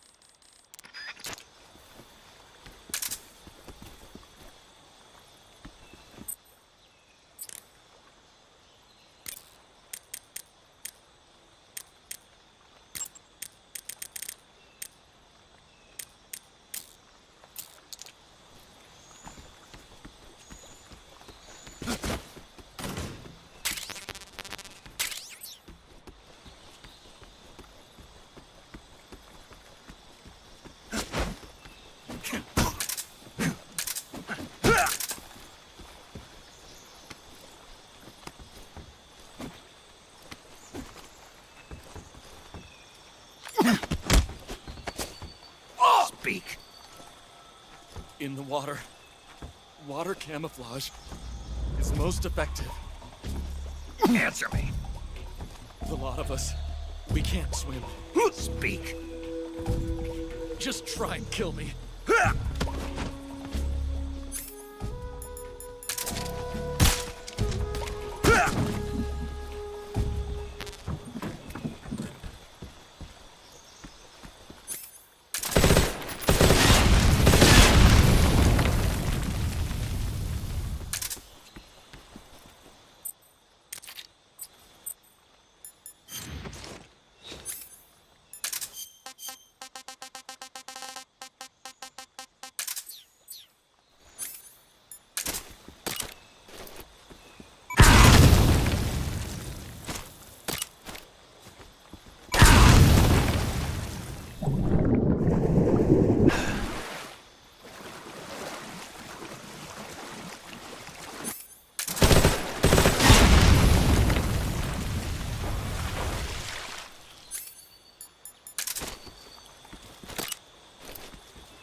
Sick.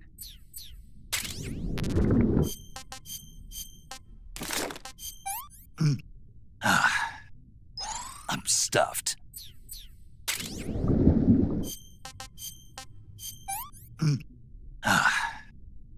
Can't eat anymore.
The armor plating on the body of a flying platform.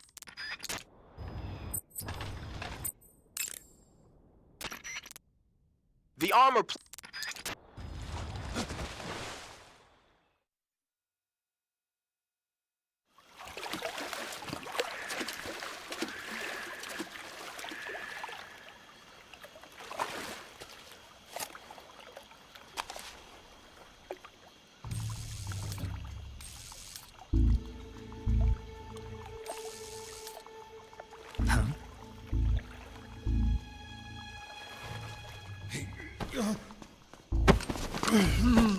Get your hands off me. I'm not going anywhere.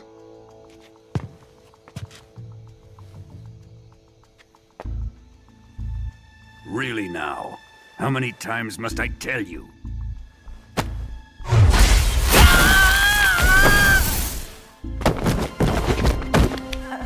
Tanya!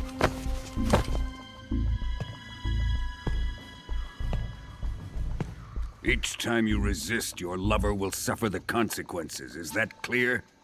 Volgin.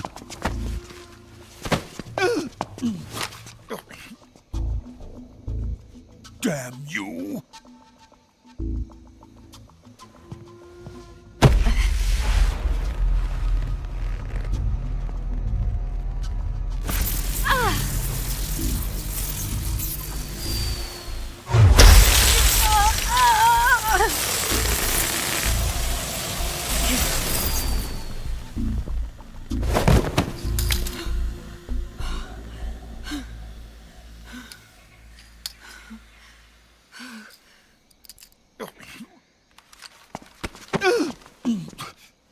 Hold it right there, traitor.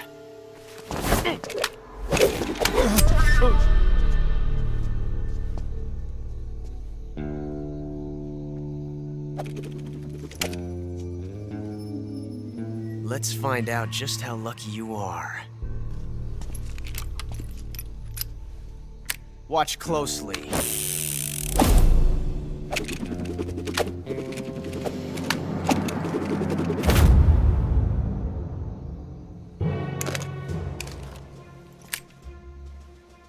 One of these 3 guns has a single bullet in it.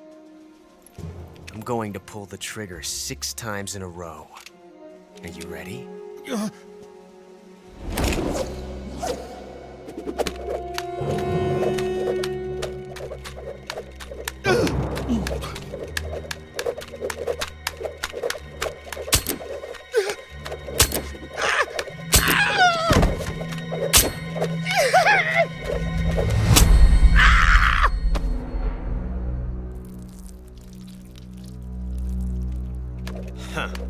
Looks like your luck hasn't run out yet.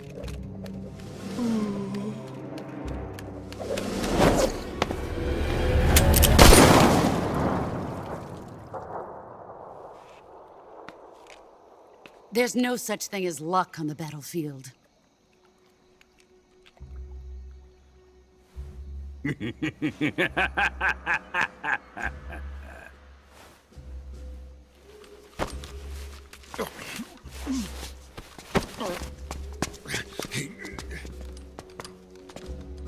You'd better stay in line from now on. The Cobras will take care of him.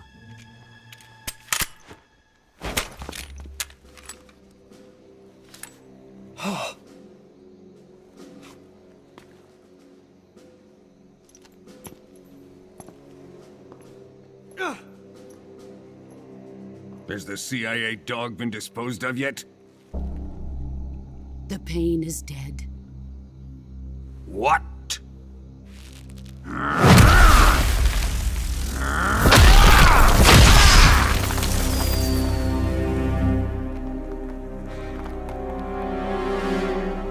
He may be a child, but he's definitely one of yours.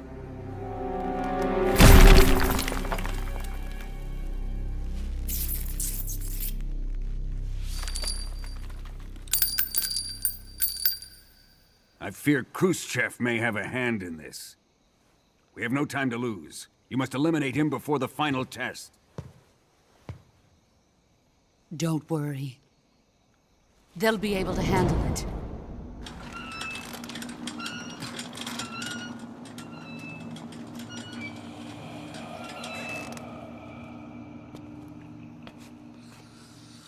I'm leaving him to you, the fear.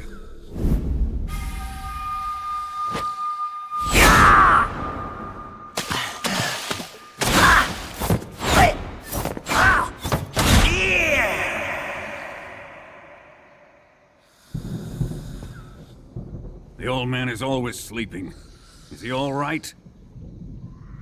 The end is saving what life he has left in him for battle. Normally, he's dead. But he'll wake up when the time is right.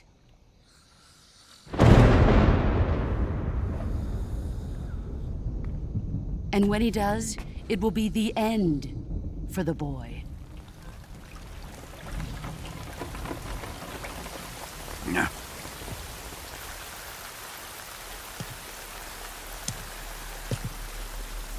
Sokolov isn't worth your love. You can entertain me until the rain stops.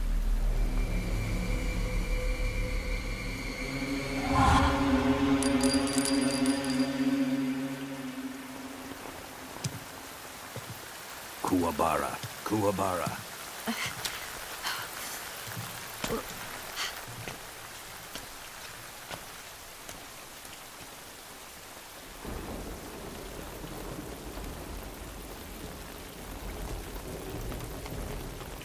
Desaro, is that you?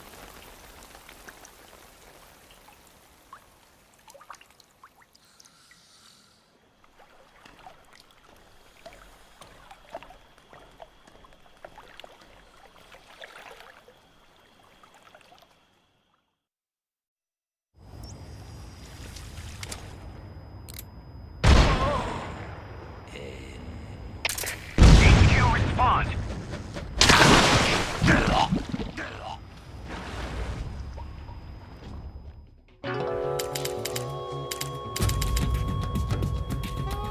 Snake! You alright? Snake! Snake!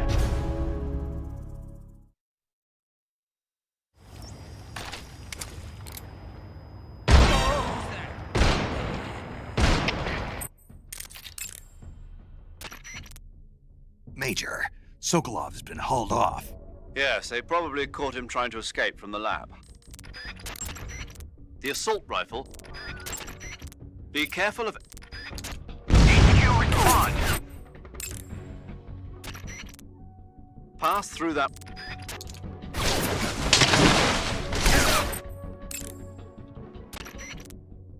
Pass through that... Pass through... Come in, HQ!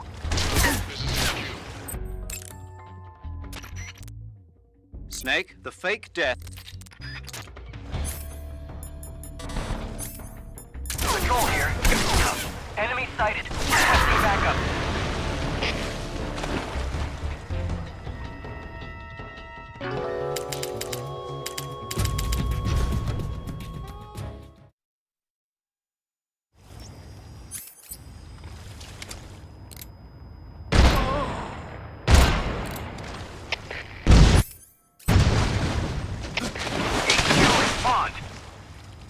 This is HQ.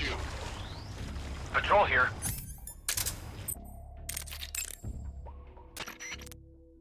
Major, Sokolov. Snake, did you kill another one of the Cobras? Yeah. I'm pretty sure it was the end. Good work. Now you won't have to deal with him later. I guess so. What's wrong? It's nothing. Surely you're not going to tell me you wanted to test your skills against a legendary sniper that even the boss respected? No. Snake, this isn't a contest or sport. This is war. The only thing you should be thinking about is carrying out your mission. Yeah, I know. We're under enemy fire. Enemy's position is unknown. Going into alert formation.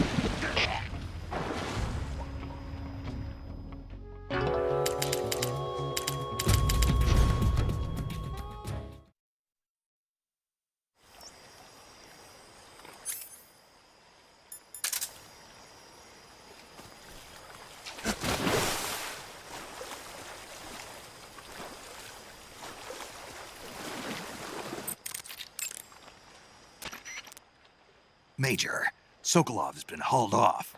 Yes, they probably caught him trying to escape from the lab. Didn't Volgin say that they still needed to perform the final test? Yeah. Then Sokolov must have been taken back to the lab. Get to the lab and get Sokolov the hell out of there. Pass through that warehouse and you'll come out south of the lab. Make your way inside the warehouse. Watch out for enemy sentries.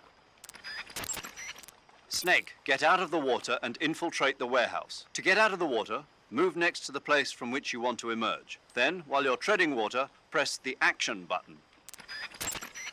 The assault rifle.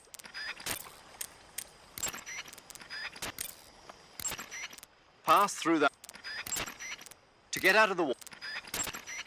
Major, Eva isn't responding to the radio. Right. Right.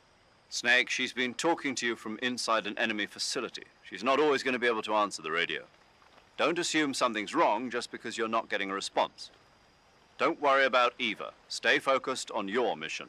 Got it.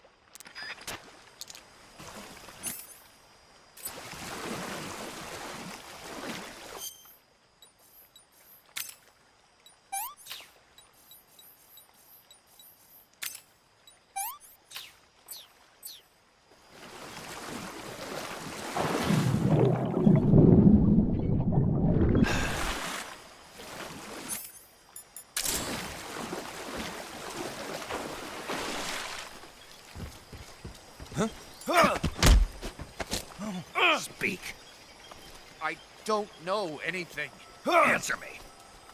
The flying platform searchlights can be broken.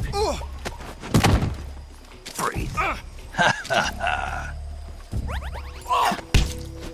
What's wrong? Speak. Finish me! Answer me. Fire support request. Breathe. Answer me. Get into the warehouse. From the stairs on the right. Speak. We have guys who know fire support frequencies. Breathe.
Whenever you find a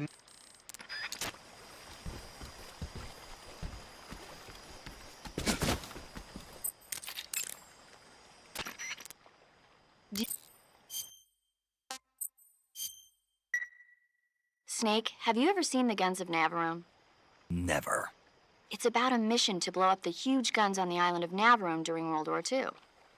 6 men are chosen to participate in the operation, each with his own special ability.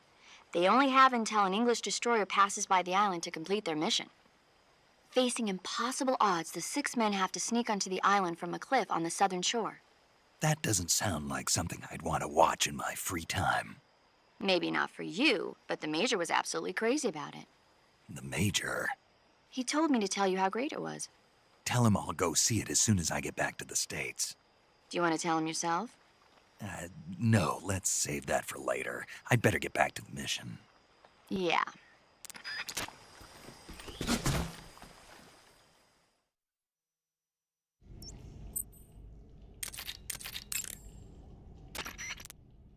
You want to save? Hey, Snake, have you seen 20,000 Leagues Under the Sea? Nope, haven't seen that one. After a number of battleships mysteriously sink at sea, the American government investigates and finds that the culprit is this pacifistic Captain Nemo. The scene where the giant squid attacks Captain Nemo's submarine, the Nautilus, is breathtaking. The movie was filmed in CinemaScope, and it was great to see it on the big screen. A giant squid, huh? What? Don't tell me you think it sounds tasty.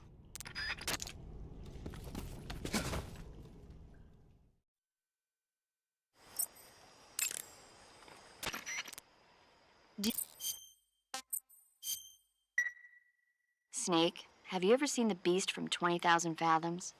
Nope. It's about this monster that comes to life from deep within a glacier as a result of an H-bomb test in the Arctic. It crosses the ocean and emerges in New York. I especially like the scene where the monster attacks the lighthouse, and the one where it pops out of a valley in Manhattan and makes a big hole in a building. And the last scene on the burning roller coaster was simply incredible. And because I saw it in a drive-in theater, I actually felt like I was a part of the movie. It's funny, isn't it? How you can let yourself get absorbed into these things without thinking even when you know it's not real? Distinguishing between what's real and what's not isn't always as simple as we think. Well, don't get too absorbed in your mission. It's important to take a rest every now and then.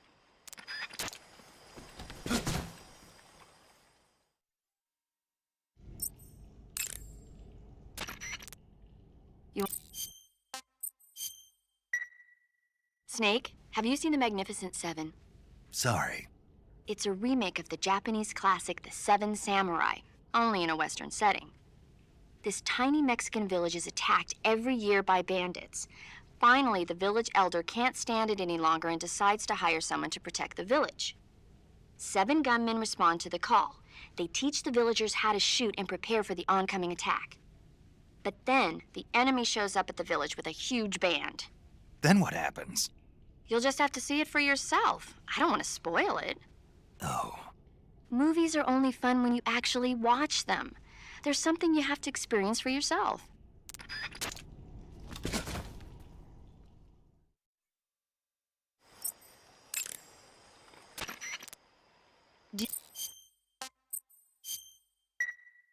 Hey, Snake, have you ever seen My Mother Was a Teenage Spider Queen from Mars? I can't say that I have. Neither have I.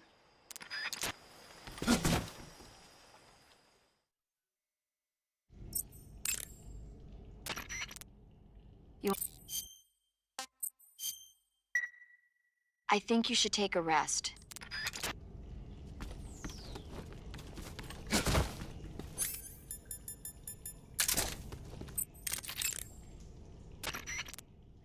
Good. You've infiltrated the warehouse. Pass through it and you'll come out south of the lab where Sokolov is being held.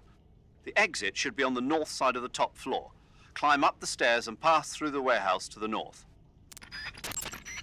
It'll be difficult to keep a low profile inside a building, even if you're wearing camouflage. Keep a constant watch on your surroundings. Stay alert and don't enter the enemy's line of sight. You may be able to fool the enemy by disguising yourself as an object commonly found inside buildings. Major, do you know anything about this, Tanya? No. Nothing? Not a thing. Why not? You must have checked up on Sokolov when he defected 2 years ago. If he had a lover... Make no mistake, we conducted a thorough investigation, but there was nothing about him having a mistress. Maybe you didn't notice. That's impossible. Then he must have become involved with her after he was taken back to Russia. I wonder. What is it, Major? Something wrong? I don't think Sokolov would take a lover. Why not? I still remember him 2 years ago. After we got him across the border, the first words he spoke from his hospital bed, after he regained consciousness, were, "Are my wife and daughter safe?" And right up until the time he was taken back to Russia, he kept begging me over and over to take care of his family, almost as if he was delirious. Sokolov is a man who loves his family. Betraying his wife is something he'd... Major. What is it? People change. Maybe you're right. Yeah, maybe. If you have a gun, if there's something to...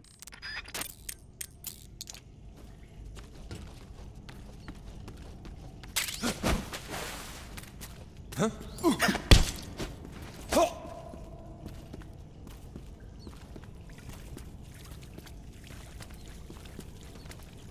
Speak. I'm not talking. Speak. Let go of me.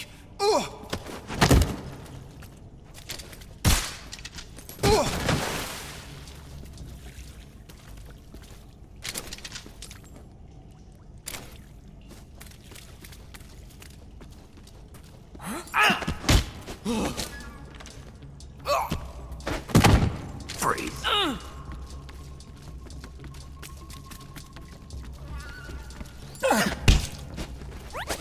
Speak. Just try and kill me. Speak. A little further ahead, the forest is deadly. Freeze.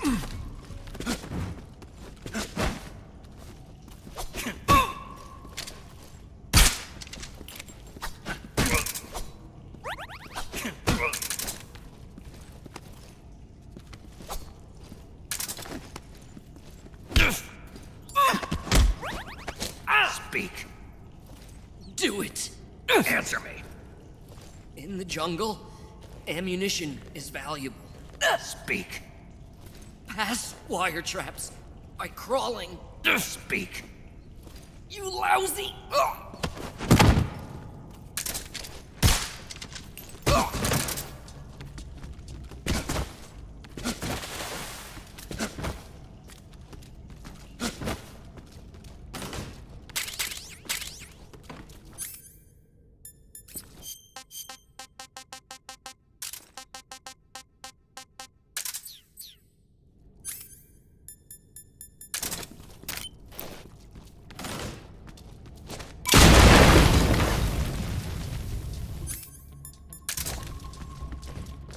Come in, HQ.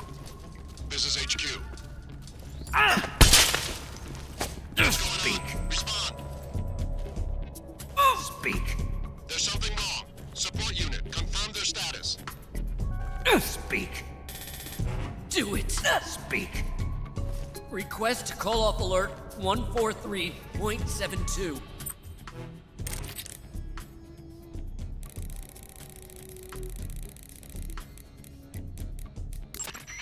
This is Patrol. The area is clear. Recommend discontinuing the state of alert. Over. Understood, Patrol. Backup units will be withdrawn. As per standard operating procedure, this frequency will no longer be used. Out.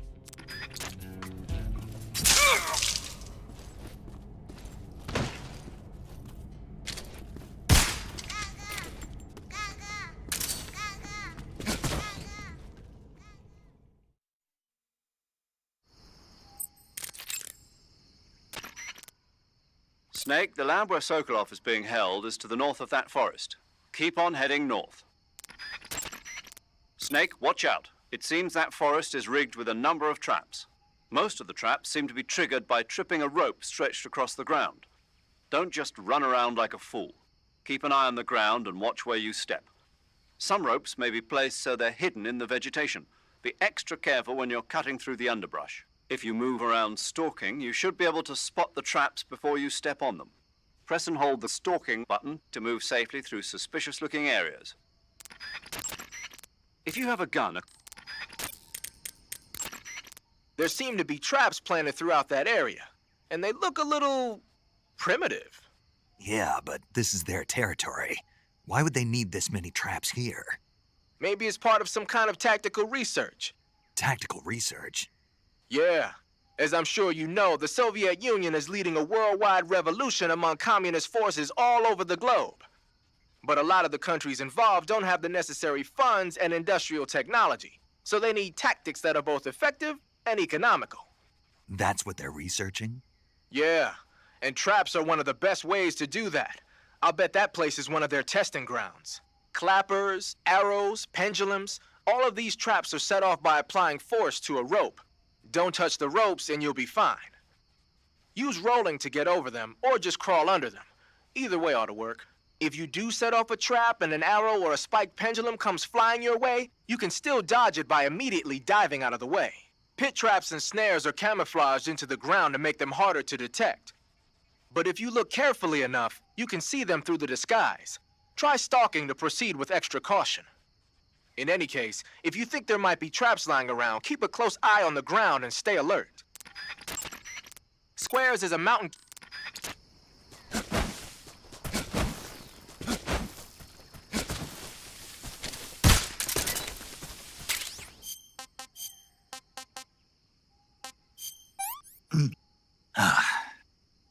I'm gonna puke.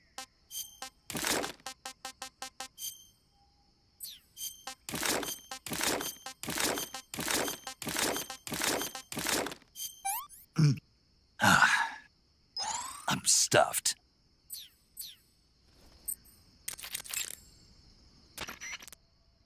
Snake, the lab where Sokolov... You got some instant noodles, huh? Instant noodles? Uh-huh. It was invented in Japan just recently. Add some hot water and it's ready to eat. It's cheap and can be stored for a long time. And besides, it's delicious. It's like a miracle food. Wow. Speaking of which... Yeah? Are you going to eat that? I was planning on it, yeah. Oh, all right. Is there some reason I shouldn't? No, that's not what I meant. Then what did you mean? I was just going to say that if you weren't going to eat it, you should bring it back to me. I've always wanted to try some. Whatever.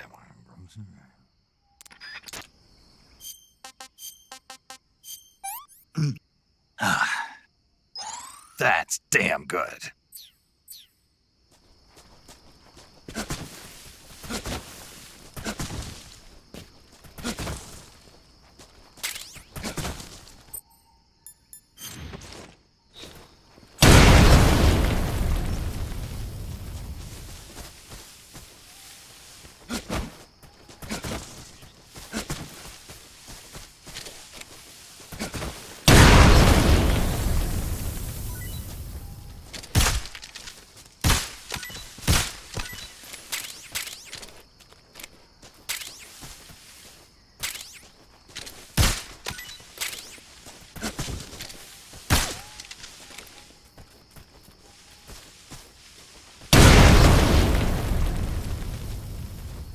Whoa, technology.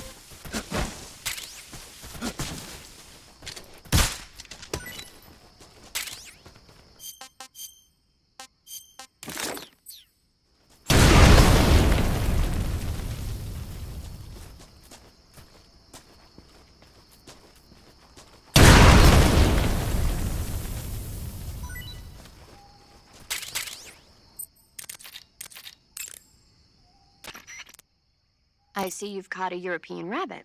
The European rabbit is said to have come from the Mediterranean region originally, but nowadays they're found all over the world. They've been used since ancient times as a source of food, so it might be worth catching them. Rabbits are known to eat their own excrement. They eat their own... That's right. It's called cecal feces. When the rabbit eats fiber, the fiber is fermented in the rabbit's appendix, or cecum, and turned into a nutritious substance full of vitamins. The rabbit excretes this substance and then eats it again to absorb the nutrients. That's a neat trick. I think I'll give it a try. Snake, rabbits and humans don't work the... I'm just kidding. You really thought I was going to eat it? A little, yeah. Even I wouldn't do that. I guess not. But how did those seagull feces taste? What? I'm just kidding. Oh...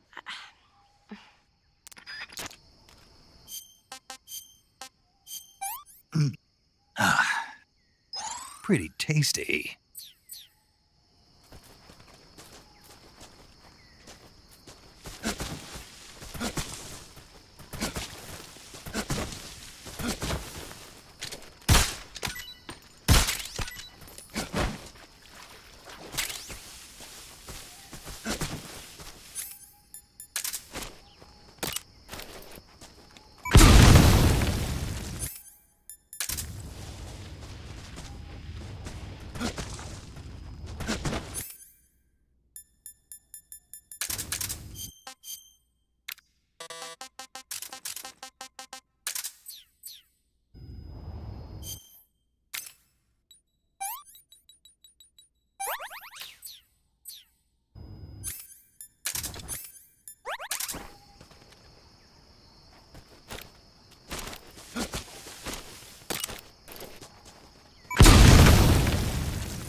Snake, have you been caught in a snare trap?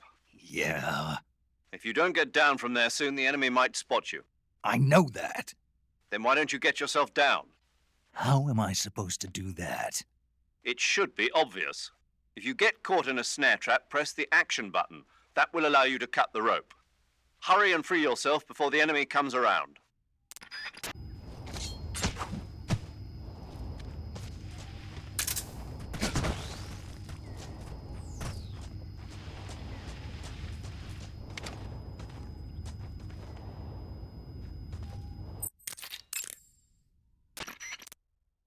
Major, I found a... I know. It's probably a scientist who fled from the lab. I'd wager that the traps in those woods are set up more to deal with would-be escapees than to keep intruders out.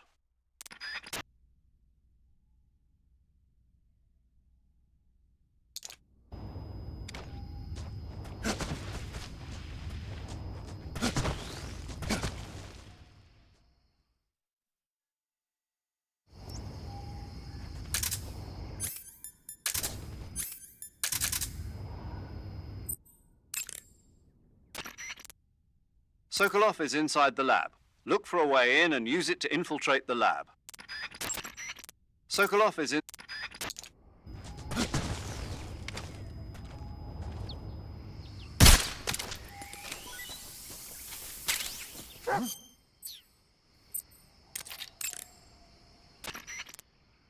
I see you've caught yourself a red avatavat.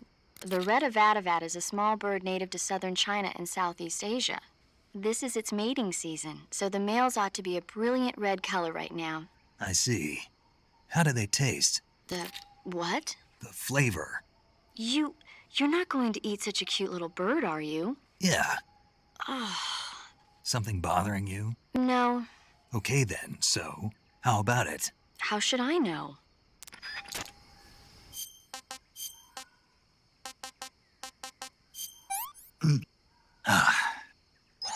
Ugh.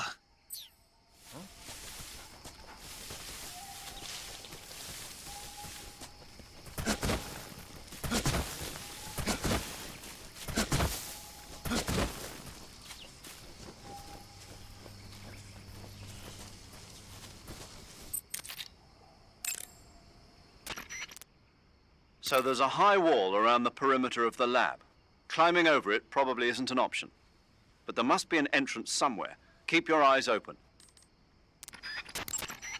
So there's a high wall, but the best source of information about a facility is the people going in and out of. Try interrogating one of the enemies about the entrance. To interrogate an enemy... Nothing here.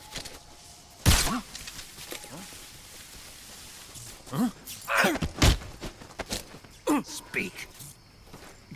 Just try and kill me. Speak.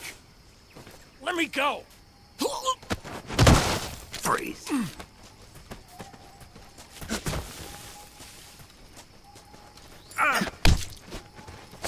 Speak. I'm not talking. Speak. To open the door, you could call over someone with a key. Speak. Hidden by grass. There's a hole in the wall. Answer me. Let go of me. Freeze.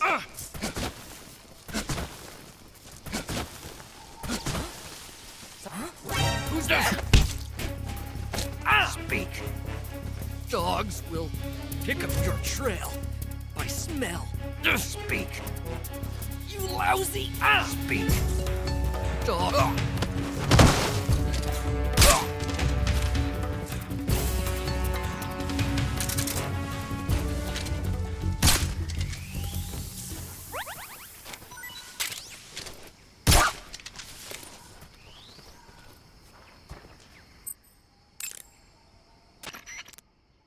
Snake, the enemy appears to be using that door to enter and exit the lab. Think you can sneak in? I can't open the door. That door appears to be locked from the inside. You won't be able to open it from the outside. But there must be some way to use the door to sneak inside. And what do you propose? Well, How about if you stand in front of the door and perform a ritual dance? A ritual dance. That's what they do in Japan when they find a door that won't open. Are you serious? Of course. She certainly seems to know a lot about Japan. Yeah, but this is the Soviet Union. I don't think doing a dance is gonna make the door open. Then you think of something. Yeah!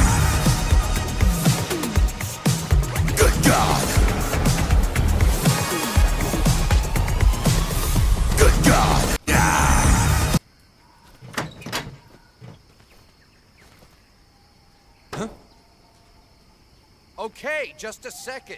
Good God! Good God!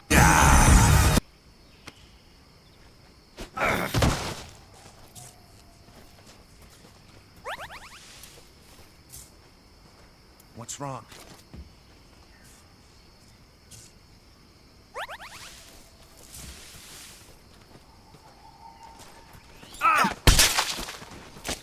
Speak.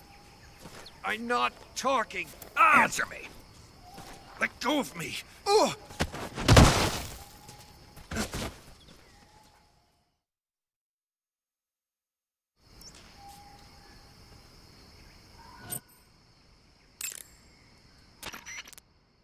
I see you've made it inside the outer wall. Sokolov is inside the lab. Look for a way in and use it to infiltrate the lab. Sokolov is...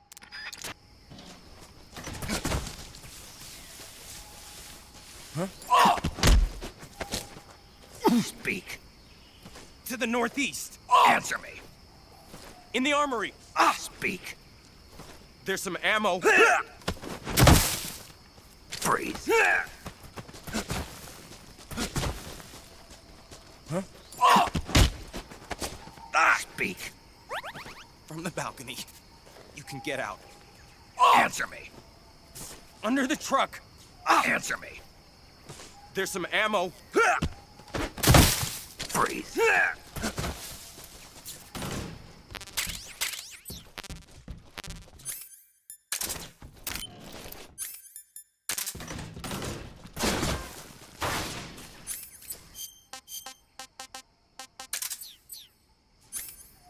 Hey, yo, Snake!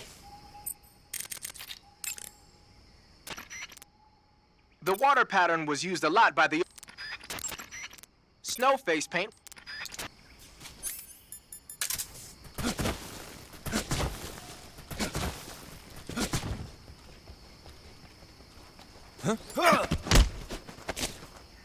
Answer me.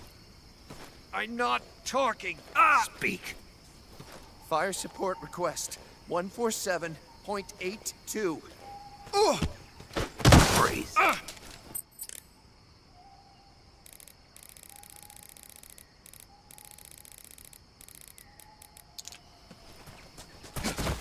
What the? Huh? Who's that? Huh? Speak. I'm not talking. Speak. Let go of me. Freeze.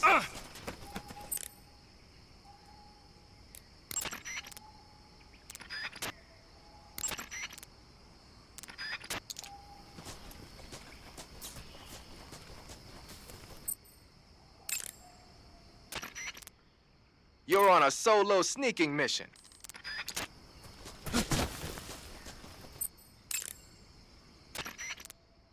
Snake, that's an MAZ-535, a Soviet-built 8-axle tractor truck. During World War II, most of the heavy transport trucks the Soviets used were supplied by the U.S. But apparently their performance wasn't quite up to the standards of the Soviet military.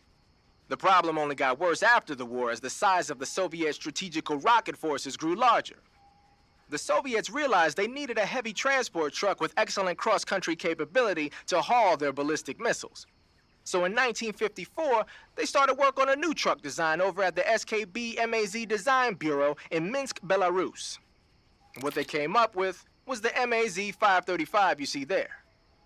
There are a lot of variations on the MAZ-535. What do the headlights look like on that one? It's got 2 of them. Then it must be one of the later production models. The early ones were equipped with infrared lamps. They look like they're used for cargo transport. But you're not into auto theft, are you? Just leave it alone and keep going.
You've infiltrated the lab.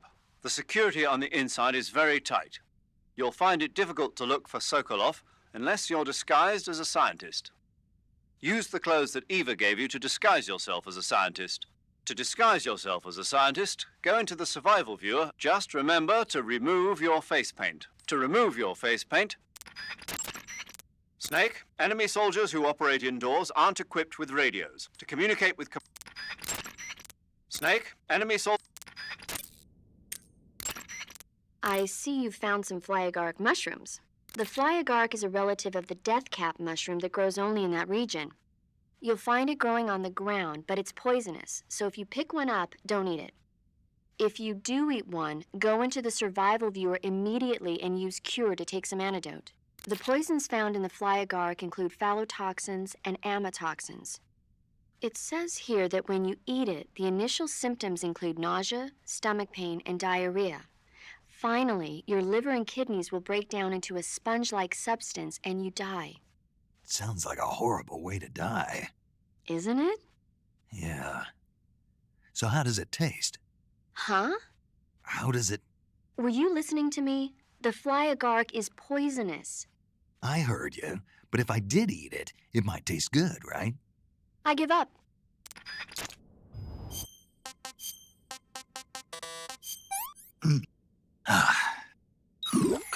It's poisonous.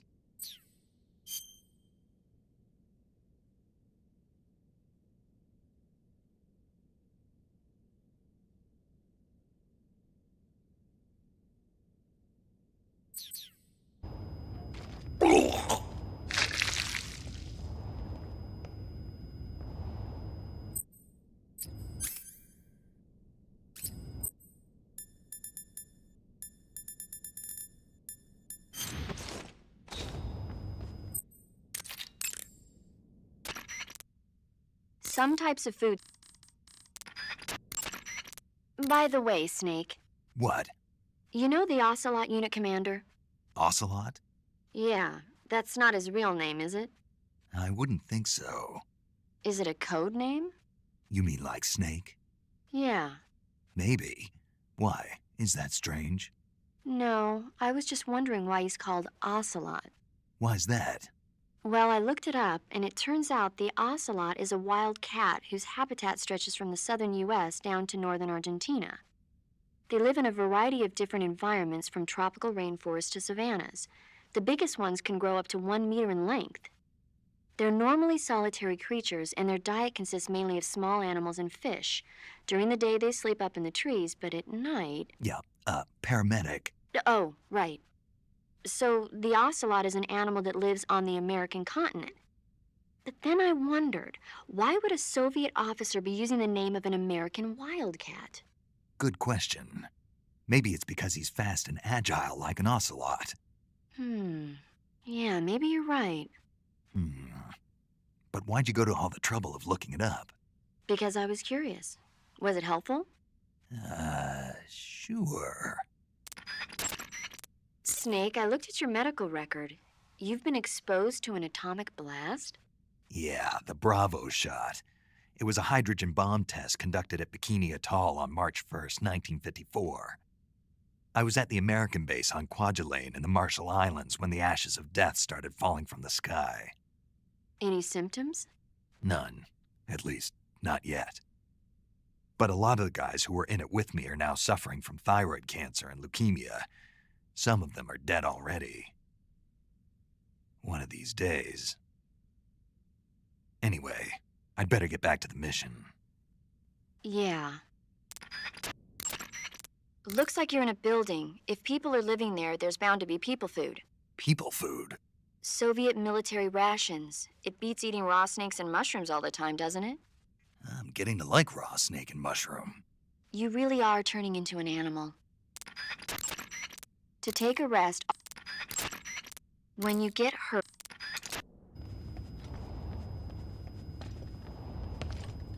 Huh?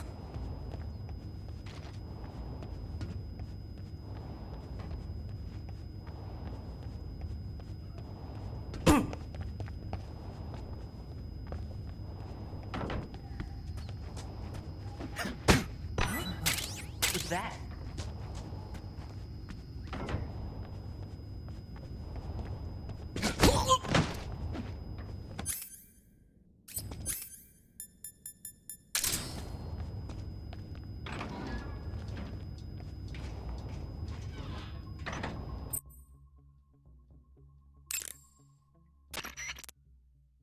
Snake, you've got a bad burn. I see you found a spatza. Spa. Spatza. Spatza. Right. Interesting name.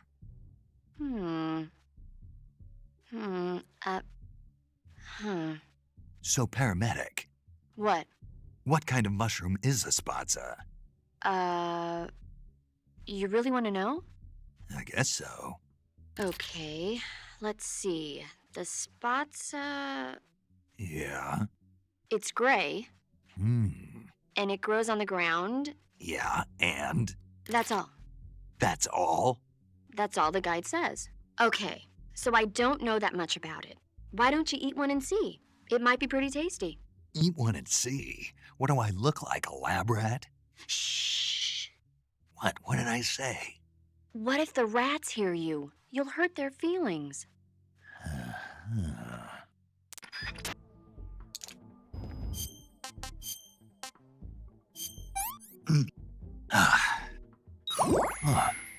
Not bad.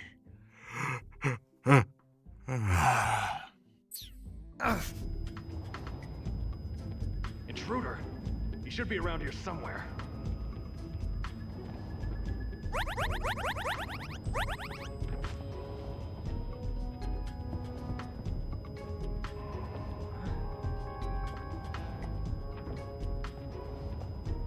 This is HQ. What's going on? We're under fire. Enemy position unknown. Commencing alert status. Acknowledged. Sending reinforcements. Use extra caution.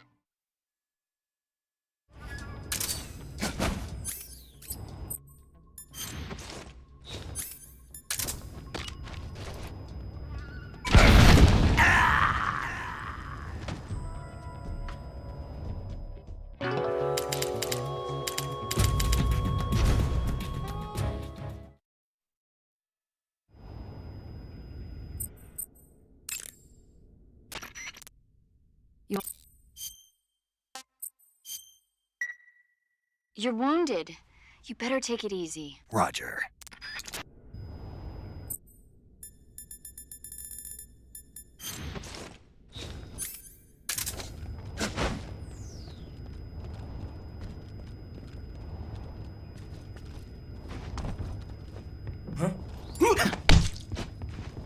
Answer me. Under the bed. Speak. There's some life medicine. Answer me. Bastard. Freeze.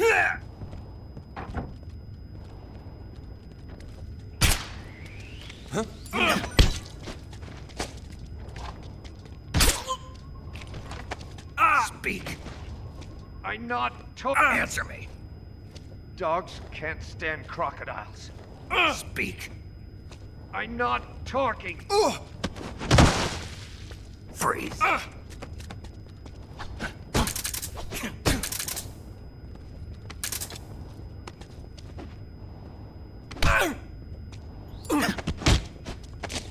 Speak. Let me go. Speak. I don't know anything. Answer me. Let me go. Freeze.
Huh?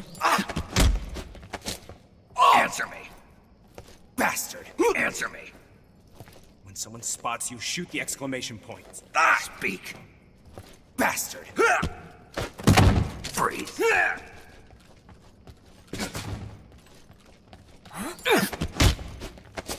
Speak! You lousy! Answer me! Dogs will pick up. Speak! One punch to...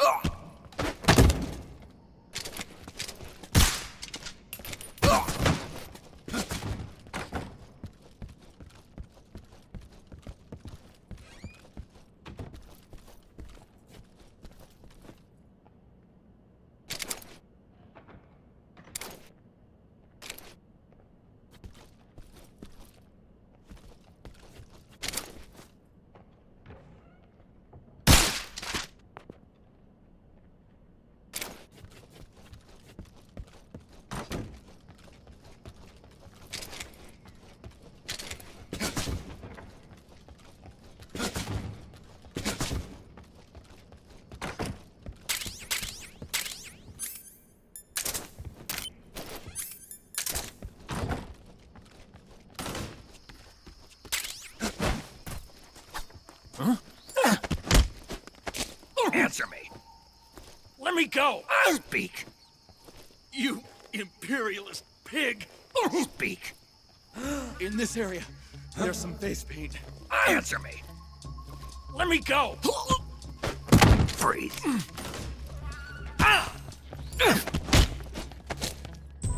Answer me! You stinking American! Speak! The freedom of the West, is it really all that good? Answer me! In the provision storehouse, there's some goodies. A bunch.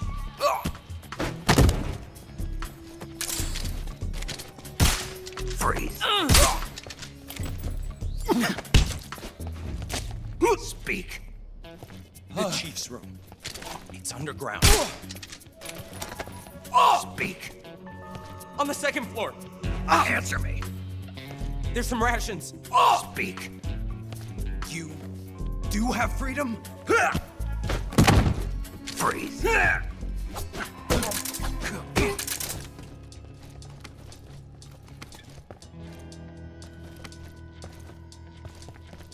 What's wrong? Speak! I'm not talking. Speak! This area is huge. Speak! I'll never conform to the West. Freeze!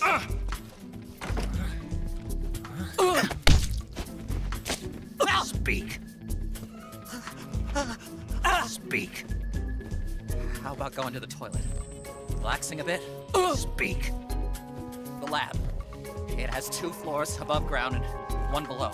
Speak! The scientists. We don't get along. Speak!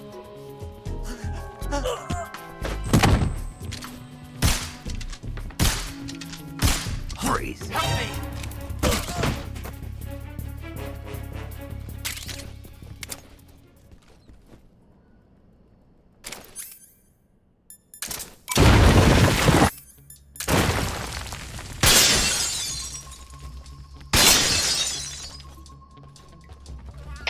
This is HQ. What's going on? The enemy is attacking from an unknown position. Begin the alert status. Acknowledged. Sending reinforcements. Use extra caution.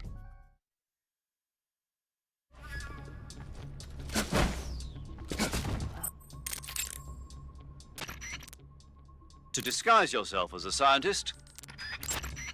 To disguise... I'm famished. Were those footsteps?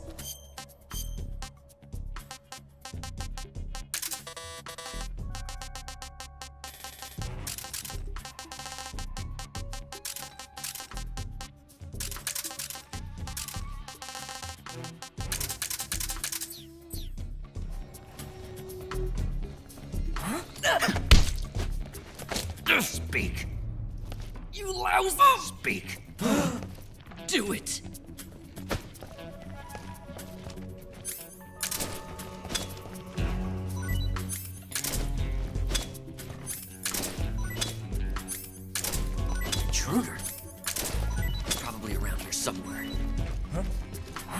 munchies!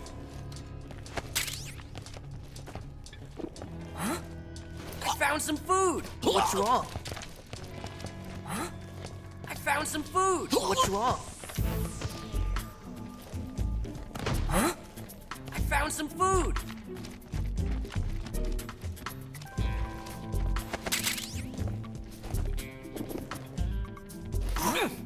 I found some food!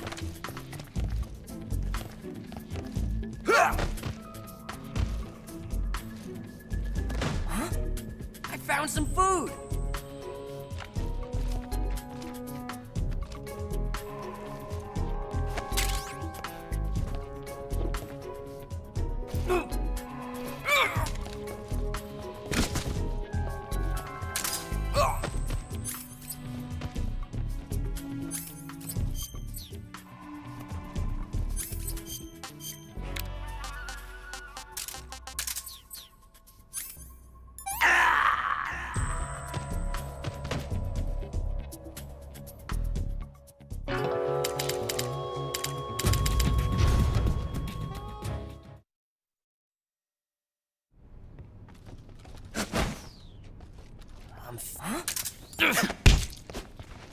Answer me! You lousy! Answer me! Do it! Speak! You lousy!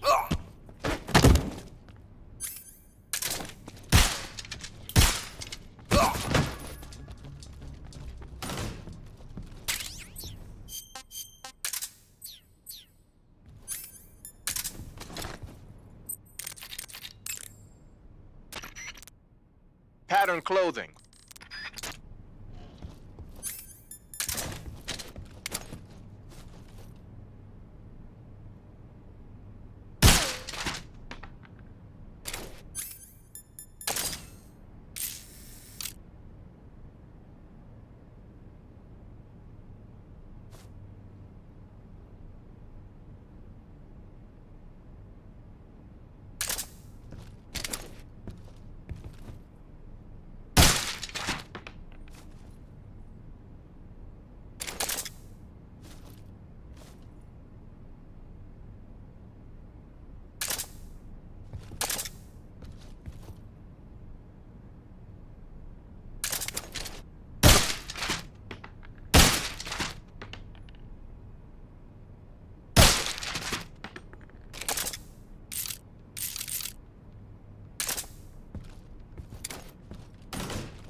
Huh? Who's that? Somebody!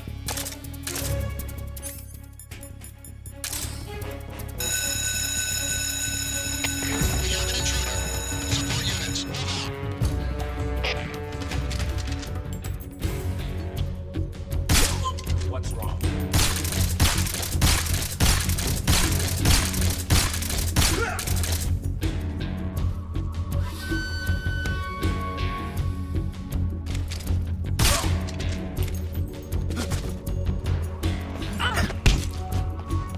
Answer me! Speak! Even in our country, we can research as we please. Answer me! From the courtyard, you can jump down to the first floor.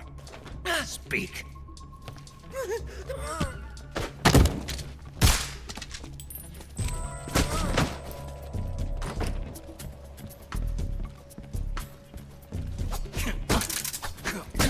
What's wrong?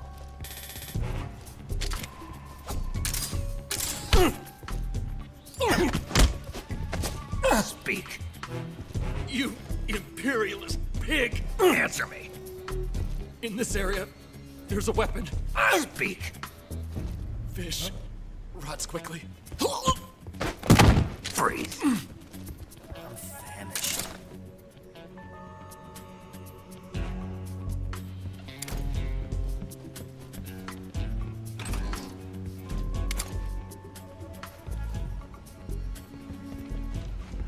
What's wrong?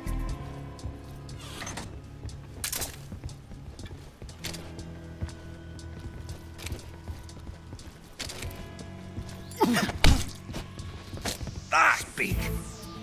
Bastard! Speak! Pressing the security alarm. Speak. Radio. Who's there? Somebody! Free. We have an intruder. Support units, now.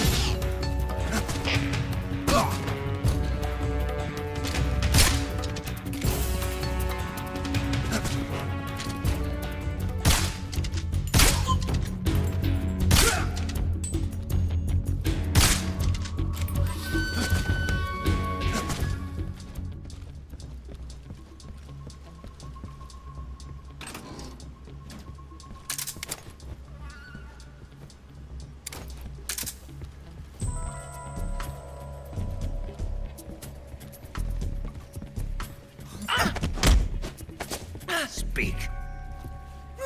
Answer me. Even in our country. Speak. From the courtyard.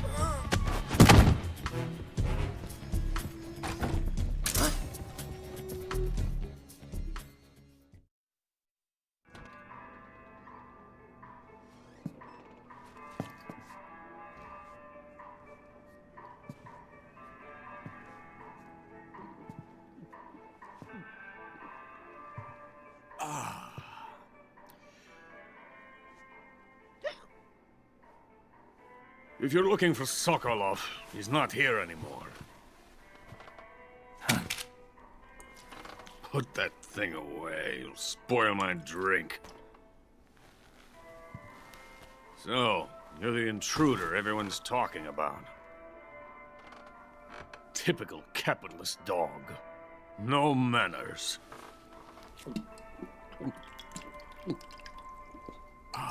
And who are you? You mean you've never heard of me? And you call yourself an agent? Very well, then. I am Alexander Leonovich Granin. A man of some importance, if I do say so myself. I am the foremost weapons scientist in the Soviet Union, and the head of the glorious Granin Design Bureau. This is the Order of Lenin. It is an honor of the greatest magnitude, given along with the title of Hero of Socialism to only the finest workers. It was awarded to me in recognition of my brilliant contributions to society. Since the Great Patriotic War, I have created countless weapons in the service of our great communist society. It was thanks to me that we were able to stamp out the Nazi scum. It was I who created the basic design for the mobile ballistic missile system you know and fear as SS-1C.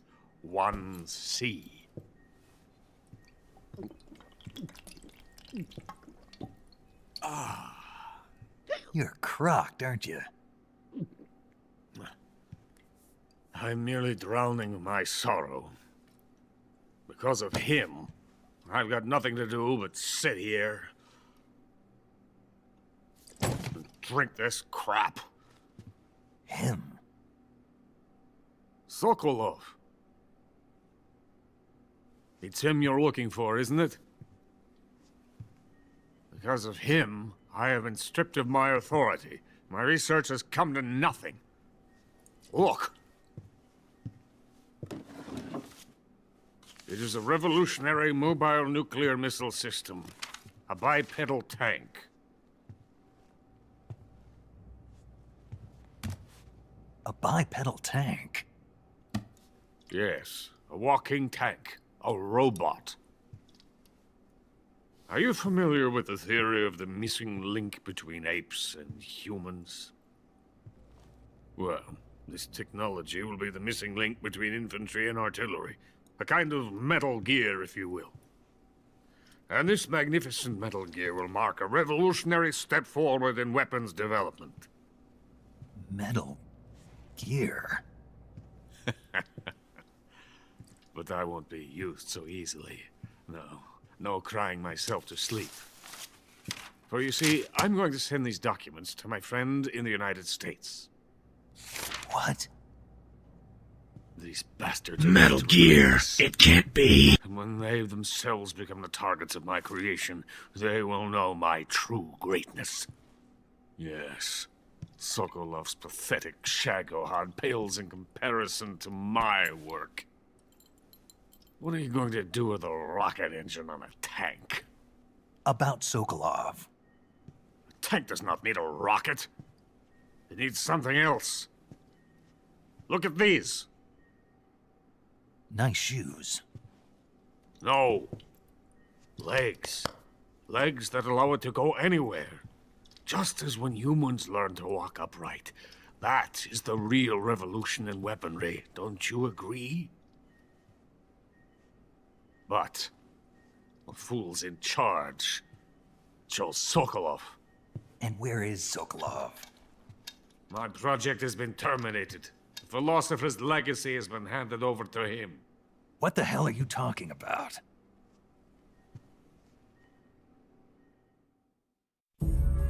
The philosopher's legacy. Haven't you heard of the philosophers? The Colonel has inherited their immense legacy. Volgin's father was in charge of the philosophers' money laundering activities. In the confusion of the war, he somehow ended up with their treasure. And Volgin inherited that treasure illegally. We never need to worry about the military budget. The development costs at our facility are all paid out of the Colonel's deep pockets. The weapons born here will be the genes for creating an entirely new form of warfare. The funding for my research came out of that legacy. Came out of it. Now, my money, my men, all have been diverted to the Shagohod project. Tomorrow they will be conducting the final test, while Sokolov is making the final preparations in the weapons factory at Volgin's main base, the great fortress of Grozny Grad. Here I am, playing host to an enemy spy and drinking myself into a stupor. That's where they moved Sokolov? Yes. And the Shagohod is there too? Of course. Hey, you're not thinking of going to Grozny Grad. Are you mad? It's an impenetrable fortress. I'm sure it is. You'll be killed. I'll take my chances. Wait. What? Listen to me, you fool. I want to help you. Help me? To thank you for your compliment. What compliment? My shoes. Tatiana gave them to me. I wanted to thank you for complimenting me on them. I'll tell you how to get into the fortress. In return, I ask only that you get that idiot out of there and destroy the Shagohod. There is an underground tunnel that runs around the perimeter of the fortress. You should be able to use it to sneak into the base. Head for the mountains. The entrance to the tunnel is located there. Take this.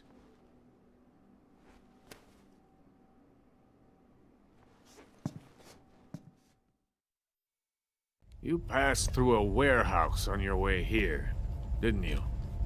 Yeah. There should have been a locked door inside of it. Do you remember it? This key will open that door. Beyond that door lies a vast jungle. You can climb up into the mountains from the far end of the jungle. Go back to the warehouse. Use the key to open the locked door and head for the mountains. Got it?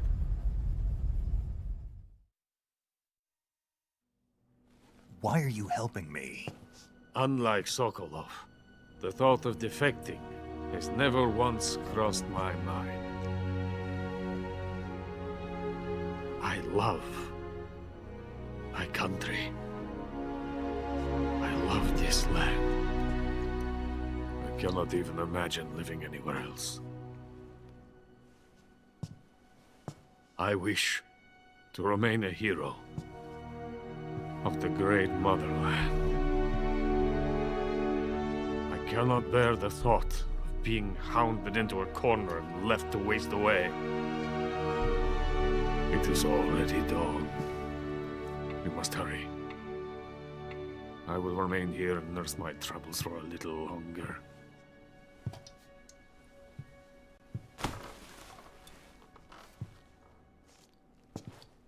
To capitalism!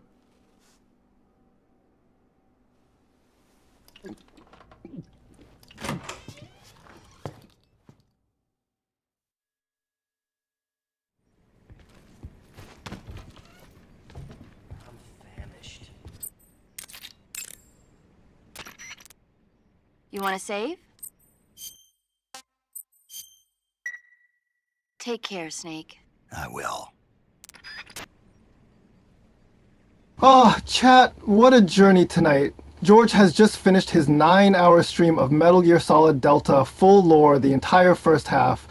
And like Big Boss himself after a long mission, it is time to rest. Tomorrow, the strands will reconnect, the second half will continue, and the legend will go on. But for tonight, let the screen go dark and let the experience settle inside you. Thank you for walking this path together. Sleep well, chat. Tomorrow, we finish what we started. Oh god, I'm stranding!